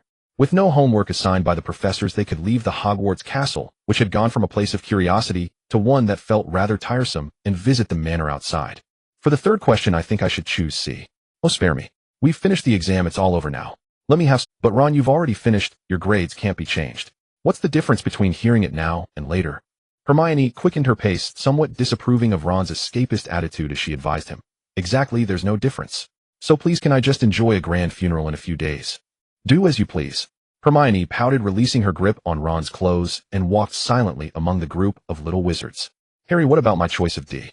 Hermione chose C, and I think I got it wrong. Alton walked beside Harry, having just taken the first-year Little Wizard's History of Magic exam. As one of the few exams that didn't require magic, Hermione undoubtedly held a recognized dominance in this subject. You guessed right, there was a little trap in the question. Scotland was not under the jurisdiction of the British Ministry of Magic at that time. Therefore, theoretically, one should apply the regulations of the French Ministry of Magic from that period on the continent of Europe for judgment. Harry patted his classmate's head, congratulating him on earning a point. Oh, Merlin's lace sundress, I forgot that point. Now it's down to 99 points. Hermione reflected on the question and quickly realized she had indeed made a mistake. Ron, what did you choose? Alton, who had guessed one question correctly, appeared quite excited. The boy tapped Ron, who was watching the commotion ahead with a hint of boasting in his curiosity. Ron looked around coldly, feeling like a poor student who couldn't fit in with everyone else. The little wizards temporarily bid farewell at the end of the corridor, heading to their respective dormitories to change into slightly more formal robes. Later they would need to attend the Endofire feast, which had been moved up just like the exams. Due to Hogwarts inviting that professor from Durmstrang, most classes for the various grades had already been completed by this time. In the following month, the older little wizards would only have some theoretical courses left. The extra points earned would be carried over to the next year's House Cup, and now it was time to celebrate this year's achievement. As Harry and the first-year little wizards walked into the Great Hall of Hogwarts, two hidden older Hufflepuff students immediately pulled the ribbons they were holding. 2 fireworks from the Weasley twins burst above Harry's head. The falling sparks quickly transformed into ribbons and small shiny pieces reflecting the candlelight above the hall, landing on Harry's shoulders. In the Hufflepuff seats, the Badgers raised a yellow banner. Although they had calculated the house points, the Badgers knew they were far behind Slytherin. However, this time their House Cup score reached 369 points, which was 152 points higher than Gryffindor and 19 points higher than Ravenclaw. Welcome the Hufflepuff Point King to your seat. Kelly, holding a loudspeaker, grabbed a somewhat embarrassed Cedric and clutched one corner of the banner. Second place had been an elusive position for Hufflepuff for many years, and they never expected to actually attain it. The older Badgers had evidently celebrated in advance, and were now waiting for the arrival of the savior who would rejuvenate Hufflepuff. Harry's seat this time was in the middle position, the same spot Cedric had occupied during the opening ceremony. After he sat down, Odogda and Kelly placed a crown woven from olive branches onto Harry's short black hair. Harry earned the respect of all the little Badgers with a personal net gain of 208 points and claimed the title of the first Hufflepuff Point King. Harry looked up and nodded at Professor Sprout, who had already taken her seat in the classroom. The headmaster smiled and applauded just like the little Badgers surrounding Harry. Harry's gaze shifted carefully past Professor Dumbledore, who was looking at him with a complex smile. He greeted Professors Snape, McGonagall, and Flitwick in turn on the other side. Even the most indifferent Snape symbolically clapped his hands. The applause of the Badgers ceased with Dumbledore's gesture of his hand. The old man stood up, dragging his elaborate robe, and then cast a spell with his wand to amplify his voice. Due to scheduling reasons, we can only hold this year's farewell banquet earlier. I hope you have saved enough room in your stomachs to enjoy tonight's sumptuous feast. I believe no one wants to listen to this old man ramble on any longer. Now this year's House Cup goes to Gryffindor with 217 points. The Little Lions obviously were not surprised by this. This year, the Weasley twins once again successfully earned the title of Gryffindor's Point Deductions Kings. In fact, among the little lions, someone even used transfiguration to create a pair of shiny crowns for the two troublemakers on the spot, which were magically inscribed with the words Gryffindor point deductions, kings and sparkles. The Weasley twins were not shy at all. Instead, they wore proud expressions. Gryffindor had suffered greatly from Snape's targeting over the years. Rather than saying the little lions had given up, it was more accurate to say that challenging the school rules through point deductions was a form of resistance against Snape's unfair deductions. Ravenclaw 350 points, Hufflepuff 369 points. The Little Eagles from Ravenclaw were not particularly excited, but Hufflepuff, who secured second place, was even happier than Slytherin, who was about to take first. The Badgers erupted into another round of cheers, throwing their hats high into the air. Slytherin 423 points. Snape finally managed to pull his stiff cheeks apart, and the previously breath-holding snakes began to cheer in a restrained manner. However, I believe there are some acts of bravery that deserve extra rewards. Dumbledore did not immediately announce the winner of the House Cup, but instead looked at Harry Potter, surrounded by the Badgers. He seemed to be scrutinizing him, or perhaps warning him. Harry Potter, who bravely thwarted the Dark Wizard's attempt to steal the Philosopher's Stone and defeated that dangerous Dark Wizard at the moment he attempted to seize it. Hufflepuff gains 50 points. Harry felt a sudden twitch in the corner of his eye, a thin layer of cold sweat covering the pale skin of the back of his neck. The Badgers erupted into a fervent cheer once again, but those little wizards who were slightly calmer calculated that even with these 50 points added, Hufflepuff would still be in second place. Then Cedric, who after encountering danger remained loyal to his friendship and to his own reason, saved his friend Hufflepuff, gains 20 points.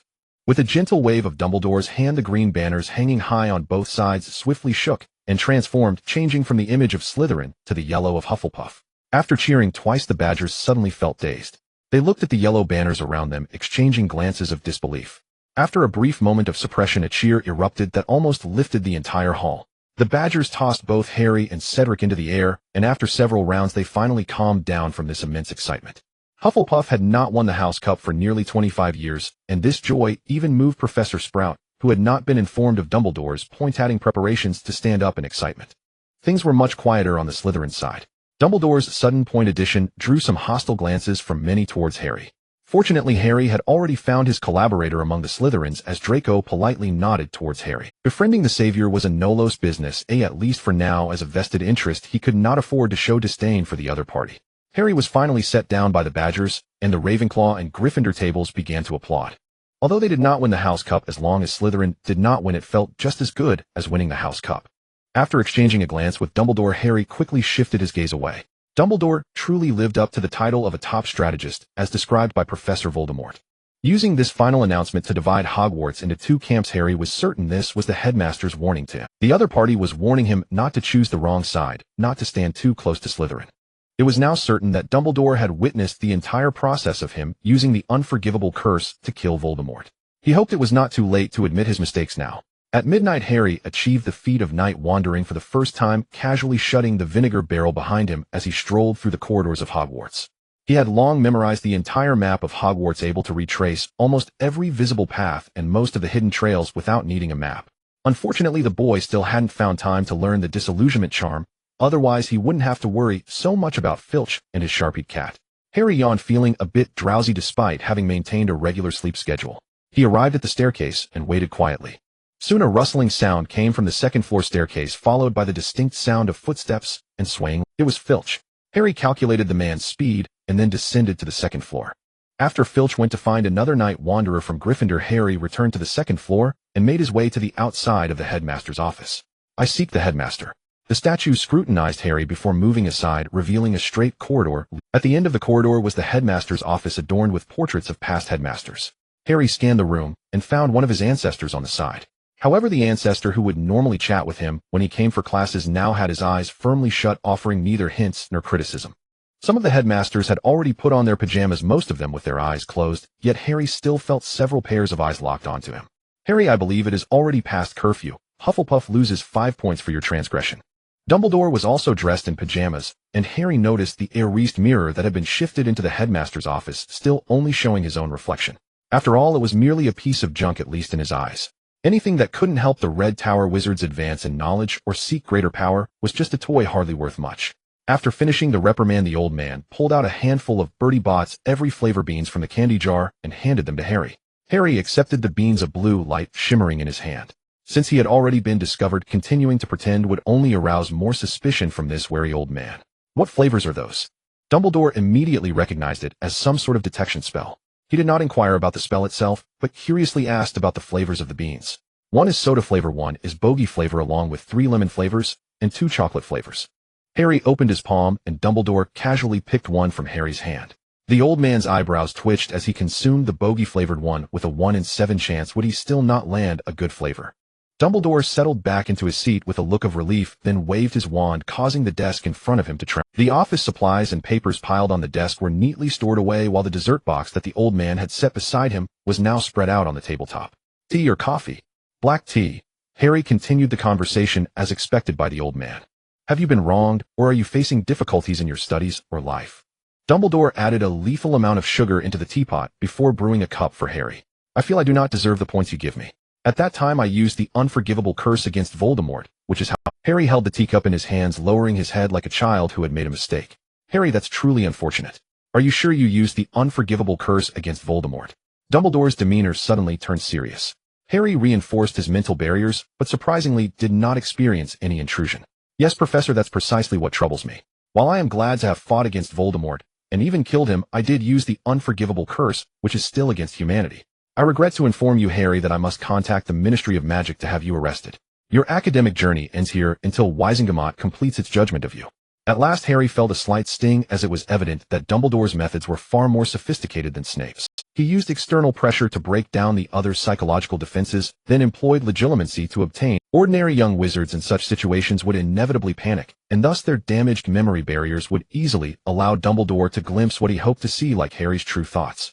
However, the sting barely breached the external barrier and was quickly retracted, leaving Harry with a sense of confusion. Why stop now? He had already prepared the memory fragments behind this barrier, and there was even another barrier behind it containing darker memories. Having been found out, he had to brace for impact. He had experience dealing with these old wizards from the lawful faction. The key to surviving was to possess something that could redeem oneself, such as a tragic past or a state of being beyond one's control. Ironically, both he as a Red Tower wizard and this version of himself shared such traits. Then one needed to candidly reveal their dark side to the master, allowing them to believe they had seen the entirety of oneself, which he referred to as the turning point. Of course, one needed to employ more precise strategies for different audiences. For instance, if he were facing a wizard like Professor Sprout, Harry would pretend to be strong before breaking down. Finally, he would lay everything bare, ideally with a quivering voice. If it were a type like Dumbledore, however, starting to whine would only prompt the other to comfort themselves while remaining on guard. It was best to have the other party pressure him in their most proficient way to obtain what he desired, giving them a sense that they had breached his psychological defenses. Then he needed to show the other his reasons and motives, making them acknowledge that he was not beyond saving and could still redeem himself, thus preserving his life. Professor, may I ask you a question? Harry looked at the teacup in his hands, where the reflection showed his youthful delicacy. Of course, Harry. At least for now, I am still your headmaster. Dumbledore took a piece of paper from the side and began to write a letter to the Ministry of Magic. Voldemort said that you saw me merely as a tool, which is why you allowed me to be raised in the Muggle world rather than with relatives in Germany. Out of the corner of his eye, Harry noticed Dumbledore's hand pause slightly before he continued. I actually don't believe that. Of course, Uncle Vernon and Aunt Petunia treated me well, at least not lacking for food or clothing. As for the immeasurable love, I do not demand such things. After all, I am not their child. Harry continued to gaze at the teacup, while Dumbledore's actions had come to a complete halt. What truly puzzles me is why me and not Neville? Why? Why did the prophecy leak, causing the deaths of my parents and my uncle, leaving me an orphan, while the Death Eater responsible still gets to teach at Hogwarts? Is it because he was your student? What about my father James Potter, my mother Lily Evans, and my uncle Peter Pettigrew? Are their lives that worthless? Why is he still here? Harry's cup of red tea fell to the ground, his eyes locked fiercely onto the old man's, while the elderly figure behind the desk leaned back against the chair. That is all I have to say, Professor Dumbledore. Harry sat back into his seat, the crimson velvet cushion gently supporting his still youthful frame. Dumbledore gazed at the boy with eyes clouded by layered, unspoken thoughts. Harry withdrew his wand, and under the headmaster's watchful gaze repaired the shattered teacup. Then vanished the dark stain of spilled tea from the carpet. Once both tasks were complete, Harry placed his wand deliberately upon Albus's desk. You would 11 inches, rather rigid, dragon heartstring core. Ollivander told me this wand chooses those driven by ambition, those who seek power, pure-blood wizards, he said. Those who become dark wizards. Harry set the wand down, then drew his hand away. It seems Mr. Ollivander was correct after all. Was he not, Professor Dumbledore? Harry withdrew his hand. His primary offensive spells now were Avada Kedavra and the fireball technique. Yet even by raw numerical assessment, the odds stood 4-3. During his last duel with Voldemort, choosing Avada Kedavra had been less about lethality and more about avoiding self-destruction. Now facing Dumbledore, his intent was singular: to tear a piece of flesh from the man before he died. A mere third-tier Avada Kedavra could never achieve such a feat. Surrendering his wand, therefore, was the optimal choice. For his fireball technique required no wand as focus. Harry was certain wizards in this world were thin-skinned, bloated vessels, fragile beyond measure. A single precise strike would send viscera scattering across the air. Whether he himself survived remained uncertain, but he would ensure Dumbledore's remains were evenly distributed throughout the entire office. Surrendering the wand was not merely a feigned act of vulnerability. It was also a calculated reinforcement of his persona and a deliberate lull to lower Dumbledore's guard, making the eventual ambush all the more devastating. Power never arrives unbidden into one's hands. Those who wield it have always pursued it with willful. Professor Quirrell, or rather Professor Voldemort, however formidable, could not possibly have taught me the unforgivable curses in a mere dozen private lessons. I sought power myself. After all, it was not you who lost your dearest kin, nor you who faces every waking hour an enemy determined to end your life. Harry watched as Dumbledore ceased writing entirely. His words had struck home. The old man was moved. Then, how much further could he go? You asked me once what I saw in the mirror of Ariste. I saw myself slaying Voldemort, slaying every Death Eater who escaped justice, and slaying you, Professor, the so-called greatest wizard of this age who presided over a world where Death Eaters strode freely through Diagon Alley like honored guests. That is the wellspring of my hatred, a hatred so fierce even I did not foresee its depth. Fierce enough to kill Professor Voldemort outright on my first attempt. You orchestrated so much, watched me and him navigate trial after trial. Tell me, have you yet discovered how to kill him? Harry spoke with eerie calm, as though he had already accepted his own fate. Not yet, I am sorry, Harry. The headmaster slid his quill into the crystal inkwell. He had intended only to unsettle Harry. To a relic like himself, having weathered the Grindelwald era, the unforgivable curses were hardly sacred taboos. Whether during Grindelwald's reign or the darkest years of Voldemort's terror, countless resistance fighters, and even members of the Order of the Phoenix and Ministry Aurors, had wielded those curses without hesitation. Were the statutes enforced strictly, over 90% of today's elder dueling masters, regardless of faction, even the neutrals, would long since have been imprisoned in Azkaban to feed the Dementors. And Harry had cast Avada Kedavra against Voldemort, and succeeded. Even if handed over to the Ministry for trial, the verdict would be mired in irreconcilable contradiction. It is late, Professor. If there is nothing further, I shall take my leave. And, since you've already deducted points from Hufflepuff, may I request a note from you, in keeping with the principle of no double punishment? Harry accepted the slip of parchment and turned to depart. Harry, your wand. Dumbledore glanced at the wand left carelessly upon the desk, then gently pushed it forward with his palm until it rested before the boy. Thank you, Professor. Harry gave a courteous nod, tightened his robes, and strode out of the headmaster's office. In the corridor's shadowed flank, he encountered Professor Snape, who had been listening unseen for some time. Harry paused, regarding the man whose pallor remained as deathly as ever. He offered a quiet nod, and stepped aside to let him pass. As Snape affected composure, while passing the boy's side, Harry suddenly tilted his head, locking eyes with the potion's master through those piercing emerald irises. Do you still dream of her? With that final whisper, Harry dissolved into the darkness beyond the fading amber glow of the headmaster's office. Do you think Harry was sincere? Dumbledore plucked Bertie Bott's every flavor beans one by one from their tin, popping them into his mouth. Yet he never seemed to land on a single ordinary flavor. Lifting his gaze, he addressed Snape as the man emerged silently from the shadows. Snape had not been summoned. He had arrived ahead of time, sensing Dumbledore's intent toward Harry. Indeed, he and Dumbledore had already argued, before Harry even entered the office. Do you mean whether he truly hates me? Yes, I believe he does. Snape approached Albus Dumbledore, who sat nibbling beans with detached serenity, and bent low, his black eyes boring into the ancient wizard's face. Shall I clarify matters for him, Severus? He is a thoughtful child, yet also a dangerous one. Even Tom Riddle at that age could not cast Avada Kedavra with such chilling fluency.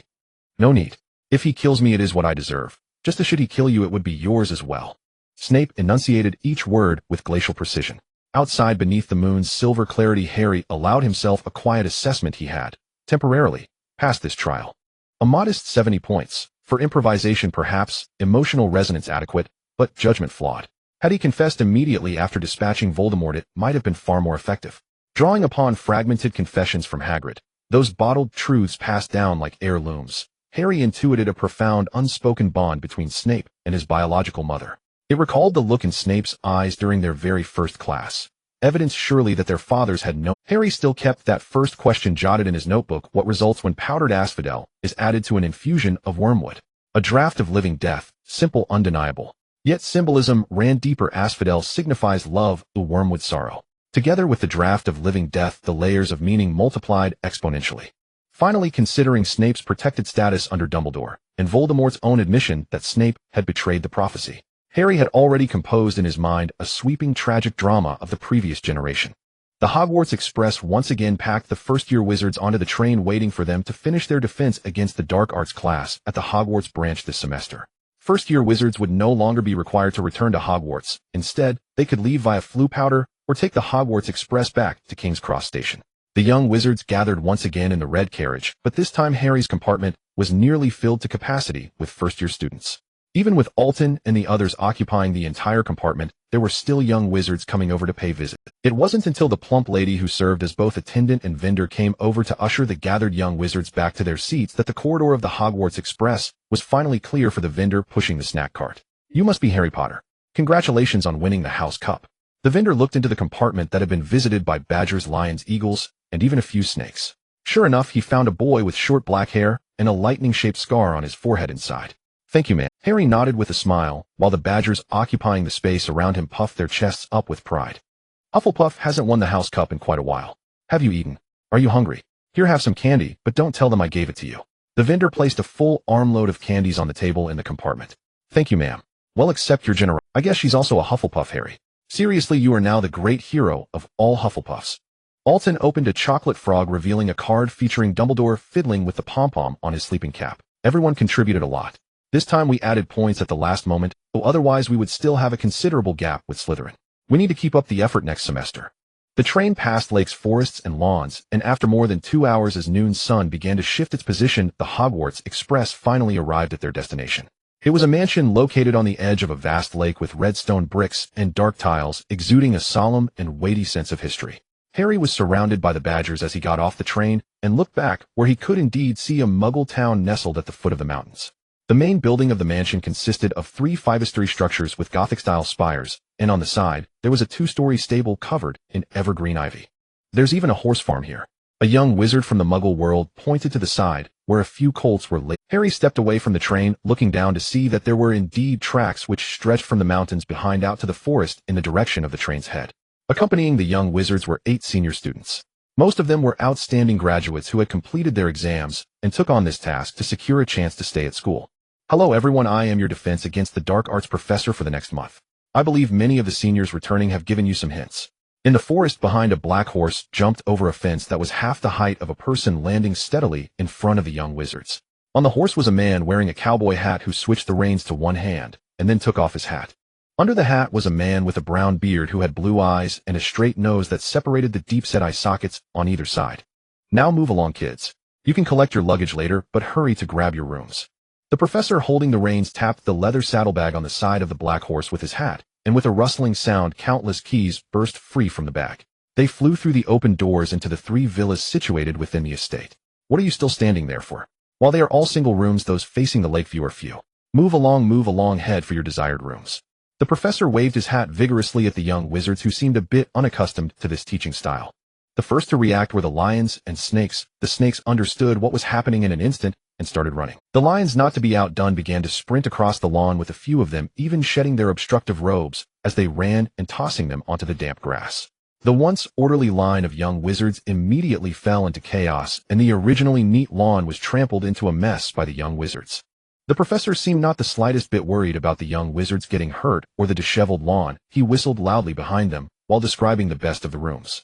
For instance, the luxurious single room on the 5th floor with its own small attic seemed like a delightful place to stay.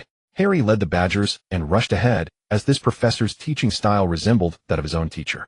The boy dashed up the stairs and after a few breaths reached the most luxurious lakeview room the professor had mentioned. Harry pulled the key lodged in the brass lock, and as it touched his palm it transformed into a bracelet. Looking at the bracelet, Harry confirmed he could release it at any time, and only then did he push the door open. The professor was indeed correct. The lakeview here was truly beautiful. This was the end of the rectangular building closest to the lake, and facing the lake was a Roman-style wide outdoor space. Not far from the entrance was a spiral wooden staircase leading up to the attic. It had a private bathroom, and even when Harry stepped onto the semicircular balcony, the professor riding the black horse cheered loudly, and then gave Harry, who had secured the best spot, a thumbs up. By the time the young wizards had managed to haul their luggage, which they had tossed onto the lawn in front of the Hogwarts Express, into their rooms, dinner time was already approaching. The chaotic scramble for rooms had sparked physical friction between the already not-so-harmonious Gryffindor and the 8 senior students who had already led the younger students before did not bother to fight for rooms, but instead took the keys from the professor and crossed their arms to watch the commotion in the hall. Soon the professor, who was also watching the chaos, used magic to tidy up the disordered lawn. After collecting the luggage left on the grass and the scattered items into the lost and found in the hall, he tied the black horse to a pillar at the entrance and walked into the hall. "What is your name?" The professor pointed at a snake that was punching a Gryffindor, and as he gestured, the previously agitated young wizards quickly parted. "Malfoy Draco, Mr. Malfoy." Malfoy was startled by the professor, but then recalled his father, the school governor, and immediately puffed out his chest. "Very well, tonight I will teach you dual lessons, but first let's tidy up and have dinner." "Well then, allow me to introduce myself. My name is Winkleton Areni Salas, and I will be your professor for the Defense Against Dark Arts class for the next month, and possibly for the next 7 years as well." The first dinner of the evening seemed to hold great importance for this professor, who had prepared a massive long table. The young wizards sat on either side with a number of Slytherins directly across from the grinning Gryffindors.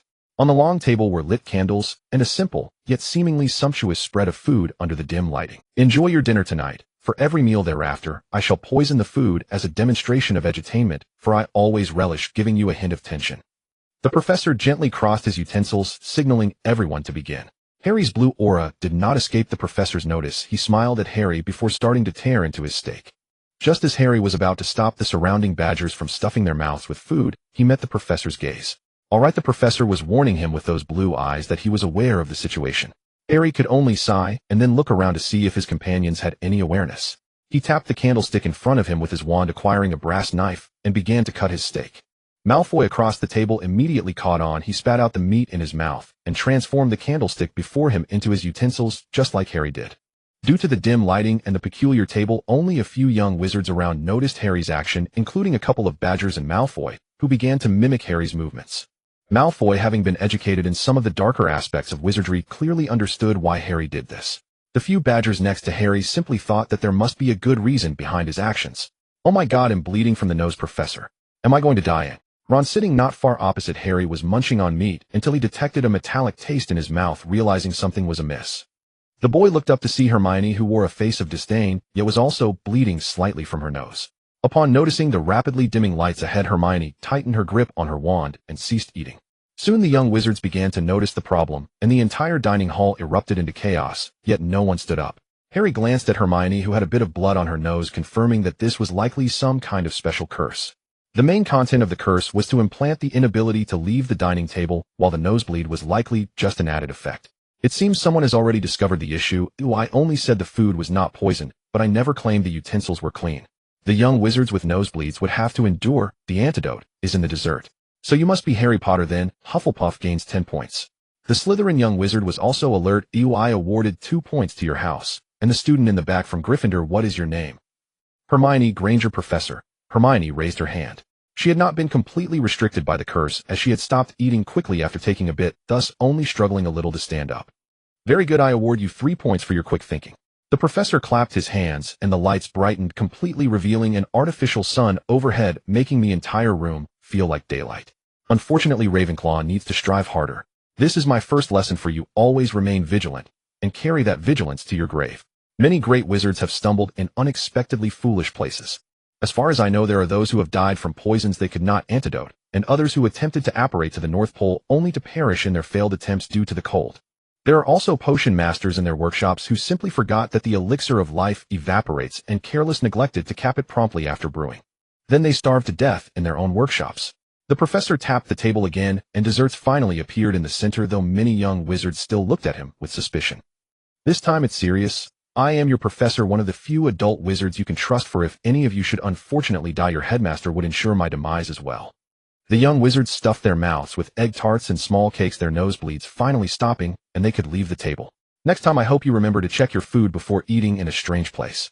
Now let's see how to check if food is poisoned. Aside from some ancestral spells that some students might know, there is a simple method. Winkleton displayed a small knife from his waist, then drew it from its sheath, revealing a shimmering silver blade. Using silver for the blade and engraving it with runes can effectively identify most toxins at the entry point, including those of muggles and wizards. Of course, how to antidote them is the responsibility of your potions professor. In the upcoming lessons, I will be poisoning the food at dinner. These are modified toxins. The characteristics and methods of handling them align with commonly used toxins among wizards and muggles, but they are not lethal. So how can you safely enjoy dinner? Look to your right. Winkleton pointed to the side where a full bookshelf stood neatly arranged with various spellbooks. All the knowledge that may be involved in my lessons, including the poisons I use and their corresponding antidotes, is within them. The ingredients you need are in the workshop located in the stable. The cauldrons, furnaces, and some items laid out on the counter are free to use. However, the ingredients or finished antidotes will require your house points or a monetary purchase. The first young wizard to antidote the poison can come find me. Please remember, I only accept the first young wizard who arrives here for points. 1 poison equals 20 points, all prices clearly stated. Professor, can we use galleons to buy house points? Malfoy immediately grasped an issue. Of course, but do you think you have that much money? Winkleton asked with a smile. Of course I can have my father send it to me no matter the amount. Winkleton's smile caused his beard to perk up. But unfortunately this is a cage, young Master Malfoy. No coins from outside can enter, only the coins you have with you now are useful. Of course if you have the ability to break the magic here yourself, then your actions would be permitted, but I must remind you, even though this is not Hogwarts, it is still one of the high-level areas designated by the Ministry of Magic. Other adult wizards who enter here and attempt to break the magic may well find themselves sent to Azkaban. First of all, neither of the 2 young wizards has mastered the 3 unforgivable curses right. Winkleton asked with a smile as casual as asking whether they had eaten breakfast that morning. Of course not, those are curses used only by evil dark wizards, or those Death Eaters. Malfoy quickly cleared. Opposite him, Neville, who was engaged in a scuffle, was visibly shaken by the mention of the 3 unforgivable curses, clearly suffering from greater distress. That's good. Most other spells have counterspells, so please try to use the spells from your textbooks to attack. That way I can handle things more easily. Winkleton waved his wand, and the young wizards were pulled apart by the carpet, while the original wooden chairs transformed into soft couches. Throughout the process, there was strangely no noticeable jolt, and the long table in front of them morphed into a dueling platform constructed of stone bricks. Winkleton stepped into the slightly bulging central area of the platform and called the 2 boys who were to duel to step forward and take their positions. The European continent, the British Isles, Canada, the East Africa, and America all have their own dueling etiquette, but those are topics for your history of magic classes. I'm here to teach you something practical. The first spell is extremely important. Most duels end after the first strike, and any existing advantage will accumulate rapidly. So I have only one requirement: after you start, you must seize the first strike. Some powerful duelists with rich combat experience might choose to play defensively. But you must remember that is not something you fledgling wizards should be doing. Your best strategy is to take down your opponent with that first strike as quickly as possible. With Winkleton's signal to begin, Malfoy immediately cast a spell, shooting a red bolt of lightning at the still-dazed Neville. Stupefied, Neville clumsily crawled down. The spell grazed his body and flew behind him. Then he fell to the ground, struggling to rise, only to be pushed back again by Malfoy's spinning spell. Just as Neville was about to crash into the wall of the building, Winkleton gently tapped his wand, and the boy returned to the dueling platform. All right, your problems are resolved. See you tomorrow morning, young wizards. Harry stood on a semicircular balcony, holding a book, the moonlight perfectly illuminating the characters on the pages without the need for candles. As the boy waved his wand and recited the incantation, his body began to slowly become transparent. He had finally succeeded in casting the disillusionment charm. Moonlight fell on the distant surface of the lake, casting fine silver rays, and with his excellent vision, Harry observed several Muggle youths walking towards him. They circled in place for a while before starting to descend, indicating that the Muggle-repelling charm had also been cast nearby. Harry had determined this location based on descriptions from several older badgers before coming here. Muggles described this place as a weird slope, where it was difficult to ascend from the sunny side or approach. Due to the existence of this lake, many photographers and painters come here for inspiration. One can only say that this professor is truly bold and skilled to have built a magical manor here. Moreover, he even dared to teach a group of mischief-making young wizards here, clearly not concerned that this would compromise centuries of secrecy. In the mirror, which was as tall as a person, Harry stood, facing himself in his pajamas, gently tapping his finger on his own reflection's eye. Name: Harry Potter. Age: 11. Abnormal state: blasphemy. Punishment: holy enemy. Spell status: Avada Kedavra. LV 3621110000. LV 2 991 1000. LV 2 879 1000. Fireball. LV 4 189 710 0000. Simple detection spell: LV 2 11000. Clean slate: LV 1 88100. Levitation spell: LV 1 93100. Blood Soul Offering: LV 1 19100. Lumos: LV 1 52100. Transfiguration: LV 1 27100. Restoration LV1 42,100. Stupefy LV1 2100. Alohomora LV1 3100. Disillusionment Charm LV1 1100. Mage Hand LV0 710. Harry gently tapped his finger on his mage hand. This spell was his favorite during his apprentice stage, but unfortunately, it had been completely replaced by the levitation spell. Oh no, the levitation spell cannot be used to attack. That is a problem. It would be best to learn a shield charm later, hoping it would be more useful than the mage shield. Then he could learn the soul-snatching spell, the oblivion charm, and the muggle repelling charm. There's no harm in learning as much as possible from this enchanting school. As for non-lethal spells, Harry felt that Stupefy was sufficient. That apparition spell, however, seemed to be one of the few areas where this place was stronger than Fatna. Here spatial movement appeared to depend entirely on the wizard's will and skill. There's no need to consider spatial folding, distortion, or misalignment between two locations, nor to worry much about the magical energy consumption during the movement. Not only does long-distance transfer not require the aid of a magic circle, but short distances also do not require expensive spell materials. If his space mage friend saw the apparition here, he would surely weep. Here the worst punishment for a failed spatial spell is merely dismemberment. At worst one might die. On the Fatna side, if a spatial spell fails dramatically, one might end up on the plate of a great dark wizard, leading to a literally tragic death, which would be a minor issue. Numerous spatial collapses and even interdimensional invasions occur due to reckless spatial spells. Here one can only say that the differences in rules due to the different planes likely explain the significant disparity. This giant gap has even resulted in the absence of a true school for studying spatial magic. Harry closed his spellbook, tidied up the items on his desk, and spread a small blanket to lie on his bed. Damn it, he seemed to be suffering from insomnia. Even attempting to use the enchanting school's method for self-hypnosis to enter a light sleep was no longer effective. Perhaps it was due to the potion formula he had modified earlier. Had he known he wouldn't have replaced sunflowers with daisies, there must have been a reason the previous version didn't use daisies. It seems the cause lies here. The last potion master who attempted to replace sunflowers with daisies likely suffered the same fate as him, unable to sleep all night due to the special waking potion he brewed. Harry ceased his attempts to sleep. He wrapped the blanket around himself and leaned against the cold wall, this self-protective feeling allowing his spirit to temporarily relax. This was the remnant weakness from the frail body before it underwent the transformation into a lich. Harry struggled free from the covers, wrapping himself in the blanket, which proved effective. However, the downside of this method was that it made him prone to nightmares. Harry tossed aside the soaked thin blanket and then gave himself a refreshing clean. The short hairs on his neck stood upright, unable to lie flat for now. What a fragile body this was, still capable of dreaming. He should move up the preparations for his transformation into a lich. Once the Avada Kedavra curse reached level 4, he would begin to arrange the ritual for his lich transformation. He could not bear to stay in this fragile shell for even a quarter of an hour. The sky outside was just beginning to brighten. Harry drew back the curtains and pushed open the white window. He let the morning breeze mix with the moisture from the lake's surface into the room that had been sealed all night. In the distance, the moon was slowly fading from view in the dim light of dawn. Yet the golden sun had not fully crossed the horizon. The sky was painted with a pure ultramarine hue, a color that appeared only once a day. Harry spread open his notebook and began to study again. After completing the disillusionment charm, this month's goal was to master the revealing charm and the forgetfulness charm. The revealing charm, being the counter charm to the disillusionment charm, was recorded in the same book. Moreover, the two had many similarities which should not be too difficult for Harry. However, the forgetfulness charm, which fell between white and black magic, was a gray magic spell. Using it on a human would not land him in Azkaban like the 3 unforgivable curses. Yet in Harry's view, this spell was no less malevolent than the soul-binding curse.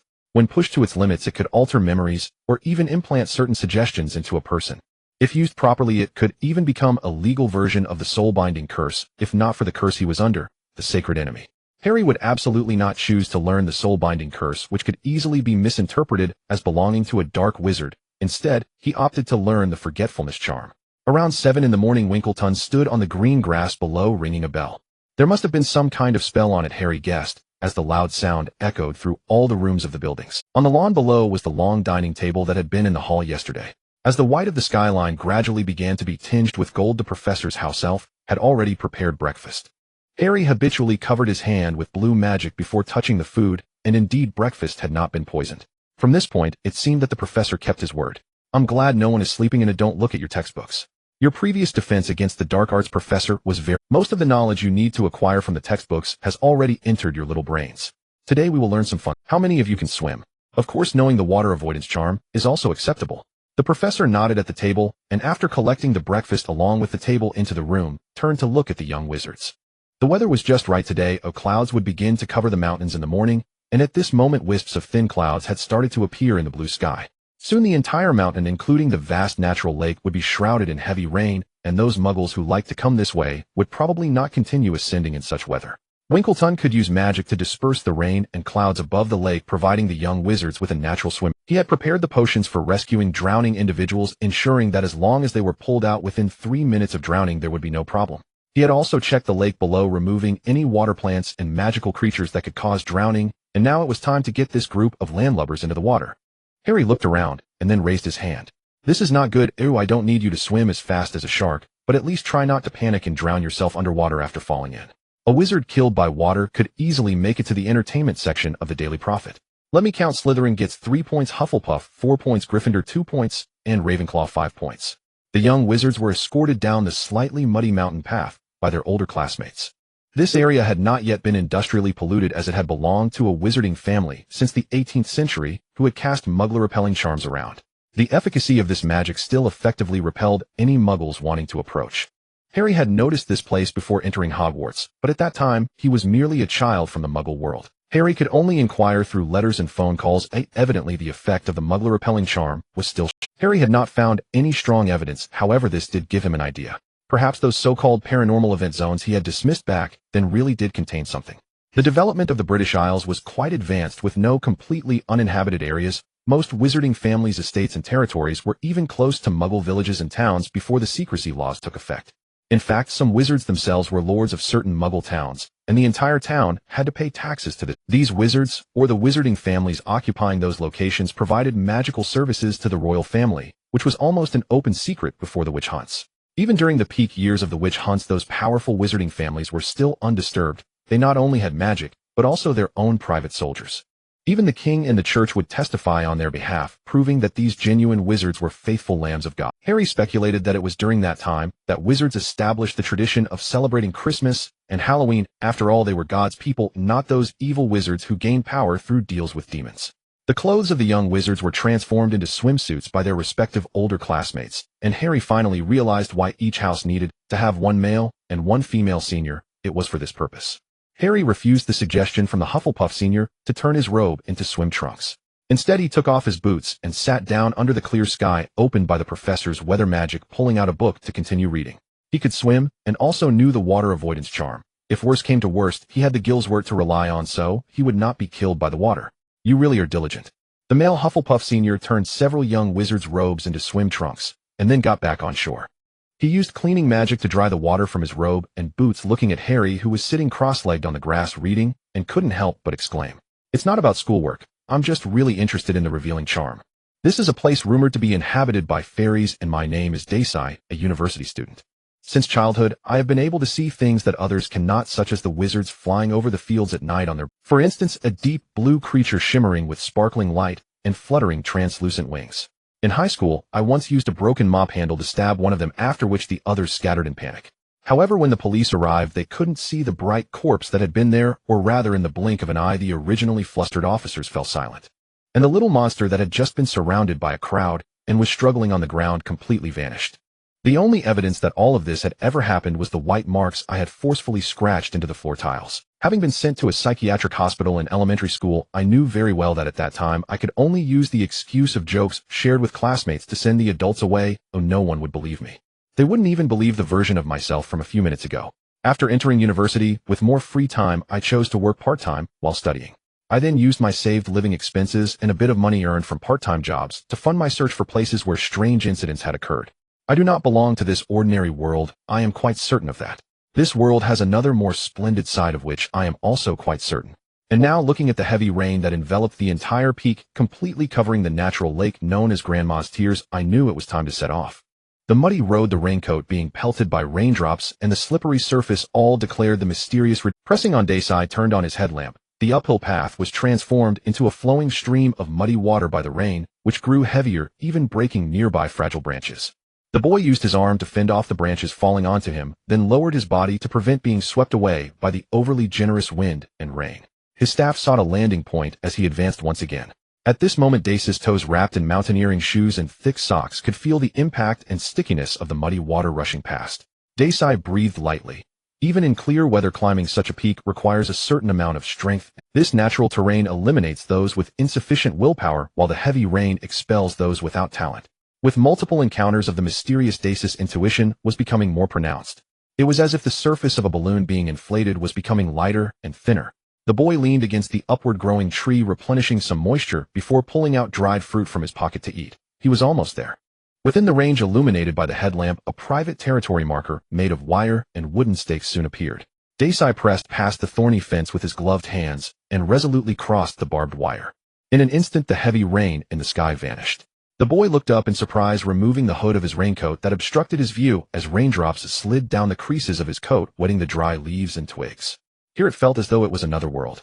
The boy turned around. Behind him was a torrential rain obscured by an invisible wall. His climbing staff, raincoat, and the wet legs of his pants and boots all testified that outside it was indeed pouring. And here it felt like he had found something. Suddenly Dacei hesitated. Previously he could only see black-clad figures that could vanish in an instant or small items unnoticed by others. But here this completely tore apart the last shred of his shaky scientific worldview, revealing another world. But should he continue forward? The boy looked around. He had a moderately comfortable family, loving parents, and a bright future. The boy took a step forward, treading upon a path covered with accumulated dead branches, a path that had not been visited for an unknown amount of time. The lush trees on both sides gently swayed, as if welcoming this lost lamb, yet also seeming to make a final obstruction. After crossing a dense thicket, there lay a lake, a sapphire blue gem embedded on a green platter, reflecting the azure sky above. Look, a lost sheep.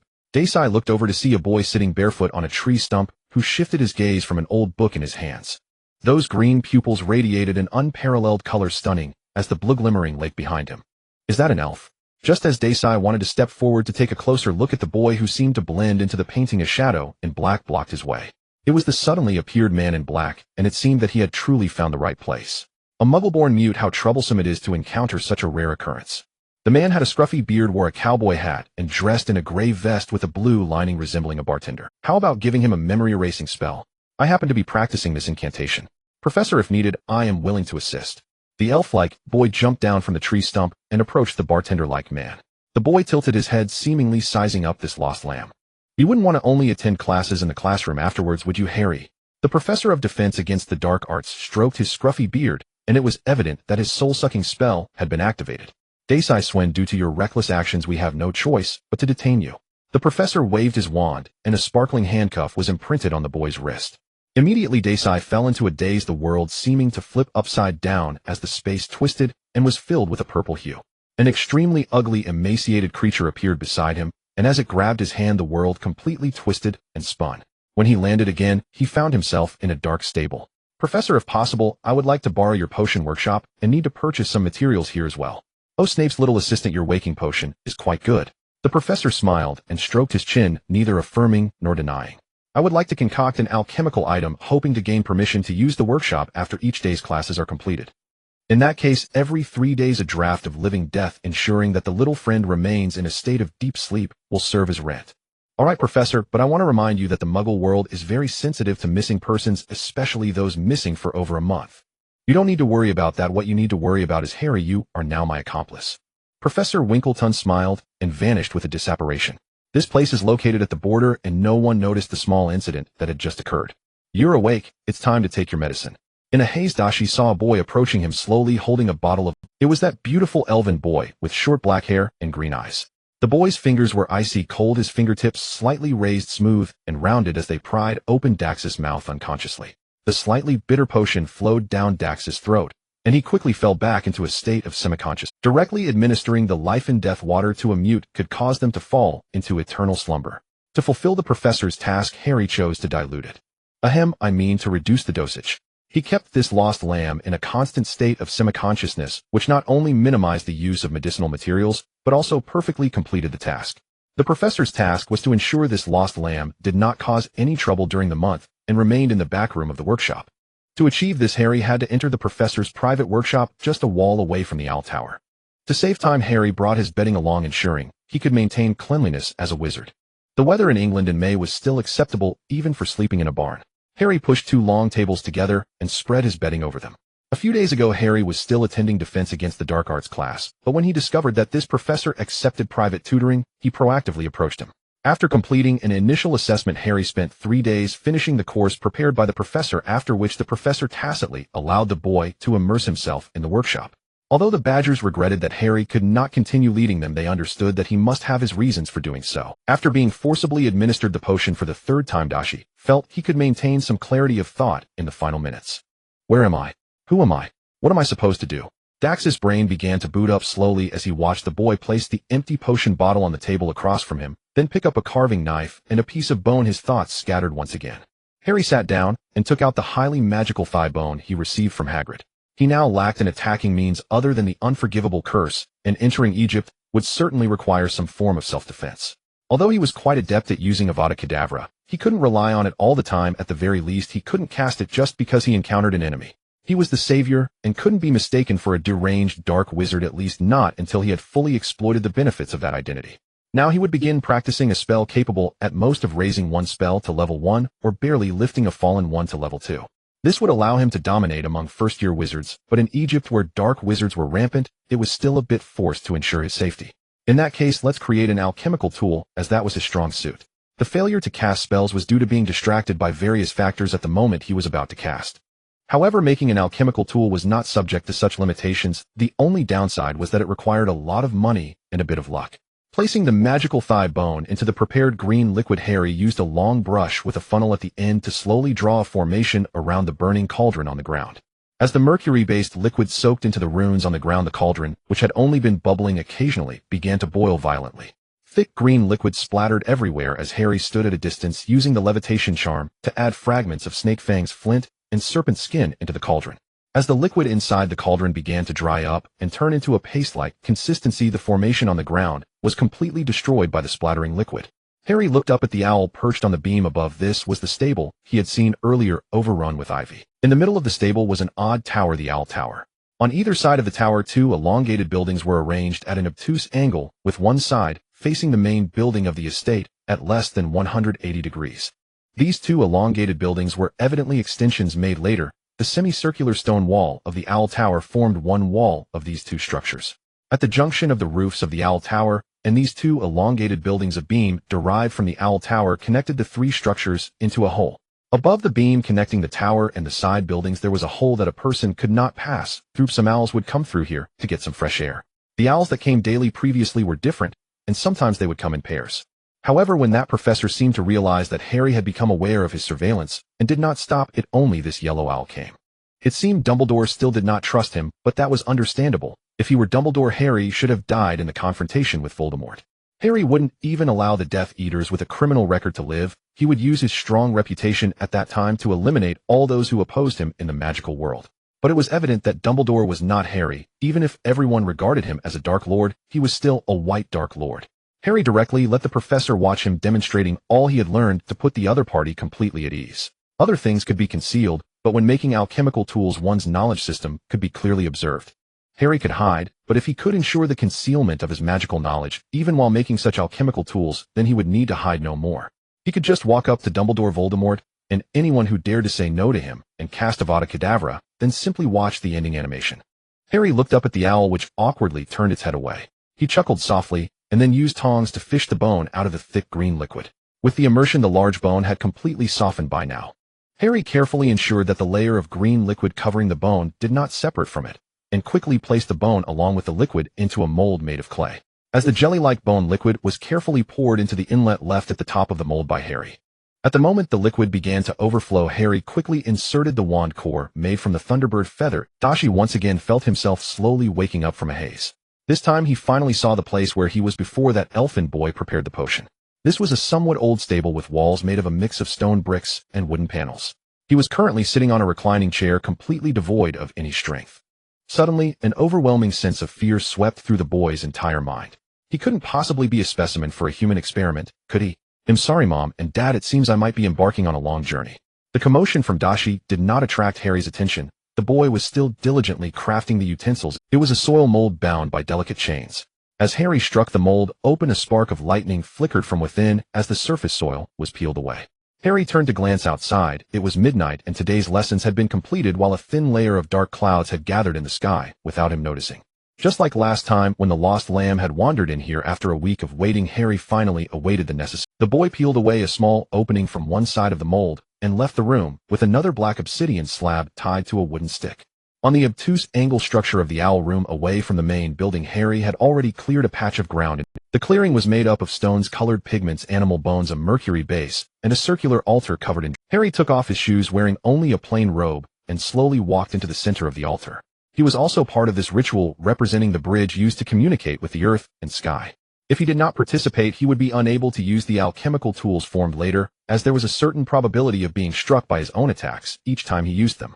Harry quietly knelt before the dry branches, holding in his left hand a bone knife, representing the sky slightly stripped of its mold, while his right hand grasped the black obsidian, representing the earth. There was only one chance. According to the weather forecast, the next thunderstorm would not occur until a month later. Hogwarts vacation lasted from mid-June to September, a period of just under 3 months. He had already arranged a complete itinerary to Egypt. Even if he failed this time, he had to go, or else he would have to endure Dumbledore's disapproving gaze while struggling to survive at Hogwarts next year. And he could only succeed because there was only one kind of person in the Red Tower: calm madmen. They never gambled after letting their emotions take over, but would calmly analyze, and then go all in. To summon the thunder and harness the power of nature utilizing himself, and the formation, only then could he create an alchemical artifact comparable to 3rd or even 4th level spells. Finally kneeling in place, Harry felt a gentle tremor from the bone knife in his left hand. It was the knife releasing strands of lightning from the gap of the mold he had peeled away. He had begun preparing materials and researching since entering Hogwarts, even incorporating some guidance from Professor Vol. The alchemical artifact he was about to refine could be said to embody all his current understanding of the world's magic without any secrets held back.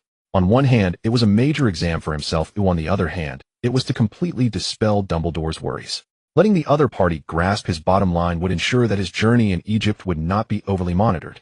Unfortunately, Harry only noticed Professor Winkton coming to observe. A few older wizards arrived afterward, but most importantly, the one he most wanted to see, Principal Dumbledore, did not come. However, the thunder was already gathering in the dark clouds, with lightning snakes emerging from the black waves before disappearing back into the clouds. Before the lightning, there was a gentle drizzle that soaked the dry branches beneath Harry's feet and also dampened his. Yet the boy remained quietly kneeling on the altar, just like an ancient wizard waiting for the final response from the deities in the sky. It seems he cut corners, just as Dashi struggled to get up and rubbed his eyes at the edge of the house. While looking at the scroll with a sense of antiquity and ancient charm, the adult man in black, who had previously brought him here, suddenly appeared beside him. Then a few boys in different colored robes appeared. They all stood under the eaves, quietly watching the boy kneeling in silence amidst the thunderstorm. Realizing the serious atmosphere around him, Dashi felt like a little chick caught by an eagle wanting to return to the reclining chair while no one was paying attention. But before he could move, the adult man in black pressed down on his shoulder. This level of refining process hasn't been seen in 5 or 6 years.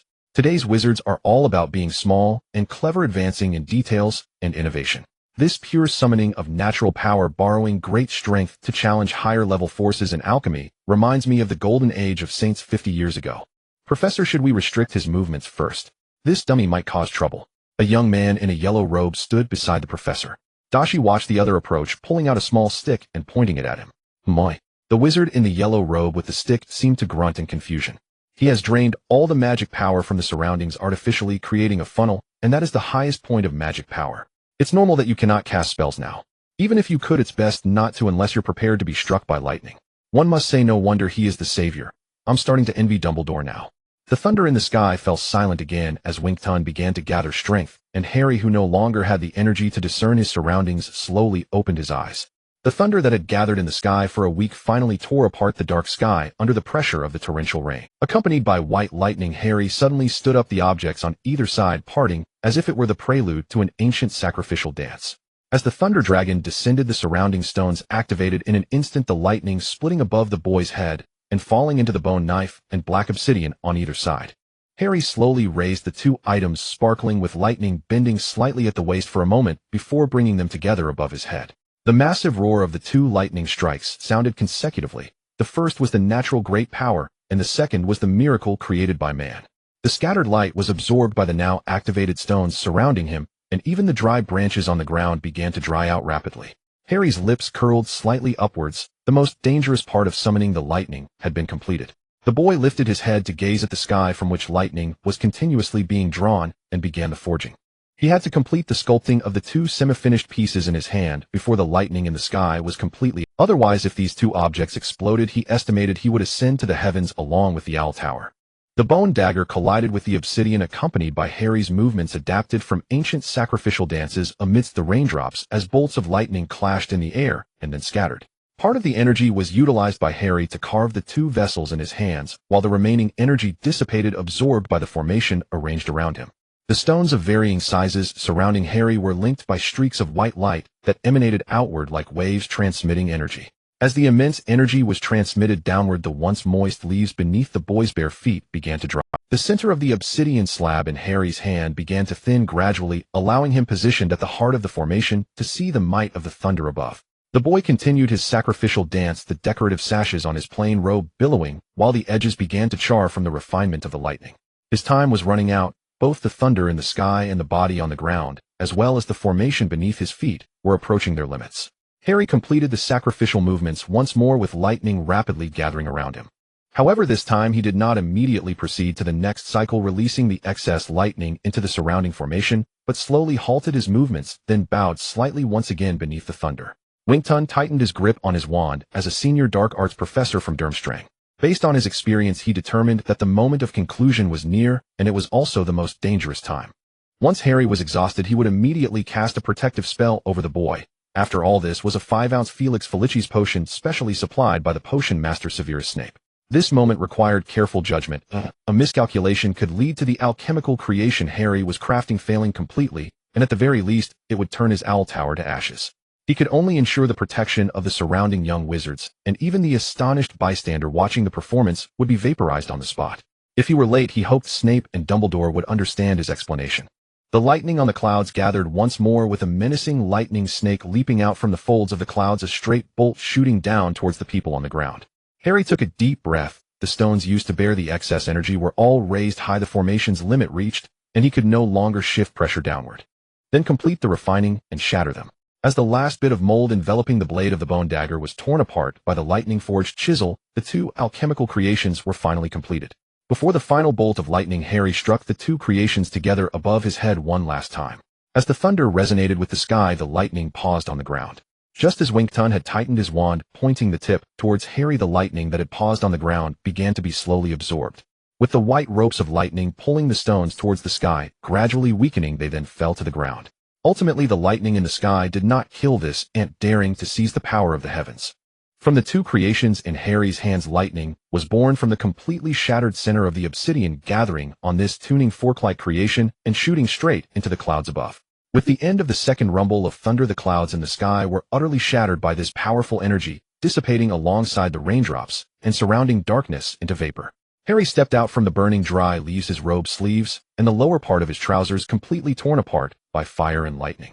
Wington extinguished the burning remnants on Harry's calf, frowning as he approached the boy. The man circled around, confirming that this savior fostered here had not harmed himself. You were quite cautious. If you hadn't applied a fire repellent potion to your skin, you would likely have suffered severe burns by now. Wington's gaze shifted away from Harry, locking onto the two vessels clutched in his hands. In his left hand was the fully formed bone dagger, with Harry using Thunderbird feathers as the core, crafted in the style of a wand to represent the sky. The obsidian slab, after being baptized by countless lightning strikes, had transformed into a black tuning fork 15 centimeters long and about 3 fingers wide. Faintly visible were the flickers of lightning dancing between the pitch-black stone. Harry weighed the weapon in his hand and glanced at Professor Wington. Don't experiment with my tree. Wington immediately realized what Harry intended to do. With the weapon in hand, of course, he wanted to test its power. The man waved his wand, gathering the stones that originally formed the formation into a giant target. He also extinguished the dry twigs and leaves ignited by the final bolt of lightning. Harry turned towards the target, nodded in thanks to the professor, and then raised his hand slightly. As the two representing the sky and the earth intertwined, a bolt of lightning shot from the top of the tuning fork towards the target made of piled stones. Darcy, who had not covered her ears in time, only felt a thunderous explosion near her ears as the distant stones were instantly blown apart. That's equivalent to professor-level combat power, may I see it? Wington remarked. Though this activation method had a larger amplitude in battle, its power was undeniably strong. He estimated that even his ironclad charm could only withstand one strike. The second would definitely penetrate through this thing. Harry did not hesitate and handed the bone dagger to the professor. Since the other party was Dumbledore's informant, he naturally wanted him to see his work clearly so Dumbledore would feel reassured. These two items cannot be placed together, otherwise they will produce energy overflow leading to an explosion. Winkton examined the dagger, which was about 20 centimeters long. It actually resembled a stick with one side shaped like a blade, but not sharpened. Exquisite craftsmanship. Hufflepuff gets 40 points. Professor, may I ask a question? Harry had completed the most important task and felt relaxed at that moment. The boy was surrounded by the young wizards as they entered the room, with the lightning dissipating the surrounding air still carried a warm aura. Harry sat on a stool, changing into his boots and coat, then looked at Professor Winkton. Please go ahead. At this moment, Winkton no longer regarded Harry as just a student. He listened attentively to the boy's question. Why not cast a forgetting charm on this bystander from the very beginning and send him back? That shouldn't be difficult for you. Harry inquired curiously, while Darcy, standing nearby, widened her eyes in surprise, wondering if she should quit. Just in time, the Aurors from the Ministry of Magic are coming. If I had confined him here, it would have been a minor violation, but if I had directly cast a spell on him and thrown him back. Winkton shrugged at this point. Then it would be seen as negligence. I can certainly distinguish between the two. This is a high-security area, and if I were to pull any tricks here, I would likely be labeled a wanted criminal by the Ministry of Magic. I'm not a savior like you. However, it seems now that I can't even become your defense against the Dark Arts Professor next year. The curse of the Dark Lord is terrifying. After a lapse of 9 months, Harry once again boarded the train home, holding a small box in his hands which contained a tuning fork made of obsidian. The bone knife was directly attached to Harry's belt, as these two items could not be stored together. To prevent excessive magical fluctuations, Harry even needed to seal the tuning fork in a specially designed suitcase to avoid any accidental collisions with the bone knife during transport. The bone knife did not take up much space after all. It was merely a decorative piece, and no one would pay much attention to this blunt little ornament. Harry placed the suitcase on the seat and waved his wand, causing the luggage in front of him to leap and fly up into the overhead compartment. In the last few days, officials from the Ministry of Magic along with 2 Aurors indeed arrived at the manor to investigate the unfortunate accidentally trapped Muggle. The Ministry of Magic investigated the Muggle's lineage and soon discovered his bloodline. His grandmother was a Huff. However, it was clear that he had not been honest about his identity to his family members, choosing instead to conceal his magical abilities and work as a history teacher in the Muggle world.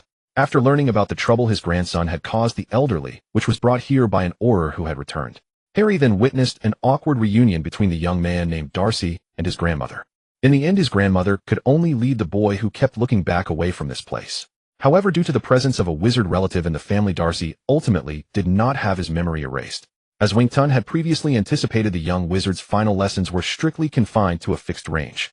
Moreover, the 2 Aurors stayed behind to supervise the final 5 days of classes. Harry learned from them that this was not Winkton's first offense, which explained why he was so certain he could no longer serve as the professor of defense against the dark arts. For a moment, the boy was unsure whether it was Winkton's nature or a self-destructive behavior chosen to avoid inadvertently being harmed by the curse taught by Voldemort. In any case, next year Professor Dumbledore would again need to find a lucky candidate to fill the vacancy for the defense against the dark arts professor. It echoed the saying that the professors of defense against the dark arts at Hogwarts change more frequently than the soil in Professor Sprout's garden. The train carrying the young wizards departing from Winkton Manor slowly came to a halt at King's Cross Station. Harry bid farewell to Malfoy, who was showing off the silver dagger he had exchanged from Professor Winkton, using 20 house points before turning and passing through the wall back into the Muggle world. Unexpectedly, Harry did not find Vernon here. According to his predictions, even if he hadn't mentioned his request for a pickup, Vernon's character would have made him rush over. After all, Dudley's university acceptance depended on Harry's intentions. Although the donation was already established, Dudley had yet to enroll. If Harry withdrew his financial support, Dudley would lose the opportunity for free university education. Even if not for himself, solely for his spoiled son Vernon should have come. Harry, carrying his suitcase, blended into the crowd outside the station. He had little luggage, 2 sets of clothes were sufficient, and most of his books were stored in Professor Snape's office. He was thoroughly familiar with his textbooks and only brought 2 handwritten notes on Egyptian hieroglyphs, which were for his upcoming trip to Egypt. The myriad potions he had prepared were placed into a hard leather bag that had been enchanted with an undetectable extension charm. At this moment, Harry's entire possessions consisted of the large and small suitcases he held. The boy declined Mrs. Weasley's offer to give him a ride and hailed a taxi at the entrance of the train station. Just go straight ahead, don't stop. Harry sat in the car, and the driver, stunned by the pounds he had handed over, chose to close his mouth and extend his hand in response to Harry's cold gaze. He figured this must be a runaway young master. Once he had enough fun, he would have earned enough money. Harry's eyes swept past the window of number 4, Privet Drive, where a remarkably tall figure made his heart sink. Dumbledore had come for a home visit. Harry pretended not to see him as the taxi drove straight across the street, entering another residential area. Harry took a roll of pounds and a pink candy from his pocket. "Want to make some money?" he asked, slightly curling his lips. "Of course, young master." Harry casually tossed the roll of money onto the taxi driver's lap and placed the candy in the man's palm. "Go to 109, ring the doorbell, and give this to whoever opens the door. He'll wait for you here." This was the house of the police chief, and the taxi stopped at a corner. Just as the taxi driver prepared to receive a mouthful of curses from the person opening the door, the man who opened it, towering over him by two heads, quietly accepted the pink candy. When this individual, realizing something was clearly amiss, returned to the car, he found only a note with his home address and another roll of pounds. The extravagant young man had vanished without a trace, leaving the driver to return to the city that night feeling as if he had seen a ghost. Harry knew that the best method was actually to cast a memory charm on this driver, but he was currently unable to perform such magic without his wand. Within the UK, young wizards using wands to cast spells outside of school would be marked by the trace. Harry could only accomplish a threat using the non-wand spell of Obliviate. The disturbances caused by the Obliviate spell would only last for 2 days. After 2 days, even if Merlin himself came wearing his tattered stockings, he would not be able to find a Muggle who had been affected by the spell in the vast crowd. In contrast, Obliviate would leave a permanent mark. Harry was unsure if anyone could use that to locate a Muggle who had been enchanted, but he did not want to take that risk. "Good evening, Headmaster Albus Dumbledore." Harry pushed open the door, looking up at the tall old man who was not wearing his loose sleeping robe or the elaborate ceremonial robe from the school opening ceremony this time. He wore a brown robe, and the elderly man's overly bushy white beard was neatly combed, currently hanging neatly at the front of the robe. Clearly, Albus Dumbledore had taken the time to tidy his appearance for this home visit. "Good evening, Harry. You never told me that your aunt's desserts were this delicious," Dumbledore said, offering a small cookie from his hand towards Harry. "Have you been delayed on the way? Come have a little cookie to tide you over." "Harry, I wish you a smooth journey to Egypt, but I must remind you of one thing. You need to stay with Mr. Vernon for at least a week. This is a condition for your mother's magic to take effect." Before leaving, Dumbledore, with a basket full of various pastries and sweets hanging from his hand, suddenly turned around and advised Harry, lowered his head obediently and quietly, causing Mr. Vernon to blink in astonishment. He never imagined that someone could make Harry so obedient. Once Dumbledore disappeared from the reach of the streetlight on Privet Drive, Vernon adopted a paternal demeanor, wanting to give it a try. However, after encountering the boy's cold gaze, he instantly deflated and sat down heavily on the sofa behind. "Harry, Principal Dumbledore has been praising you, and we haven't." Penny, who was originally washing dishes in the kitchen, noticed the odd atmosphere in the living room and rushed out to mediate without even drying her hands. "He wants to know what you don't need to say. Go call Professor Coleman. I will arrive at London University by 5 p.m. tomorrow, so he should be prepared. Also urge them to set off quickly. They must enter Egypt within 5 days at the latest." After giving his orders, Harry began to walk up the stairs carrying his suitcase. "Harry, thank you." After hesitating for a moment, Vernon called out to Harry, who was walking away. No matter what, the other party had solved Dudley's university issue, which made him feel an immediate reduction in pressure as a father. "I almost forgot your tie matches your jacket, Mr. Vernon. Is he praising me?" Vernon fiddled with his tie, which he had just grabbed randomly, as the arrival of the principal from Hogwarts was indeed too swift. "It seems so, dear." Penny dried her hands with a cloth, then walked up to her husband and gently adjusted his slightly askew tie. "It really seems not bad," Penny murmured. After leaving number 4, Privet Drive, Dumbledore completed the disillusionment charm in the shadows, feeling that he had caught the tail of the ball of yarn that was Harry. Now was the moment to unveil Harry. To be honest, the aging Dumbledore did not wish to stir up any waves in his last few decades. Even the Minister of Magic, whom he had supported to rise, had been inciting the Daily Prophet to slander him, yet Dumbledore could not be bothered to pay attention. He was merely a petty clown in Dumbledore's eyes, akin to a mischievous student. However, Harry instilled a sense of crisis in this old man. He not only saw Tom's shadow in Harry, but also glimpsed Grindelwald's. The moment Harry revealed his true self upon seeing the mirror of Ariste made Dumbledore vaguely recognize the figure of an old friend. This was even more terrifying. Grindelwald's sweet words, coupled with Voldemort's capacity for violence, had made him somewhat fearful. Yes, the greatest white wizard of this century felt a tinge of fear. But what he feared even more was making another mistake. He had already forced out one Dark Lord. He was unsure if he could suppress another. Harry was just beginning to grow. Even if he were a silent type like Ennui, at the rate he was advancing in the killing curse, he could single-handedly defeat Voldemort before graduation. By then, combined with his eloquence and the glamorous yet enticing facade he wore, Dumbledore began to doubt whether he should ally with Voldemort and Grindelwald to win. However, the old man found it hard to bring himself to do so. He was neither Grindelwald nor Voldemort. Even if someone called him a Dark Lord, it must be preceded by the word white. Dumbledore took advantage of Harry's classes at Winkleton to pay a home visit. This visit filled the old man with a peculiar emotion. On one hand, he was afraid of the worst future, wanting to find evidence against Harry to justifiably extinguish this source of danger. Yet as a teacher and more importantly as an elder who had watched Harry's parents die for peace in the magical world right before his eyes, Dumbledore hoped that Harry was still salvageable and had not fallen into the abyss. This child should be saved, needing only a little guidance and correction. Every time he wanted to take up his wand to thoroughly eliminate this dangerous source, the words Harry had spoken would echo in his mind. Is my father James Potter, my mother Lily Evans, and my uncle Peter Pettigrews lives so worthless? The old man wanted to firmly tell the boy that the sacrifice of his parents was meaningful and great. But precisely because of this, we must maintain the peace built upon their lives, and we cannot resort to unscrupulous means like the Death Eaters. Yet every time the old man tried to explain, he found his words stuck in his throat. Saying this to a child who had lost both parents felt overly cruel. The old man apparat to the city center, then, like an ordinary resident, walked slowly into the police station. After visiting the entire Privet Drive, the old man had found a trace of Harry. If there was an unreasonable aspect of the Muggle world, it was the police chief. Just as Dumbledore was about to delve deeper into the investigation, he suddenly spotted an owl circling outside. That was a school matter, and the old man had to leave here temporarily. In the Hog's Head, and the old man sat across from Winkleton, who had now changed into a simple black robe to blend in with the local customs. However, his cowboy hat still made him look more like a Western bandit than a mysterious wizard. Mr. Dumbledore, I am afraid I can no longer continue as an external staff member at Hogwarts. Winkleton handed over his resignation letter. Dumbledore did not open it, but nodded in understanding. The position of defense against the dark arts professor at Hogwarts was renowned throughout the magical world. It was not surprising that the other party chose this. After all, one must have a life to spend the money one earns.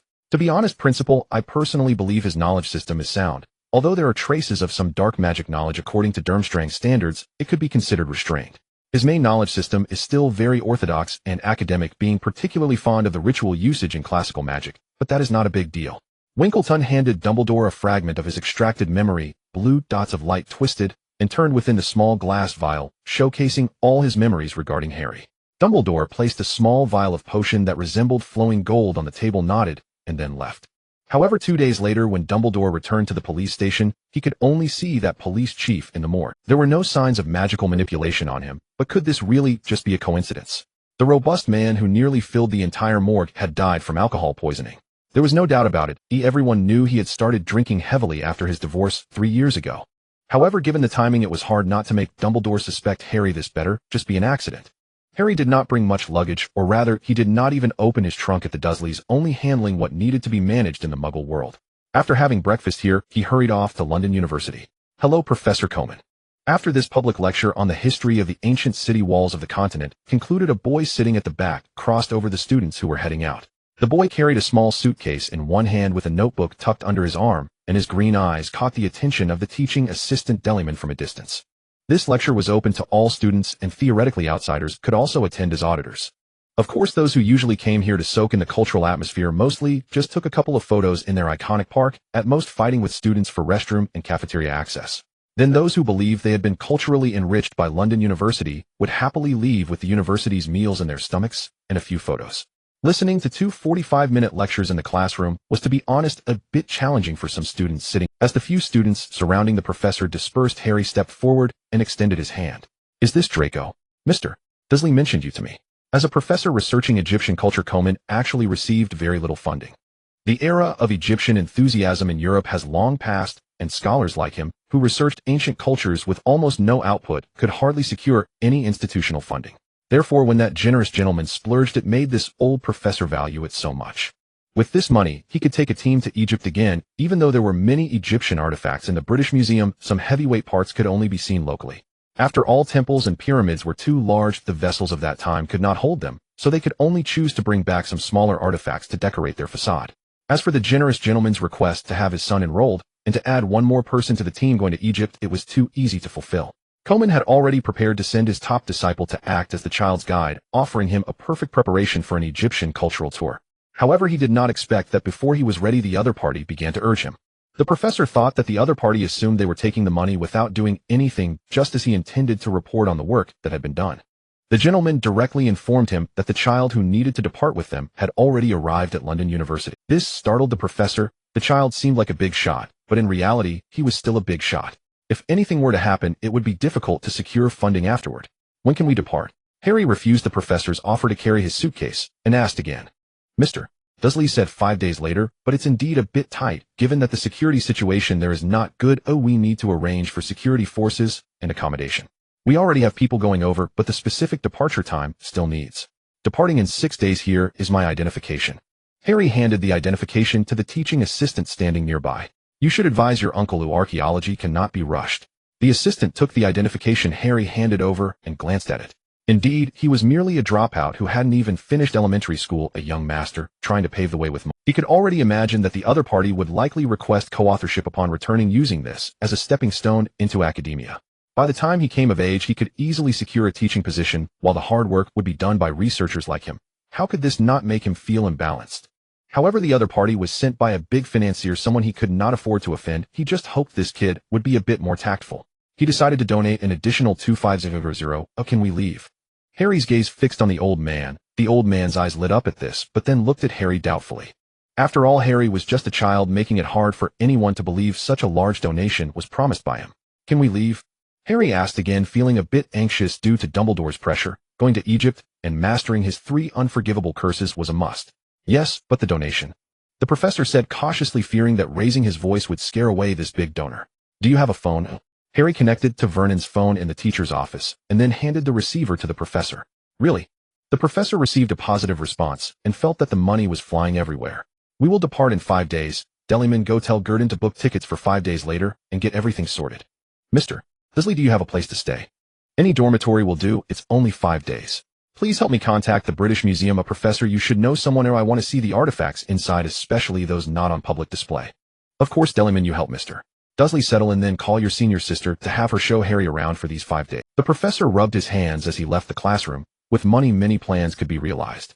He prepared to organize and document the pyramid texts and decorations in the Temple of Luxor during this trip. Moreover, he had informants in the area saying that they had found a niche temple site built into the rock face, and once there he could try to join the local archaeological team for joint excavations, which should yield many valuable finds. The pyramid texts of ancient Egypt had been completely lost, and he had been trying to decipher them for decades. However, because the pyramid texts had been entirely lost, the work of deciphering had become indefinite.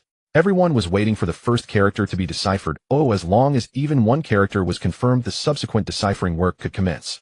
At present, the only thing these scholars could do was to faithfully record as many of those pictures which had been eroded by wind and sand day after day as possible. He still remembered seeing some colorful murals on the tall pillars of Egyptian temples and ancient texts, but when he went there himself, there was hardly any color left. Only in some small sheltered spots could a few remnants of color still be found. Whenever he saw these essences of human civilization carelessly placed in the desert, exposed to storms, the professor felt as if his heart were being sliced. All he could do was to leave behind enough substantial historical materials for future generations before these things were completely eroded. However, such research work consumed vast resources, yet yielded little in return. There were neither excavated relics nor exquisite artifacts brought back. What existed were merely some images that had always been there, and writings whose meanings were unknown. Once the school leadership directly asked him why he thought he needed to record those things that had been there for over 3,000 years. Your paper records might not even last as long as the inscriptions carved in stone. Coleman could not answer. He could only stammer and received no funding at all. He just believed that one day someone would need these things. One could not just watch those pictures gradually disappear into history. Someone should do something. Your son is truly adorable, leader. In the underground warehouse of the British Museum, a vast collection of artifacts yet to be publicly displayed is preserved here, with many sealed inside wooden boxes and protected by foam. Since this area needs to maintain a constant temperature and humidity, some staff members prefer to set up their offices. In the outer corridor, a girl with curly brown hair handed a coffee cup to the female leader across from her. It's unclear what has gotten into this high-ranking leader demanding a thorough inventory check of all the Egyptian exhibition items, requiring each piece to be recorded before being returned. However, the girl felt this was not entirely a bad thing. At least many items that had previously been unseen could be viewed during this brief inventory process. Moreover, the most important aspect was the presence of an adorable little human. From the first day of work, a boy with short black hair stayed with them, always standing by whenever they opened boxes. They didn't dare to send him away as this child was brought by the leader. Besides, he neither cried nor made a fuss, just observed intently. He stood obediently beside them, sometimes handing over tools for himself. Although there was almost no verbal communication, everyone quite liked him. That's not my son. That's a little ancestor sent by my teacher. The woman turned to look at the boy sitting cross-legged on the floor, assisting a staff member in inspecting the artifacts. The other's notebook was laid open beside them, displaying precise sketches, Nearly every artifact had been quickly sketched by the boy. For more complex images, the boy recorded them with a camera and tucked them between the pages. He wasn't using a magnesium powder camera, and the others just turned a blind eye. This meticulous recording style indeed resembled that of the teacher's academic approach were it not for the boy's black hair and green eyes. And she was quite sure that the teacher had not done anything to wrong his wife, otherwise she would truly believe this child to be some illegitimate offspring of the teacher. Oh, the girl froze. Make a copy of the pass for Area F. This afternoon. Accompany this little ancestor to the archives. He wants to see the images and text down below. In another day he will leave, and you will be liberated. Oh, remember to leave a door open for him before he leaves tonight. The teacher called me last night, saying you locked this little ancestor in the museum. Oh, the girl covered her mouth. Could it be? She shouldn't have been the last to leave yesterday. Oh, no wonder the earliest arriving colleague brought breakfast for this child this morning.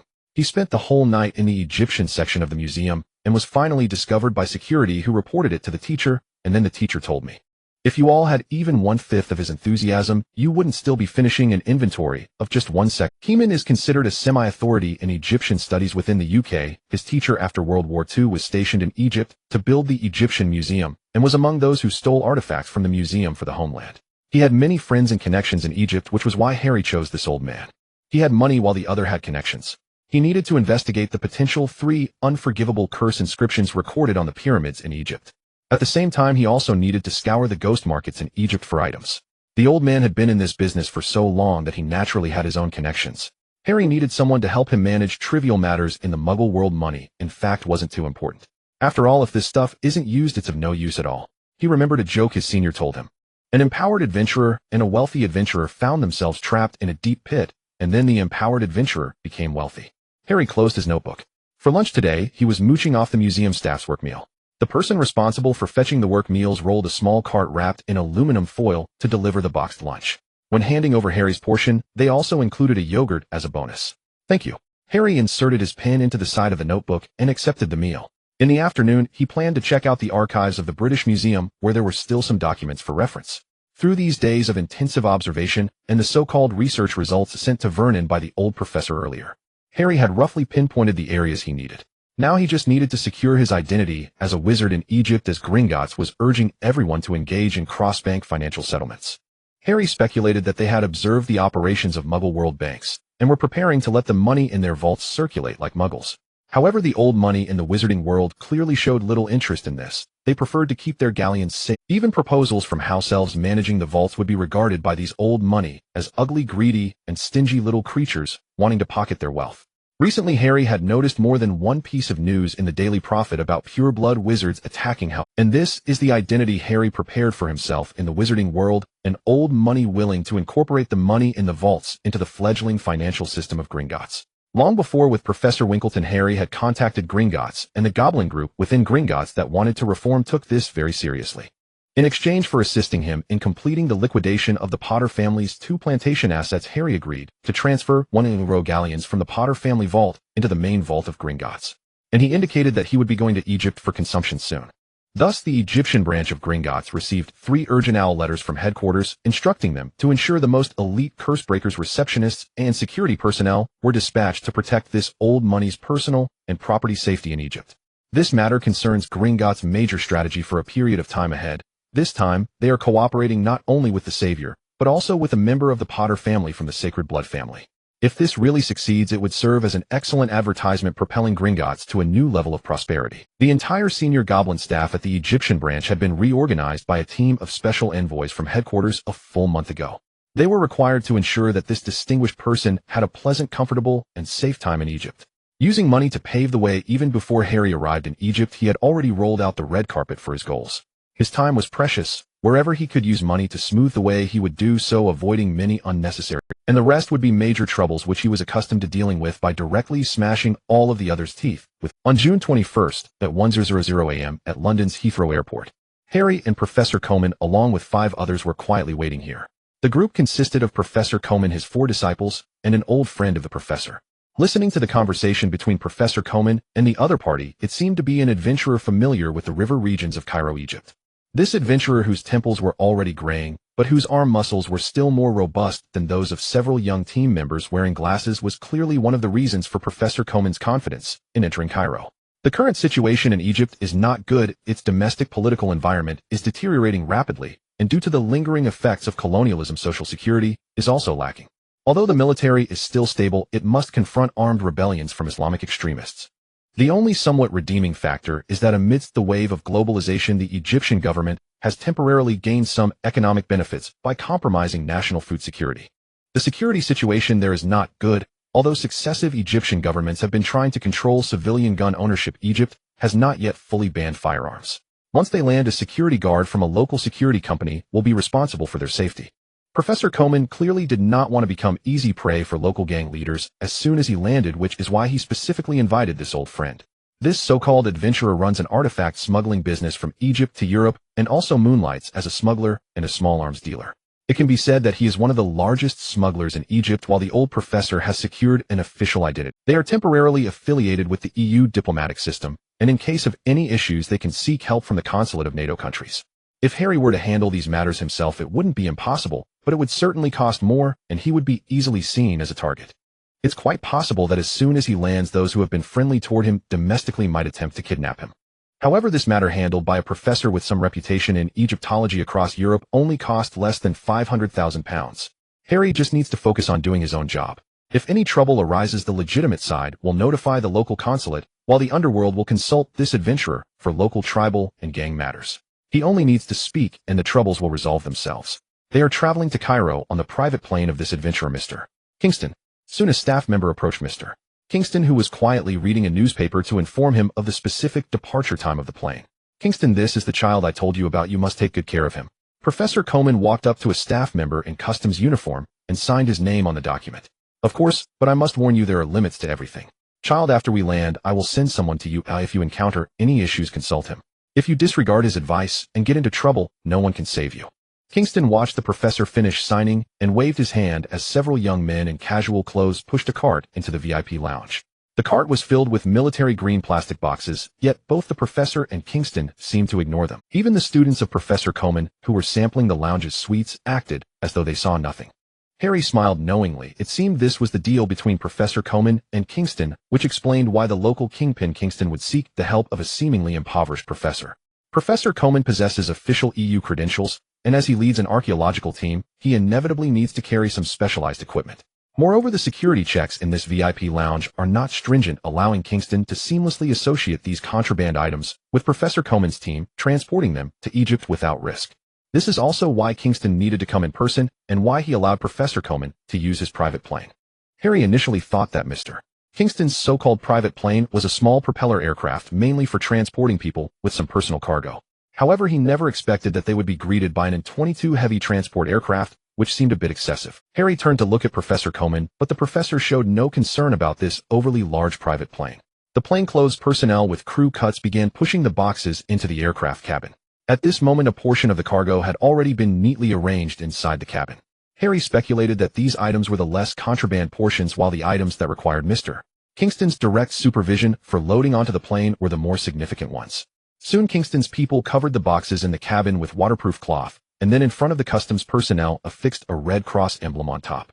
Kingston dismissed his subordinates and approached the customs officer, amiably patting the other's shoulder while subtly slipping a card into his pocket. Both the host and guest were pleased. Just as Harry was about to board the plane, he suddenly spotted a somewhat incongruous figure among a group of ground staff, wearing reflective vests.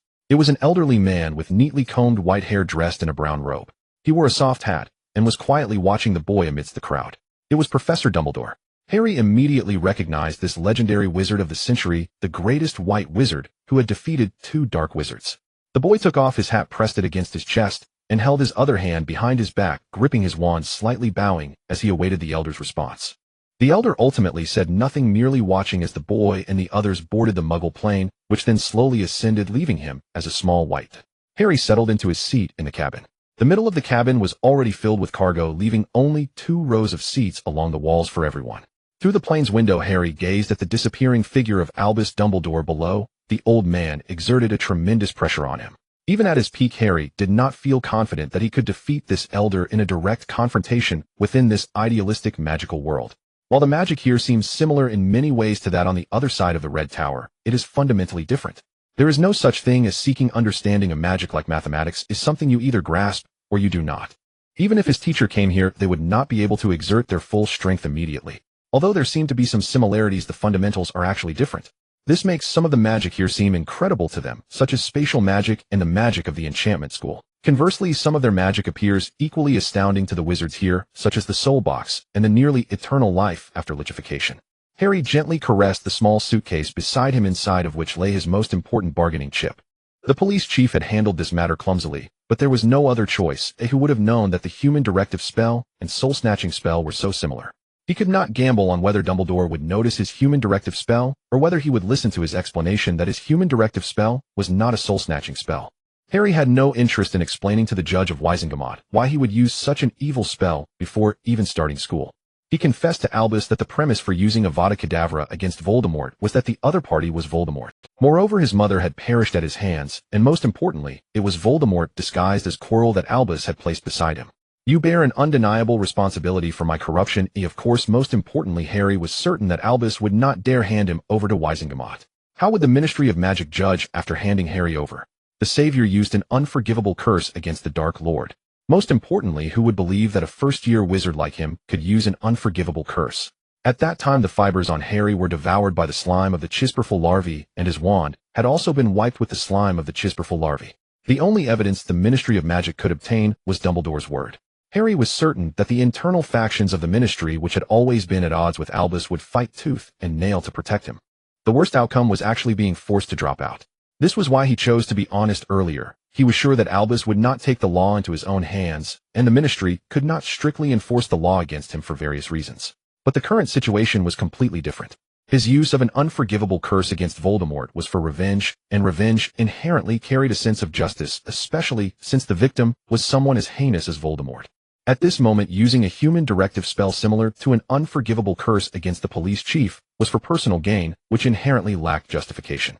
Moreover, the other party was a Muggle, which would severely violate the secrecy law, placing him at odds with the magic. Even if the Ministry of Magic wanted to protect Harry against Albus, they would still hesitate because of this relationship. Harry was unaware of this issue until he learned what the 3 unforgivable curses entailed. By the time he realized it, the semester was already half over. At that time, Harry was unsure whether the letter he sent to Vernon was being monitored by Dumbledore. He could not remotely issue a suicide order to the police chief without leaving a trace. He could only execute it personally after returning. But it was still a bit too late. Dumbledore had already entered the house. Harry did not know what had been discussed between him and Vernon, nor how long the investigation into him had lasted. Even at the risk of being caught in the act, Harry had to silence the only evidence, the police chief. This way, even if Dumbledore suspected him, the other party would have no concrete evidence. Harry could also rely on the Ministry of Magic and pure-blood families to negotiate with him, at least buying himself. Kid, who were you saluting just now?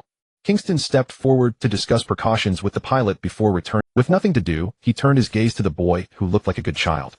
His son was just a bit older than Harry, but he had a son in his old age, and with his wife gone a few years ago, this was probably his only child.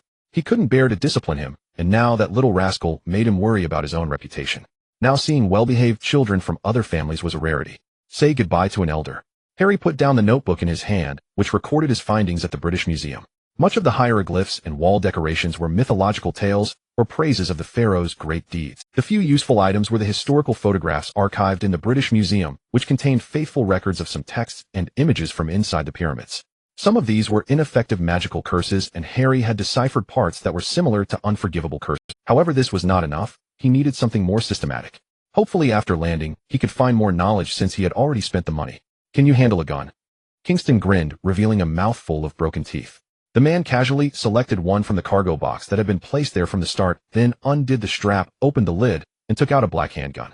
PPK, unloaded weight 538 grams, magazine capacity 71. Kingston dropped the magazine and completed the gun check towards the front cargo. Egyptians prefer wooden grips, so this is a walnut grip. The entire gun is 155 millimeters long with an 84 millimeter barrel using 7.62 pistol ammunition. To be honest, I still prefer 9mm bullets. After all, you might not find toilet paper in the Middle East, but you can definitely find 9mm bullets. It's not a big deal. You won't be running too far anyway. Kingston tossed the heavy iron lump into Harry's arms. Pick it up and give it a try. How can a boy not have his own gun? Kingston. Professor Coleman was originally checking the itinerary with the students, but in the blink of an eye he saw his old friend teaching his little ancestor how to use a gun. He won't be staying with you at the archaeological site, right? Kingston was not intimidated by the old professor, and instead grinned as he asked. Giving a child a gun is far too dangerous. Professor Coleman unbuckled his seatbelt and prepared to get up. I can read people well, my old friend. I can tell at a glance that this child can handle it while you are just an old stone, both smelly and hard. If you help me operate like this now, even if it was just washing a few goods, I wouldn't have to rely on generous social contributors to scrape together money to come see your treasures. I won't engage in artifact trafficking, absolutely not. The old professor glared at Kingston. All right, you won't. Your teacher was once involved in shipping artifacts, so what good is it to uphold your so-called bottom line? From the perspective of the Egyptians, we Brits are natural artifact dealers, which is why I can sit in this position. I don't even need to actively seek business. Those locals who have goods and want to sell them see my face and come over to ask if I want to buy. It's hard to refuse money flying in from across the sea. In here there are weapons and medicines. Smuggling is punished much more severely than artifact trafficking, my friend. It's not the same. The old professor chose not to argue further. He was never good at debating. This is the safety, and this is the trigger. To activate it, first turn off the safety aim, and then pull the trigger. Kingston observed that Professor Coleman no longer resisted and began teaching Harry how to use the gun. Look, this is the sight, and this is the aiming point. Just aim and pull the trigger.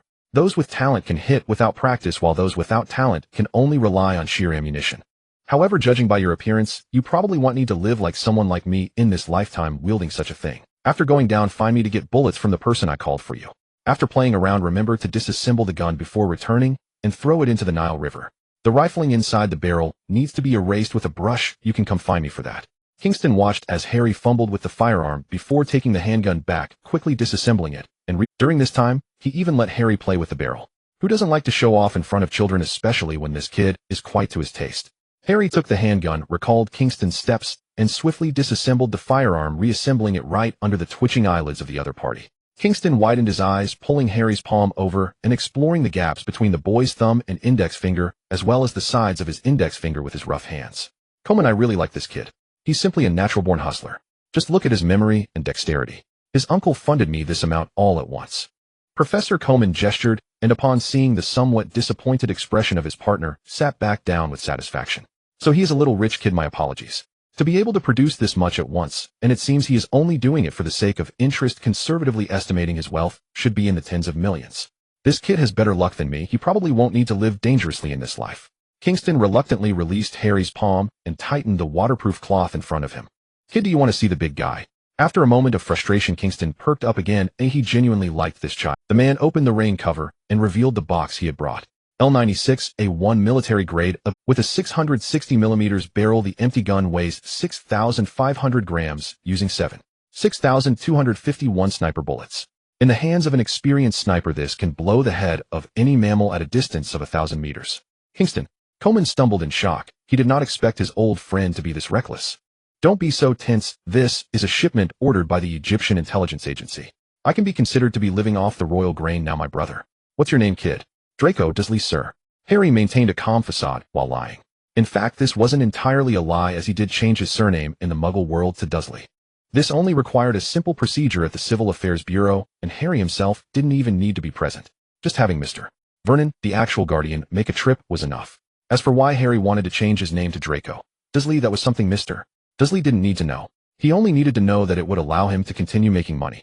In fact, Vernon was quite pleased that Harry was willing to change his surname. He viewed this change as a manifestation of his love. As for why he chose the name Draco, it was probably because Draco happened to come looking for him at that time. In reality, calling him Goyle or Crab would have been fine too. Harry had long realized that the Muggle world was also being watched by some wizards. The name Harry Potter was as recognizable as Albus Dumbledore's. In Egypt, where the boundaries between Muggles and wizards were blurred due to chaos, Harry did not plan to test whether the local wizards would monitor the immigration inspectors. If you want to play with these big toys in the future, just look for your security personnel. He is my protege. He will take you to play Draco. This name sounds very manly, quite good. The plane arrived over Cairo after a bout of turbulence. Kingston's private plane would certainly not land at Cairo's international airport, as that would require bribing the local customs officials again.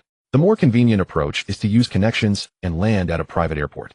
As the plane began taxiing on the runway, everyone held onto their seatbelts, the only thing that provided them with a sense of security. Kingston, can't you fix this broken plane? Once the old contraption came to a stop, the old professor finally stood up with the support of his students.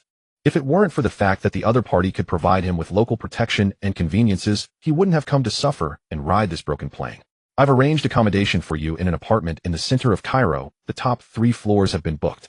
I have other matters to attend to, so I won't be leaving with you. If there's anything, just call. Also, please let me know in advance when you return. Oh, I have another shipment that needs to be transported back with your help. Kingston took off his beret and bent down to place it on Harry's head. Well then, little Draco, I look forward to our next meeting. I have some explosive fun over there, much more entertaining than where that old man is headed. Kingston waved his hand, bidding farewell to the professor and his group as they left. A convoy awaited the professors. The leader of the convoy was a young man with a scarred face who approached Kingston and whispered something. While speaking, Kingston pointed to Harry's position. Only then did the young man come to the professor's group.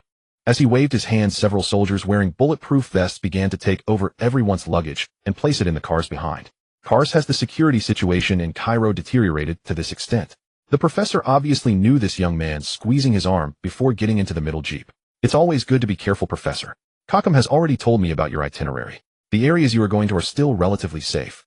As long as you don't go to those gang-controlled areas and checkpoints, the chances of us encountering a firefight are quite low, just a bit more dangerous than when you came last time. Kars closed the car door and took the passenger seat. As the young man waved from the passenger side, the convoy began to move slowly. Harry looked through the tinted windows designed to prevent outsiders from seeing inside at the workers busily unloading and loading goods. Most of these people were locals from Cairo, but those holding guns were not. They were obviously hired thugs raised by Kingston or mercenaries under his command. Hey 7.62 pistol rounds, don't shoot in the car, it will ricochet. If you want to have some fun, wait until you're out of the airport. There's a stretch of wilderness you can shoot at. The young man took out a box from the glove compartment, used half of the bullets, and directly tossed the box of bullets to Harry in the back seat. They'll go get some fries, don't run around here. However, these petty thieves who only ventured into the first layer thought there was nothing left after taking a few trivial. In other words, the old professor leveraged his status to forcefully join the original development team. He learned from some travel accounts that there might be a rare Aten temple from the 18th dynasty buried here.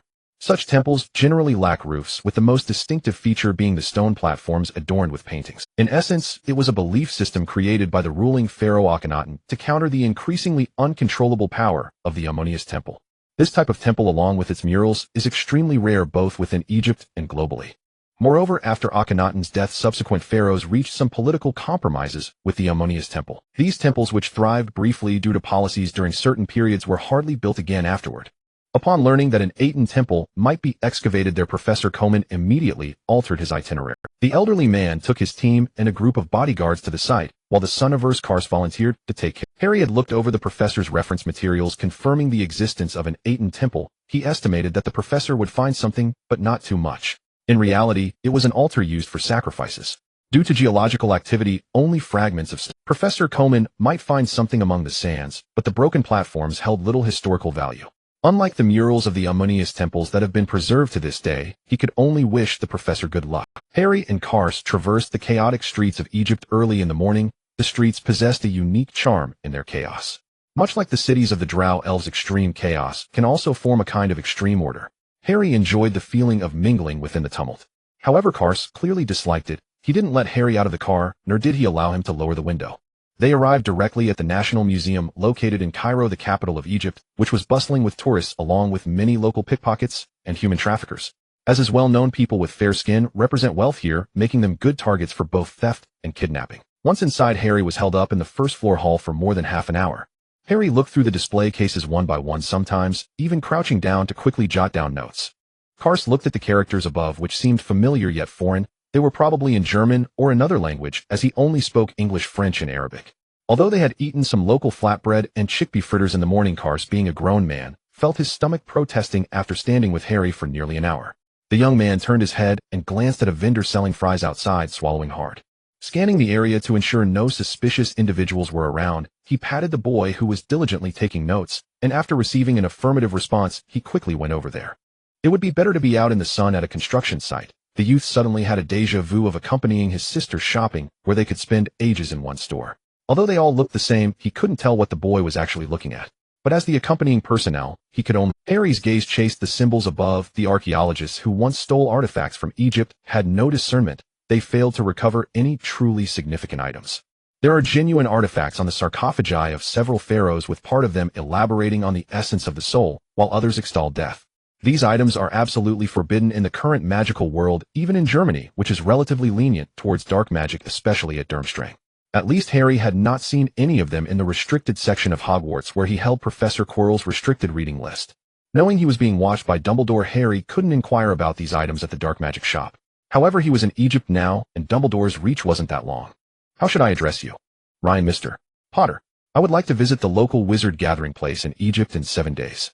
Please prepare, and has my entry application been processed? It has been completed. Here is the new wand you requested with no usage records, and it is not from Ollivanders. Mr. Potter, the head of the Drelix family who is hosting the auction, knows you will be attending and wishes to meet with you in advance. Here are his invitation letter and the list of auction items. The Drelix family is one of the few that control the Egyptian Ministry of Magic.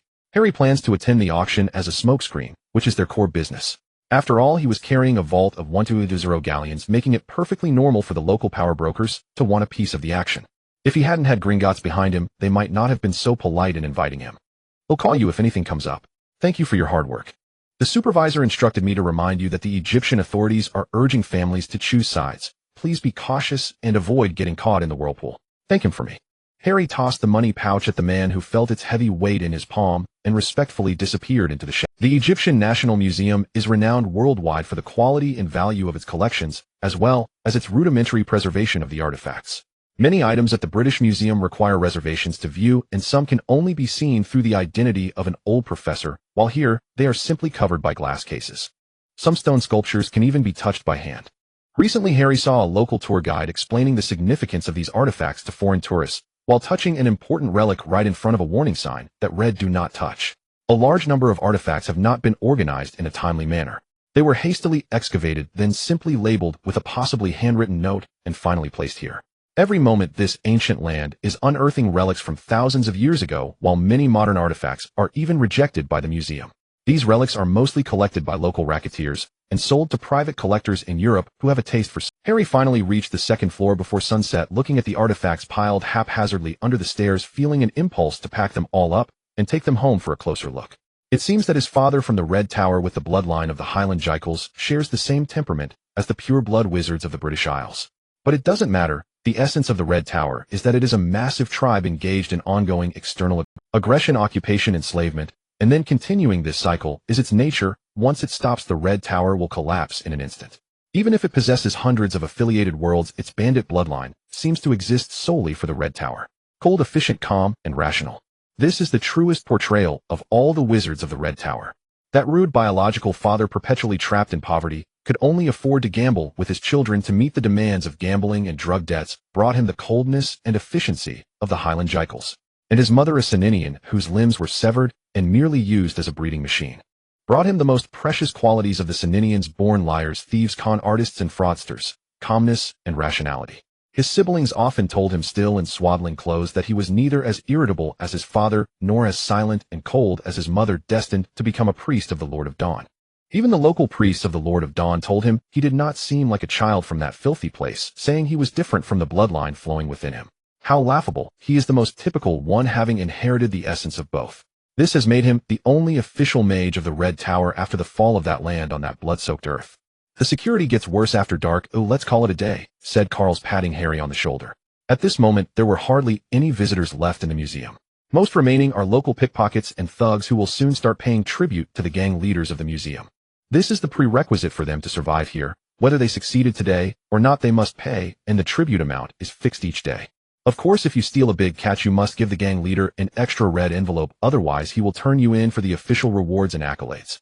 Carls really wanted to slap himself for thinking that taking a child out would offer more independence. Who would have thought this kid would be so serious about artifacts? They aren't even his own, and no matter how long he looks at them, they won't turn into pocket money. Thank you, said Harry, brushing off the dust from his backside, pinning the pen on the book's page, and then standing up, truly seeming ready to leave. Carls breathed a sigh of relief. This is good. Thankfully, this isn't a brata, otherwise he wouldn't know how to handle it. After all, the child looks clean and innocent. If he made him cry, he would probably be ridiculed by the professor for a month. I know a place where the roasted pigeon is especially tasty. I'll treat you today, said Carl, seeing that the boy was about to leave, his face lighting up like a convict just released on parole. Nighttime in Cairo became even more chaotic. The city could not ensure lighting and order throughout the down. This led to a blend of order and chaos interwoven in the shadows of darkness, much like the Red Tower. The long-lost chaos finally allowed Harry to exhale. It was as if he had finally crossed the cold stream beneath the long-standing ice layer called order, gasping for air through a whirlpool-filled ice hole like a seal. This appropriate chaos allows those in black suits lurking in the shadows to seize the greatest benefits. This time Harry opened the window, and was finally not stopped by Carl's, especially since he had just smoked a cigarette in the car. The boy settled into his seat. This area was not considered high risk, so he only brought his wand, and that small. The lightning duo was left at his lodging due to the risk of accidental discharge. If someone were to attack him at that moment, he could directly use the Avada Kedavra curse. After all, the one needing an explanation wouldn't be him, but the local families. They would have to face the wrath of Gringotts, which is not terrifying. Just a bunch of defeated subhuman entities. Survival is the greatest mercy for them. What is truly frightening are those pureblood interest groups behind them, and those in their war chariots. Egypt is merely a barren land of magic. They do not dare, nor will they challenge the majesty of Britain, which has not yet seen the sunset on its magical empire. Harry thought he might even earn a certificate for bravery, though he wondered if that could be used to apply for a scholarship to. The boy covered the two wands and the handgun with his left hand, which was away from the window, while his right hand casually rested on the edge of the car window. Feeling this rare chaos, Carl's was focused on dealing with the atrocious traffic in Egypt, where the only traffic regulation is that there are no regulations. Pedestrians, rickshaws, animal-drawn carts, and motor vehicles all weave through here. Just as the young man looked towards the upscale area they were approaching, he turned to glance at the boy leaning against the window, who seemed tired. Suddenly, he locked eyes with the boy's green eyes in the rearview mirror. Those green eyes resembled two meticulously crafted cocktails. Amidst the surrounding lights, they exuded a fuzzy beauty brought by alcohol. It felt as if he naturally belonged here, making Carl's heart skip a beat. But when he regained his senses, those green eyes had cooled again. The alcoholic haze brewed from a fascination with chaos no longer enveloped them. The place chosen by Carl's was a locally well-known tavern that also served as a restaurant. After entering, the young man immediately ordered a beer to whet his appetite, and then pulled Harry to sit beside the bar. Harry glanced around and noticed some suspicious individuals in the corner. They didn't seem like drunken patrons, but rather a group of gangsters conspiring about something. Harry adjusted his seat to a corner position, turning sideways to face the figures in the small private booth. "Hey, little Colt, trying something new?" The bartender was a young woman with one strand of pink and one strand of blue-dyed hair across her forehead. Dressed in androgynous clothing, she had a snake tattoo around her neck, and at a young age owned her own airport, a euphemism for her ample bosom. Carl's was clearly a regular here. As soon as he sat down, the bartender leaned over the well-polished wooden bar, gently inclining her body to push a large glass of beer filled with ice cubes towards him. Then she discreetly leaned her wheat-colored cheek against Carl's earlobe, softly exhaling warm breath as she whispered, "If I dared to touch the old man's prized possession, he would probably make me live my next life with a catheter in bed." Carl pushed this ex-girlfriend away, shaking the ice in the large cup with a crisp sound as the orange-yellow liquid surged down his throat. The chilled alcohol, mingling with the fragrance of wheat, made him smack his lips. 2 servings of roasted pigeon, 1 kushari, and 1 serving of hummus, and a glass of apple juice for the little one. "You really don't need to. If you don't make a move, I might just do it the British-style, cutie. The unripe fruit is even more delicious." The bartender tugged at Carl's loosely tied tie, and just as the atmosphere became tense, she let go of the young man. Then, like a caring girlfriend, she adjusted his attire for him. "I'm feeling jealous, my little Colt. Why not stay the night? I'll have someone take the young master home, but you need to leave a deposit with me. Aren't those clueless youngsters doing quite well with you? If they turn back to seek me out, I never go back on my word. You really know how to flirt, darling." Carl allowed his ex-girlfriend to create mischief without saying another word. The bartender seemed to realize she couldn't win him over, and turned to leave the bar to prepare the food. Time began to flow slowly. The roasted pigeons seemed to be made to order. After the bartender briefed the kitchen, she mixed a cocktail, and then approached Carl with the red drink, sizing him up. Carl was focused on enjoying the still-warm kushari that had just arrived, a dish combining Italian and Indian elements, essentially a large curry with some local flair. Harry's gaze shifted between Carl and the increasingly suspicious gangsters behind him. Where there are gangsters, there will surely be trouble. Even if this trouble wasn't directed at you, it would bring danger to those around you. A gathering of gangsters in such a formal setting was evidently an even more dangerous omen. Such gatherings generally have 2 purposes, either to divide spoils, or to kill, or perhaps both, as they are always accompanied by significant peril. Harry lightly tapped his empty glass. As the bartender set down the cocktail glass to refill his apple juice, he gently poked Carl and pointed towards the back. "They're just gangsters. Finding a bar here that doesn't serve them would be remarkable. They wouldn't dare act here. This is the territory of the Zixikimu family." Seeing the confidence in Harry's expression, he ceased to dissuade him, instead jumping down from the high stool and using the excuse of going to the restroom to scout the surroundings. If he wasn't mistaken, he had likely become a part of the play involving Carl and his unnamed ex-girlfriend, providing him with a reason to come over. What an unreliable guy. If it weren't for the fact that returning home could easily lead him to encounter the various low-level monsters that spawn in different locations, which would dirty the civilized clothes he had painstakingly acquired, he would have definitely walked away. The most feared scenario occurred While the black-clad organization conversed merrily, two black cars abruptly came to a stop outside. As the metal side doors slid open with difficulty, several masked individuals emerged. Harry watched coldly, shifting back to position himself behind cover. Before anyone could react, gunfire shattered the calm of the place. Using AK-47s, the assailants unleashed a torrent of ammunition into the tavern, turning the once charming place into a shattered mess, like a porcelain plate accidentally dropped on the stone floor. In the chaos, Harry jumped off his chair and took refuge behind the brick wall. The gangsters who had been seated in the booth clearly were not pushovers. Caught off guard, they quickly found cover and began to fight back. The outside assailants were forced into this narrow space to finish off those who weren't dead yet. Sitting across from Karst, the airport girl who was intently watching her boyfriend enjoy dinner received a stray bullet amidst the chaos. The assailant's brain matter and one eyeball fell directly onto the plate that Karst was intently focused on. Karst cursed loudly, the alcohol hitting him hard as he drew his sidearm ready to retaliate, but in an instant he was suppressed by the opposing automatic fire. The young man fell to the ground, feeling a sting in his thigh followed by a wave of weakness. He had been shot. As he internally cursed these fools who dared to shoot in family territory, he pulled out his sidearm to prepare for a counter. He had fallen in the open space of the hall with no cover around, which was why the stray bullet had managed to hit his ex-girlfriend in the head. Karst glanced at the increasingly tense battle situation and quickly turned to seek cover. The only good news was that the child had already hidden far away behind a brick wall rather than behind some seemingly solid, but ultimately useless wooden boards. Karst leaned slightly against the side counter, quickly peeking to assess the situation, then began to slowly move backward while holding onto the counter. Although the gangsters being ambushed seemed to be trading blows with their opponents, they had come for a meeting and likely didn't bring many long guns or ammunition. The handguns under their suits were intended for assassination, not for this close-range attack. Even if these gangsters were more experienced than those outside with automatic weapons, it was unlikely they could take out as many if not more assailants in this non-professional cover. Once the opposition finished their business on that side, Karst was certain their next step would be to eliminate anyone who witnessed. He needed to quickly take the boy away while calling his people to have them bring reinforcements. As Karst started to retreat, while dialing a number, a guy with an AK-47 seemed to have noticed him.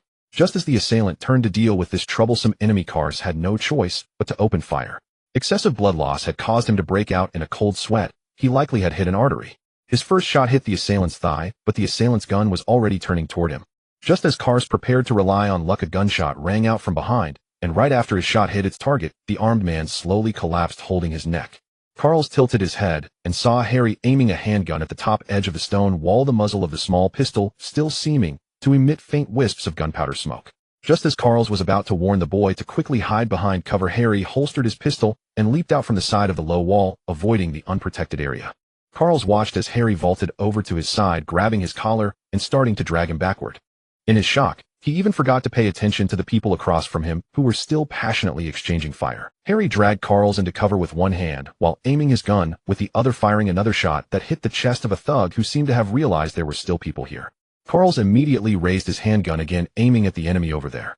Seeing that this unreliable adult had finally regained his senses, Harry tossed the handgun into the man's lap, then firmly gripped the heavy Karst and pulled him towards the kitchen area. After all, he was an adult and injured, now sitting on the ground like a huge stone.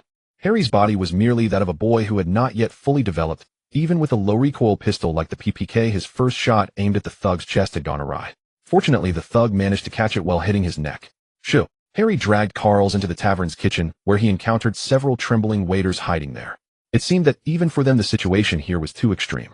Harry's eyes, reflecting a dangerous green glow in the darkness, immediately frightened the girls huddled there into covering their mouths. Harry turned the doorknob on the side. Behind it should be the kitchen. He had confirmed the general layout of the restaurant while using the restroom earlier. Generally speaking, kitchens have a back door used to dump waste and deliver ingredients.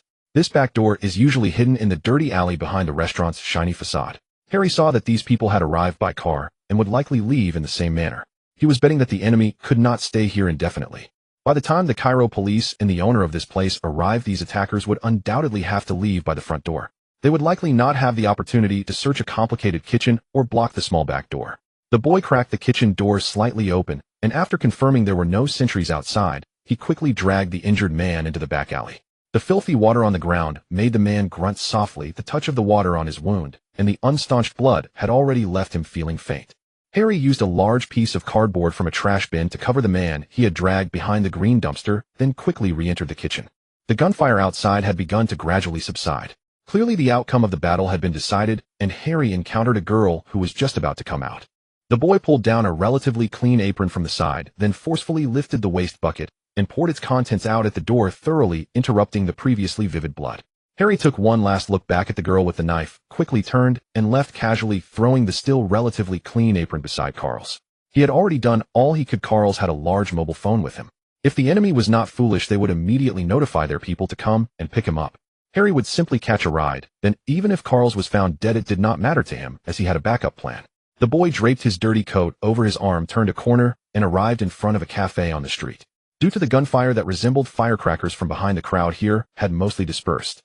Harry calmly pushed open the cafe's large door, pulled out 2 Egyptian pounds from his pocket, and handed them to the waiter, who approached him with questions, then headed upstairs with his dirty pants.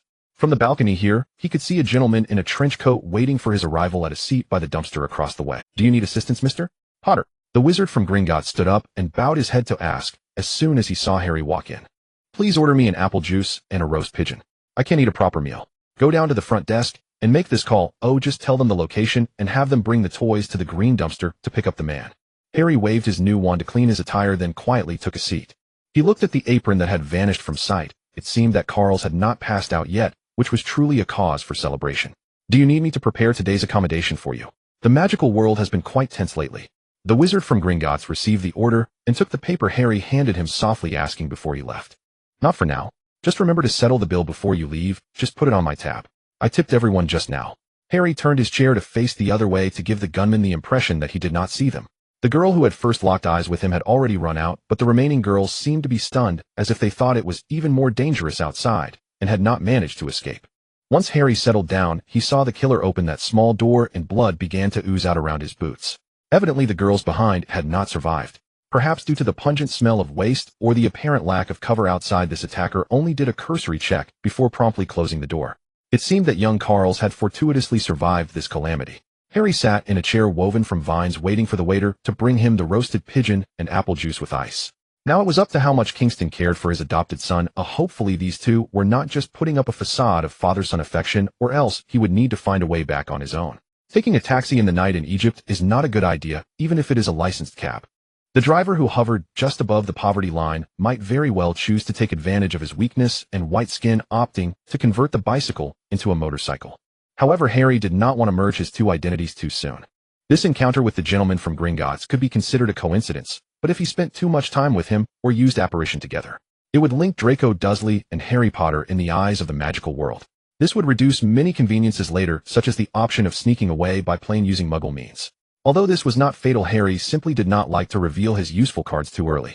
Harry tore open the crispy outer skin and then sprinkled the seasoning onto the steaming strips of meat. The pigeons used here were squabs, and the thin layer of fat beneath their skin had completely melted under the flames. Part of this grease seeped inside, forming a layer of crispy skin combined with the red seasoning. Another part had descended into the meat, adding a touch of smoothness to the otherwise somewhat dry flavor. Carl was right. The roasted pigeon here was indeed excellent. Harry gulped down the apple juice and wiped his mouth with a napkin from the table before hurriedly heading downstairs. The car to pick up Carl was almost there. 2 men in green bulletproof vests holding short shotguns and Uzi submachine guns finally found the young master hidden under the newspaper. Each of them lifted one side and carried Carl into the stretched limousine. At that moment, a small figure dashed ahead and opened the door. The person carrying Carl thanked Harry, who was sitting in the car, but soon he realized something was wrong. There were only 3 people in the car. The driver had to stay alert and couldn't help them open the door, so the only possibility was an intruder. "He is one of the guests. I came out with him. Let's hurry, it's not safe here." Carl struggled to lift his head, and indeed saw Harry, whose clothes were clean. The boy was quietly sitting on the other side of the seat, seemingly aware that Carl was looking at him.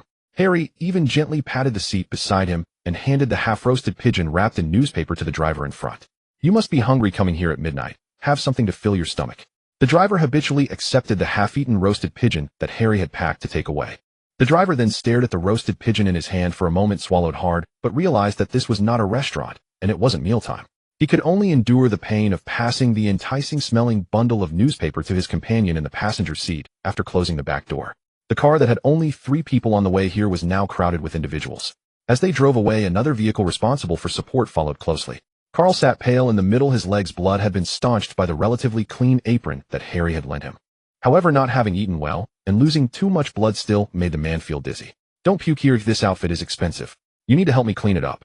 Harry pointed his handgun outward, skillfully removed the bullets, and then tossed it onto the nearly dozing Carl. Of course, consider it that I owe you half a life. Why not a whole one? Did you leave your lower half behind? Should we go back to help you find it?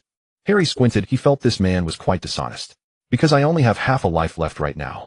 Carl leaned back against the seat, beads of sweat gathering at his temples, soaking his collar. The car sped through the crowded streets of Egypt, and the lead off-road vehicle nearly ran over several pedestrians who didn't dodge in time. After a few minutes, they finally returned to Kingston's territory, close to the outskirts of Cairo, right next to the rushing Nile River. The car passed between two tall towers and entered the inner district, which was the base of Kingston's armed forces. To maximize safety, he even purchased the surrounding land, which now consisted of a stretch of low wheat fields. Before the car had even come to a complete stop, Harry saw the doctor standing outside. As Carl was transferred to a stretcher by the doctor, the surrounding crowd finally relaxed a little. Carl had been shot in the calf. Harry looked at the wound and guessed that the bone was probably penetrated. If it wasn't treated quickly, the man would likely spend his next life in bed. Harry got out of the car from the other side. This wasn't the professor's base, and the boys silently followed the group. After the doctor treated Carl's wound and administered a morphine injection, the long night finally passed for the man. Mary. Carl suddenly opened his eyes and awkwardly met Harry's gaze under the lightning sky. Why are you still here?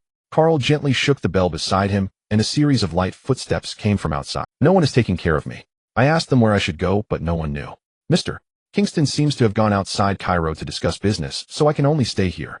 Harry shrugged. It felt strangely relaxing here, almost like being home. The boy casually picked up a small cake from the side and enjoyed his breakfast with some red tea. When the doctor entered with a wooden box and two nurses, Harry gently nodded at the doctor and then took his notebook to sit in the corner. He still hadn't finished analyzing many items from the Egyptian National Museum yesterday. The doctor checked Carl's temperature and then unwrapped the bandage to inspect the wound. Although his wound had been contaminated by dirty water from the alley, timely bleeding control had prevented it from being. The bullet had merely grazed the calf bone and did not completely shatter it. Although he couldn't get out of bed for now, at least he wouldn't have to rely on crutches and a wheelchair for the rest of his life. As the doctor and nurses finished their checks and exited, Harry also followed the flow of people out and then returned to the ward, pushing a cart full of food. The only person he knew here was Carl, so he could only wait for the other party to arrange for his departure or for Mr. Kingston to return. The outside Muggle world probably wasn't safe either. As he told Carl, Draco's identity was very important, and it was best not to get involved in any murder cases while in Egypt. He didn't want to return and become a key surveillance target for the 6th Bureau, and being monitored by an elderly gentleman was already troublesome enough. If he were to be watched by a group of agents and they discovered his wizard identity, things would likely become even more. Just before entering the door, Harry encountered the driver from yesterday, who was holding a large mobile phone, apparently speaking with Mr. Kingston. Harry nodded in greeting and obediently waited outside, enjoying this French dessert alone. The chefs here were truly excellent. He wished he could pack them up and send them back to Hogwarts to cook. Did you say he was taken away by his uncle Ed? While dealing with the mess at hand, Carl's heard this conspiratorial news. Yes, the professor called back to confirm, and Mr.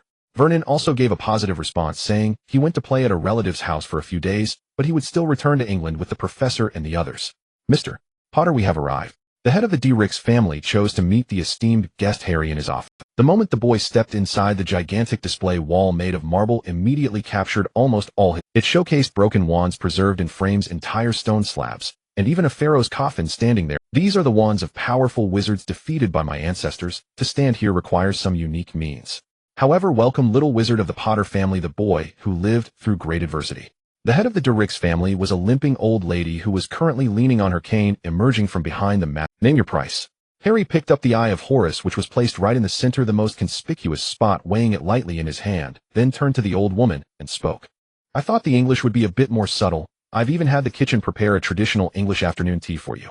It's just my personal style, you needn't pay it any mind. You can even sell your own country, it's just an Eye of Horus after all. I believe a suitable price can always be found. The blue light in Harry's hand flickered as the information from the Eye of Horus gradually unraveled, yet the old woman showed no urgency, nor did she seem inclined to reclaim the eye. Let me correct your wording, Mr. Potter. I was born by the banks of the Nile, grew up here, and will ultimately die. Your homeland is merely a symbol of my past, and my true country has always been here, not there. The old woman sat behind a desk made of the stone slab used for mummification in ancient times, smiling at Harry. But it seems that the guests you left waiting outside do not think so. Harry looked around at the decorations imbued with the style of British invaders and found it hard to believe the old woman's claim that being born here made him one of the locals. No one would display their ancestors' coffins alongside war trophies in their study. That's our internal matter. And returning to the topic, that is a sacred historical artifact of Egypt, just as your sorting hat and Gryffinder's sword are for Hogwarts. I am not authorized to sell it to you, but you can spend a little to buy some extras. As friends, we Egyptians are always willing to help our friends within our means. Harry shook his head, seemingly dissatisfied, and tossed the eye of Horus directly to the lady sitting on the paying for the rental rights to a key is too costly. How about we change the terms of trade? You name a price, and I will tell you the location of the fake door leading to the reed field directly. The head of the Durix family caught the eye of Horus thrown by Harry, and felt the 2 levels of seals that had already been broken, slightly surprised for a moment. This won't do. Gringotts sent you here to spend money. If you make a profit here, I can't explain that to them. How greedy, madam. Harry caught the eye of Horus thrown back at him by the old woman. At this moment, all the restrictions on it had been lifted, and it was clear that the deal between both parties had been reached. Harry walked up to the stone table that had been used for mummification thousands of years ago. He had previously seen what was probably a replica of this table in the Egyptian National Museum. The boy took a colored pencil from the ancient vessel used to hold blood, and then spread out the auction list on the table, drawing a long line from top to bottom.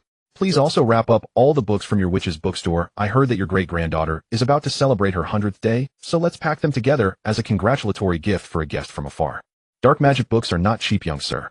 The lady sitting behind the desk narrowed her eyes. Although their family was preparing to side with Egypt and cut ties with Britain, they were still quite aware of matters back in Britain, such as the rumors stemming from pure blood circles regarding Harry Potter, a potential powerful dark wizard. What? Are you planning to create a pure white world for your little princess, relying on the dark magic knowledge smuggled from Britain? Of course not.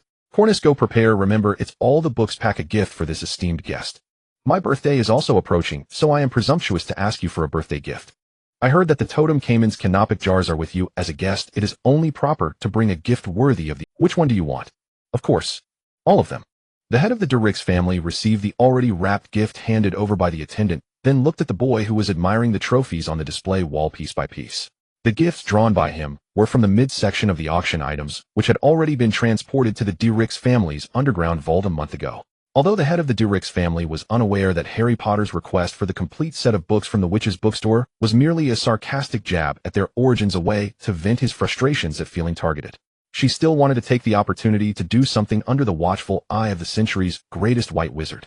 However, this did not prevent her from doing business. After receiving 2 gifts, Harry left a Gringotts check for 2 million galleons, and then pushed open the door to the Durix family trophy exhibition hall. The 2 outside saw that the person inside had finally come out, and stood up to prepare for a meeting. Harry crossed paths with the man who, even in the hot summer, chose to wear a full set of Egyptian or a uniform. He then passed through the corridor to meet with the Gringotts official waiting outside. Who was that? The Egyptian Ministry of Magic official in slightly ill-fitting gray suit looked at the chief Auror beside him. Black hair, green eyes, should be Harry Potter, the little brat from Britain here to attend the auction. Behind him is Gringotts. Oh, the little fortune bringer here to drop money. You've seen him here, do you still think so? The chief Auror remembered the figure of the little thief from Britain and turned to wait for the wigged butler at the door to let them in. Just a child wanting Gringotts' help to retrieve property. He came here just to spend money, or should he hold some respect for the gold master? The British took away so much of our things. The obelisks are still displayed in those robbers' homes. None of them came with good intentions, and he came to persuade these turncoats. My dear minister, bad boys should be sent back home to be punished. The head of the family said, don't be in such a hurry. I'm not the timing lady. Be a little restrained. Their powers are still too weak, and they are ultimately here to seek our assistance. The elderly matriarch of the Durix family placed the check worth 2 million galleons into a folder, then turned to look at the younger member of the family beside her. So how should I respond to Headmaster Dumbledore? Tell the truth. Harry took away a packaged sum of money which contained books on dark magic. However, grandmother, the Reed Marsh can actively increase the flow of time within. If he enters it with his means, he can analyze our packaging. He has the ability to unlock it and restore it again. So we are not the Weasley family. Achieving this much is already showing great kindness. If we are deceived by the boy who survived, it would be a matter of ability rather than allegiance. Thus you need to provide an objective description. Do you know how the Arab pawnshops describe their collateral? Do not state conclusions or inferences, do just describe the situation. The elderly lady glanced at the clock made from the gilded statue of Horus. The time was nearly upon them. Let's have some English afternoon tea. We can't go to meet guests on an empty stomach, can we? The matriarch gestured for the younger member to sit down. She waved her wand, and the heavy curtain behind them was drawn aside, revealing the endless reeds swaying gently in the shallow, clear waters. This is the reed marsh belonging to the Durix family, which should have been unified during ancient Egyptian times. Each pharaoh would expand a part of it, resembling a bonsai that housed the souls of the deceased. This is also where the pharaoh commanded the high priests composed of wizards. They understood well that the reed marsh truly existed, allowing them and their families to reunite after death. Entering there required the pharaoh's consent, which ensured that local wizards maintained absolute obedience to the pharaoh for thousands of years. Even those wizards who did not wish to enter the reed marsh had their families to consider. Reflecting on the grandeur of the past, the head of the Derrick's family felt a wave of nostalgia. The reed marsh can undoubtedly be considered the greatest creation of ancient Egyptian magical civilization, but unfortunately this creation is both magnificent and fragile. It required continuous construction of massive temples or pyramids for expansion and connected these grand structures with the roads used for audiences. As Egyptian civilization declined, they lost the ability to build such monumental structures. Since the reed marsh could no longer expand, anyone outside wishing to enter after death would require someone inside to completely die. When it was no longer possible to make a larger cake, the reed marsh finally collapsed under the accumulated contradictions. Even the roads for audiences fell into disrepair, causing the previously unified reed marshes to begin to separate. Their edges became perilous, shrinking the area of the reed marsh and leading to an explosive release of the contradiction. Currently, the various families stationed in Egypt mostly guard a magical force of a reed marsh, and the Derrick's family's marsh is considered one of the better preserved ones. Through the marsh's unique time acceleration ability and excellent environment, they produce high-quality potions in bulk and have opened a paradise under their control. Those who have made significant contributions to the family can enter it after death. Although nearly 1,000 years have passed, this method of rallying people through their fear of death remains effective.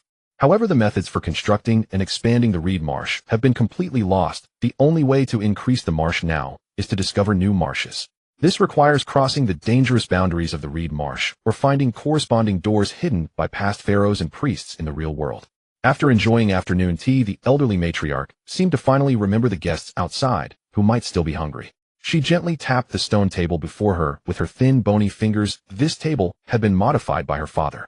At that time, she did not understand why a stone table used for making mummies would be used as a desk.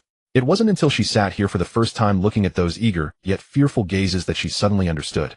It was a feeling of controlling others' bodies, as she felt just like the high priest who sat here 1,000 years ago waiting for the visitors to lie down upon it.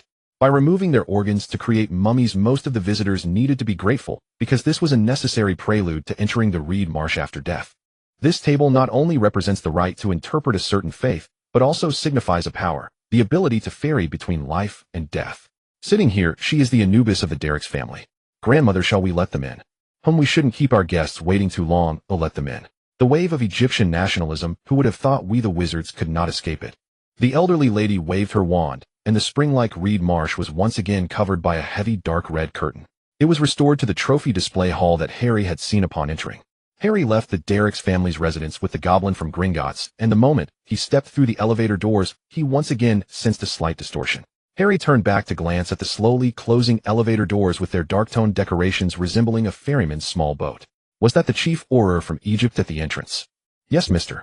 Potter, that is indeed the chief Auror advocating for the independence of the Egyptian Ministry of... I need to remind you that your funds in the vault are depleted. The check you just issued is technically illegal, though it remains valid, because your asset assessment can still cover this amount. Walking ahead, Harry chuckled softly. Gringotts was adorably anxious. Then let's mortgage those 2 potion plantations as well, and have your manager negotiate a better figure for me. Harry led the goblin through a small stone door, and as they passed through a dim alley, the hustle and bustle returned around. This is the gathering place for Egyptian wizards. The stone door was released from the Muggle repelling charm, while the corridor contained an implanted illusion. Harry gently tossed the sum of money in his hand, which had been sealed in a small soft cloth pouch no larger than his. What he needed to do now was to acquire the knowledge inside, without damaging the packaging. Do we need to find an opportunity to send that little British brat back? The chief Auror followed the minister out of the Derrick's family's residence. The current magical world in Egypt is quite peculiar. Although the most powerful forces are the local wizards of Egypt, they are like a scattered sand, and even before this iron-blooded minister of magic came to power, the magical community in Egypt was merely a playground for several foreign magical families. This colonial division in the magical world only began to improve after the Muggle world in Egypt took a tough stance against Britain. However, it was only a slight improvement compared to the few families that could unite people's hearts with their reeds. The newly established Egyptian Ministry of Magic is at a disadvantage. The numerous magical forces in Egypt are intricately connected with those foreign families, and at this moment the Egyptian Ministry of Magic is not held in high regard by them. Although these people maintain a relative neutrality for the sake of national justice, this neutrality is inherently a disadvantage for the Ministry of Magic. The only good news is that the most esteemed wizard in Europe, Albus Dumbledore, has not engaged in politics and has no plans to unify the entire European magical world. This allows the Egyptian Ministry of Magic to avoid confronting the European magical world as a whole and instead maneuver among various European magical families, each with their own agendas. This maneuvering has allowed the current Egyptian Ministry of Magic to barely garner some public support and begin to force several families to take sides. Why should we send him back? He's here to spend money. The Egyptian Minister of Magic nodded to the doorman, who opened the door for him, tossing a silver sickle at him before turning back to ask. He should be representing the interests of the British pure-blood families here to pressure the Dirks family. The Dirks family is making us wait outside for him to come out, clearly wanting to gain greater benefits from this. We should take action first. The British Ministry of Magic is currently embroiled in an internal struggle with Dumbledore, which is a rare opportunity for us. That's precisely what they want you to think.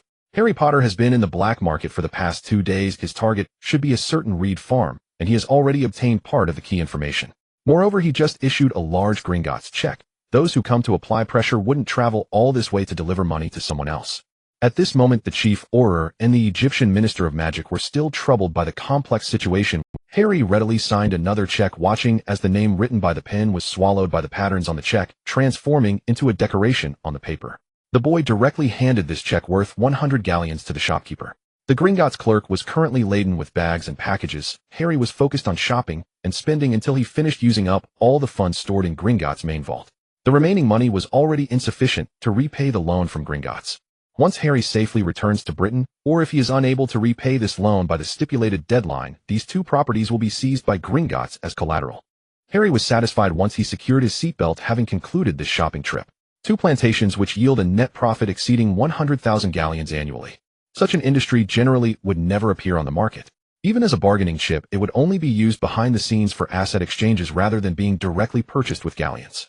Although these 2 plantations are considered unrecoverable poor assets for Harry, they pose no problem for Gringotts. The contract between Harry and Gringotts was signed at Gringotts headquarters in Britain under the witness of the International Magical Cooperation Department of the Ministry of Magic as a top-level commercial agreement. Even if Harry loses these 2 estates, he can only consider himself unlucky and cannot legally reclaim them. Harry even specially commissioned Gringotts to conduct assessments of these 2 properties just to ensure that the other side would thoroughly savor this big bone. Moreover, there is a more lethal clause in the contract. If Harry dies, all the money he spent here will be reimbursed by Gringotts, and Gringotts will also need to pay a compensation 10 times the amount he spent here. This is mainly to prevent Gringotts from suffering a total loss, which is generally not unusual. After all, Harry has no direct relatives. If he dies, there will be no heirs, so this clause is a normal punitive. However, this clause has now become Harry's temporary life-saving talisman. Currently, Harry has spent a total of 28 million galleons in Gringotts' main vault, making 10 times that amount, 8 million galleons. This is more than half of Gringotts' current assets. In other words, if Harry were to die in Egypt, all the goblins at Gringotts' British headquarters would have to wear shackles and mine for a lifetime to repay the debt. Even their next generation would need to inherit a considerable inheritance. The pure-blood families behind Gringotts wouldn't allow themselves to suffer losses. Those who would suffer are the executors. And these executors just happen to be the most important part of the power structure. Harry is quite sure that if he were to directly go to the Egyptian Museum and kill Muggles with the Avada Kedavra curse until the Aurors from Egypt arrive, then he would urinate on the face of the Egyptian Minister of Magic and use the head of the Chief Auror of Egypt as a football. Gringotts would also hire the best lawyers in the world to defend themselves. This does not mean they are loyal to Harry, but simply that they do not want their entire race to become the assets of the British Ministry of Magic. And now the only ones motivated to eliminate Harry and nationalize the bank, the British Ministry of Magic, would definitely not dare to do such a thing. Because Harry is the boy who lived, and the current Minister of Magic has not yet established his position. He is essentially a puppet of Dumbledore, while also trying to break free from Dumbledore. Under such circumstances, he would not dare to make any principal mistakes or create new enemies. If Harry were to die in Egypt during his term and his Ministry of Magic were to be the biggest beneficiary, then perhaps he could suffer less by committing suicide at home. The only one capable and motivated to eliminate Harry right now is Dumbledore, but Harry is certain Dumbledore won't do it, because he is Dumbledore. Moreover, he even left a small surprise for the old man, just to annoy him. Once he dies, his will would take effect. In the will, all his assets would be publicly donated to the chairman of the International Confederation of Wizards, the Chief Wizard of Wisingamot, a recipient of the First-Class Order of Merlin, the Great Headmaster of Hogwarts, the world's greatest white wizard, Mr. Albus Dumbledore.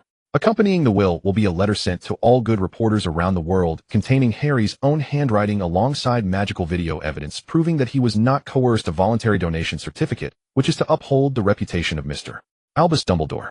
Harry is certain that Dumbledore's aim is certainly not mere wealth, and that this maneuver could ruin the old wizard's reputation for life. The more he actively expresses that he is not being coerced, the more passive the other party will become. The only way Dumbledore can absolve himself of guilt is to give Harry justice, and to grant dignity to whoever or whatever force wishes to eliminate Harry. But is this all there is? No, the ancient spirit pavilion is merely an external force, and Harry does not intend to allow them to consume the bait he offers in exchange for the daily profit. Thus he once again introduced a new force, the Dirix family, which has countless ties to England.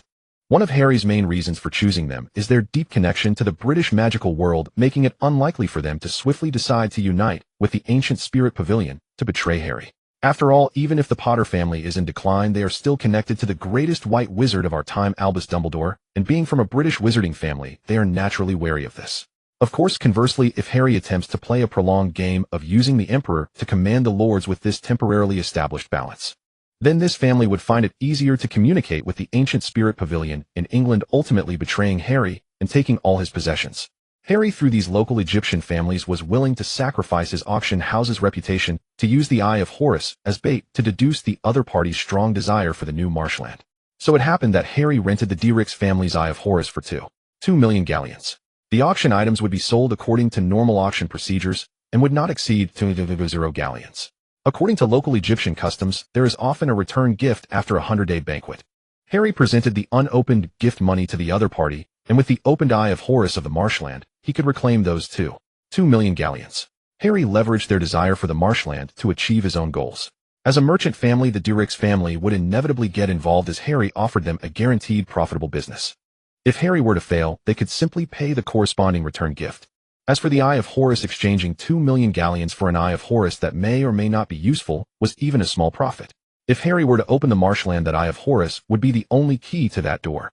After all, doors that have already been opened are claimed, and opened doors cannot evade everyone's tracking. Harry must have discovered a door that had never been opened before making the key to that door the highest authority key app. Even if Harry does not tell them where that door is, they can dig little by little. The key is already in their hands. Finding the door is just a matter of time. Furthermore, entering the door will inevitably attract the Pharaoh's attack, which is certain, as in this era, only invaders would enter through the door. After Harry opens the door, he may even help them eliminate the enemies inside, at which point they would avoid casualties from opening the door, effectively gaining the marshland for free. This deal is simply too enticing. It even led the Dirix family to risk assisting Harry in conducting a false business, severely offending the ancient spirit pavilion. The other party is the savior and may not care much about the ancient spirit pavilion.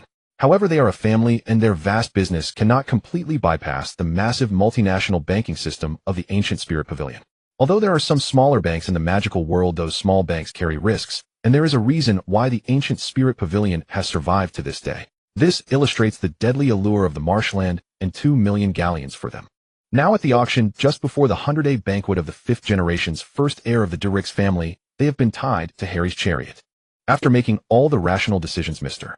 Harry Potter, carrying the reputation of Dumbledore, the political and physical dual life of Fudge, and the future of all goblins and their families in the ancient spirit pavilion, is ready to go all in. I believe that if the goblins of the ancient spirit pavilion and Fudge knew that Harry was going all in, they would be so excited that they would hardly be able to sleep all night. And they would use the most beautiful local dialect to comfort Harry's entire family. They would definitely not forget to sincerely wish Harry a long life in the most heartfelt way. That damned little brat can die anywhere in the world, but he must not die in Egypt. He absolutely must not die. Having left the black market, Harry walked into a nearby cafe. After making way for a few vendors trying to push their wares, the boy pulled out a stack of Egyptian pounds from his front pocket. He casually stuffed it into the mouth of the waiter, who was on the phone and not wanting to attend to customers. "May I borrow?" The boy's voice was gentle and magnetic, and the waiter, feeling a year's worth of salary in his mouth, eagerly nodded. He promptly hung up on his little lover on the other end and respectfully placed the black phone in front of Harry. Harry dialed the phone number, and soon the professor's voice came through on the other end. "Draco, where are you now? They said you left with your uncle, and Mr. Dudley has come to Egypt." "Professor, you didn't find anything, did you? Is it just rubble? That place underwent a geological shift 968 years ago, and what you want is no longer there." Harry glanced at the mechanical clock on the side. It must be almost time. Many artifacts worth a fortune to Muggles are considered junk by wizards because they are deemed unrelated to magic. Coincidentally, amidst the intense shopping, Harry found some good things. For instance, a complete and rare slab containing the Aten mural, which is likely the most complete and largest Aten rock painting discovered by Muggles to date. The delivery should be arriving soon. He spent some money at that shop casually buying some items, then took the slab that the other party used as a table. The item I sent you should have arrived. However, I need you to help me out and lend me that professional archaeological team for it. This time Harry did not plan to bring any wizards down. The fewer people in the magical world who know about what he is going to do, the better. This time Harry was picked up by several unfamiliar faces. The boy climbed into the slightly higher chassis of the vehicle. They did not stop this time and headed straight to the destination Harry had pointed out. Harry successfully gained the professor's full trust with that slab, and he immediately chose to abandon what seemed like an endless job on his side, heading towards the location pointed out by Harry. By the time Harry arrived, some people were already searching under the professor's direction. Do we have any explosives? The boy got out of the car and shook his head at the archaeologists who were preparing to chip away at the rock face with their shovels. This was far too slow. Mr. Dudley, this is an ancient site. The professor's eyelid twitched. A foreboding chill crept up his spine. Drill here, straight down. Harry marked several X's on the rock face with chalk, then gestured for the engineering team to bore holes precisely at those points. Professor, I know you fear explosions might damage the historic structure, but whatever lies within is right behind this stone wall. Chiseling through it by hand alone would take nearly a year. Our funding is running perilously low. There's no need for excessive concern. I'm a professional. The structural integrity of the interior architecture will remain intact. Harry gently but firmly pulled the protesting professor backward. The demolition team was under Mr. Kingston's command. They had initially been uncertain whom to obey. Yet when they saw Harry wearing Mr. Kingston's beret, the mercenaries exchanged glances and chose to follow him while simultaneously radioing headquarters for confirmation. Harry guided the professor to the safety zone, then thoughtfully handed him 2 cotton wads to plug his ears. The elderly professor seemed to resign himself to fate, ceasing his resistance. As 3 successive detonations echoed, dust billowed into the air, and Harry turned his gaze toward the man who had triggered the blast. The man immediately crept cautiously along the flank toward the blast site, verifying whether all charges had fully detonated. Harry watched as a small yellow flag, signifying safety, waved through the dissipating smoke. He rose, brushed dust from his clothes, and helped the stunned professor witnessing such unorthodox archaeology for the first time back to his feet. Clearly 2 voices waged silent war within the professor's mind.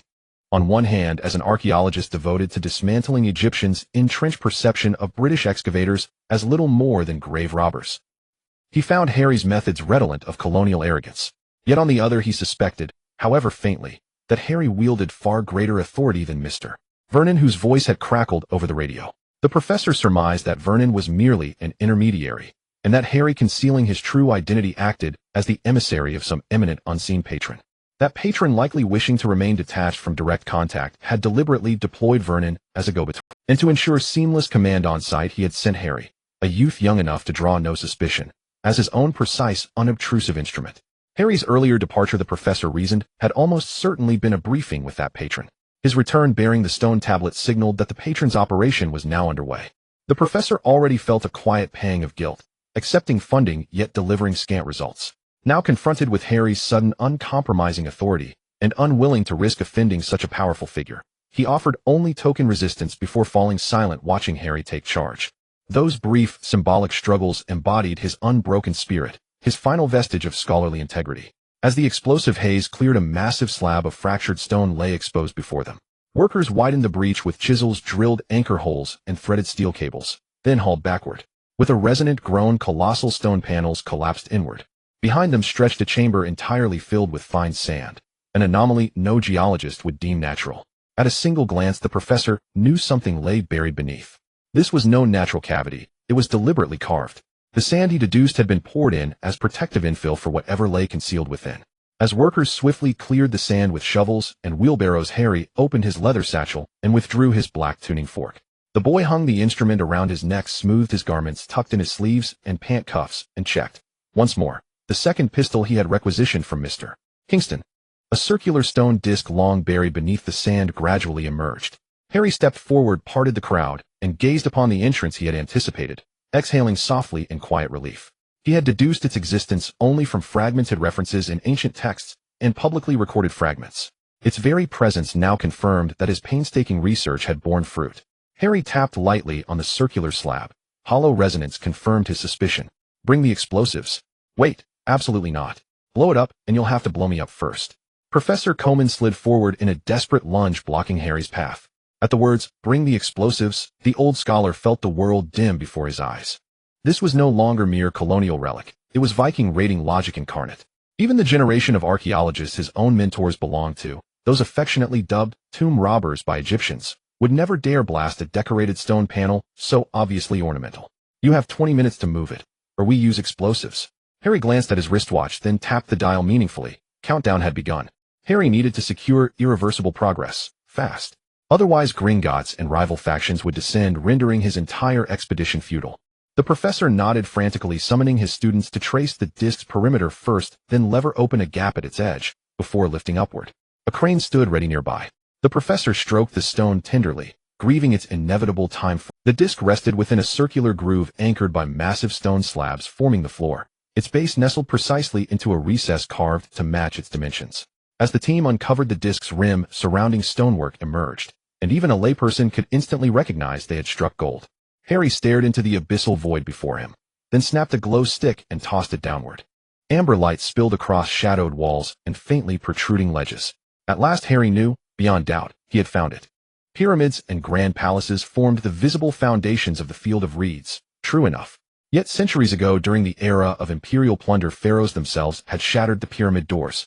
What now lay before them was likely a concealed emergency exit. Tutankhamun's private contingency, perhaps intended for messengers from the mortal world to reach him without delay. For though the field of reeds was the realm of the dead, and though suffering was said to be banished there, the power struggles of the living world still cast long shadows upon it.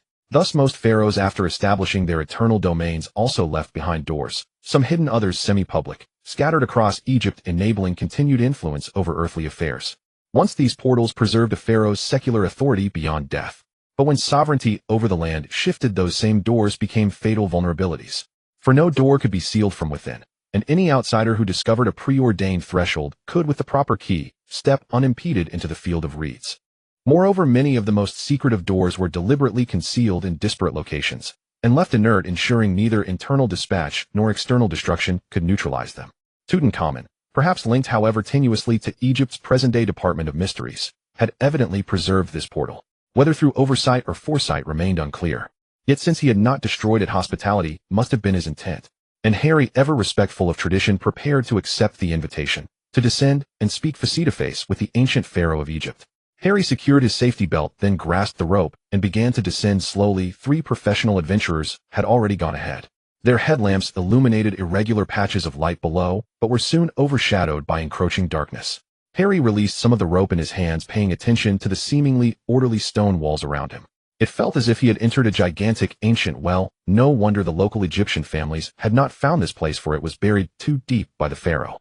Most of Egypt's tombs and structures were built with stone, so even after a millennium, the main structure here, after nearly half an hour of rappelling the blue sky, had shrunk to the size of a fingernail. The temperature in the pit gradually dropped, and darkness slowly enveloped everyone. Harry wedged a rock claw into the crevice of a broken stone brick, establishing a new safety rope anchor before continuing his descent. Looking down at the flickering lights below, 2 short flashes followed by a long one indicated the bottom, but the appearance below did not suggest they had reached it. Harry continued to let out the rope, and after a few minutes he finally spotted the few people who had descended earlier. They stood on a bridge established in the middle of this enormous cavern, gazing down. Harry's feet finally touched the ground, surrounded by some glow sticks placed by the advance team. This was a platform located nearly 250 meters below the cave, and upon arrival the temperature dropped again. Several team members who had come down first took thick clothing out of their backpacks, and as one of them handed Harry a piece of clothing, he suddenly pressed down his palm, signaling everyone to remain silent. Harry bit down on the flashlight and gestured for them to secure the rope to the rock wall behind.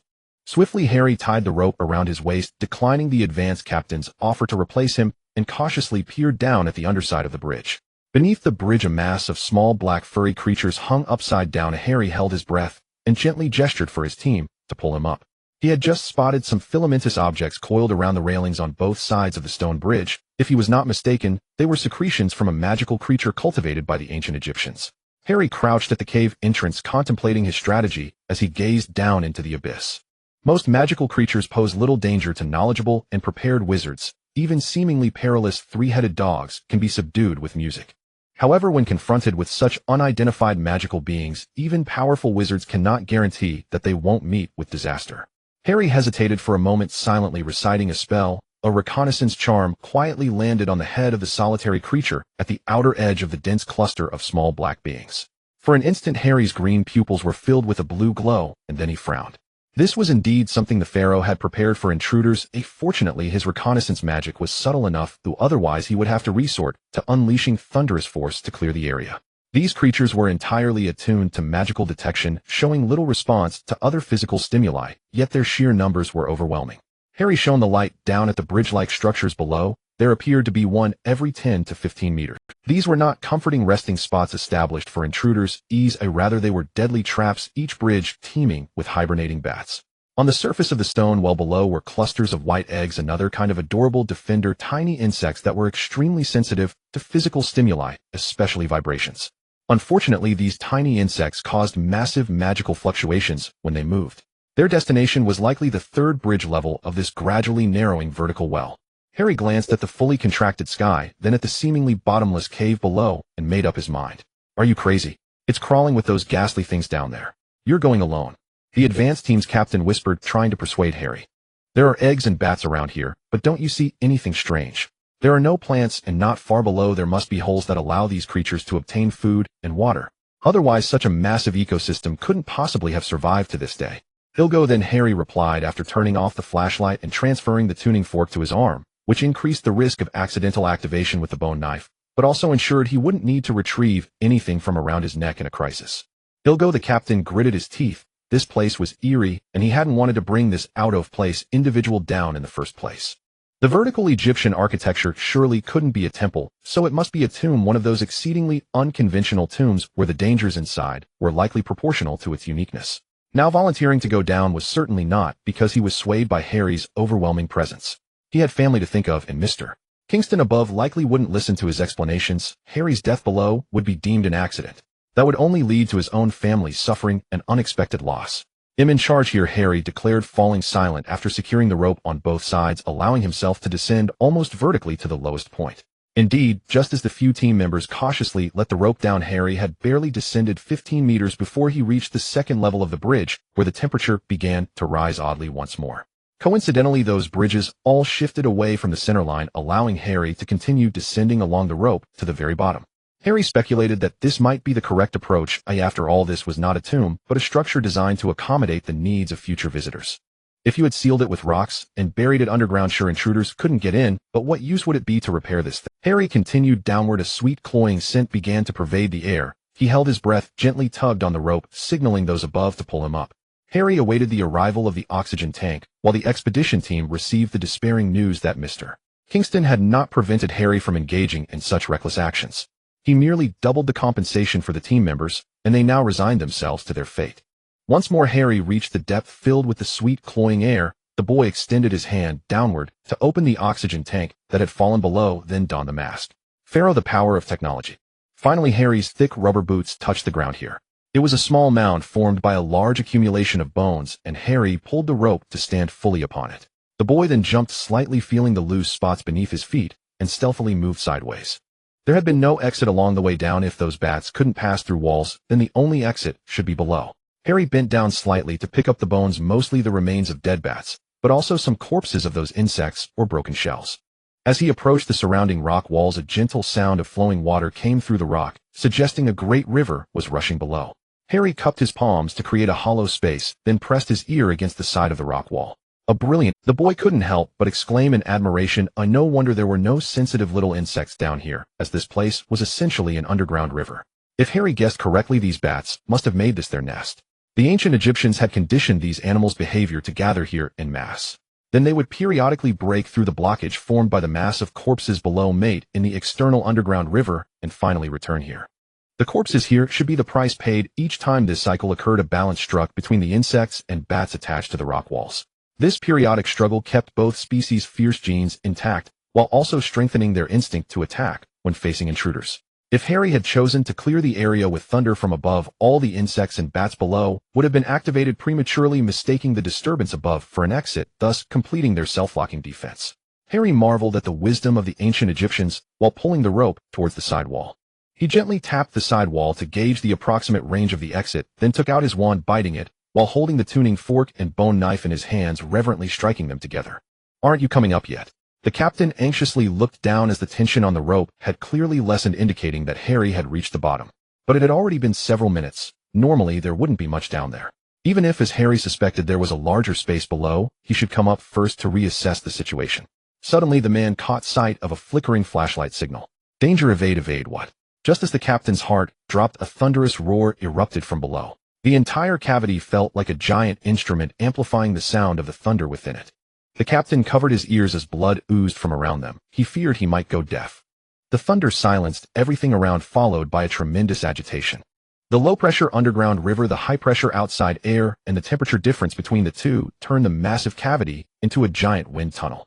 A gentle breeze blew, causing the small insects on the rock walls to detach and hatch in the warm air rising from below, releasing more magical fluctuations. Beneath the bridge, furry black heads quickly rose, directed towards the source of the magical energy. They had faces without eyes, ears, or even noses. The entire head was covered only in a slightly dense layer of gray fur resembling a cluster of kiwi fruit. As the first bat flew towards the source of the magical energy, the others also began to take flight, their faces twisting to reveal mouths filled with exposed pink muscle. These mouths were composed of muscle and sharp fine teeth, occupying the entire gray heads of the bats. The captain faced one of these creatures, feeling as if his breakfast and lunch would be expelled along with his urine. He had never seen anything so wicked in his life, had he stumbled into a major disaster. At the bottom of the pit, Harry felt the storm's effects more directly with the thunder's crash. The downward passage that had been blocked by corpses suddenly cracked open, and Harry sensed the bats awakening above. He decisively hid the magically pulsating weapon into the wall with transfiguration. He then hid to the opposite side, and as the wall shifted with the transfiguration, Harry embedded himself with a stone brick into the rock, not daring to leave even a breath of passage. Just as he completed all this, a tremendous noise enveloped Harry in darkness. He was truly grateful for having diligently studied every subject offered at Hogwarts. The stable transfiguration ensured he wouldn't have to face those little creatures that had been activated early.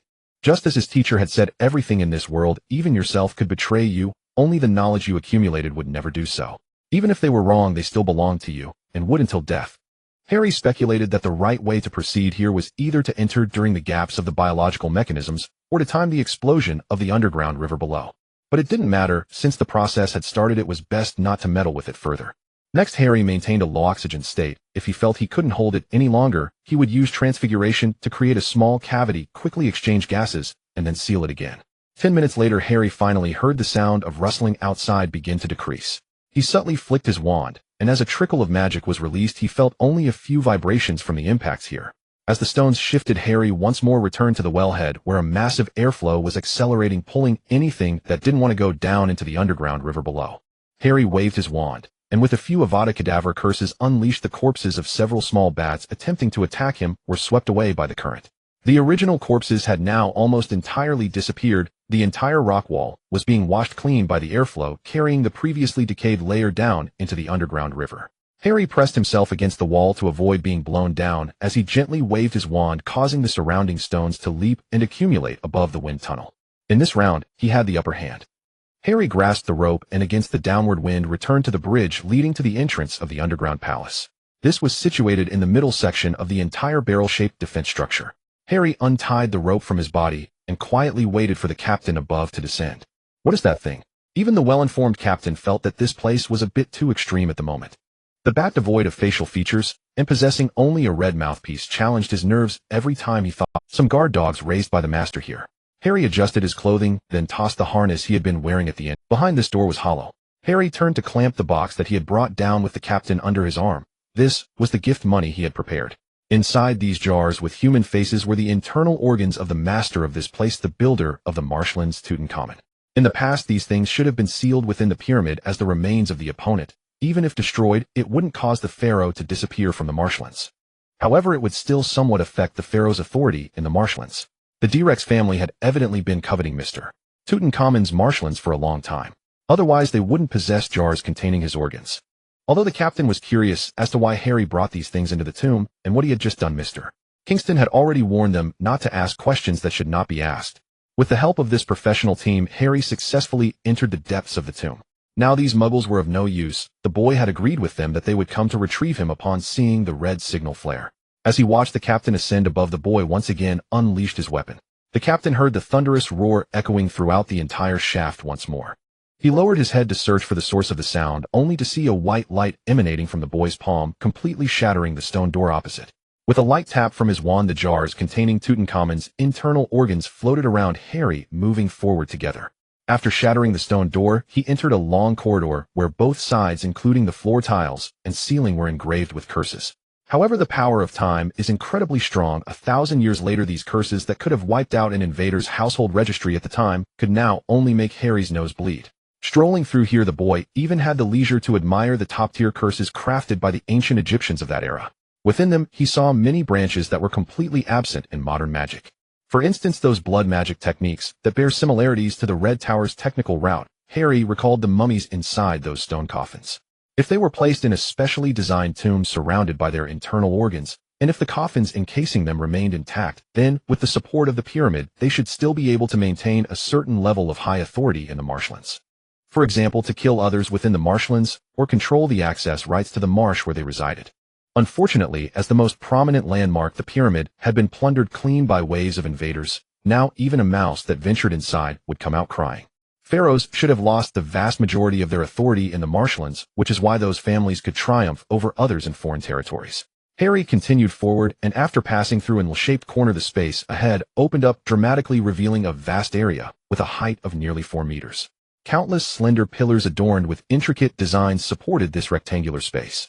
As Harry entered, the braziers on metal stands surrounding the stone pillars were instantly ignited. That sweet cloying smell returned. Harry chuckled softly, seemingly mocking the pharaoh's inability to resist. He then took a slight step back to dodge a flying spear. On either side of the great hall were sarcophagi containing mummies embedded in wall niches. These pharaoh's guardians, turned into mummies after death, remained loyal to their duties. Harry's gaze quickly searched among the slender pillars for enemies, where countless yellowing strips of cloth were drifting. These mummies were using the complex structure of the hall to evade Harry's line of sight. Harry did not recklessly enter there, but quietly waited here. That was their home ground. If Harry guessed correctly, there should also be numerous traps on the floor there. And the time for these mummies to move was approaching just as Harry prepared to lie in wait. Suddenly the wall behind him began to shift. The boy turned to look at the quickly obscured exit by the wall, and could only rush into the great hall first. It seemed the priest who designed the traps here had realized this point as well. Harry, biting his wand, released a blue light from his foot. As the boy nimbly leaped over the first 3 stone tiles, the edges of the stone slabs quickly collapsed, and the sharp metal spikes below reflected the flames of the hall. The sweet, cloying smell once again filled the surroundings. Harry seriously reflected that he should have learned the bubblehead charm first, but there was no time to regret now.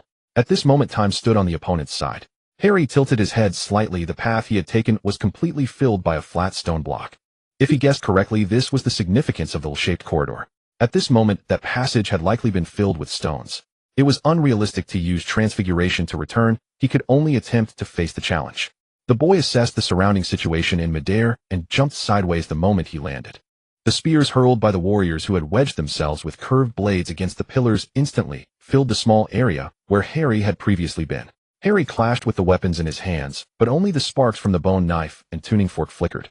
Without hesitation, Harry released both and drew the wand he had been biting. Avada Kedavra! The green beam once again gathered slightly at the tip of the wand, then flickered and dissipated in front of Harry. Harry rolled aside to evade several spears shot from the side. Some warriors had already leapt down, beginning to rush towards Harry with their frail bodies. The blades in their hands reflected the chilling light as it flickered with the flames. Wait, light! Harry leaped back, evading the enemy's attack from the pillar, and glanced upwards at the tops of the surrounding pillars. There were several owl lamps hanging in midair, and the 2 closest to Harry's position had already been ignited.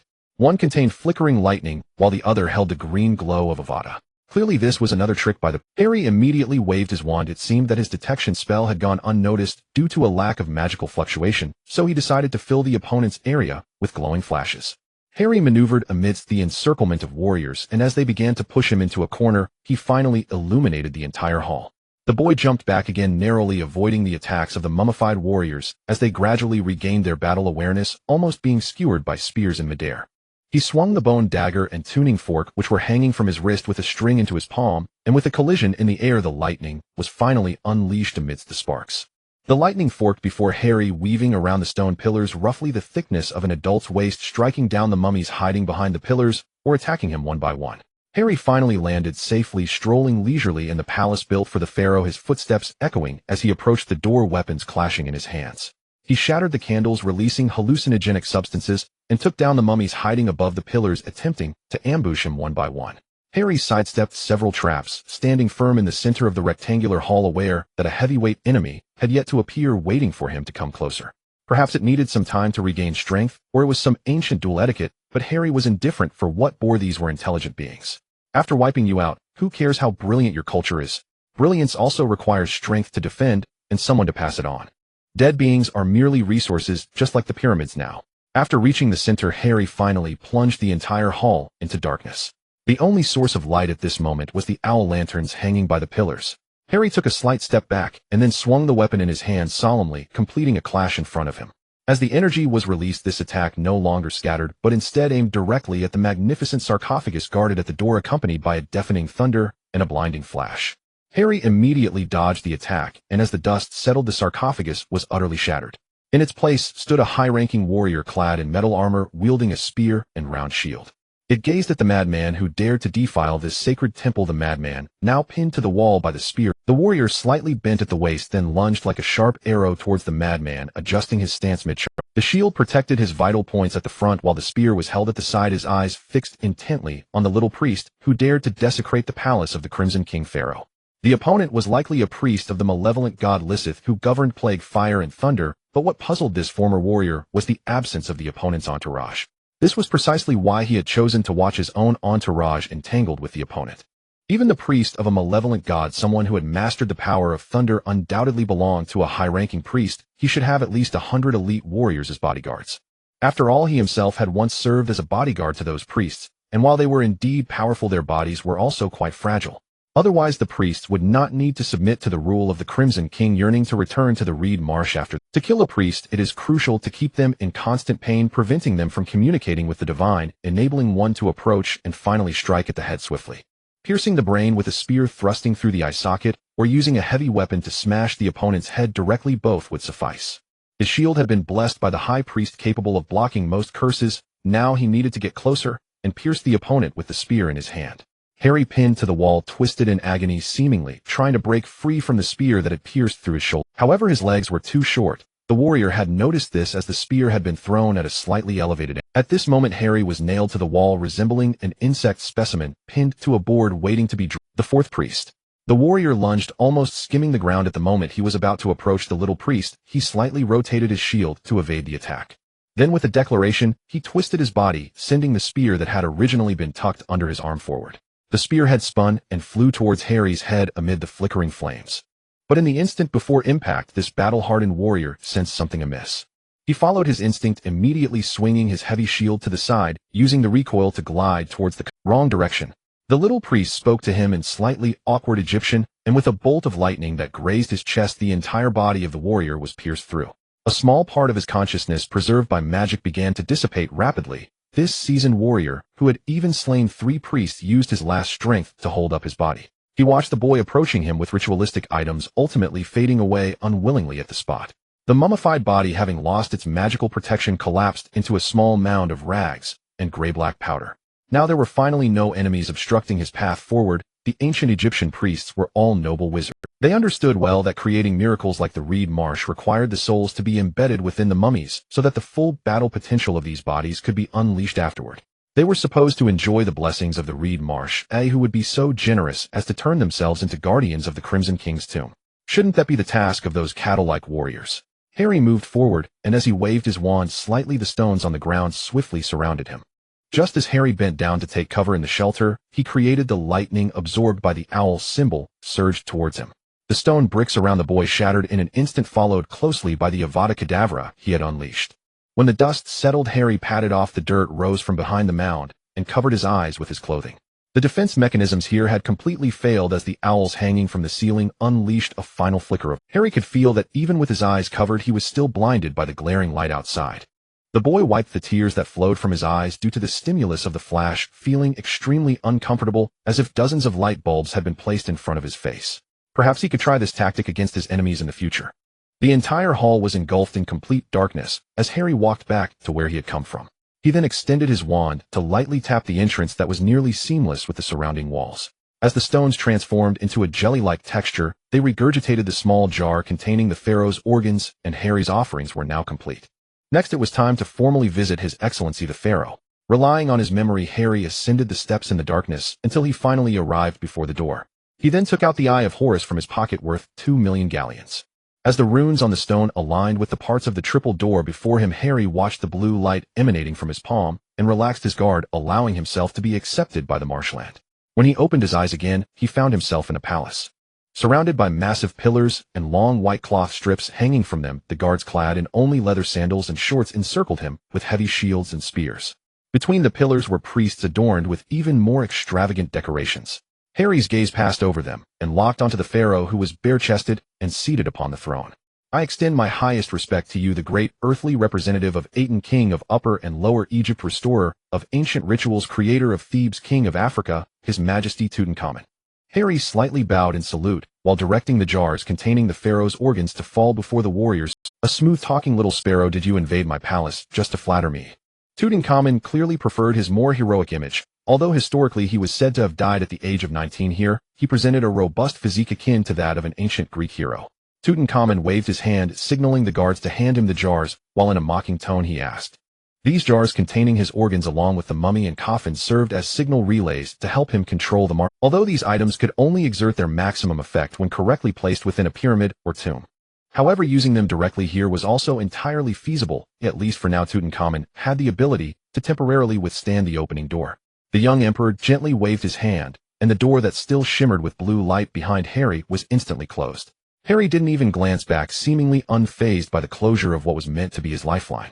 I am here to make a deal with you, Harry said, looking at Tutankhamun, whose gaze was fixed on the Eye of Horus in Harry's hand. The boy handed the key directly to one of the nearby warriors, which left the surrounding warriors who were ready to engage this evil intruder in mortal combat somewhat perplexed. After hesitating, they accepted the Eye of Horus and passed it to the pharaoh on the throne. A bunch of bandits invade their master's hall, making a mess of the master's living room, and then come bearing the master's possessions to seek a trade from him. Don't you find that a bit too ironic, visitor from the civilized world? The pharaoh rose from his throne and descended the steps. At that moment, Harry suddenly realized that this was the palace outside, and the door's position corresponded to Tutankhamun's throne. However, the walls that originally surrounded that palace had completely vanished here, revealing the fertile fields below and the flowing clouds around, indicating that this place was situated high above. Tutankhamun walked through his warriors and priests to stand before Harry, who now noticed that this king was an astonishing 2.5 meters tall, likely due to the medical effects of the marshland.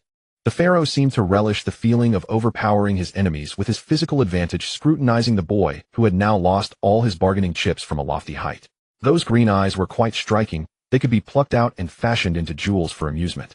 Those were merely my gifts to your majesty, not the terms of the deal. Harry looked at the pharaoh, gently smiled, and shook his head. Oh, what else do you have left? A little artifact that has stolen the power of the skies, those 2 little sticks belonging to you British wizards, or that little pouch filled with dark magical items. As the pharaoh spoke, everything on Harry began to float, appearing one by one before Tutankhamun. Or perhaps your savior's skin, the boy who lived, Mr. Harry Potter.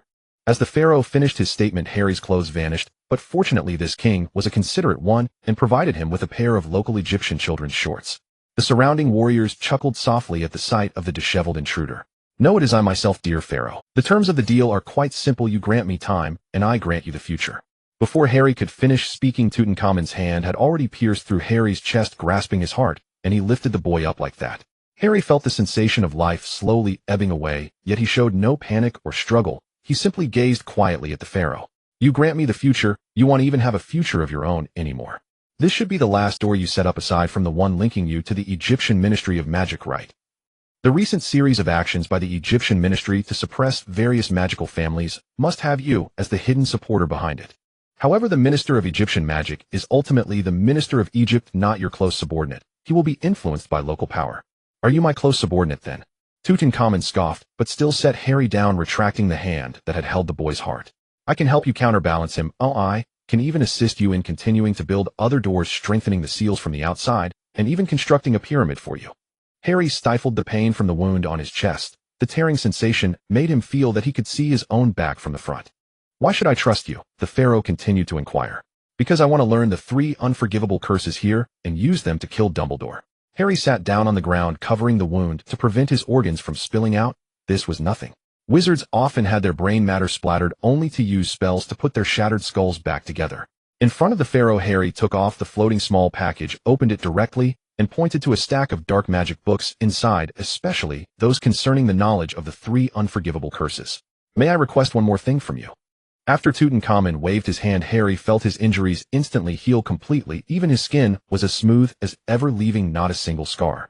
The pharaoh turned his head coldly to look at Harry. You also know I have an enemy, Professor Voldemort. I need some knowledge about souls, immortality, and the physical body, which can both explain what I gain here and help me eliminate that arch-nemesis. You can stay here for 150 days, and my master will provide you with your basic needs. The pharaoh's priest led Harry down from the palace located on the high platform, allowing him to take in the entirety of the Reed Marsh along the way. Surrounding this enormous palace built of pure white stone is a residential area made of earth with small plots of land scattered between the water network and the living quarters. Harry was monitored by a group of warriors as he descended the platform, attracting countless onlookers. After all, he was a Caucasian child with striking green eyes reminiscent of a cat. Most importantly, he was just a child, while the people of the Reed Marsh had been living here for hundreds of years, being ancient. After completely severing ties with the outside world hundreds of years ago, no new inhabitants entered here, and naturally, all the locals were adults. The guards used sticks to push away the crowd that had gathered, and eventually confined Harry in a courtyard beneath the high platform palace. This was the residence of a priest whose family and poultry had all been taken away. Harry had to stay here for the entirety of his time in the Reed Marsh, under the watch of dozens of warriors. The pharaoh, fearing that his priests might embezzle, simply did not send any priests to supervise here. Harry had no complaints about this kind of surveillance, as he had already achieved his purpose. The 150 days passed quickly, and Harry tirelessly recited all the books sent to him by the Derrick's family, then began to continue memorizing and understanding the materials regarding the soul, death, and the body provided by the pharaoh. These materials were mostly recorded by the priests on stone tablets and papyrus, and reading them required translating the hieroglyphs into English. Today, in front of the gathered priests, Harry waved his wand and restored the disposable seamless extension item created by the Derrick's family to its original state. The priests stood behind the line drawn by the warriors, their eyes wide with anticipation, not wanting to miss a single detail.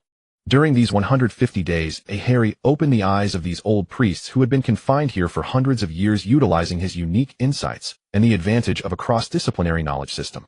The priests collectively went to the pharaoh, and after being disturbed several times during a banquet, the pharaoh, having executed 2 priests in frustration, reluctantly allowed them to observe Harry, but only from outside the line. It is no wonder Tutankhamun was so cautious. He received detailed information about Harry from the Egyptian Ministry of Magic, which included everything the boy had done since entering Egypt. Although the pharaoh could not obtain all the specific details due to Harry Potter's involvement with both the Derrick's family and Gringotts, he still managed to recreate the general situation. Harry Potter, a child who had no connection to the magical world just a year ago, had merely utilized letters within the semi-closed school of Hogwarts. Just a year later, he had Gringotts running errands for him, and within a week of his arrival, he had demanded his own organs and a horse eye from the Derrick's family. He truly did not dare let his priests get too close to this highly provocative savior. If the other side were to incite his priests, he feared he might have to relinquish his position after 150 days. Harry put away the package and looked at the pool in the courtyard. There was still some time left before the deadline agreed with the pharaoh. With nothing to do, Harry sat by the water's edge, casually dipping his palm into the surface. As ripples spread out, Harry's face gradually became distorted over the fish that swam towards the waves. Name: Harry Potter. Age 11. Abnormal status: blasphemous punishment, divine enemy. Spell status: Avada Kedavra LV4 199 810 0000. Cruciatus Curse LV3 407410000. Dementor's Kiss LV3 5678100000. Fireball Spell LV4 189 710 0000. Simple Detection Spell LV2 189 1000. Clean Slate LV2 61000. Levitation Spell LV2 41000. Blood Sacrifice LV2 599 1000. Forgetfulness LV2 861,000. Soul Extraction LV2 431,000. Lumos LV1 62,100. Transfiguration LV1 81,100. Restoration LV1 71,100. Stupefy LV1 62,100. Alohomora LV1 33,100. Disillusionment Charm LV1 61,100. Revelation Charm LV1 12,100. It seems that due to the effect of the Dementor's Kiss, Harry's soul extraction and forgetfulness spells have grown at an exceptionally rapid rate.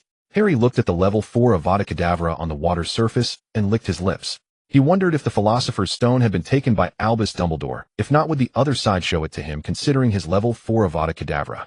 Good things should be shared. After all, he still cared about Hogwarts, didn't he? In reality, Harry had yet to fully consume the greatest harvest from this experience, as he had only forcibly memorized a vast amount of dark magic knowledge. He still needed to continue organizing it and integrating it. By then, there should be a significant improvement. Once his Avada Kedavra reached level 5, he wouldn't have to fear Dumbledore at all. If he was careful, he wouldn't have to worry too much about Professor Voldemort. The Pharaoh did not keep Harry waiting long. As Harry began to feel bored, he tried to use the levitation spell without a wand to fish the fish from the water, and then practiced the accuracy of the Avada Kedavra without a wand. Several fully armed warriors surrounded Harry, then pushed away the priests who tried to approach, and led Harry to the long-lost palace. Harry saw once again the Pharaoh sitting on a throne adorned with gold, jewels, and ivory. The Pharaoh gently stroked the Horus eye in his hand. Harry would certainly have to take this with him when he left. However, he wanted Harry to remain outside as a means to restrain the Egyptian Ministry of Magic, ensuring that he would not become a cash cow for them, while also not wanting to take too great a risk. Harry Potter, or should I call you Draco Dudley, I am somewhat worried that after you leave you might hand over this Horus eye to the Pharaoh lightly tapped the armrest of the throne. You need not worry, for I will certainly do so. Harry was not prepared to lie. This was the Pharaoh's private territory. After retrieving some bottles containing his organs, Tutankhamun would be able to perform a lie detector test on Harry. Warriors holding sharp blades on both sides swiftly placed the cold, glimmering edges against Harry's neck as his words faded. Harry had to lower his head slightly to prevent these two reckless warriors from severing it. Your Majesty, the Derrick's family is deeply rooted in both England and Egypt. Even the Egyptian Ministry of Magic has to vie for their favor. Even though they are outlandish bandits, the Egyptian Ministry of Magic still needs to court them. The vials and the Eye of Horus I hold were given to me by them. Even if I were to take the Eye of Horus, they already know this location, and nothing has fundamentally changed. The only change is that your limited interference outside is being closely monitored by your enemies, and you might not even be able to return to Egypt. Harry calmly articulated the pros and cons while glancing at Tutankhamun, who was toying with his wand, and the Eye of Horus on the throne. How about you place a curse on me for easier control? Harry suggested warmly. Cursing you under Dumbledore's watch. I'm not that foolish, boy. Now take your little cleverness and leave. Tutankhamun waved his hand, signaling Harry to leave, and the boy successfully retrieved his clothes, wand, gifts, and the knowledge he needed, exiting safely. Passing through the false door, Harry returned to the real world. The conflict between the time of his soul and the time of his body made his temples throb. Harry resisted the urge to faint, and picked up a mechanical watch from the darkness at his feet. Good, only 3 hours had passed outside. The boy retraced his steps, ultimately comforting the old professor, who was slightly anxious about the potential troubles Harry, his wealthy benefactor, might face. As the door here opened, it seemed those people should be arriving soon, or rather they had already arrived, and were just waiting. Indeed, before Harry had even removed the harness, several wizards in suits appeared out of thin air on the one. The guard set up by Mr. Kingston immediately aimed their guns at these suddenly appearing individuals. However, they dared not fire, and instead turned their gaze to Harry, who had found a chair to rest. Harry Potter, a promising young man, congratulations. You are the first wizard in over a decade to crack the reed mark. The man, accompanied by a group of suited thugs, gently waved his hand, and the mercenaries who had pointed their guns at them redirected their weapons towards Harry and the professor. Deliva, what are you doing? The old professor exclaimed. Harry tugged at the old professor to keep him calm, then looked towards the head of the magical family. The opponent should be the head of the Studley family, the one closest to this place. He had concealed his fluctuation as much as possible when entering, but it was evident that the Pharaoh approved of Harry's plan. He took advantage of the situation, amplifying and spreading the fluctuations of the opening door. It had only been half an hour since Harry had come through the door. Thanks to the motor at the entrance, he didn't have to struggle to pull the rope to climb up. And in just half an hour, or even earlier, they had already gathered at least 10 wizards surrounding this place. Gray hair, black eyes, you must be Mr. Studley, known as the Wolf of Egypt. Harry didn't even get up from his seat. Although his physical journey into the Reed Marsh was protected by the Eye of Horus, it did not prevent him from suffering substantial harm.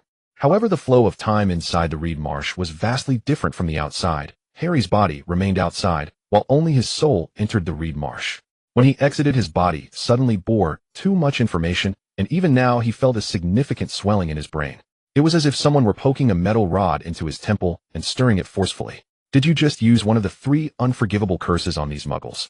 Harry did not allow the other party to speak. After identifying him, he immediately followed up with a charge. Yes, would you like to learn? I can teach you, the Wolf of Egypt replied in a tone akin to that of an elder. Harry had evidently attempted to use his application of the 3 unforgivable curses to leverage dominance in the conversation. Studley straightforwardly told Harry that he had indeed used it and expressed a nonchalant attitude towards it. This was a blatant threat. Hogwarts doesn't teach such things, Harry replied with a smile, continuing to jest with the other party. Dudley tightened his grip on his wand. The family had detected the fluctuations from the two door openings, but the first fluctuation was too weak, so they only locked onto a range. Only the second time did they completely confirm that the door had opened here, but that fluctuation was too intense. The entire Egyptian families were probably alerted. That was a Reed Marcia matter concerning their foundation. To be honest, if it weren't for the large number of Muggles here, not only were there notably troublesome local snakeheads, but also foreigners, they had long since launched a strong offensive to take control. What troubled him the most was that this particular individual of all people had to be Harry Potter, a hot potato. If it were an ordinary person, he might have swiftly dealt with him using overwhelming force. However, this was Harry Potter with Dumbledore standing behind him. He couldn't gauge how tough the other party was, thus he hesitated, hoping to drive this little brat away through negotiation. Yet now the other party's impenetrable responses made him feel as if he were facing a hedgehog. Harry's mention of Hogwarts was evidently a message. Using the 3 unforgivable curses against the Muggle Egyptian Ministry of Magic might be manageable, but trying it on me. Let's see if Dumbledore intervenes. Finally, as the Wolf of Egypt hesitated, people from several other families had also taken their positions one after another. A chubby white man directly crossed through the blockade created by several members of the Dudley family who had been knocked out. Then, as if he were an ordinary person out for a stroll who suddenly encountered an old friend, he warmly waved at the head of the Dudley family. "Long time no see, guard dog. Oh, isn't this Harry Potter, the boy who lived? Have you guys had a falling out?" The chubby man attempted to pat the shoulder of the head of the Dudley family with his pudgy hand, but was directly dodged. Mr. Dudley's teeth were chattering. He should have directly dealt with this so-called savior with an Avada Kedavra. Now these hyenas were already smelling blood. Even if he managed to secure the reed marsh here, he would probably lose a significant chunk of it. Amiad, there's a reed marsh down here. Let's join forces and develop it together. Harry Potter, do you think Dumbledore will mourn your loss? He's currently in dire straits himself. Hand over the Eye of Horus, and I might spare you. Harry chuckled, and then yawned. I don't know whether Dumbledore would mourn for me, but Gringotts probably would. As soon as Harry finished speaking, a cloud of smoke enveloped everyone around, accompanied by flashes of various colors intertwining. Dudley was sent flying out of the smoke unconscious. When the smoke cleared, the chubby man, known as Amiad, raised his hands high and released his wand. About 50 wizards surrounded Harry, who was seated on the bench, creating a human wall. Amiad primarily cast an iron armor spell for protection in the smoke, so he wasn't heavily attacked. The head of the Dudley family, however, had been beaten into a stupor by these elite wizards from Gringotts. Mr. Dudley was struck by dozens of spells from the elite wizards who had rushed over. Initially intending only to frighten Harry, he didn't even cast a spell, but instead he skidded across the hard ground, burying himself in the mound of dirt. The wizards of the Dudley family immediately drew their wands, aiming at the sudden appearance of these wizards, while 2 of Dudley's trusted aides cautiously approached the unfortunate head of the family, attempting to pull him back. Form protection formation. 3 deadly force permitted. First strike permitted. Our reinforcements are on the wizard in the center of the formation commanded loudly. Upon receiving the order, these uniformly dressed wizards quickly unfolded their formation. The 6 wizards closest to Harry stood back to back, using their bodies to shield him, while waving their wands to create a barrier around them. Meanwhile, the remaining wizards quickly spread out in teams of 3, remaining vigilant against the surrounding wizards who had drawn their wands. The employee from Gringotts who had issued the command pushed through the crowd and reached the front of the line, immediately spotting the elder, who was checking if the head of the Dudley family was still alive. Mr. Nearman, this area was purchased by Gringotts 12 minutes ago. You are currently invading Gringotts' private property and attempting to attack a level 1 official of Gringotts. In accordance with the Egyptian Ministry of Magic's temporary provisions, I hereby lodge a formal protest against your serious violation of prior laws, the international confidentiality law, and your actions that severely disrupt public order and social consensus. Furthermore, I reserve the right to take further actions, and I am officially issuing you a stern warning for the first. Please immediately cease all illegal activities, drop your wands, and raise your hands above your head, or we will take all necessary measures. This is to defend the legitimate interests granted by the temporary provisions. Second warning. The person in charge did not give the other side any chance for explanation, directly completing the second warning and then pressing his wand against the elder's head. Calm down, he was too impulsive. Look, you've all beaten him into a stray dog. The elder did not step back, but cast a glance at the head of the family, who was being carried away by 2 people, feeling quite ashamed. Threatening a child is one thing, but to be beaten up and then thrown out like this is truly disgraceful. The head of the family had woken up earlier, but probably out of embarrassment, he kept pretending to be unconscious.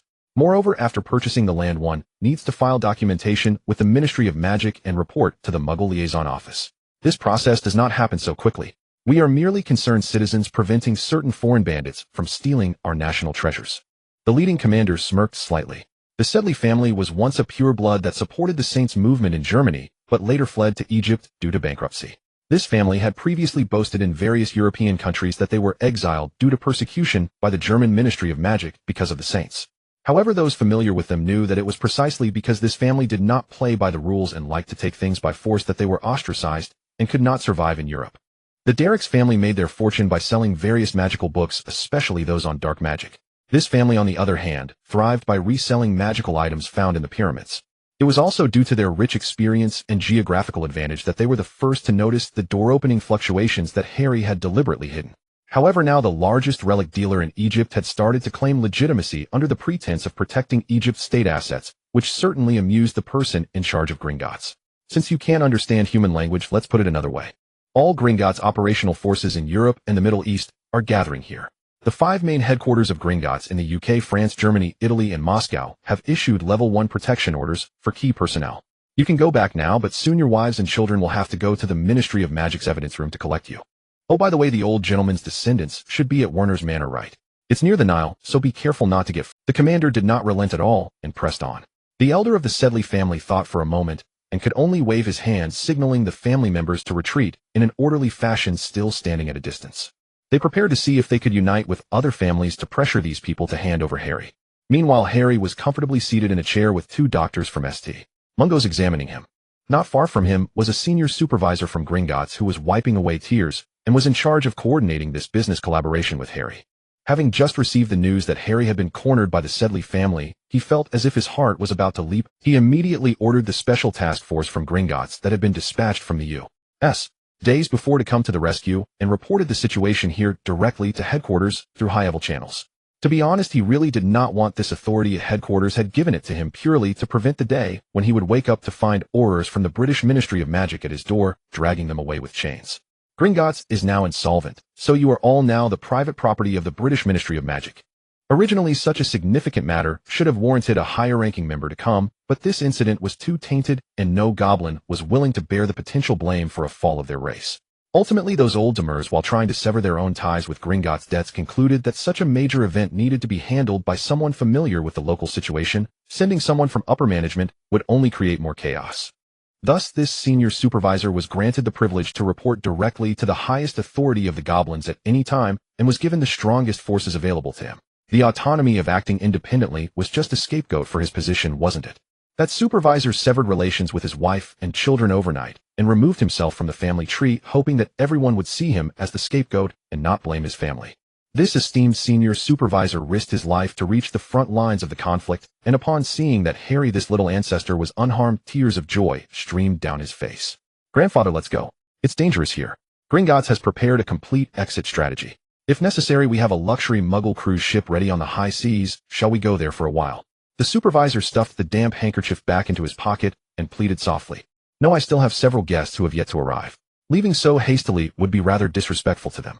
Harry sat in his chair as employees from Gringotts began to bring him a complete set of afternoon tea freshly prepared in a high-end French restaurant. Harry took a sip of black tea, relishing the feeling of being a spectator, especially since he didn't have to lift a finger while others were unable to affect him. Perhaps it was because he had returned from a lich state to one of flesh and blood. Harry found that sometimes he set up interesting traps simply for his own amusement. For instance, that little Easter egg about Dumbledore was entirely unnecessary. After all, he would be dead by then, and plotting it had become merely an act of annoyance towards Dumbledore. Indeed, just the thought that Dumbledore, who had always doubted him after his death, could wake up in the middle of the night and slap him twice made Harry stifle a laugh. However, such actions also carried risks. For instance, he was not currently dead, and for the time being Gringotts would not allow him to die. Once he returned to England, if the arrangements in his will were to leak, it would undoubtedly arouse Dumbledore's suspicions and wariness. This setup was purely to satisfy that wicked little heart of his that had begun to occupy a small portion of his rationality, existing to fulfill his small malicious thoughts. It would not bring him any material gains, but that didn't matter. Harry yawned, continuing to admire the tapestry he had begun to sketch along with the little bugs gradually filling it. He seemed to understand the mindset of the tragic playwright's followers who sought amusement. It was quite enjoyable to watch. However, while enjoying the amusement, the plan still required a final touch. Harry tilted his head slightly, looking at the high-ranking goblin supervisor, who seemed intent on forcibly taking him away. According to the treaty, leaving involuntarily incurs a 5-fold compensation. The boy's still, unbroken voice sounded as if it came from the depths of the ninth circle of hell, a deep whisper residing within the flames. The goblin supervisor's hair stood on end as he glanced back at his customer. He initially hadn't thought much of it. After all, during his interactions with Harry, the boy had always seemed like a kind-hearted, naive child wanting to reclaim family assets. Even when he was being roasted over the fire, he felt indignant for Harry, as it appeared that the local power broker, the Derrick's family, was taking advantage of him. To be honest, he merely wanted to expand Gringotts' total vault storage business. He was somewhat reluctant about Harry using 2 estates as collateral. Although he could earn a bit, it would only be a commission.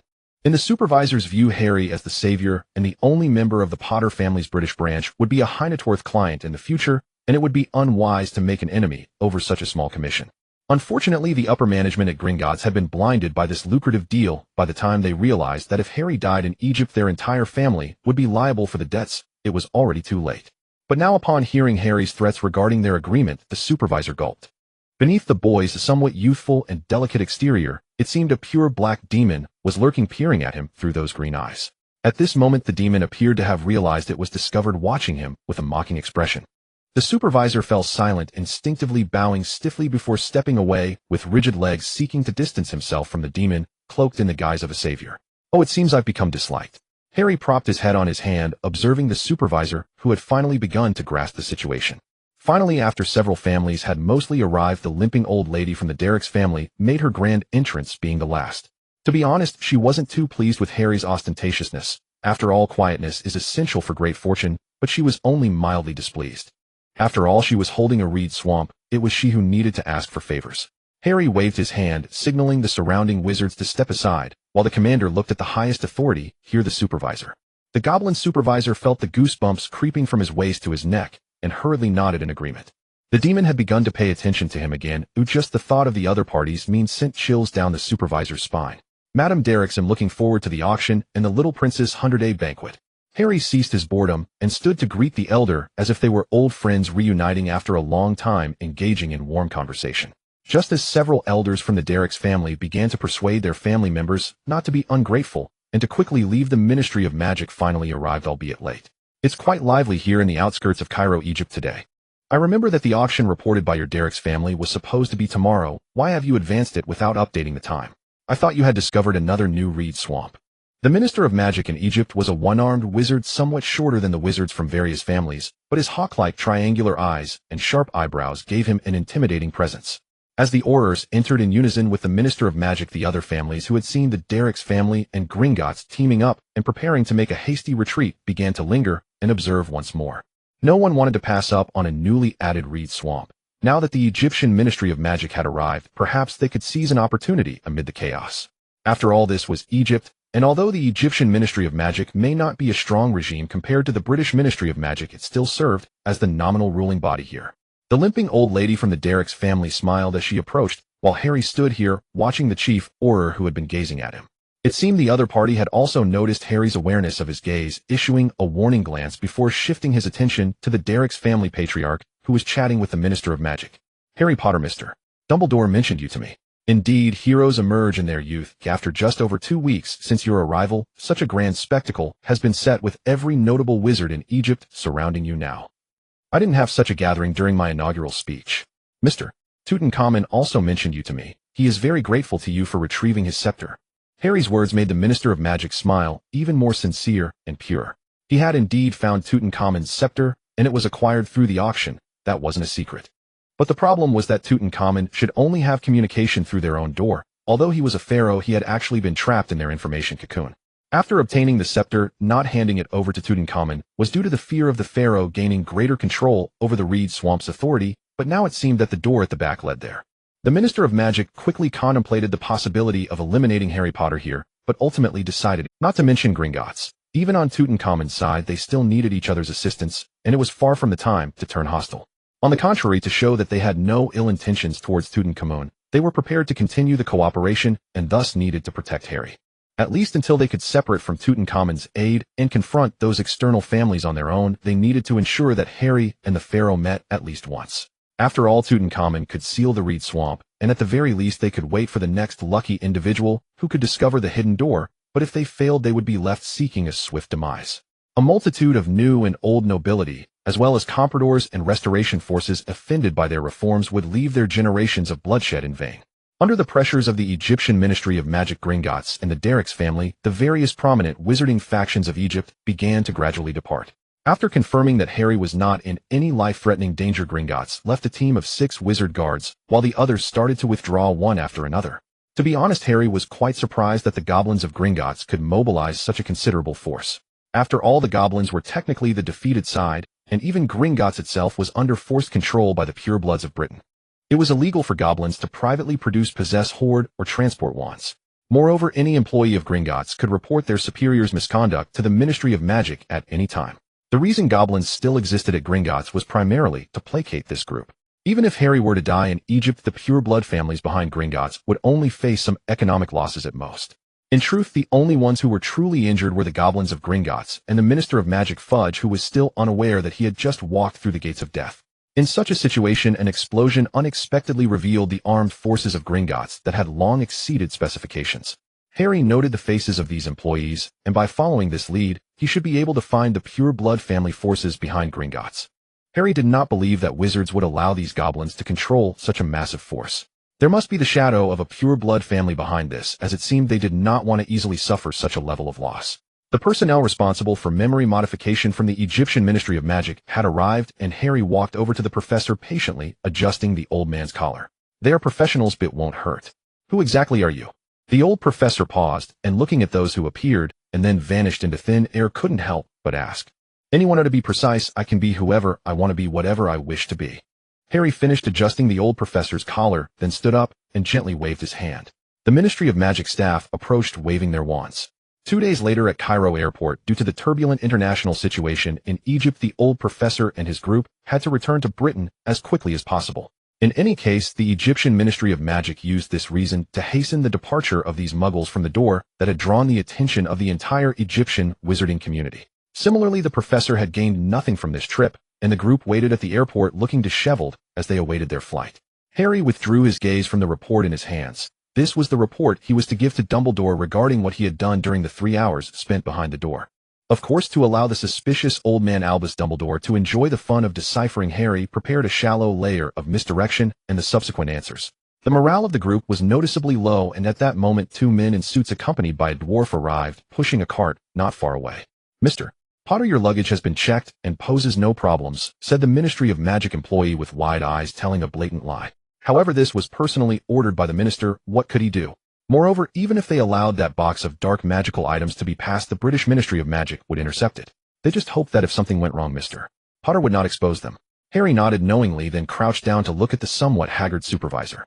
As a commissioner from Gringotts, he was well aware that Harry Potter was not someone to be trifled with, and Gringotts no longer expected to take Harry's 2 plantations as collateral. They could only hope that this gentleman would give them a way out, tearing up the check from the Derrick's family and not playing with fire anymore. "Thank you for your help in Egypt this time, and I hope we can have such pleasant cooperation again next time." After speaking, Harry took out the check for 2 million galleons from his pocket and tore it to pieces while handing over a check worth 3 galleons issued by the Derrick's family to the supervisor. "Please help me settle this debt in the funding pool. The excess will be treated as a tip." The 2 million galleons were merely the rental fee for the Eye of Horus. Even if Harry found the door to the Reed Marsh, the pharaoh behind that door was relatively strong, and the Derrick's family could not enter to accept free trade for the time being. However, the money that needed to be spent still had to be spent, such as this check for 3 galleons, and also helping Harry connect with several families in Britain that held shares in the Daily Prophet. "By the way, has the rating report for those 2 estates been completed?" Harry asked with a smile. The supervisor hurriedly took out the documents from his briefcase and handed them to the boy, truly not wanting to stay with this guy for another minute. Harry opened the report and looked at 2 pages. Indeed, once this was treated as his own property, Gringotts was clearly more invested in the evaluation of these 2 estates. Harry tucked the report away and midway heard complaints from the old professor's students, with some even blaming Harry for them. The boy raised his eyebrows. He had always been quite lucky. Harry placed the asset evaluation in his bag, then took out one of his notebooks, walking up to the old professor and directly tossing the notebook into his arms. "Your work is too poorly done. The research report must not have my name on it. You should be able to copy from it. Also, I am quite interested in Maya's artifacts, so please keep an eye out for information from there." The old professors had no funding left for their return trip, so they had booked all cheap tickets in economy class. However, Harry would not scrimp on this. He had prepared first class on a different flight for himself, and at that moment a receptionist was helping Harry push his luggage towards the VIP waiting area. Who does he think he is? Finally Darrelman, as one of the professor's students, could not hold back. After Harry had completely left, and he confirmed that the boy could neither see nor hear him, he whispered complaints to the surrounding classmates. They had been exposed to the sun during the day since they arrived in Egypt, and had to organize their harvests under the lights. It sounded as if his money was earned by him alone, if he had been as fortunate who would want to be an archaeological laborer. From Mr. Dudley's tone it seemed he believed that spending money would definitely yield academic results. If you had that need, don't come looking for them. He deciphered the pyramid text. The old professor opened 2 pages, and then threw the box he had been holding like a treasure directly onto the floor to open it. He took out the recorded notes from this trip, and began to compare them one by one. Mr. Mason, I think we should. Ding ding ding. Just as Vernon was struggling to flatter the real estate developer, the doorbell rang at the most inopportune moment. Sorry, it's probably just those little brats who like to ring the doorbell. Please wait a moment. Vernon smiled ingratiatingly at the Masons as he pulled himself out from the gap of the sofa. He then walked towards the door, thinking that if he caught that little brat he would break his legs with a stick. Ha, Harry. As Vernon aggressively opened the door and saw Harry standing outside with just a small suitcase, the vivid scene he had imagined in his mind was abruptly interrupted. I'm entertaining guests. Vernon cautiously glanced around Harry, ensuring there were no strange friends, and finally breathed a little easier. Then Vernon lowered his somewhat pudgy head, shrinking his necklace body, and explained in a submissive tone. Mr. Mason, this is my nephew Harry, and Harry, this is Mr. and Mrs. Mason. Hello, Mr. Mason. Harry took off his suitcase and coat, while Dudley habitually rushed over to take the slightly chilly attire. Harry stepped forward, extending his hand to grasp Mr. Mason, who had slightly risen from the sofa. Vernon, I don't think I've met your nephew before. Mr. Mason looked down at the newly arrived boy, who was a very handsome child resembling a little angel. Harry changed into slippers, and then looked at Vernon, who stood by the door like a child who had done something wrong. Did you not receive my letter? I received it. Vernon swallowed hard, and then lowered his brow to respond. That's a project worth at least 100 billion every year. I could have handed it over to a professional manager. Do you know why I gave it to you? Harry sighed slightly, and then gently asked, because you live nearby, that's all. Now smear that pudding all over these 2 guests who shouldn't be here, and take your air gun to drive them out. Harry's tone remained calm, as if he were not inciting Vernon to rudely kick out his guests, but merely discussing what to eat. Harry, I'll prepare. Seriously, there won't be any problems. They are well-known local builders. If I can get the drilling machine. Vernon's heart raced. He should have started negotiating this business sooner. In fact, there was originally enough time. However, Harry accelerated the negotiations with the diamond company and handed the business over to him. You remember my bottom line, right? Anything above that is yours. If you secure 0.01 of the shares, how much is 0.01 of 100 billion a year? Do the math yourself. It's an annual dividend, Vernon. Is it because I can't praise you every day at Hogwarts that you've become so foolish in such a short time? You have a moose lying in front of you, and you still want to chase rabbits, right, Uncle Vernon? Harry's words were like a demon's whisper, making Vernon feel as if he could already see a room filled with cash. Go on, take out the spirit of defending gold. That is the guarantee for your future life. Vernon walked towards a cart filled with pudding while Harry's words echoed in his ears once more. Without hesitation, he picked up the cake and walked directly toward Mr. Mason. Vernon, what are you doing? Mr. Mason heard Harry's devilish incitement throughout. He had to retract his previous assessment of the boy named Harry. This was not a handsome little angel, but a demon in a delicate guise, enticing anyone who approached him. Vernon resolutely looked at the Masons and smashed the carefully prepared pudding onto their seemingly expensive clothes. Then he walked to the back closet, took out the airgun, loaded it, and aimed it at the 2 of them. Get out of my house, Mason, right now. Since he had decided to stand by Harry and enjoy the future life of spending lavishly, Vernon no longer hesitated, showing the decisiveness expected of a successful businessman. Vernon, you'll remember this. You will regret it. Mr. Mason paused for a moment, then wiped the pudding off his face and stood up, glaring fiercely at Vernon while coldly saying. However, seeing the airgun aimed at them, he wisely prepared to turn and leave. The other party was in the drilling machine business, and his circle was the other party's important customers. He could definitely use this circle to ruin the other party's reputation. Harry stepped forward, pressing down slightly on Vernon's gun barrel, then came to Mr. Mason's side, handing the agitated gentleman his coat. Mr. Mason, as you can see, the male host of this house does not seem to welcome you. Perhaps you should come back another day. Harry looked at Vernon, who had put down the airgun and seemed deflated, and patted his arm with satisfaction, giving Vernon a little encouragement at the right moment. Get to bed early. After tomorrow you won't have to work anymore, so make good use of your little wits, Mr. Harry cut some of the remaining food onto a plate, then indicated that whatever was left from Dudley, who had quietly come down the stairs, was his. Ha, Harry, what you're doing is not right. Penny gathered her courage, but upon seeing Harry quietly sitting at the dining table in the dim corner of the restaurant with only his hand grasping the shining knife and fork visible, she couldn't help but stutter. She realized that this seemed to be her last chance to contend for family authority. If she lost this time, she and her husband would be completely dominated by Harry in their already vague family status. Seeing her husband looking like a reprimanded schoolboy, she truly did not want to witness Vernon being humiliated. A tinge of fear of Harry's future excesses made this mother stand in front of her husband and son. Vernon, who was preparing to obediently return to his bedroom to go to bed early, and Dudley, who came downstairs holding a plate. Both turned nervously to pay attention after hearing Penny's words. "What do you mean, Mr. Vernon and I are business partners." He is still distracted by his little business at this crucial moment of preparing for this vital negotiation. "I just need him to make a meaningful guarantee ensuring that he won't waste precious energy and time on this trivial matter, which is for his own good." As Harry subtly switched concepts, he tasted the sumptuous dinner Aunt Penny had prepared for the Masons with his knife. "No, Harry, that's not what I meant. It's you shouldn't be like this. Lily would never do that. She would never act like this. She wouldn't." Penny was momentarily speechless, unsure of how to criticize Harry, not even knowing who to direct her blame at. Harry shouldn't be like this, at least a normal child shouldn't make her feel this kind of fear. Penny began to sob amidst her accusations, covering her cheeks with her palms to prevent tears from falling. "Vernon, help Aunt Penny upstairs to rest as she's tired. Dudley, remember to clean up after you finish eating." Harry walked slowly upstairs, deliberately maintaining the ambiguous status within the family to create a certain level of confusion. This provided a solid basis for those who viewed him simply as a child, allowing those who did not know him well to see him merely as a somewhat opinionated youngster. Now the shift in family dynamics was partly due to the fact that the police chief, who was originally his intermediary in the Muggle world, had been forced to his death by Dumbledore, leaving Harry with no choice but to use Vernon as his intermediary for future actions in the Muggle world. The other reason was to give Dumbledore a lever to divert his attention from the deceased police chief. He hoped to focus more on the process of Harry taming the Dursleys, which would buy him more time. However, what surprised him was that there was a living creature in the room. Recently, it seemed that important guests had come to visit. Harry gently pulled his wand from his pocket, found the right position, and then lightly pushed the door. With a soul-binding curse pressed against the door, a small creature that had been bouncing on Harry's bed fell straight to the floor. Harry opened the door halfway, first throwing 2 detection spells into the room before stepping inside. As the tip of his wand glowed, the only available cover in the room, the bed, was lifted entirely. The entire room was suddenly laid bare.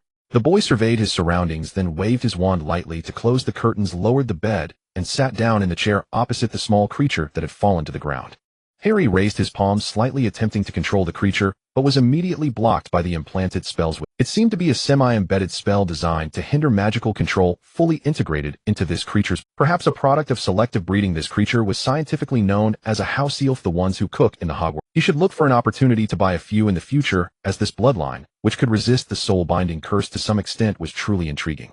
Although this resistance was not complete, Harry felt that he could easily overpower it with just a bit more force. However, at that point the house elf would instantaneously die, and what Harry would obtain would not be a controlled subhuman, but a lifeless corpse. This was quite interesting. The boy slightly curled the corners of his mouth, and temporarily lifted the soul-binding curse from the visiting guest. "Harry Potter, I am Dobby. Dobby is a good house elf. Please do not harm Dobby the Great. Harry Potter. That was just a petrification curse. Please do not mind it. After all, I need to be a bit cautious." While pointing his wand at this unexpected guest, Harry began to use the soul-extracting spell to slowly siphon the creature's thoughts. How fascinating. Free souls and enslaved bodies. This could almost form a separate topic in the School of Yes, a petrification curse. Sorry to scare you, Harry Potter. Dobby is a bad house elf. Dobby needs to punish himself. The house elf agreed with Harry's words as it jumped onto the table and began to bang its already sparse head again. Harry stepped forward to stop this self-harm behavior as he waited for it to finish punishing itself, simultaneously pinning the creature, which called itself Dobby, down on the bed. "Dobby, you came to find me because you have something to say, right?" Harry thought it was quite interesting to use a spell that affected the consciousness on a house elf for the first time. Dobby wants to tell Harry Potter that Hogwarts is no longer safe. Harry Potter cannot go to Hogwarts. Harry Potter will encounter misfortune at Hogwarts. Dobby finally realized the purpose of its visit, speaking in a disjointed manner while anxiously wrapping its small hands around its frail body. "But if I do not go there, Dumbledore will come here to take me away, though I cannot resist him. After all, he is the greatest white wizard of this century." Harry seemed to genuinely consider Dobby's advice, which made Dobby's eyes light up for a moment, but then he was stumped by Harry's next question. "Mr. Dumbledore is a great wizard, but Harry Potter cannot go to Hogwarts. There is danger at Hogwarts." Of course there was danger at Hogwarts. Harry was well aware of that. And the greatest danger was none other than the headmaster Albus Dumbledore, the only person at Hogwarts who could kill him. Unless.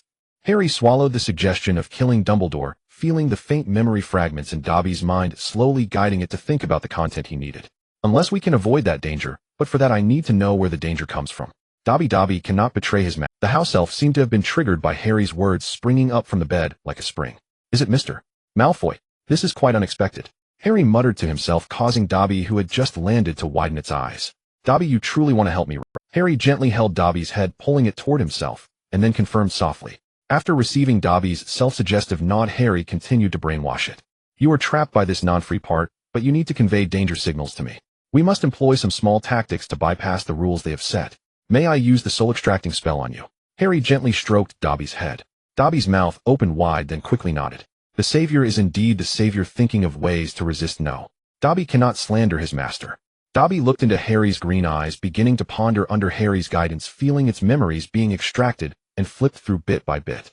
You do not need to answer, Dobby, so you do not need to punish yourself. You are simply being subjected to my soul-extracting spell and cannot resist, that's all. Is the danger from a living being or a non-living one? Both. In other words, is the dangerous entity your master brings to Hogwarts a non-living or living one? Non-living. Can it be placed in this bedroom? Yes. Is it present in this house? Yes. This poses quite a challenge. Hogwarts is above all else never short of books. Harry's gaze drifted away from Dobby, and he began carefully considering the possible means by which Mr. Malfoy might have smuggled an object into Hogwarts, and his underlying motive.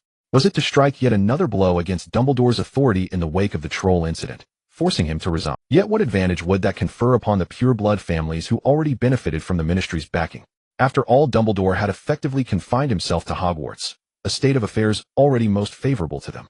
Or was it merely an attempt to evade the Ministry's recent crackdown on dark artifacts? Yet smuggling dangerous objects into Hogwarts, the very stronghold of Dumbledore, seems utterly implausible. Harry lightly tapped his knuckles against the tabletop. The information at his disposal remained painfully scarce, which was precisely why he so urgently sought control over shares in the Daily Prophet. Gaining a stake in the Daily Prophet, the largest media institution within the British wizarding world, would not only grant Harry a measure of editorial influence, but also vastly broaden his intelligence network. Indeed, the Daily Prophet published its report on the troll incident mere hours after it occurred, well before the Ministry had even initiated its official inquiry. Minister Fudge himself may well have learned of the event first through its pages. The immediate dilemma lay in how to handle the house elf before him. He had performed apparition multiple times on the premises, and Harry himself had cast the Imperious Curse. Ministry officials would arrive shortly. This would likely result in a formal warning, but it hardly mattered. Even repeated magical use on school grounds would not lead to his expulsion. In fact, Harry almost welcomed the possibility of expulsion from Hogwarts. It might finally provoke an open confrontation between Dumbledore and the Ministry. And perhaps through such a legitimate and lawful exit, he could finally slip free from Dumbledore's watchful gaze. After all, Britain was home to more than one magical academy. Durmstrang, for instance, held distinct appeal. By the way, Dobby, might you obtain a small scrap of cloth from the garment of the house elf who works alongside you? The following noon, as Dobby departed under Harry's release, the Ministry's yellow warning letter arrived simultaneously at the Dursley's residence. Petunia handed the letter to Harry with trembling caution. Learning that underage wizards were forbidden from casting spells outside school, she felt a slight easing of her anxiety. At least now, she reasoned, Harry could not silently eliminate or torment her family. It was, if nothing else, a modest consolation. Vernon had already left early that morning, driving to negotiate with representatives of the Diamond Company. Harry appeared utterly unconcerned, eating lunch in the dining room, as usual, before ascending the stairs with, as per habit. Harry swiftly scanned Petunia's palm, confirming no signs of poison, then enveloped his hand in a faint azure luminescence before taking the letter. Petunia glanced first at the warning letter she was handing to Harry, designed to prohibit underage spell work, then at the unmistakable non-luminary blue glow emanating from his hand. Rest assured, there are numerous ways to circumvent detection. They simply aren't always convenient. Harry offered this rare explanation before slipping the letter between the pages of a book and ascending to his second-floor room. The Ministry's monitoring system for underage wizards relied upon trace threads, of which Harry had already discreetly harvested a minute sample from his own surroundings within Professor Snape's potions laboratory. These were plant-like parasitic entities dwelling just beneath the skin of young wizards, seemingly sustained by the inherent instability of their nascent magic, lingering persistently in their vicinity. The inventor of this mechanism was truly brilliant. Yet it introduced a critical flaw. The trace was neither bound to a wand nor tied to any specific caster. The Ministry's letter itself carried a minor enchantment, designed to verify that only Harry himself opened it. Harry needed only to conceal his detection charm beneath that enchantment, rendering the trace inert. By the same logic, the Ministry would be unable to identify the spellcaster. Harry unfolded the letter and read it thoroughly before drafting his reply. Dear Order Officer, I acknowledge receipt of the prohibition against spellcasting during vacation. I sincerely regret any inconvenience my case has caused your department. However, I must clarify the sequence of events. At 1017 p.m. last night, upon entering my room, I detected clear evidence of recent spell work and discovered my wand missing. I deemed it imperative to report these facts immediately. Yours faithfully, Harry Potter. He retrieved his wand, crafted by Ollivander, and unscrewed a small vial hidden beneath his bed, dropping the wand directly inside. Half an hour later, when the postman collected the peculiar parcel, he raised an eyebrow at the address. Vague and unverifiable. Experience told him such parcels invariably returned to sender after 6 months of futile redirection. Though he cautioned the boy, Harry merely smiled and replied, "I understand." Since the sender showed no concern, the postman saw no reason to press further. That evening, as the ministry's response owl arrived, Harry met 2 Aurors at the front door. Clearly, Harry Potter remained under close ministry scrutiny. He greeted them courteously and led the 2 officers up. "Harry, who are these?" Petunia asked timidly, eyeing the 2 men, dressed in long coats and dark bowls. Ever since yesterday's confrontation, she had understood equality before Harry was now irrevocably lost. All Petunia could tell herself now was to endure, just a little longer, until Harry reached adulthood and left this house forever.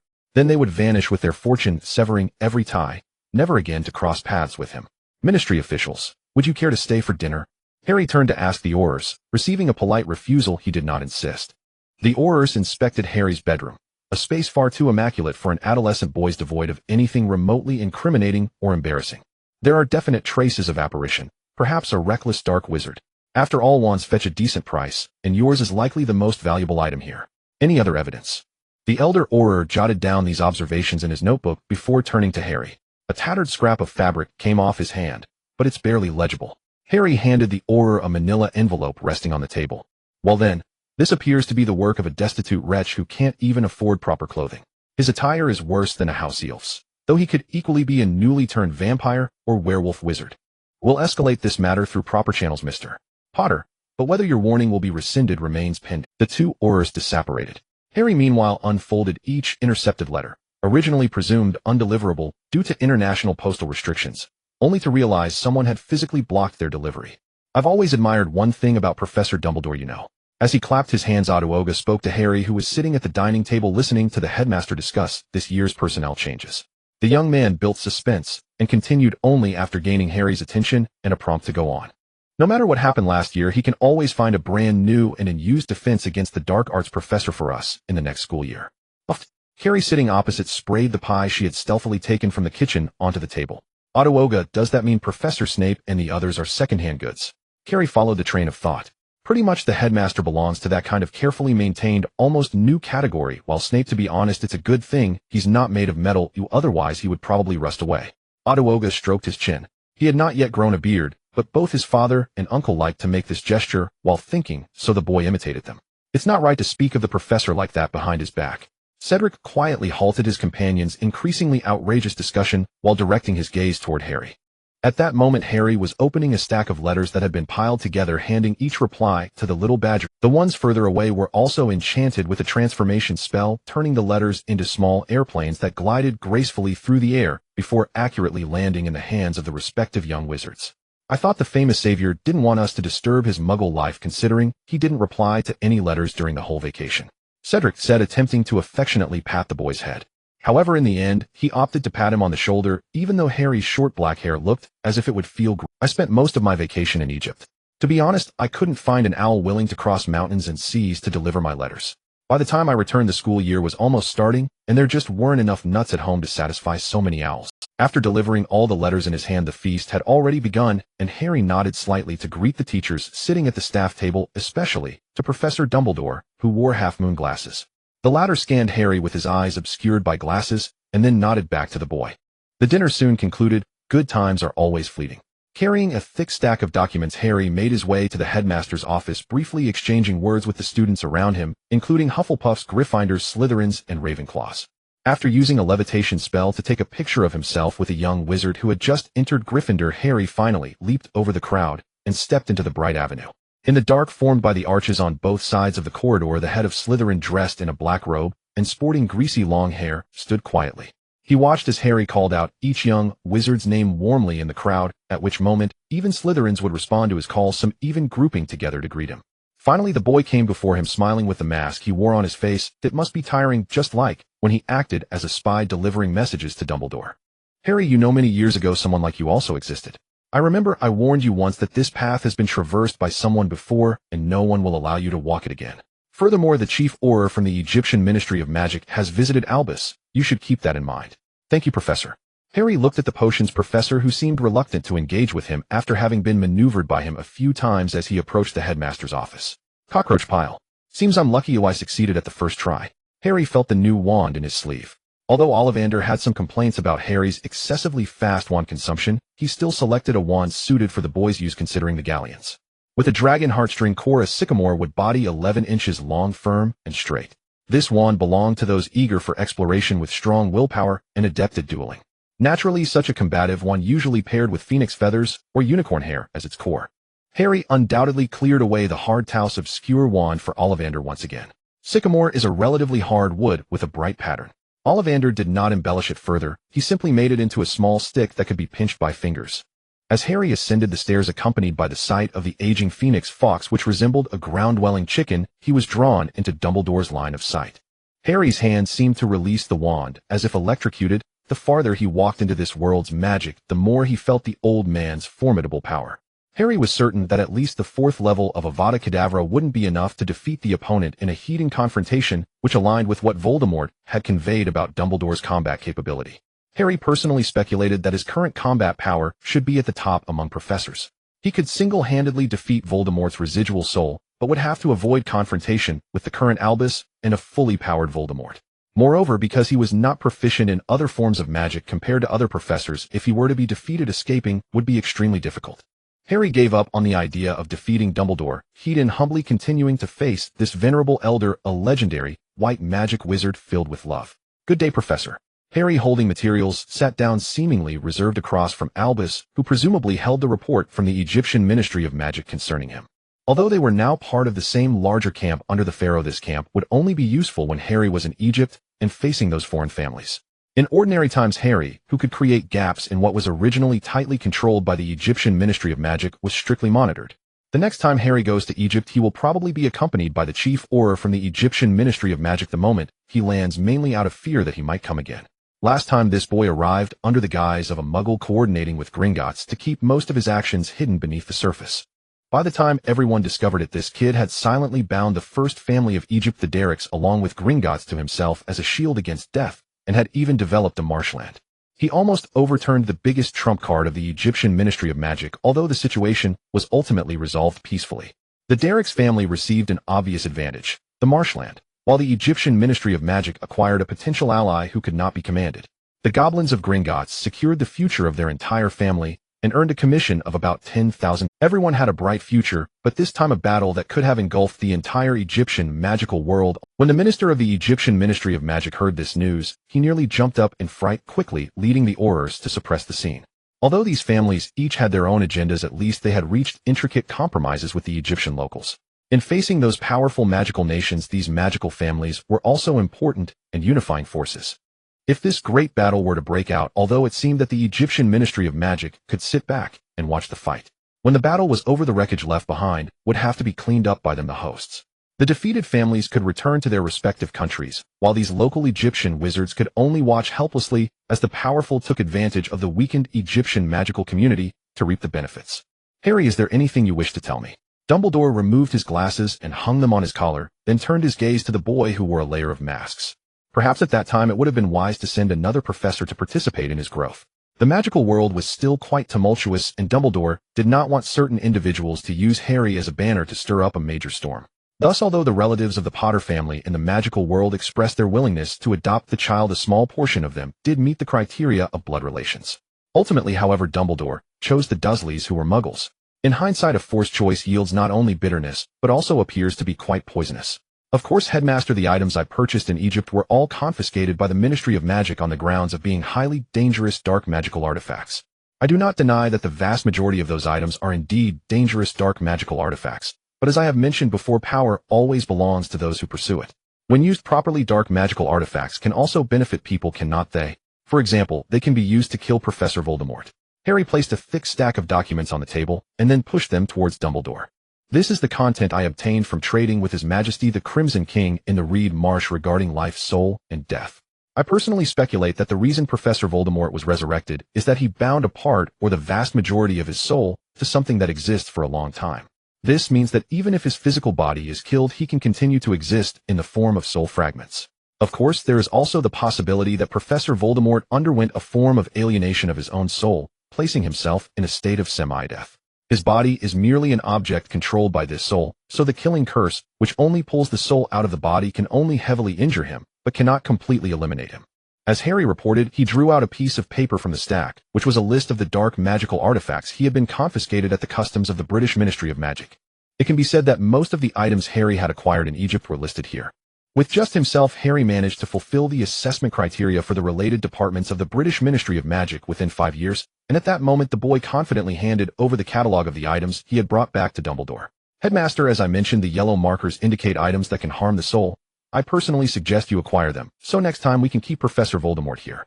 The green ones are my personal interest concerning items related to resurrecting deceased loved ones, while the red ones are those I procured to deal with you. If they make you uncomfortable, feel free to confiscate them, but they would also be very useful against Professor Voldemort. Harry meticulously counted the dark magical artifacts he had brought back. Harry, do you know why dark magical artifacts are called dark magical artifacts? It is not only because the process of making them is exceptionally evil, but also because using them can lead you down an extreme path. However, Professor, I simply don't have enough time to study dark magic. Harry brushed aside the slightly tousled hair on his forehead, revealing the lightning-shaped scar. I have confirmed that there is a soul within, and it is positioned within the protective magic cast by my mother. This means that at least the time the soul entered my body is very close to when my mother cast her love magic on me. This is Professor Voldemort's soul. Ooh, I am one of his spare bodies. Dumbledore lost his composure for the first time, rising from behind his desk, circling around it, and placing his finger on Harry's scar. A few minutes later, the old man withdrew his finger, raised his hand, and waved his wand to summon his Patronus. It was a phoenix with magnificent feathers. Unlike the nearly drowsy fox, this phoenix was truly beautiful, and he wished to keep one as a specimen. A few minutes later, as a large bat jumped up from the still-spinning door, Professor Snape arrived late. Harry even felt that Snape's cloak nearly got caught in the swirling staircase gap. Severus, there is a soul within his scar. I need you to confirm it with a potion, and do it quickly. Dumbledore spoke to the hurriedly approaching head of Slytherin House, who still involuntarily averted his gaze when faced with Harry in a tone that was stern, yet somewhat commanding. No need, I have my own preparation. Harry took out a small bottle of light blue potion from his pocket and handed it to Snape. Immediately uncorked the bottle, wafting the scent towards himself, then nodded to Dumbledore. Harry downed the potion in one gulp, and as the boy's green eyes gradually became hazy blue, filled his vision, and then strands of blue particles began to ooze from the scar on Harry's forehead. Harry smacked his lips. The potion was truly unpleasant, bitter, and astringent. Next time he could try substituting tangerine peel for the toad's saliva. Perhaps he could obtain a potion with a better taste marked with orange. That is the remnant of Professor Voldemort's soul. I have been under his influence, Professor, including in casting spells, and the killing curse is no exception, and my time is running out. Before I reach adulthood, I must kill him, otherwise when the protective magic that separates us fails, he will consume me, and I will become Tom Marvolo Riddle. Harry gently gathered the blue particles that had been blocked by his palm, then looked at the two who had fallen into. Professor Voldemort has practiced the unforgivable curse to that extent over 30 years. His talent is top-notch. I have no confidence in surpassing him in learning dark magic, so I must find another way. At the very least, I want to survive until adulthood, and I hope to take them down to hell with me before I die. Harry looked coldly at the two opposite him, while the soul of Voldemort, which began to strangle him, was panically attempting to flee. This caused the lightning scar to emit a faint green glow in an instant, just like the green light that shone in the bedroom that night. Harry, may I take a moment to think? Severus, please take him back to rest. Dumbledore gazed at the scar with a hint of hesitation and a barely perceptible guilt. Of course you are the long-lived and great white wizard, having pondered for 12 years, a few more days should, and I am merely a ground chicken who has just been stripped of its feathers by the Ministry of Magic. I wasted 1/10 of my lifespan not long ago, and this is all I have achieved. I hope you can at least take a look. Dumbledore, you promised me you would protect him. Severus Snape watched Harry's figure recede into the distance, then turned to Headmaster Dumbledore, who sat deep in thought behind his desk, seemingly aged, weary, and diminished. Perhaps aligning with him had been a mistake from the start. He should not have surrendered blindly to the darkness within himself, nor placed such facile trust in this seemingly formidable elder. Yet his own power remained tragically insufficient. Once he could not shield the love he cherished, now he could not atone for the folly of that blind allegiance. I cannot discern which of his statements are lies, Severus. I must consult ancient texts. Cases of fragmented souls forcibly grafted onto living vessels are exceedingly rare, which means you cannot ascertain whether he speaks truth or falsehood. Albus, unless we stand by as Voldemort consumes Harry, assumes his body, and thus heralds his return. Albus, if that moment arrives, I shall stand beside him, not you. For my own folly and blind obedience to you, I will slay you myself. 12 years ago you left him on the doorstep of that wretched Muggle household on Privet Drive. I assumed you had scrutinized every detail. Severus Snape stared at Albus seated silently behind his desk, unresponsive, his gaze fixed upon Harry's file lying atop the surface, then let out a cold, contemptuous snort and strode away. Harry walked down the corridor below, moonlight spilling from one side, stretching his shadow long across the stone carvings of the castle wall, like a silent companion keeping pace beside him. His steps were light, deliberate, repeatedly probing Dumbledore's limits. He could already sense faintly yet unmistakably the old man's vulnerabilities.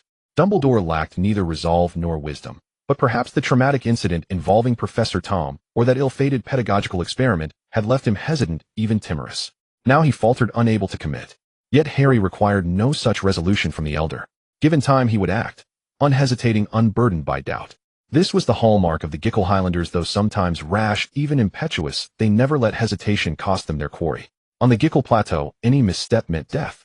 Its extreme environment forged not only their indomitable combat instincts and physical resilience, but also the capacity to decide instantly and irrevocably in moments of peril. Gickle Highlanders may regret, but they never let regret halt their advance. When opportunity aligned with calculation, they staked everything, boldly, decisively, and seized just enough resources to endure until the next opening arose. Harry lightly tapped the side pane, a stained glass window assembled from shards of colored glass, their hues intricately interwoven by threads of silver filament into elaborate shimmering patterns. Name: Harry Potter. Age 12. Anomalous status: divine blasphemy penalty, sacred antagonist. Spell proficiency: Avada Kedavra LV.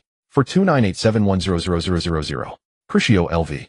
3487510000. Imperio LV. 36679100000. Incendio LV. For 1897100000. Simple Scrying LV. 248910000. Scourgify LV. 2861000. Wingardium Leviosa LV. 2941000. Bloodsoul Rite LV. 2891100.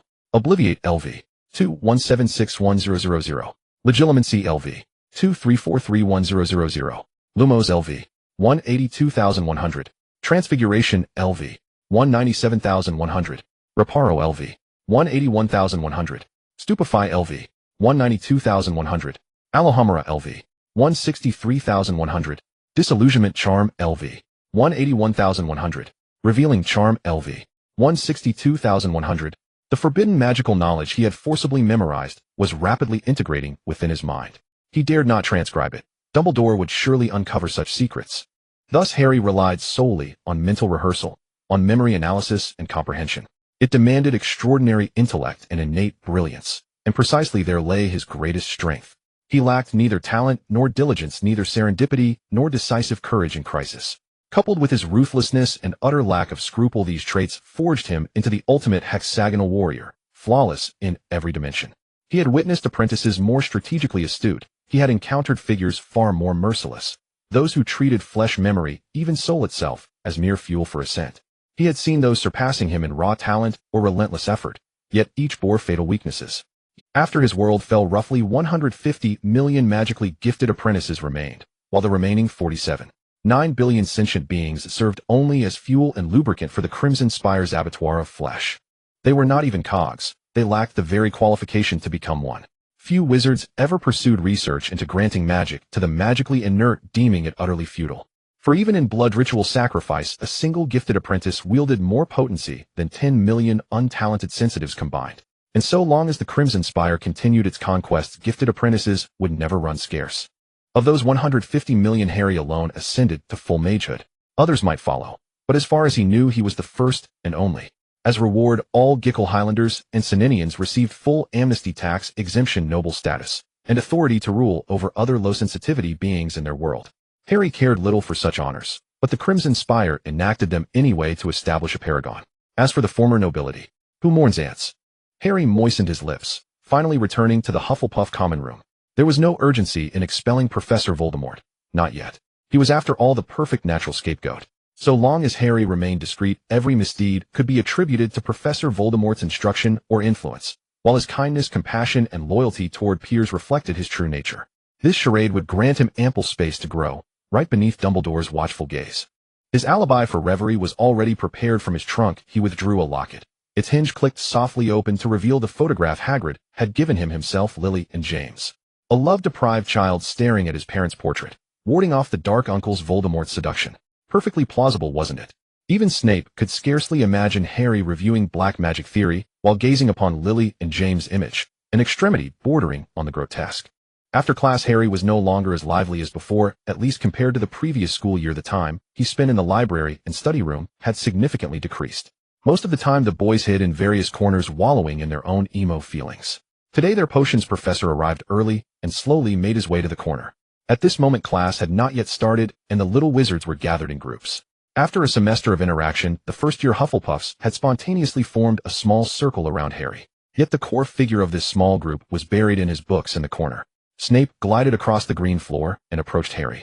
This semester Harry no longer needed to attend private lessons with each professor, and since the start of school Snape had not seen Harry come to report to him. This had caused his potions workshop to descend into chaos. The efficient network that had developed under Harry's control last semester had suddenly become a tremendous hassle this term. Snape had only just realized that Harry had expanded his potion business to Russia and the United States, even finding local agents. Now with the commander of this developing massive commercial empire missing, Snape had to sift through dozens of work notes left by Harry to get up to speed on these operations. For the first time he felt a tinge of annoyance towards those potion ingredients. Now it wasn't just about monitoring the lingering soul of his old superior that could devour Harry at any moment. It was also crucial for him to fully engage in potion research. He needed to ascertain what Harry was currently doing. Snape cast a cold glance at the little wizards around him, who were preparing to exclaim and alert Harry, then walked into the slightly crowded table area. He stretched his neck to look at Harry, who still seemed oblivious, lost in his own world. Then he noticed the boy's eyes, which were unfocused on anything. This was unusual. Harry rarely wasted his time. Just as Snape was about to mock him and assign him detention in the potions workshop to finish his work, he suddenly noticed what the boy was holding. It was a photograph encased in a brass filigree frame featuring three people who stirred in him both aversion and affection alongside a complex mix of emotions. Snape was momentarily speechless, the venom in his mouth drying up once more.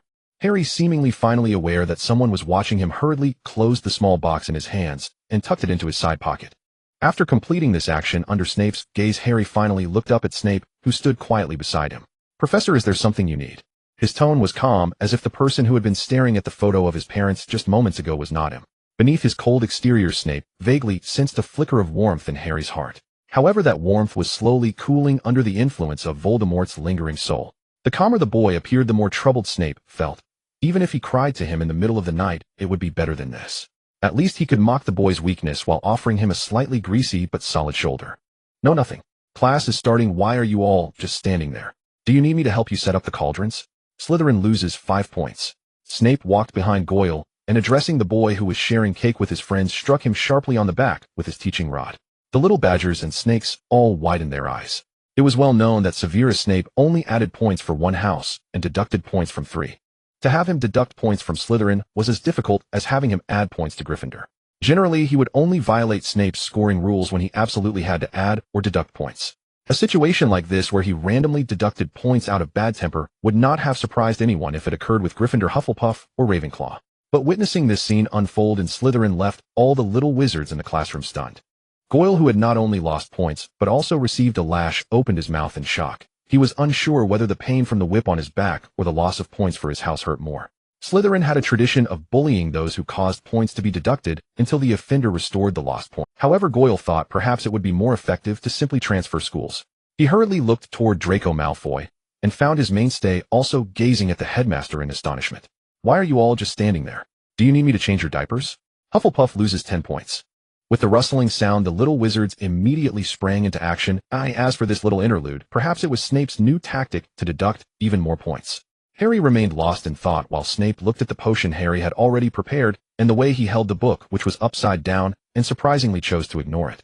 Harry, in front of the potions professor, the Slytherin head, and Albus Dumbledore's confidant, freely sorted through the knowledge of dark magic that he had forcibly memorized. Although Harry had the negative effect of being the holy god of enemies, making it relatively difficult for him to cast normal spells, the problem was that the little wizards he was compared to were mostly inconsistent in their studies. For the vast majority of little wizards, as long as they could complete their assignments, it was a cause for celebration. Dull assignments could not compete with the allure of interesting games, even if the content they were studying was extraordinary power that many Muggles sought. They lacked the pressure and the life-and-death stress of being eliminated like the apprentices at the Red Tower, but Harry had never been short of these things. Whether it was Dumbledore, who was increasingly suspicious of him, or Voldemort lurking outside, these elements brought him back to the sensations of his student days, that feeling of walking elegantly on a tightrope. Through a semester of observation, he speculated that the vast majority of little wizards would only reach level 1 or 2 in various magic by the time they graduated. Some little wizards who specialized in a particular magic and excelled might only manage to bring one spell to level 3 by graduation.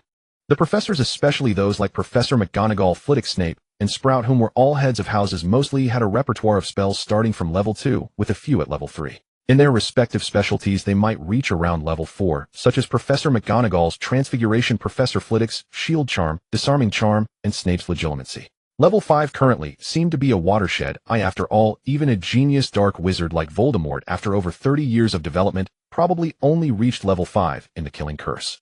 Harry estimated that Dumbledore the Frenchman, who created the Philosopher's Stone, and Grindelwald, who was defeated by Dumbledore, might also reach level 5 in certain spells.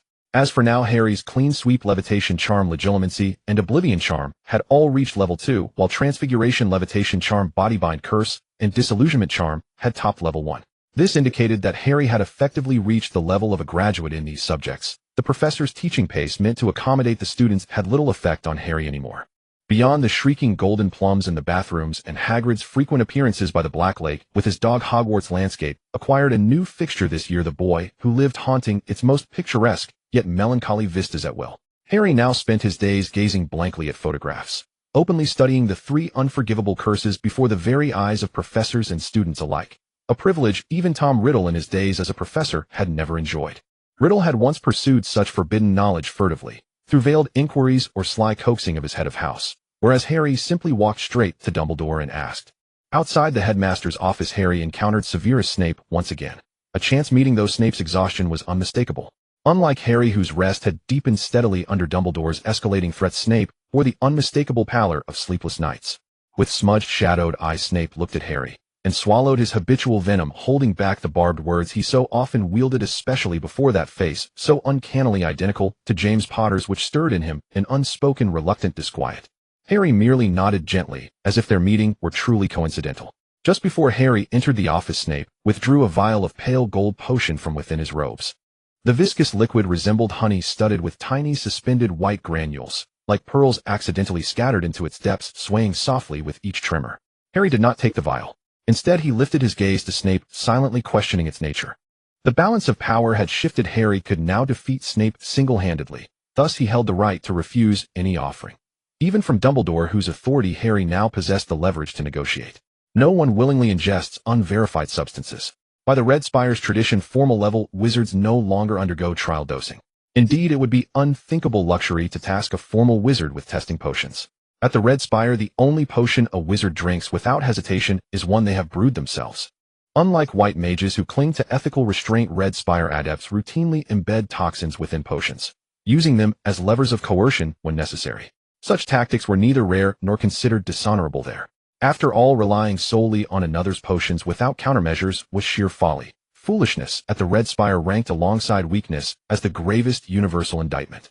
This creates a buffer layer around the soul, shielding you from his influence. Try it first, if effective, return. Seeing Harry accept the vial after hearing the explanation, Snape hastily produced a scrap of parchment from his robe, tossed it onto Harry's chest, and fled the corridor as though pursued. Harry scanned the parchment, committed its contents to memory in seconds, then reduced it to ash with a single flame. It detailed a soul-isolating potion, evolved from memory elixir, Oblivion Draught, and Felix Felici's foundations. Harry did not even uncork the vial, not even to inhale its scent. He knew with cold certainty dozens of ways to lace such a potion with a slow-acting toxin undetectable to both taste and magic. Its effects would remain imperceptible for hours, or even days, especially when administered by the very professor who had taught him the fundamentals of potioncraft in this world. Why drink it at all? To shield Voldemort's fragment? No. The balance of power now rested entirely with. As for mutual soul influence, Harry did notice lately a growing inclination toward mischief. And despite recognizing that cultivating Hogwarts' relational web had long since entered a phase of diminishing returns, he still felt a strange compulsion to sustain this illusion of authority. Perhaps this was Voldemort's version of stoic tenderness, though Harry found it utterly incomprehensible. He no longer needed these children. A few cordial exchanges sufficed to connect him to nearly anyone in the magical world. So long as that access remained, the network served its purpose. To deepen ties, to convert young witches and wizards into loyalists without imperious curses, would demand disproportionate time, energy, and resources. From a cost-benefit perspective, direct engagement with the wider mature magical world proved far more efficient, using students as entry points to forge stable, interest-aligned alliances. Lately, Harry sensed himself growing marginally more susceptible to emotion, yet it mattered little. Upon Lich transformation, all superfluous sentiment would be excised entirely. For now, preserving Voldemort's residual soul fragment served as his ultimate safeguard, enabling him to cast blame with surgical precision, deflecting every misdeed onto the Dark Lord's name. And because Voldemort had been forcibly silenced by Harry at the end of last term, he remained unable to refute any accusation, making this perfect scapegoat too valuable to waste. Harry ascended the spiraling staircase carried upward by the eagle-shaped gargoyle, whose wings unfurled with lifelike grace, bearing him to the headmaster's office. The portraits of past headmasters stirred awake, observing the boy who had vexed the century's greatest light wizard for over 2 weeks. "Harry, it's a pleasure to see you, my dear boy. Would you like a sweet?" Dumbledore softened his tone deliberately. Having combed through obscure texts, he'd confirmed rare cases of cohabiting souls influencing, and even devouring, one another. According to those accounts, such phenomena were exceedingly rare, and no reliable cure existed. The most effective intervention remained verbal guidance, strengthening the dominant consciousness through affirmation. Though Dumbledore still strongly suspected Harry of orchestrating the police chief's death, and knew the chief had long been under his own imperious curse, or more darkly that Harry had been subtly influenced, or even controlled, by Voldemort long before entering, yet none of these suspicions could surface now. He must project above all unwavering tolerance, trust, and goodwill, nurturing whatever remnant of Harry's true self might resist the Dark Lord's presence, buying time to devise a solution. "Professor, I require a pass to the restricted section. These are the books I wish to consult." Harry placed a small slip of paper upon the desk, then drifted into silence, watching Fawkes, whose feathers now shimmered with nascent iridescence, as he organized fragments of dark magical theory in his mind. "Harry, the restricted section may be premature for you. Do not burden yourself too heavily. Great oaks, after all, must first break soil before reaching for the sun." At last Harry's distant gaze recentered, cool, detached, settling upon Dumbledore's earnest cerulean. "Oaks, yes, but an annual weed that delays sprouting forfeits even the chance to glimpse daylight. You've reviewed the materials I provided. I suspect Professor Voldemort has already secured at least fragments of that survival method's lore within Hogwarts. I intend to examine precisely what the restricted section holds, to occupy myself in this brief life of mine, and perhaps to glimpse my parents once more." Dumbledore took the list, crossed out several titles, and signed his name at the bottom. "Severus cares for you, Harry. You may trust him. The issue is, I no longer trust you. Perhaps you do care, but I question whether your capacity matches your conviction. 12 years, and you've accomplished less than this boy has. Harry, then refute me, headmaster." Harry cut him off, not with fury but with a chilling, ageless stillness, the quiet of something long dead. Whether resigned, or simply seeing through the charade, Harry retrieved the slip, placed the vial upon Dumbledore's desk, and departed in silence. Deceiving Lockhart for a library pass would inevitably alert Madame Pants, and thus Dumbledore. Far wiser to approach the headmaster directly, no intermediaries, no markup, no delay. Leaving the headmaster's office, Harry could already hear the cheerful laughter of young wizards outside. He quietly moved forward, waiting for the few little wizards ahead who wanted to chance upon him to pass by. It was a group of young witches from Gryffindor mixed with a few little eagles from Ravenclaw and one badger from Hufflepuff, acting as a guide, showing her friends how to appreciate the Savior's limited edition apathetic skin for the semester. Harry politely nodded at this group of first and second-year witches, which resulted in a flurry of excited gasps and a chaotic push and shove among the shy girls. The young witches quickly and orderly left, with the Hufflepuff badger leading, while Harry's gaze was drawn to a red-haired girl among them. If he wasn't mistaken, she was another Weasley, and it seemed she was quite interested in him. He could explore that angle. Perhaps he could secure a foothold in the Weasley family. When Harry returned to the common room, it was already filled with young wizards. It was yet another Saturday. Harry briefly took the stage at Cedric's invitation to explain some of the transfiguration difficulties that first years might encounter before sitting in a corner of the common room to open a letter. This was a follow-up regarding the resource exchange agreement with a few old money families. Gringotts had provided a detailed evaluation of his assets. Harry suspected the goblins had nearly counted every seductive creature in those 2 plantations. With this detailed and authoritative property assessment report in hand, Harry was able to secure more shares in the subsequent benefit exchanges. Ultimately, 3 families showed interest in the transaction, and through 3 rounds of negotiation and haggling, Harry exchanged ownership of 2 plantations for a total of 37.5 of the Daily Prophet shares. At this moment, the mail he received was the annual financial report from the Daily Prophet, which conveyed a single message: they needed money, or they'd be in dire straits. Harry circled the significant figures in the report with a red pencil, then added his comments below, finally rolling up the report and stuffing it into an envelope. Of course he would pay, but how he paid was an art. He wouldn't become an ATM for the Daily Prophet. If they wanted funding, that was fine, but first they had to accept his adjustments. Harry only requested that they provide the previous year's financial reports. Next time, once he understood the operation model of the Daily Prophet through these reports, he would start placing his trust. The Daily Prophet's reply arrived with today's newspaper during breakfast. Harry unfolded the reply, glanced at the beginning, then stuffed the letter back into the envelope, without reading further, handing it to the owl delivering the message. The owl, perched on the dining table receiving Cedric's feed, turned its head 120 degrees to look at the letter being handed over. Its little head was filled with big questions. Generally, these bipeds would hold on to such things for a long time, so why did it feel like it had barely landed before another task was being handed over? Was this biped trying to tease it? Indeed, the Daily Prophet was not being straightforward. Harry suspected they were testing him. If he paid readily the first time, he would then merely become a human ATM. Old money families certainly wouldn't engage in losing deals. The Daily Prophet represented authority, and everyone was well aware of this. Harry's acquisition of the Daily Prophet was on one hand a promise of substantial profit, on the other it leveraged Albus' prestige, compelling the other party to comply under the threat of carrots and sticks. However, owning shares merely provided Harry a grasp to intervene in the management of the Daily Prophet. The wizarding community in England totaled around 3,000, while the Daily Prophet employed no more than 20 people, including staff and reporters. These individuals were all intricately connected to the previous benefactors, and many were outright relatives. The old money families were attempting to utilize these past connections to counter Harry, the new leader, who posed an external threat to the Daily Prophet's management in a bid to maintain control over its operations. However, Harry merely smiled at this. If they didn't provide a specific financial report, he wouldn't pay. It was if the old money families dared to privately offer funds, Harry would proceed through the Ministry of Magic's official channels, pursuing legal actions to imprison the management of the Daily Prophet for asset embezzlement. Harry was well aware that they were merely testing him at this moment and wouldn't risk a total breakdown with him. The old money families, seeing their enterprise begin to collapse, would likely be even more anxious than he was. Moreover, soon there would be individuals from the Daily Prophet seeking advancement coming to him. Harry just needed to continue. Harry paid no more attention to the owl that had flown out the window to deliver the letter and returned directly to the... On the way, Harry once again tapped the glass. The feeling of seeing his learning progress increase was truly motivating. After returning, he could also use it to develop a new type of magic which he believed would be very popular among lower-ranking wizards and apprentices. He expected to receive a substantial amount of funding again, and with the subsequent royalties, his next magical research topic was likely secured.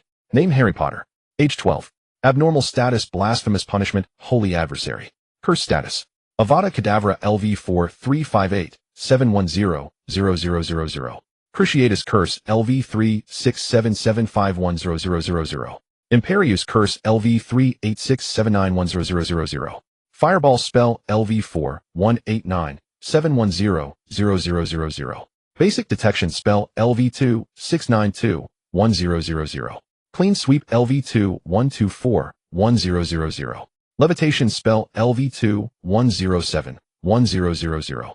Blood Sacrifice LV2 996 1000. Oblivion LV2 776 1000. Soul Extraction LV2 673 1000. Luminosity Charm LV2 21000. Transfiguration Spell LV2 171,000.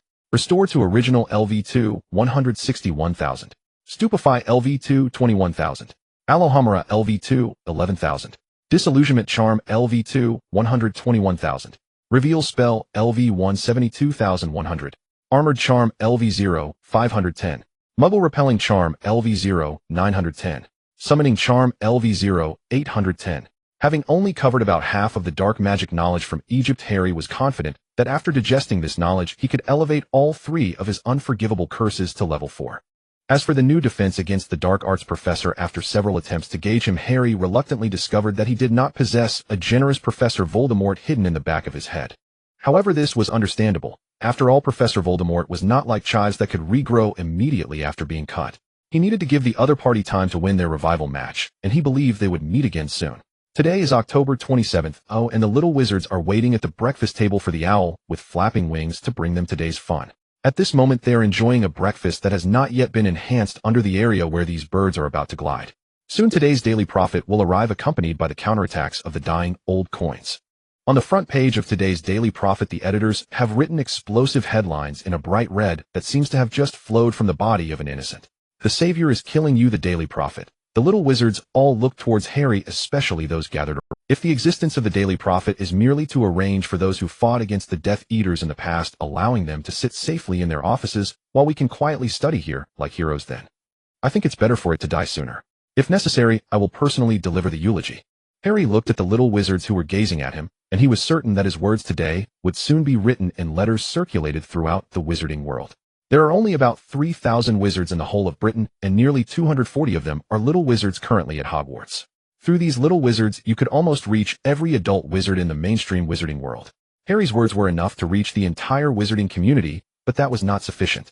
He needed another medium to ensure that the wizards could hear his voice. Harry picked up a thick stack of documents, and then walked slowly to the table of the little eagle at the neighboring table. Hello, my name is Harry Potter. May I ask you to deliver this manifesto to your father? I hope it can be published in the... Harry handed over the article, which was as thick as a textbook, to the girl who was desperately trying to avoid him. She should be named Luna Lovegood, a first-year student from Ravenclaw. Her father is Xenophilius Lovegood, the editor of the Quibbler, and also the founder of that magazine. In the end, Luna, surrounded by her friends, took the manuscript from Harry Potter. She watched Harry leave and breathed a sigh of relief. Perhaps her keen intuition made her sense something. In her sight, that seemingly bright and positive Hufflepuff savior was always surrounded by a deep red. Even under the sunlight, he still emanated the scent of fresh blood, as if a demon that was constantly in battle had come to the human realm. He did not belong here. Unlike those companions who liked to gawk at Harry, Luna had been avoiding this so-called savior since the beginning of school. Moreover, she had kindly reminded her companions not to approach this so-called savior. She suspected he was a monster in human skin, speaking with a false layer of skin, conversing with those around him, while everyone remained oblivious. The only one who knew was unable to warn everyone about the impending danger, because her one courageous warning was met with her roommates throwing her books everywhere. They mocked her, calling her an ugly duckling, and said the savior would never look at her. Even if she slandered the savior, it would be of no use. Everyone adored him, even the notoriously difficult Professor Snape. But now the savior had come looking for her, and here her friends had already taken the article. She had no way out. Luna suddenly saw him sitting back among the Hufflepuffs amidst a group of white fluffy lambs, the lead sheep draped in bloody wool revealing sharp claws beneath the stained fleece. She truly did not want to involve her father with this savior, but ultimately Luna was defeated by this fear. The girl broke out in a cold sweat. It wasn't until noon that this usually unsociable girl caught the attention of the head of Ravenclaw. She must be overly excited. If I were her, I would be too. After all, it's Harry Potter. The little witches spoke with a teasing tone, watching the mad girl being sent to the hospital wing by the head of Ravenclaw in the common room. Mr. Lovegood arrived at Hogwarts shortly after Luna reached the hospital wing. The man rushed into the hospital wing somewhat disheveled, and Luna hastily wrote, "Help me," in her letter at noon. Upon receiving this SOS letter, Mr. Lovegood immediately rushed over without delay. So much so that at this moment he was still wearing a pair of somewhat frayed rabbit slippers, holding a frying pan in his hand with some burnt bacon inside. "My dear, I'm so glad you're okay. Oh, would you like some bacon?"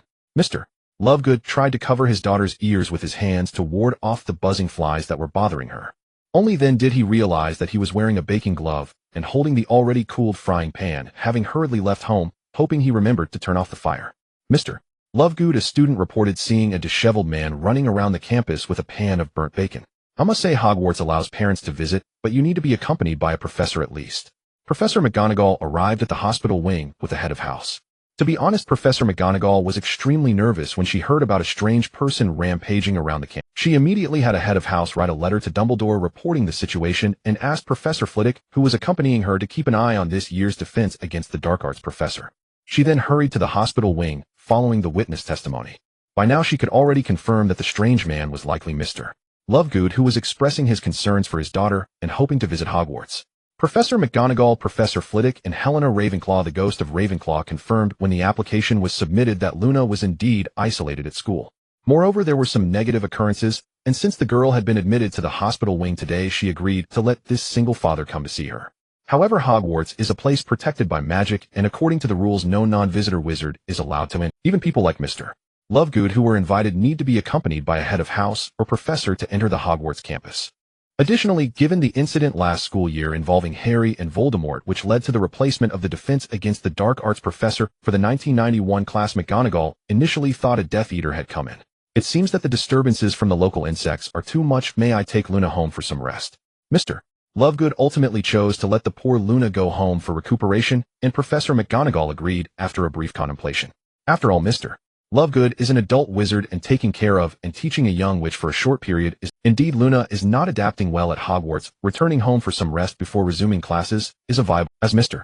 Lovegood stepped outside, he followed Professor McGonagall to the office to complete the necessary procedures, and on the way upstairs he finally encountered the so-called savior. It was a boy with a pair of beautiful green eyes, appearing humble and amiable, not at all resembling the rumors that he was a dark wizard more vicious than Voldemort. Harry seemed to be preparing to head downstairs, and at that moment he crossed paths with a few people. Upon seeing him, the boy pondered for a moment, and then politely stepped aside to let the professor and the guest pass. Mr. Lovegood smiled and nodded at the savior, then proceeded with Professor McGonagall to handle the paperwork. This is a good child, was Lovegood's first impression of him. The procedures were straightforward. The parents simply needed to submit a formal application to the Ministry of Magic, which Professor McGonagall, acting as the interim headmaster, would approve, thereby completing the temporary leave of absence request. It seemed to be filled with a hint of regret. After all, Luna had been bullied at Hogwarts. Before Mr. Lovegood departed, Professor Flitwick hurried over to assure him that upon Luna's return, she could be transferred to a single room in the dormitory, and the head girl would investigate the matter. Mr. Lovegood successfully took his daughter home, along with the now completely cooled frying pan and the bacon that had not been shared. Returning through the off-campus fireplace, Mr. Lovegood sighed in relief, as it seemed he had remembered to extinguish the fire. This way at least Luna wouldn't have to share a tent with him for the first night upon her return. Don't worry, my dear, it's good to play at home for a few days. The disturbances there are truly excessive. Mr. Lovegood patted his daughter's head and opened the door adorned with feathers and various trinkets. As the man pushed the door open, the crisp chime of bells rang out, finally bringing Luna, enveloped in fear, back to her senses. Father, what do you think of Harry Potter? Luna asked cautiously. He's a very polite good boy. Why is he bullying you? Mr. Lovegood initially answered casually, then snapped back to reality and asked again. No, it's just... Luna looked at her concerned father. She was more mature than the average child. Although she seemed somewhat oblivious to her classmates' actions, she was keenly aware of both kindness and malice. The girl understood well that she would likely have to return to Hogwarts, as she could not attend Durmstrang-Bosbadens, and the savior was so well liked that even her father, meeting him for the first time, held a high opinion of him. If she hadn't mentioned the savior at that moment, her father might not have harbored any doubts about the monster cloaked in bloodied sheepskin. Her father would trust her, but what difference would it make? This would only increase his worry for his daughter, who was in the same world as the monster. Dropping out would attract the Ministry of Magic's attention and trouble her father, drawing unwanted scrutiny. Perhaps she should trust Dumbledore. After all, he was the greatest white wizard of the century. Just like he could defeat Grindelwald and the Dark Lord, he could surely overcome that monster. No, father, he gave me something and hopes I can pass it to you. Luna rummaged through her luggage and pulled out the letter wrapped and sealed in parchment from beneath her boot box. Luna's departure caused a small stir at the school, which would soon be overshadowed by a larger wave. As Halloween approached, at the moment Harry and a few second-year Badgers finished their last class and prepared to enjoy the Halloween holiday in the corridor, a hoarse hiss echoed in Harry's ears. Give me blood, kill, kill, kill, it's time for blood, blood, blood. Harry's steps faltered slightly. It seemed that what Mr. Malfoy had brought had indeed come to fruition, but he hadn't expected it to be a basilisk. One could only say that Mr. Slytherin had no intention of avoiding suspicion. Harry had initially thought it would be some more dangerous creature unrelated to Slytherin, like a five-legged beast, or however, on second thought, this seemed plausible, as Slytherin's Chamber of Secrets was not really a well-kept secret. Among pureblood families, it was almost as common as Washington's penchant for making shoes from Indian scalps. Although no one could say they believed it, the rumors were there, and after all, Slytherin was one of the 4 founders of Hogwarts. He was only aiming to cleanse the Muggle-born young witches, not to eliminate all living beings within Hogwarts. Both the five-legged beast and Nargle would be too difficult to control. Moreover, these two creatures cannot distinguish between pureblood and Muggle-born young witches. After all, if the young witches were to disregard their family background, even Slytherin himself might not be able to tell the difference. With the added information about Slytherin's heir, Harry had reason to suspect that the one responsible for identifying Muggle-born young witches and purebloods was not the method preserved by Slytherin, but the heir. Thus, Slytherin would inevitably need a way to ensure that the heir could control the means left behind in the chamber. Ironically, Slytherin himself was a Parselmouth, and his wand was said to be made from a basilisk's horn. Evidence found through Snape's potion sales network indicated that the chamber had allegedly been opened once during Voldemort's or Tom Riddle's school days, and Professor Riddle was also a Parselmouth. Thus it can be inferred that Parseltongue is key, making it a necessary condition for finding the chamber and controlling Slytherin's legacy. Harry speculated that Tom Riddle likely had some blood ties to the Slytherin family, which is not surprising, as these pure blood families in England have more or less intermarried. Additionally, being a Parselmouth himself and having heard the voices of snakes, it is reasonable to deduce that the basilisk, being a snake, could hibernate like some snakes do, allowing it to survive long periods. Thus, the so-called book should be some magical item that grants the ability to speak Parseltongue or facilitates communication with the basilisk. Recently documented Parselmouths include himself and Voldemort without considering the potential involvement of other dark wizards. Professor Voldemort, long time no see, I miss you dearly. At midnight, Harry completed his long-overdue work in Snape's Potions Lab, as Snape's Potion Network was currently his most significant intelligence network. Even if Snape did not come to ask him, he would actively seek an opportunity to return. The reason he did not return immediately was partly to keep Snape in check, making him aware of the importance of his work and further pulling Snape towards his side. Additionally, Harry needed to maintain his persona to prevent any collapse. For a star, collapse could end their career, but if he were to collapse here and Dumbledore were to see him as a member of an evil faction, it could lead to his demise. This was the primary reason he initially did not want to return to Hogwarts. In the outside magical world, he could be careful and ensure his safety. However, being next to the most powerful wizard of the century, he genuinely worried that without apparition and numerous other spells to assist him, he might be taken away by Dumbledore with a single Avada Kedavra. This body was still too fragile, and he had begun to pay attention to the materials that could be used as components for the Lich transformation in Snape's extensive potion procurement. The Lich transformation requires 3 basic elements: an unchanging origin, an influx of floodwaters, and a stable structure. The concept of an unchanging origin is difficult to articulate, yet it is also quite simple. This origin does not have to be physically indestructible. Rather, it must be linked to a higher-level system to some extent. In the Red Tower, formal wizards rent specific medium planes to complete this step using the divine essences of the deities enslaved by the Red Tower Council. However, Harry had a better option: his old friend, the Pyramids of Egypt. The Great Pyramid of Khufu was constructed by Egyptian wizards, or to put it more colloquially, priests with a strong astronomical significance. This was to ensure that the reeds would maintain a certain degree of stability over the long ages, and now this anchor point could serve as Harry's unchanging origin.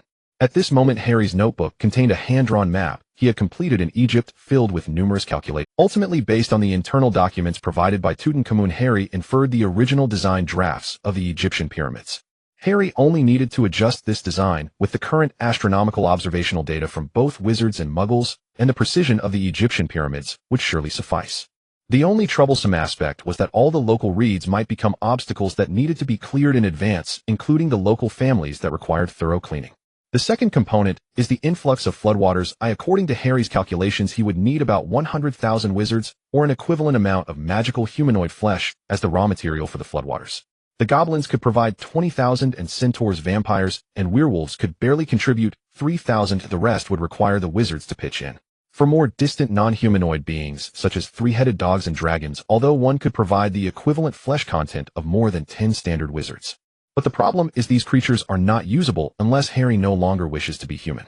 Even werewolves, centaurs, and vampires should be minimized. These beings ultimately have significant deviations from the bloodline of his current body. Initially, he had booked 20 million magically gifted children from his original world as the influx of flood. Fortunately, the quality of wizards in this world was relatively high, with some bearing the shadows of high magic creatures' descendants. Harry felt that his current casting resembled those sorcerers who relied on bloodlines for their spells.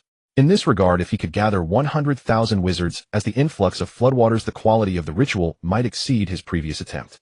The third point is a stable structure. Harry was still calculating this, but he estimated it would be finished soon, and those herbs rich in magical power and magical creatures could serve as pigments and canvases in this stage. Just as Harry was pondering how to acquire so much flesh, he heard a familiar voice of the snake again. Blood, blood, blood, kill, kill, kill. It's time for someone to die. Harry curled his lip. This snake was truly uninteresting. The last time it spoke so much it merely petrified a cat. Why not kill? If you kill, I will collect the corpses. It would be best to kill the entire magical community of Britain, then proceed to Europe, slaughter Russia, and march into the Middle East. He could gather all 100,000 flesh in one go. At that point, he could even offer this snake as a tribute. It only talks big, but has only led to the professors strengthening their vigilance. Oh, what sort of killer is that? Oh, are we having meat now? Harry turned a corner, raising an eyebrow at a figure in a splendid purple robe, a significant person. Their new defense against the dark arts professor Mr. Lockhart was misjudged. He immediately challenged such a high difficulty level and did not dare to openly kill Dumbledore's professor team at Hogwarts. Harry looked at the side wall where red blood was written. The Chamber of Secrets has been opened, and the air has begun to identify the mudbloods. Harry looked at this professor who had previously been eager to promote his defense against the dark arts class, and could only sigh that Lockhart truly did not believe in evil. So many excellent wizards had perished in this position. Oh, what made him think he could stand out? Soon footsteps echoed from afar. Harry took a few steps back, pretending to be an accidental encounter. Sure enough, as a dim yellow light cast crisscrossing shadows on the castle's floor tiles, Harry saw it was Filch, who had lost his cat and recently gained a hint of rage, temporarily enhancing his speed at the cost of his perception abilities. Harry allowed Filch to see the petrified Professor Lockhart before slowly emerging from behind the wall. The boy's gaze quickly shifted between Filch, the petrified professor, and the red writing on the wall. In the following instant, Harry drew his wand. "Who are you?" the boy demanded sharply. Filch swallowed nervously as he looked at the wand tip, glowing red, and immediately raised his hands. "Harry, I'm Filch, your caretaker. Well, I've just arrived. I certainly recognize this face belongs to Mr. Filch, but I heard that Headmaster Dumbledore gave Mr. Filch a holiday, and Hogwarts has also entered a restricted state. I don't believe that under the current circumstances he would be patrolling here alone at night, after just losing something dear to him. Who exactly are you? I will count to 3. If you do not answer, I will cast a spell." Harry began to count down, while Filch felt it was hard to explain. Should he thank the Savior for his concern for this mute administrator? But he was truly Filch. Professor, another victim. This gentleman was the first to discover it. By the way, where is Mr. Filch now? Harry quickly noticed Professor McGonagall, who had come at his loud call. As McGonagall looked in shock at the wide-eyed Lockhart lying on the ground, she realized that another attack had occurred. "No, Mr. Potter, I believe he is indeed Mr. Filch himself." Professor McGonagall slowly lowered Harry's wand, and Harry nodded slightly, feeling somewhat heavy. The Savior then looked apologetically at the still shaken Mr. Filch across from him. "I apologize, Mr. Filch. During these special times, I must strengthen my vigilance. Please understand, but I'm glad you are unharmed. I am very sorry about Mrs. Norris, but I am also keeping an eye out for high-quality mandrake in the market. If any appear, I will purchase them immediately." Harry was well aware that he was the manager of Snape's potion procurement network, which Filch understood clearly, as he sometimes required potions to cleanse magical effects. Originally, this task required him to liaise with Snape, but as early as the previous year, this responsibility had been taken over by Harry. "Harry, it is quite late now." When Dumbledore hurriedly arrived, Professor McGonagall had already transformed a suit of armor by the wall into a stretcher. Then, with the assistance of Filch, they lifted the poor defense against the dark arts professor onto the stretcher. This year's professor of defense against the dark arts was evidently even more unfortunate than last year's Quirrell, who at least managed to last until Christmas. Dumbledore surveyed the scene of the incident, finally resting his gaze upon Harry. Clearly, despite Harry repeatedly dispelling his hostility, Dumbledore remained vigilant towards the young boy. Perhaps it was due to the fragment of Voldemort that might explode at any moment above Harry's head, or it could be the old man's sharp intuition. This was akin to his initial sharp awareness of Tom's issues, but following that incident, the old man began to reflect on his past actions, giving Harry some room to maneuver. "Albus, it was I who kept him after class." Snape arrived late, standing to the side of Harry, explaining to Dumbledore. "Harry, is there anything you wish to tell me?" Dumbledore nodded towards Snape, and then continued to look at Harry. "Mr. Filch was the first to discover Professor Lockhart. I think he might have seen the culprit." Harry did not answer Dumbledore's question, but instead posed this inquiry. "No, Headmaster, I saw nothing new when I arrived. Mr. Lockhart was already lying on the ground. Please believe me, my cat was petrified too. It wasn't me." Filch, who had been secretly worried about his own safety, suddenly heard the conversation inadvertently shift towards him and hurriedly waved his hands to explain. "Of course it wasn't you, Mr. Filch. Minerva, please take him and get Lockhart to the hospital wing. He is merely petrified." Dumbledore reassured the anxious Filch, and when the others had moved away, only Snape and Harry were left. The old man looked at Harry again. "Tom, do you have something to say to me?" "Headmaster, at least for now, I am still Harry. If I must say something, it is that he has been quite agitated lately, and I seem to hear voices coming from the walls. That was the same way when Mr. Filch's cat was petrified last time," Harry explained to Dumbledore, looking somewhat weary, while pointing to the scar on his forehead. "I suspect it may be Voldemort's parcel tongue at play, though it is also possible that I have a bit of Slytherin blood in me. After all, my wand is one that only dark wizards would use. I speculate that Slytherin's Chamber of Secrets may indeed exist. I have reviewed the records from back then. When Voldemort was here, the chamber was opened, and his students suffered misfortune as a result. Inside the chamber should be a basilisk which fits Slytherin's style perfectly." As Harry shared this information with Dumbledore, he looked into Dumbledore's eyes. Unfortunately, Harry did not receive a soul-sucking inquiry at this moment. His wand was already in his hand.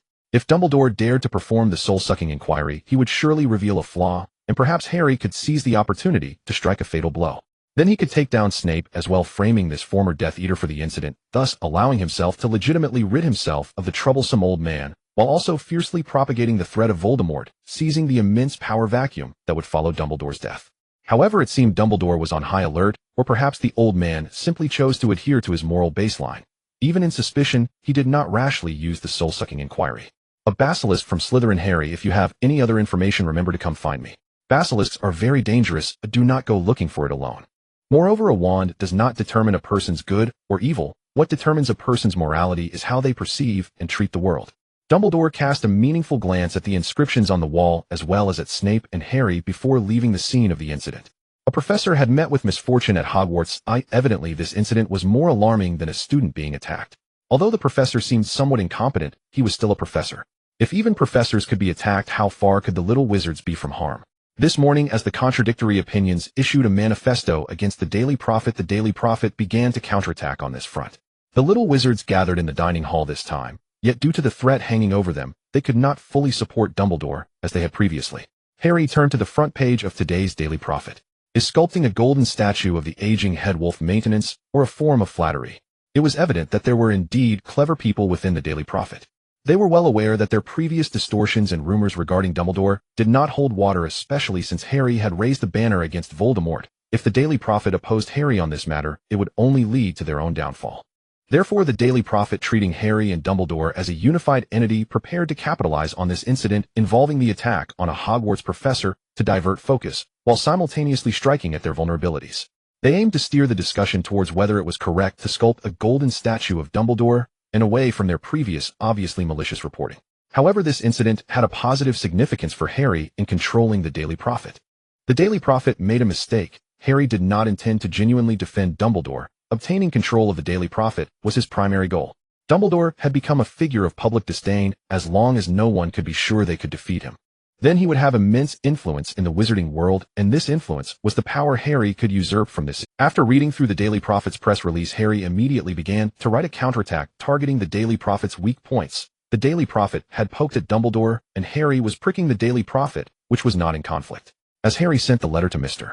Lovegood, the little wizards began to make their way to their classrooms one after another. It appeared they would again have trouble with that dark arts professor from Durmstrang this year. However, because of the previous year's experience, this time Hogwarts seemed to be more mature in its procedures. When the Christmas holidays were over, each year group would be able to take turns going to the professor's estate to take defense against the dark arts lessons. Although Lockhart had been petrified in the corridor, this did not greatly affect the lives of the little wizards. Dumbledore withstood the pressure, preventing the Ministry of Magic from sending personnel to Hogwarts, while the heads of each house moved into their respective dormitories to protect the little wizards. Dumbledore was beginning to doubt himself. A fortunate development, as Harry well knew. He had done far too much, each act pushing perilously close to the boundaries of that venerable white wizard's tolerance. Indeed, were it not for his passable acting skills, he would now be sharing meals with Newt Scamander and Grindelwald and Ermengarde, not savoring Hogwarts' Halloween feast alongside gentle earnest Hufflepuffs. "Oh, thank you," Harry said, accepting the steaming plate from Kelly. A hollowed-out jack-o'-lantern, its surface intricately carved into a grinning visage. Inside rested a festive appetizer platter: golden fried meatballs, crisp French fries, roasted chicken legs and wings, including wingtips, fragrant taro dumplings, delicate egg tarts, and tender fish bites. This year's signature dish, Harry thought, and broke off a small piece of the pumpkin shell still tethered by slender amber-hued strands before placing it upon his tongue. To his surprise, the most delectable element of the entire dish proved to be the pumpkin itself. Roasted to perfection, its flavor subtly evoking mild cheese or condensed milk. The pumpkin, a generous specimen gifted personally by Hagrid, possessed an exceptionally thin rind. There was no trace of bitterness or fibrous resistance, only luxuriously rich velvety orange flesh. Now Harry knew the time had come to reshape the white wizard's perception of him. At the very least, to halt the mounting suspicion, which if left unchecked would inevitably unravel everything. He feared waking one morning to find Dumbledore standing silently at his bedside, clutching the elder wand aglow with emerald light, hesitating, uncertain whether to strike or spare. Coincidentally, Harry had been seeking Professor Voldemort, who by some unknown means had once again infiltrated. Harry could kill a basilisk to gather rare ingredients for ritual alchemy, and simultaneously redeem his image in Dumbledore's eyes, shedding the shadow of a dark wizard. Yet he wondered, had Mr. Malfoy maintained contact with Voldemort and smuggled him in? Or was the truth far more absurd? that Draco unwittingly had carried a fragment of Voldemort's consciousness, or merely his Parseltongue capacity, into the castle. Since enrollment, Harry had observed Draco closely. The boy was riding high on fortune while Goyle and Crabbe, ever loyal to their second brother, spoke freely, offering unguarded confessions at the slightest prompting. Harry needed no elaborate subterfuge. Even a casual, seemingly offhand remark made in Draco's presence would yield nearly the entirety of his daily itinerary. By cross-referencing alibis from the first two attacks, Harry had already cleared Draco of suspicion, thereby eliminating the possibility that Mr. Malfoy had introduced a Parseltongue-linked artifact into Hogwarts. All evidence now pointed unmistakably to one conclusion: his beloved former mentor Professor Voldemort had returned. This was no longer the same moment it had once been. Harry had mastered the 4th level of Avada Kedavra, and Voldemort in his fragmented spectral state was little more than a course on a banquet tray. Harry prepared to complete the unfinished rite of master slaying, lest Voldemort resume his tedious cyclical resurrection. As he savored the feast, exchanging warm greetings with Hufflepuff students and other young wizards who approached him, Harry's gaze swept methodically across the faculty and student body alike. Through meticulous deduction based on alibis from the first 2 assaults, he had narrowed the list of suspects to 17. Now all that remained was identifying the vessel harboring Professor Voldemort. Then he would ensure Voldemort delivered the remainder of his dark arts lecture before departing this world permanently. Harry already had a blank notebook ready, eager to transcribe the newly acquired knowledge. His scholarly devotion, he felt certain, would earn the professor's reluctant respect. He waited patiently for the festivities to conclude, watching merriment unfold like a finely staged play, culminating in cheers and jubilant farewells. With the Hufflepuffs, Harry entered the corridor where countless portraits adorned the walls, each celebrating Halloween in its own vivid, animated way. Young witches and wizards gently lifted their hats in respectful salute to the figures within the paintings. Only then did the banquet truly end, sealed with mutual good wishes. Yet unwelcome guests abound. Filch stood rigid at the corridor's far turn, prompting a collective instinctive pause among the students. Soon, however, a Hufflepuff slipped a Halloween sweet from his pocket, stepped forward with quiet courage, and offered it to the stern but dutiful caretaker. "Harry Potter, was it you who attacked my cat and Professor Lockhart?" Filch accepted the gift with awkward, but almost immediately he recalled his true quarry, the hidden perpetrator lurking among the crowd. "You are a Parselmouth. You keep a 3-headed runespore in Hagrid's hut, and speak with it. Therefore you can also command the basilisk within the chamber. You unleashed it, and you direct it, do you not?" Filch trembled as he pointed at Harry, crumbs and biscuits scattering from his arms onto the floor. The Hufflepuffs scarcely glanced at Harry. Instead, they turned as one toward Filch. With shared indignation, "We bring you sweets, and you repay us with accusations. You may go to Hagrid's hut and see for yourselves. The runespore is there, and Harry speaks with it. That part is, but how precisely did you determine the creature in the chamber was a basilisk?" Harry asked, not denying the runespore or Parseltongue, but posing a quiet, incisive question. Filch looked from the united, defiant students to Harry, calm, composed, unshaken, and a flicker of uncertainty crossed his face. It was that Weasley girl who told me. She claimed she saw the runespore in Hagrid's hut, and heard you speaking Parseltongue to it." "Mr. Filch, surely you jest. Hogwarts has been searched repeatedly. Even if you distrust Headmaster Dumbledore, must you not trust the dozens of predecessors who held this post before him? Every single headmaster has sought that so-called chamber, and found nothing. Moreover, while a runespore may slay ordinary students, it petrifies no one. And as for me, I ask you, where would I have obtained a spell or dark artifact capable of petrifying a professor?" Harry gently calmed the surrounding Hufflepuffs, then stepped forward, meeting Filch's gaze with quiet sincerity. The caretaker, sensing his own impulsive misstep, faltered, but pride held him fast on the precipice of retreat. As steward of the castle, he could not afford to withdraw in visible embarrassment before his charges. Perhaps Miss Weasley witnessed something ambiguous, something easily misconstrued. The misunderstanding is resolved now, Mr. Filch. Here, take these pastries. We'll return to our dormitories. Harry offered Filch a dignified exit, and inwardly thanked the man. For the suspect, sensing the tightening net of investigation, had just leapt willingly into the open. "Hagrid, is that another dead chicken?" Harry looked at the rooster that Hagrid was carrying, which seemed to have been suffocated to death. "Yes, Harry. This is the 3rd time this month. I have no idea who would be so cruel to a group of harmless roosters. All my roosters are now dead." Hagrid shook the lifeless rooster in front of Harry, complaining with a hint of indignation. These chickens were an important source of meat, and now they have all been wasted by that villain. For the past few days, almost every meal at Hogwarts has included chicken. Indeed, it's quite puzzling. Who could hold such animosity towards roosters? By the way, Hagrid, how is little Hagrid doing? Filch's complaints have had some effect, especially after realizing that Hagrid was raising some dangerous little creatures. Professor McGonagall has marked Hagrid's cabin as off-limits to the young wizards. Harry had been preoccupied with the 3 unforgivable curses lately, so he hadn't visited little Hagrid or Hagrid very often. He's doing alright, but lately there have been young wizards teasing him around. I've chased them off several times, but it hasn't helped. Little Hagrid must be terrified his appetite hasn't been great these past few days. Harry watched as Hagrid handed the dead rooster over to a house elf lurking in the shadows, then accompanied the half-giant towards the cabin. The culprit had already revealed themselves, but Harry didn't plan to tell Dumbledore directly this time. He still needed to finish the second half of the course on Voldemort. When he was ready, he would give the culprit a swift resolution, proving to Dumbledore that he was a good kid capable of hunting down wild Voldemort on his own. The primary goal now was to quickly determine the location of the Chamber of Secrets. Philip's words would soon reach Dumbledore's ears.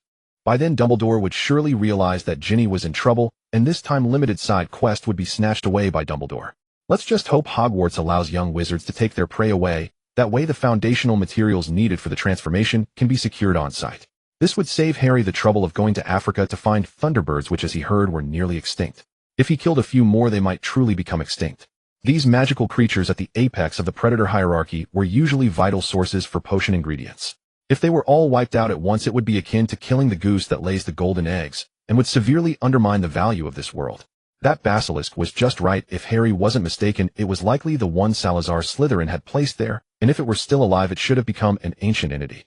Although its quality might have declined since it was no longer in its prime, the older bones were more suitable for the stable elements required in the construction.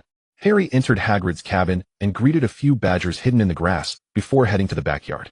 This was the location of the chicken coop, and the hens seemed startled by the recent spate of murders. Upon seeing Harry, they began to scurry back into their coop. Harry ignored the somewhat pungent smell here and squatted down at the spot where the rooster had likely met its end. As he observed closely, he quickly found a few strands of hair. Red hair. It seemed he could make a preliminary conclusion. Harry wrapped the strands of red hair in paper and placed them in his pocket. Then, just like usual, the boy left the messy chicken coop and brought in the meat bucket from outside. Little Hagrid had recently gained quite a bit of weight. Harry guessed it was because Hagrid had kept him confined in the cabin, not allowing him to go outside. Harry patted his hand, and little Hagrid lazily opened his eyes, immediately nudging his brothers awake before crawling towards Harry. "Boss, won't let us out. We've been cooped up for so long that we're going a bit crazy," little Hagrid complained, flicking his... Harry cut large pieces of meat into strips with a small knife, dangling them, so that the awakening little Hagrid could eat. Clearly the decision-maker obeyed its bodily instincts. It gulped down the piece of meat and waited for more from Harry. "Stop eating. I'm about to burst. Are you planning to starve to death? Just look at the floor, it's almost caving in." The critic gave a hard jab to the decision-maker, who was earnestly devouring its meal. Though they had 3 heads, they shared the same digestive system. Now it neither enjoyed the satisfaction of chewing its food, nor could it avoid the risk of gaining weight alongside the decision-maker. "Then you eat too. I'm not stopping you." The decision-maker snorted coldly and continued to feast, having found a way to deal with the annoying critic. Harry fed them a few more pieces of meat, then stopped cutting. The decision-maker and the critic, who had decided to join the gluttonous feast, looked at Harry, flicking their tongues and demanding more food. Harry pressed down his palm, then raised his fingers to his lips and softly hissed in Parseltongue for them to stop. Though the 2 snakes were still competing against each other, they obediently lowered their heads. Even though the one responsible for feeding them was that big fellow, they recognized their true master was only the young master. In their eyes, Hagrid was merely a food supply point that sometimes liked to meddle. Harry was the key figure who could decide whether they would be well fed and continue to live. It seemed that the sensitivity of their instincts reminded them that whenever they looked into those green eyes, little Hagrid would instinctively choose to act cute. Harry patted little Hagrid's head. This naga had further uses. After the transformation, it could be used to create... That soul jar would serve as an anchor point for resurrection after the physical body was completely destroyed. It needed to be as concealed as possible, and Harry had set his sights on the remains of the giant that had just fallen. Before school started, Harry had already contacted an international arms dealer through Kingston, a local snake in Egypt who had connections in Moscow, and could introduce Harry to the personnel responsible for guarding the submarine during the division process. Harry had already paid a deposit, and he should be receiving specific information in the next few days. This matter needed to be done quickly, otherwise when the giant regained its senses, smuggling a military-grade submarine would become exceedingly difficult. Harry not only needed a submarine, but also required a dock capable of magically modifying that submarine, and all this had to be done at the site of the fallen giant. This year's holiday promised to be an interesting journey. Harry gently placed a small stone plate on the dining table. As the boy slightly nudged it, the pointer-like object began to spin, stabilizing as it pointed directly to the red-haired girl's location. It seemed that Ginny was indeed fine. Just as Harry was about to tuck the stone plate into his pocket, Ron, who had been doing homework nearby for Hufflepuff, leaned in. "Is this a magical item?" the boy asked curiously. After discovering that the badger over here could always get hot snacks, he abandoned his Gryffindor roots and lingered around Hufflepuff. Fortunately, Hufflepuff was a neutral faction, and since many little wizards from various houses gathered here, Ron's act of betrayal went uncriticized by the Lions. Harry picked up the pointer, lightly tapping the back of his hand to let the hair fall unnoticed into his palm, then handed the empty stone plate to the curious Ron. It was as if he was not plotting against the other boy's sister, but merely a simple little wizard sharing a magical item with a friend. It's just a little magical tool that can find family ties. You just need to put hair in it, and it will point to the nearest relative. However, it seems to have a small issue. It doesn't appear to be very effective. Harry shrugged, and after Ron's curiosity faded, he let him put it in his backpack. The night at Hogwarts fell silent once again. With the danger of attacks looming over the little wizards, Hogwarts' lively atmosphere was confined to the common rooms of each house. In Snape's potions classroom, Harry tossed Ginny's hair into the cauldron as the pale yellow thick potion began to cease boiling. Harry used a small copper spoon to sprinkle the mud-like substance over the Hogwarts map laid out on the table. One could only say that Professor Voldemort's dark magic course was quite in-depth. He covered almost all the dark arts that could be taught to Harry. Even the comprehensive dark magic books found from the Egyptian Derek's family did not match the breadth of knowledge taught by Professor Voldemort. Therefore, for the latter part of the lesson, Professor Voldemort was determined to teach, even if he didn't want to. Harry watched as the yellow mud covered the entire map, and then grabbed a frog from the bucket, gently twisting its head off before tossing it into the mire. Fortunately, Harry only needed to find Ginny's past trajectory, which was not curse-related.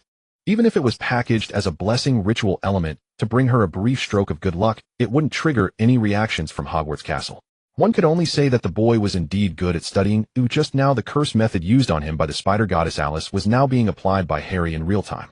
As the mud consumed the frog, it began to churn once more, forcing Harry to grab 2 rabbits from the bucket, and finally the mud was satisfied with Harry's blood sacrifice. It expelled fur and bones, beginning to solidify into a whole block. Harry carefully observed the condensation process while striking a match to avoid other magical disturbances. Accompanied by the flickering flames, Harry gently touched the still warm stone slab with his palm. As the slab cracked and stone chips flew, only a series of dust trails remained in the air, marking Ginny's movements over the past few days. Because the movements of little wizards were mostly repetitive, Harry quickly excluded places that represented daytime activities and areas that could not be the entrance to the Chamber of Secrets. A few minutes later, only 2 locations remained on the map. Harry's fingers gently tapped the table, a small habit of his when catching prey. Unfortunately, one of them included Moaning Myrtle's location. Harry remembered her testimony. She said she was bullied, then cried alone in the bathroom, and turned to see a pair of eyes. It was evident that it couldn't be Hagrid's spider, so it must have been the basilisk. Was it a coincidence? It was just as Harry was preparing to clean up the aftermath, Ginny, who was in the Gryffindor common room, suddenly began to move. Harry noticed the quickly disrupted mark and realized that Professor Voldemort had likely discovered his little trick. But it didn't matter, he could just eliminate it directly. Harry waved his wand to erase the traces of the ritual. He calmly returned to the Hufflepuff common room, gestured for his roommates to be quiet, and retrieved his weapon from under it was a bone knife and tuning fork sealed in a small box. Today he would likely have to deal with the basilisk, a magical creature with a high resistance to magic.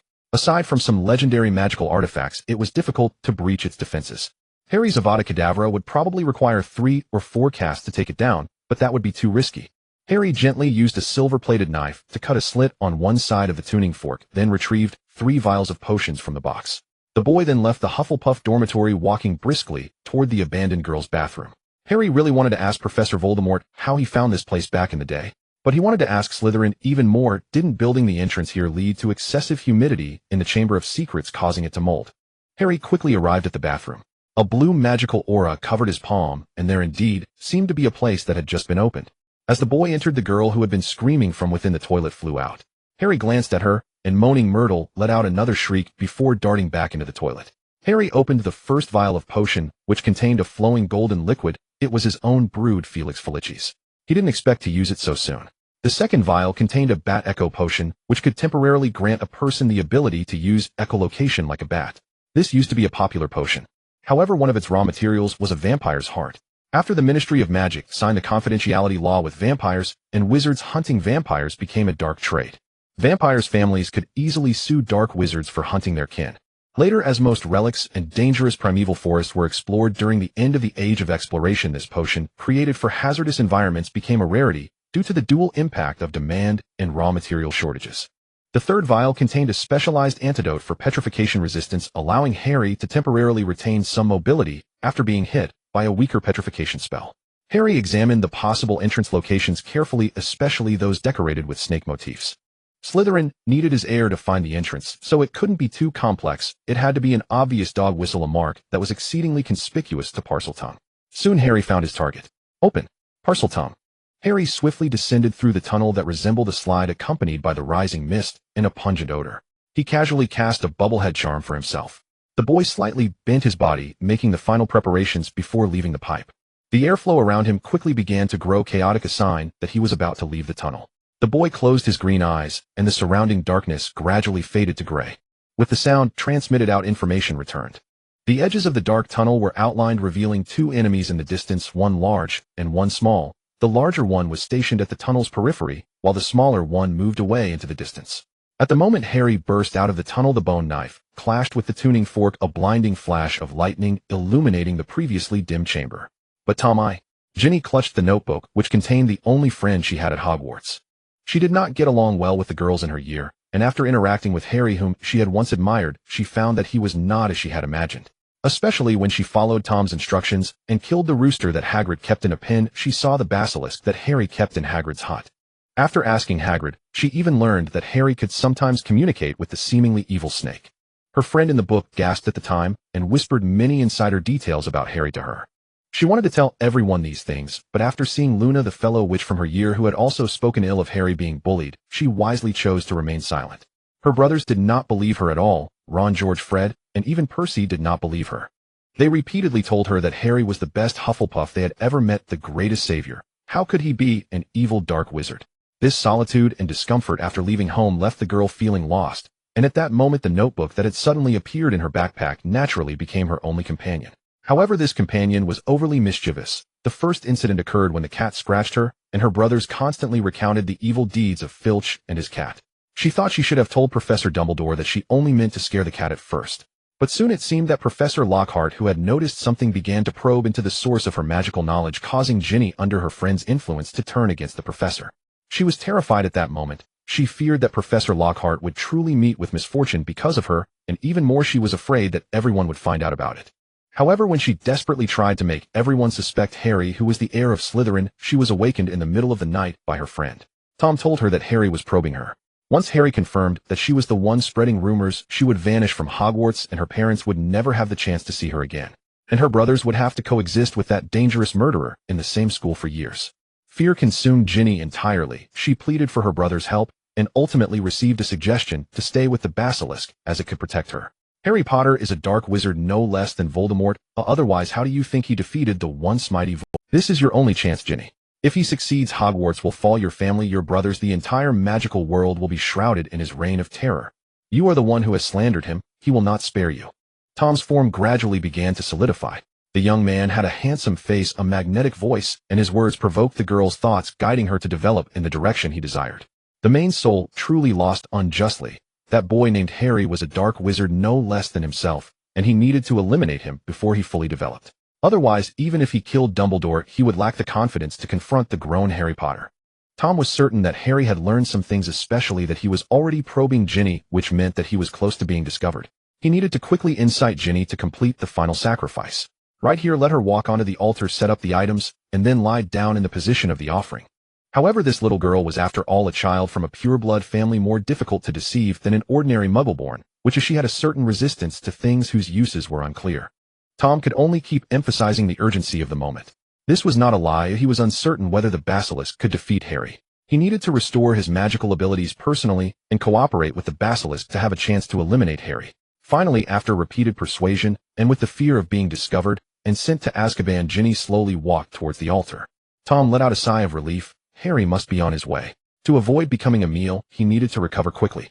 Just at that moment, a white light approached from behind. His hope of resurrection, the little Weasley girl was struck by the white light, and then flew backward in the dazzling glow, finally falling to the ground, her life unknown. Soon accompanied by the crisp sound of breaking stone, a more solid white light, which even made him feel danger, came from behind. Harry intercepted the tuning fork with the bone knife. With a destructive strike, an overloaded energy shot out from the point of their intersection, heading straight for the basilisk, which had not even reacted to what had happened. Ordinary attacks were simply insufficient to break through the opponent's defenses, and in wizard duels the outcome was often determined with the first blow.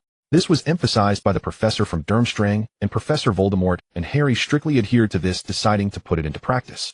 The destructive strike gathered 3 times the energy, and as the front half of the bone knife scorched upon contact with the tuning fork, the lightning struck the basilisk, which was still in an active state. Its green scales were entirely torn open at the point of the lightning strike, and amidst the charred scales surrounding it were the scattered chunks of flesh, revealing the basilisk's spine.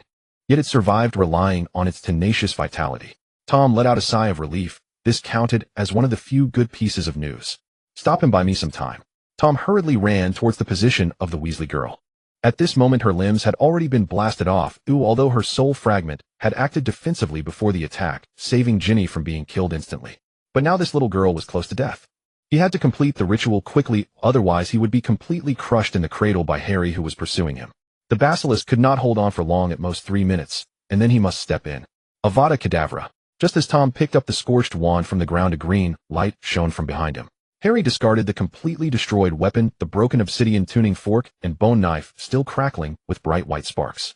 The unstable arcs of energy belonged to the last defiance of the ruined alchemical tools, and at this moment, they were like a hand grenade in his grasp. Harry chose to simply discard them. The boy then removed the wand he had been biting, landing in a cave filled with bones, instantly crushing countless small, white skeletons beneath his feet. As Harry had expected, it was cold and damp here, with a mass of rodent bones rotting and piling up. Even through a layer of the bubblehead charm, he could smell a faint stench from outside. Harry gently waved his wand, and green lightning streaked past Professor Voldemort, who had turned to look upon, hearing the incantation striking straight into the wound where the serpent's scales had been torn. The exposed flesh quickly dimmed within the flickering green lightning, and then the gigantic green carcass fell stiffly to the ground in the chamber, like a puppet whose strings had been severed. Harry aimed his wand at Professor Voldemort, or rather Tom, feeling somewhat disappointed at that moment. After all, Voldemort's appearance was inversely proportional to his strength. If he were merely a rotten egg, perhaps he could skewer the heart and carve the bone. Harry's wand tip fired a ray of green plasma. Just as Voldemort was about to mock the boy, claiming that such an attack against a quasi-soul being was meaningless, the lightning struck Voldemort's ethereal body in an instant. The 3rd level represented a professional understanding of a spell. Excluding the headmaster, most excellent adult wizards, including some Aurors, could only manage to reach level 3 with a few of their spells. The 3 unforgivable curses, however, required even more stringent talent, and their use was considered an illegal act in itself. Practicing them and earnestly developing them was nearly unheard of now. If Harry had a choice, he might prefer to develop a spell that functioned identically to the 3 unforgivable curses, but was entirely different in theory and execution for his own use. At that time, no one could accuse him of being a dark wizard. But now, focusing on the 3 unforgivable curses, Harry had tailored a small part of his spell to target the characteristics of Professor Voldemort's soul. For instance, the piercing heart and bone spell, which could affect a soul, had rarely been studied seriously before Harry, though very few sought to torment a ghost. In contrast, there was much research on how to kill them, and among the items Harry brought back from Egypt, dozens could instantly send the current Professor Voldemort back to overtime. To torment a being that was already dead and likely had no influence on the present was a bit too extreme, even for dark wizards. As Harry performed the heart-piercing and bone-carving spell, the young Voldemort's previous mockery was swallowed down. Maintaining his spell's output, Harry walked towards the flung Ginny. What a pity he hadn't killed her outright. He could no longer act as the headmaster had arrived. One could only say that experience is a sharp teacher. This time, it was likely those omnipresent portraits and ghosts that reported him, and Harry couldn't blatantly tear down the school's property. He could only submit to Dumbledore's watchfulness. Harry sensed that at the high point of the chamber, the Phoenix Fox had arrived. Should he choose to kill Ginny, Fox would undoubtedly save her, and then Dumbledore would try to bury him here. Harry took out a small vial from the inside of his jacket pocket containing a compound he had concocted into a healing ointment effective for magical injuries. Just as Harry squatted down, opening the metal cap with one hand, a delayed elder finally arrived behind him. With the flames of the phoenix sweeping around, the old man in white robes entered the chamber. Harry used the phoenix's tears. The white ointment is good, but it will interact with the residual lightning at the wound. This may affect the postoperative result. Girls are all about beauty, and leaving an unhealable scar is not. The old man approached Harry, who was crouching on the ground. The boy's actions paused for a moment before he sealed the glass capsule with metal ends. I truly wish that if it were me lying here, you would be just as gentle. Harry stood up, seemingly unconcerned about the elder's position, which could strike at any moment. This is my personal use. Harry tossed the metal vial to Dumbledore, finally interrupting the ongoing heart-piercing and bone-carving spell. Voldemort could no longer hold back. He let out a muffled groan, and his half-kneeling body slowly dispersed in place. Well, Professor, this is my trophy. Remember to have Professor Snape take it to the potion store. Harry pointed at the serpent carcass that lay on the ground, then picked up the notebook from the floor. It was a pity that Professor Voldemort seemed to have lost energy after the earlier excitement and was no longer very active. Of course, finding the Chamber of Secrets in Hogwarts, saving a classmate, and avenging a professor and Mr. Filch's cat, I can grant you this serpent in the name of the headmaster. I can also inscribe your deeds into a chapter of Hogwarts history, and of course Hufflepuff gets 200 points. Fawkes landed on the injured Ginny, and as the tears fell, the scars torn by lightning on her body rapidly healed. But Harry, you need to leave Tom behind. The elder's tone shifted from joyful to a gentle, yet firm command. Are you referring to this Horcrux? But it is also my trophy. Harry gently patted the notebook in his hand. This thing is very dangerous, Harry. I am very aware of what it is, Headmaster. I have been coexisting with his kind since infancy. What's the difference if one more or one less? I told you, Headmaster, this is my trophy. You are being too merciful towards him, just as you have been in the past. I am different. Well, I am more dangerous than he is. I will torment him, interrogate him, uncover all his secrets, Harry whispered softly, as if singing a mournful song, with deep hatred piercing into the elder's peace. Dumbledore's expression shifted to one of compassion tinged with a hint of loneliness. He had once again failed in his educational role. Last time his strict education led Tom down a terrifying path, and this time his indulgence had led Harry onto the road of vengeance. Harry, hatred is not everything. Your mother gave you a protective spell meant to bless you with health and growth, not to turn you into a puppet ruled by hatred. Please trust me, I have just been weary in the past. You can join me in tracking down Voldemort's whereabouts. But handing over the notebook to you now. Harry looked disdainfully at Dumbledore. Then what can I gain? An unrealistic promise, an indefinite piece of information. Yes, I not only want to extract his intel, but I also want the dark magic he possesses, and more importantly, I want to enjoy the process of tormenting him. Harry weighed Tom's notebook lightly in his hand, then tossed it onto the muddy ground, stomping on the pages with his boot. Meanwhile, the wand in the boy's hand gently twirled, and another green flash shot towards Voldemort's Horcrux. A youthful phantom was forced to appear on the Horcrux, crouching awkwardly. If you want to learn dark magic, I can provide it. The headmaster's office has a library containing the most forbidden dark magic. What can you offer me? A way to kill Voldemort, or a spell to resurrect a loved one? If you had that spell, you would have used it yourself long ago. But do not disturb me. I am enjoying this. Harry's expression twisted and contorted, and under the green lightning, Voldemort could finally no longer endure, beginning to scream silently. A wisp of grayish material slowly emerged from the damaged part of the soul, carrying a scent reminiscent of rotting forests. This phenomenon only occurs when the soul has been tortured to its extreme, just before its complete death. I can give you the eeriest mirror. Escaping may not be a solution, but sometimes it certainly acts as a painkiller. Harry's wand paused slightly, then the boy retracted the rampant lightning and extended his palm towards the elder. It's a deal. The mirror, dark magic, books, the serpent, and intelligence on Professor Voldemort. Not a single one can be less. Also, the next Horcrux is to be left to me. I will personally send him on his way. Harry left the chamber satisfied, while Dumbledore picked up the filthy Tom with a hint of disdain. Long time no see, Tom. What do you think? On the crumbling tower, an elderly man dressed in a white robe stood under the moonlight, softly inquiring about the prisoner before him. You should know his situation better than I do. I ask you, Albus, is he really still Harry Potter? The prisoner, sitting on a stone bed with slightly disheveled hair, still had eyes that shone bright, resembling a youth trapped within an aging body. This is my mistake. It shouldn't be a child who pays the price. Before I lose control of the situation, I will do everything I can to save him. Albus looked at his old friend before him, feeling a sense of panic. Especially after Harry's journey in Egypt, where the dark magic he acquired was visibly corrupting him, immersing him in thoughts of revenge. In the chamber, the emotion of enjoyment emanating from Harry startled the old man. The last person who could use such cruel methods was Bellatrix, a fervent follower of Voldemort, and one of his most powerful henchmen. And Harry was only 12 years old. Confused and worried, Dumbledore chose to seek help from a friend. No, you will die at his hands, Albus. You are no match for him. You will fall from the tower, and everything in the future will be shrouded in a bloody mist. Will he become the next Voldemort? Albus hesitated for a moment before lowering his head to ask. Albus, I cannot see the future after my death, for by then I will no longer exist. I will die after you. He will come to kill me shortly after killing you. Grindelwald sat quietly on the stone bed, calmly narrating everything about the future, yet without fear, even with a hint of expectation. Will he become the next you? Albus certainly caught the glimmer of expectation in Grindelwald's eyes. I do not know, but he will kill most purebloods and eliminate all those who oppose change. I see a new magical world. Though it flows with blood, it radiates a different kind of vitality. The old man sat on the bed and then opened his hands toward his old friend. So, Albus, what will you choose? To kill him, or to let him be? Choose the peace you have crafted, or embrace the great benefits that we once pursued in the past. Grindelwald finished speaking and quietly watched the old man in front of him, deep in thought. Can you separate his soul? Albus ultimately chose a middle path. Yes, but what significance does that hold? He does not need your help nor your guidance, and he will not change because of you, Albus. You can only choose to be an observer or enter the game helping him or stopping him. Before the next full moon, this will be your final deadline. Albus looked at Harry, who had returned to his polite demeanor. The boy was following through on their agreement, arriving at the library of the Hogwarts headmaster's office. In the presence of the greatest wizard in the world, he read the dark magic books collected by Hogwarts past. Then he gazed at the Mirror of Arist for an afternoon, or perhaps a little longer, politely bidding farewell before leaving. He understood love. He was different from Tom Riddle. Dumbledore confirmed this once again. He could see Harry's gaze toward the Mirror of Arist filled with longing, yet ultimately this desire always fell silent before the mirror. Today Harry chose a dark magic book, quietly sitting beside the mirror, reading, occasionally gazing into the surface.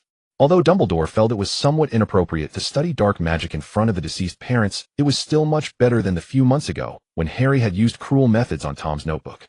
If one overlooks the fact that the book Harry was reading was one that even Hogwarts' restricted section deemed unsuitable to keep, the scene actually felt quite warm, given that it was stored in the headmaster's library by past headmasters. I won't be coming tomorrow. Harry folded today's notes. The book, deemed taboo by all of Hogwarts headmasters, was neither too many nor too few. Just a few hundred, and Harry had nearly read them all in 3 months. You are always welcome here, and of course as part of the deal you can take the Mirror of Arist with you. If Dumbledore feared that other young wizards would become disheartened due to their obsession with the beautiful future within the Mirror of Arist for Harry, he completely hoped the mirror would provide a bit more strength to mitigate Harry's overwhelming hatred. With a hug of parental love to gently heal the boy lacking affection, striving to ignite the unextinguished seed of love in Harry's heart. You are right, one can only receive false illusions from it. Those who become obsessed cannot gain any substantial rewards. I would like to request a long leave from you to investigate the clues regarding Professor Voldemort's Horcruxes. Harry looked up at the Mirror of Arist, giving Albus a hint of reluctance before resolutely replacing it with determination. He certainly no longer needed it, for he had already digested the knowledge of dark magic from Egypt. The boy walked up to the mirror, gently touching the surface with his palm, seemingly grasping his parents' hands, saying, "Name Harry Potter. Age 12. Abnormal status, blasphemous punishment, divine enemy. Spell status: Avada Kedavra LV4, 998, 910, 0000. Cruciatus Curse LV4, 277, 510, 0000. Imperius Curse LV4, 167, 910, 0000. Fireball Spell LV4, 189, 710, 0000. Simple Detection Spell LV2, 792, 1000. Blood Sacrifice LV3, 127110000. Forgetfulness Spell LV3, 879, 10000. Memory Extraction LV3, 1092100000. Cleaning Spell LV2, 624, 1000. Levitation Spell LV2, 517, 1000. Illumination Spell LV2, 192, 1000. Transfiguration LV2, 987, 1000. Restoration Spell LV2, 176, 1000. Stupefy LV2, 292, 1000. Alohomora LV2, 172, 1000. Disillusionment Charm LV2, 912, 1000. Revealing Spell LV2, 121,000. Protective Charm LV2, 11,000. Muggle Repelling Charm LV1, 46,100. Summoning Charm LV1, 18,100. Bubblehead Charm LV1, 65,100. Harry brushed the snow off his beanie, gripping the cold pillar beside him as the jeep completed a tailspin. Long time no see, General. This is Mr. Nawi Weasley. The arms dealer, having exited the vehicle, enthusiastically introduced Harry to the other party, pointing at Harry, who was bundled in a thick cotton coat. I thought he would be more mature. The general, dressed in formal attire, scrutinized Harry from head to toe before turning to his partner and complaining in Russian. I am merely the agent behind him. For now, I am qualified to determine the specifics of this deal, and if there are areas I cannot guarantee, I can report it upwards. We can show you sincerity. Now it's your turn, as a deal requires mutual sincerity. Harry beckoned with his hand, and a man in a black coat handed him a laptop. Let's get a card number. The boy opened the laptop and held the screen up towards the general. A few minutes later, as the general received a text message, his expression instantly softened, allowing Harry to enter the interior with him, which was a fitting room. Harry even noticed pages of application forms on the walls, but that was a thing of the past. Now the guards here were on edge, and the generals were looking to earn some retirement money. At this moment, it was merely a conventional submarine, particularly since it was just a foreign trade model of the Lasca-class conventional submarine. It could certainly be sold if one gritted their teeth. Nevertheless, the general remained exceedingly cautious. After all, it was a large vessel measuring 73.8 meters in length and 9 meters in width. This was unlike the firearms, grenades, or even tanks, helicopters, and fighter jets they had previously dealt with, which could be reported as improperly stored equipment. For a submarine to disappear right under his nose was somewhat excessive. Even though the bait was substantial, whether or not to take the hook left the general in deep contemplation. You can dismantle its torpedo launch tube missile bay, as well as some sonar and fire control systems. Harry stomped the snow off his boots and threw his heavy coat to the person behind him. What do you intend to do with this? A luxurious underwater club that allows evasion of nearly all laws of countries and regions on the high seas, a private venue. Someone will always be willing to pay out. Anything can be done there, and all you need to do is bring the money and provide us with the information that allows the submarine to set sail. We will handle the rest. Using a submarine as a venue, you Americans are indeed extravagant. The general muttered to himself, but didn't immediately make a decision. After all, a submarine was still too extreme. If it weren't for the chaos in the world, he wouldn't even dare to sell a tank, let alone a submarine. This accusation was enough to send him and his family to Siberia to grow potatoes, provided he could be sufficiently honest before the KGB. I need to think it over, but as a gesture of goodwill, I can give you the information. This thing isn't worth much. The general led a group into the submarine base established by the sea. Then, through the reinforced underground tunnel, they arrived at a document storage room. The guard at the entrance saluted the general and loyally watched as the foreigners followed him into the confidential art. Everything is here. Oh, feel free to look around. The general pulled down a switch on the side, and with a crackling sound from the overhead chandelier, the entire warehouse gradually lit up. Inside were boxes upon boxes neatly stacked, extending back from the exit as if there were no end. These contained most of the technical documents for the Lasca-class conventional submarine, detailing the specifications and forging methods of nearly every component. Weighing a total of 50 tons, they were simply placed here. Even if spies came, they wouldn't be able to find the key information they needed, hence, there was only one guard outside. Harry walked into the pile of documents and opened one in sequence. It was evident that since these documents had arrived, no one had borrowed them. Harry read the documents carefully and confirmed after a few minutes that his idea was indeed feasible.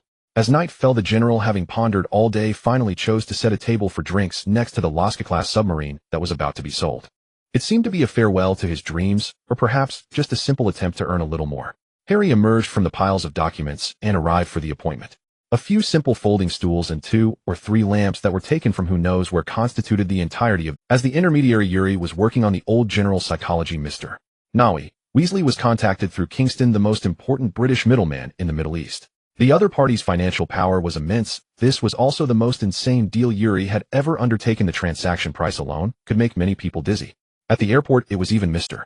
Kingston's adopted son, who was also his business heir, Carl's, who personally sent Mr. Nawi. He was an agent of considerable weight in British, or rather European, high society. He was determined to succeed this time.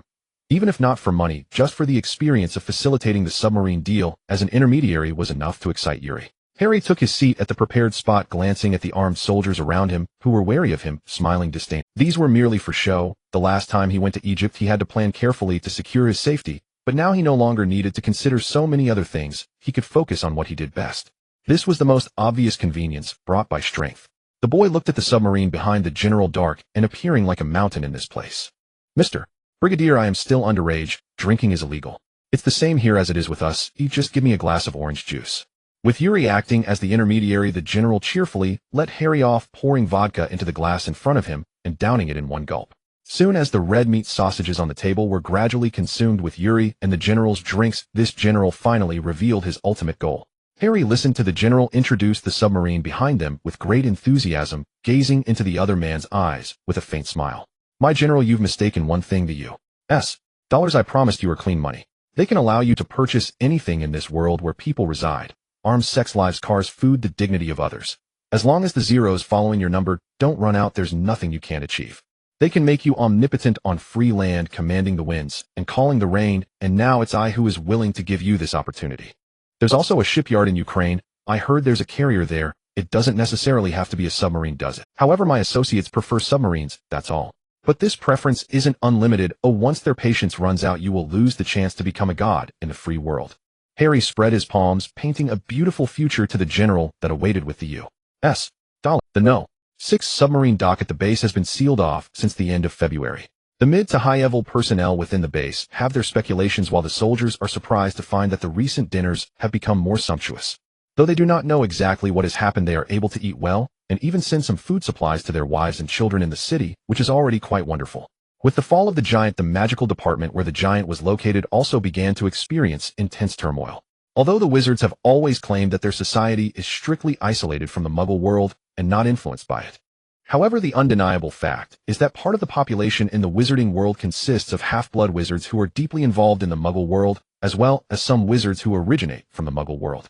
These wizards occupy important positions in the wizarding community, both in terms of demographic composition and their influence, and they ultimately cannot completely detach from their identity background.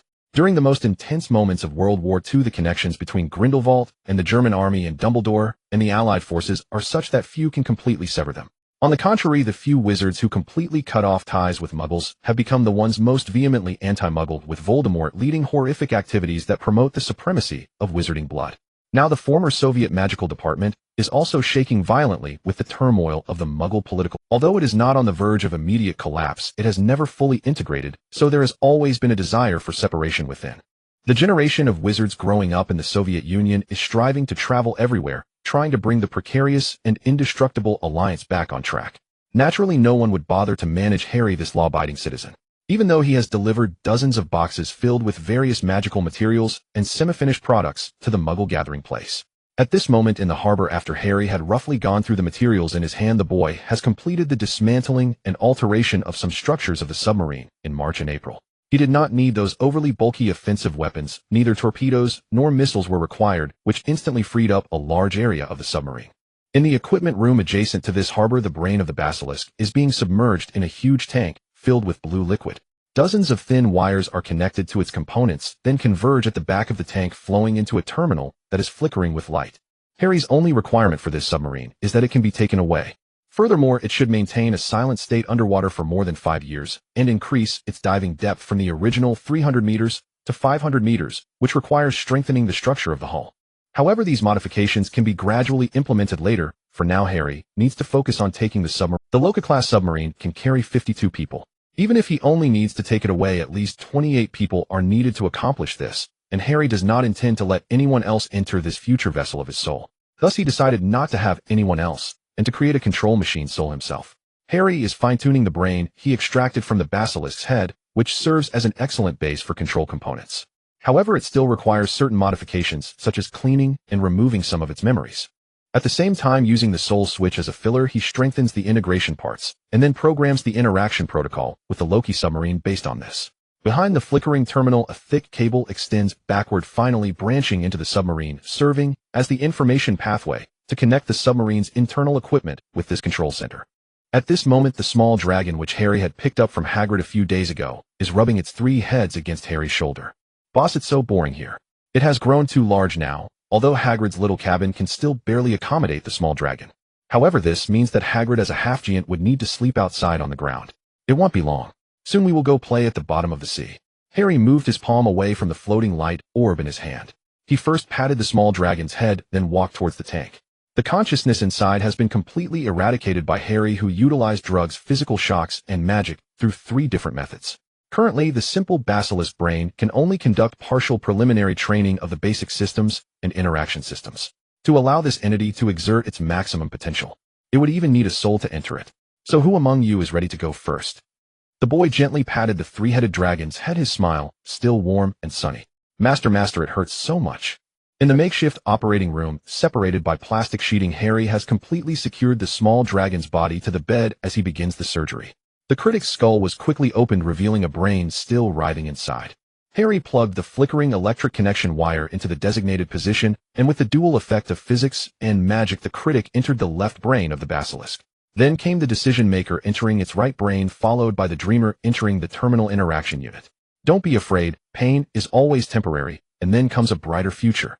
Do you remember that massive steel carcass in the water? That will be your future body. It will not die, feel pain. You will become freer and stronger, and you can continue to walk with me. Harry comforted the small dragon, allowing their souls to remain in a relatively balanced state, while gradually reducing the nutritional supply to the material brain here. This stage needs to be handled with care. After all, the basilisk he has raised belongs to high-grade consumables. If this one dies, he would have to either pause the plan or risk creating a soul. His specialty lies in flesh and blood alchemy, not in soul creation. transferring consciousness and soul, reshaping bodies, creating immortal carcasses, and modifying organisms are all within his expertise. However, when it comes to soul modifications, he can only be considered a novice. Even in his well-equipped laboratory at the Red Tower, Harry does not have the confidence to create an artificial soul capable of controlling such complex technological creations. And at present, creating a soul that can remain stable for years without self-destruction would be considered a stroke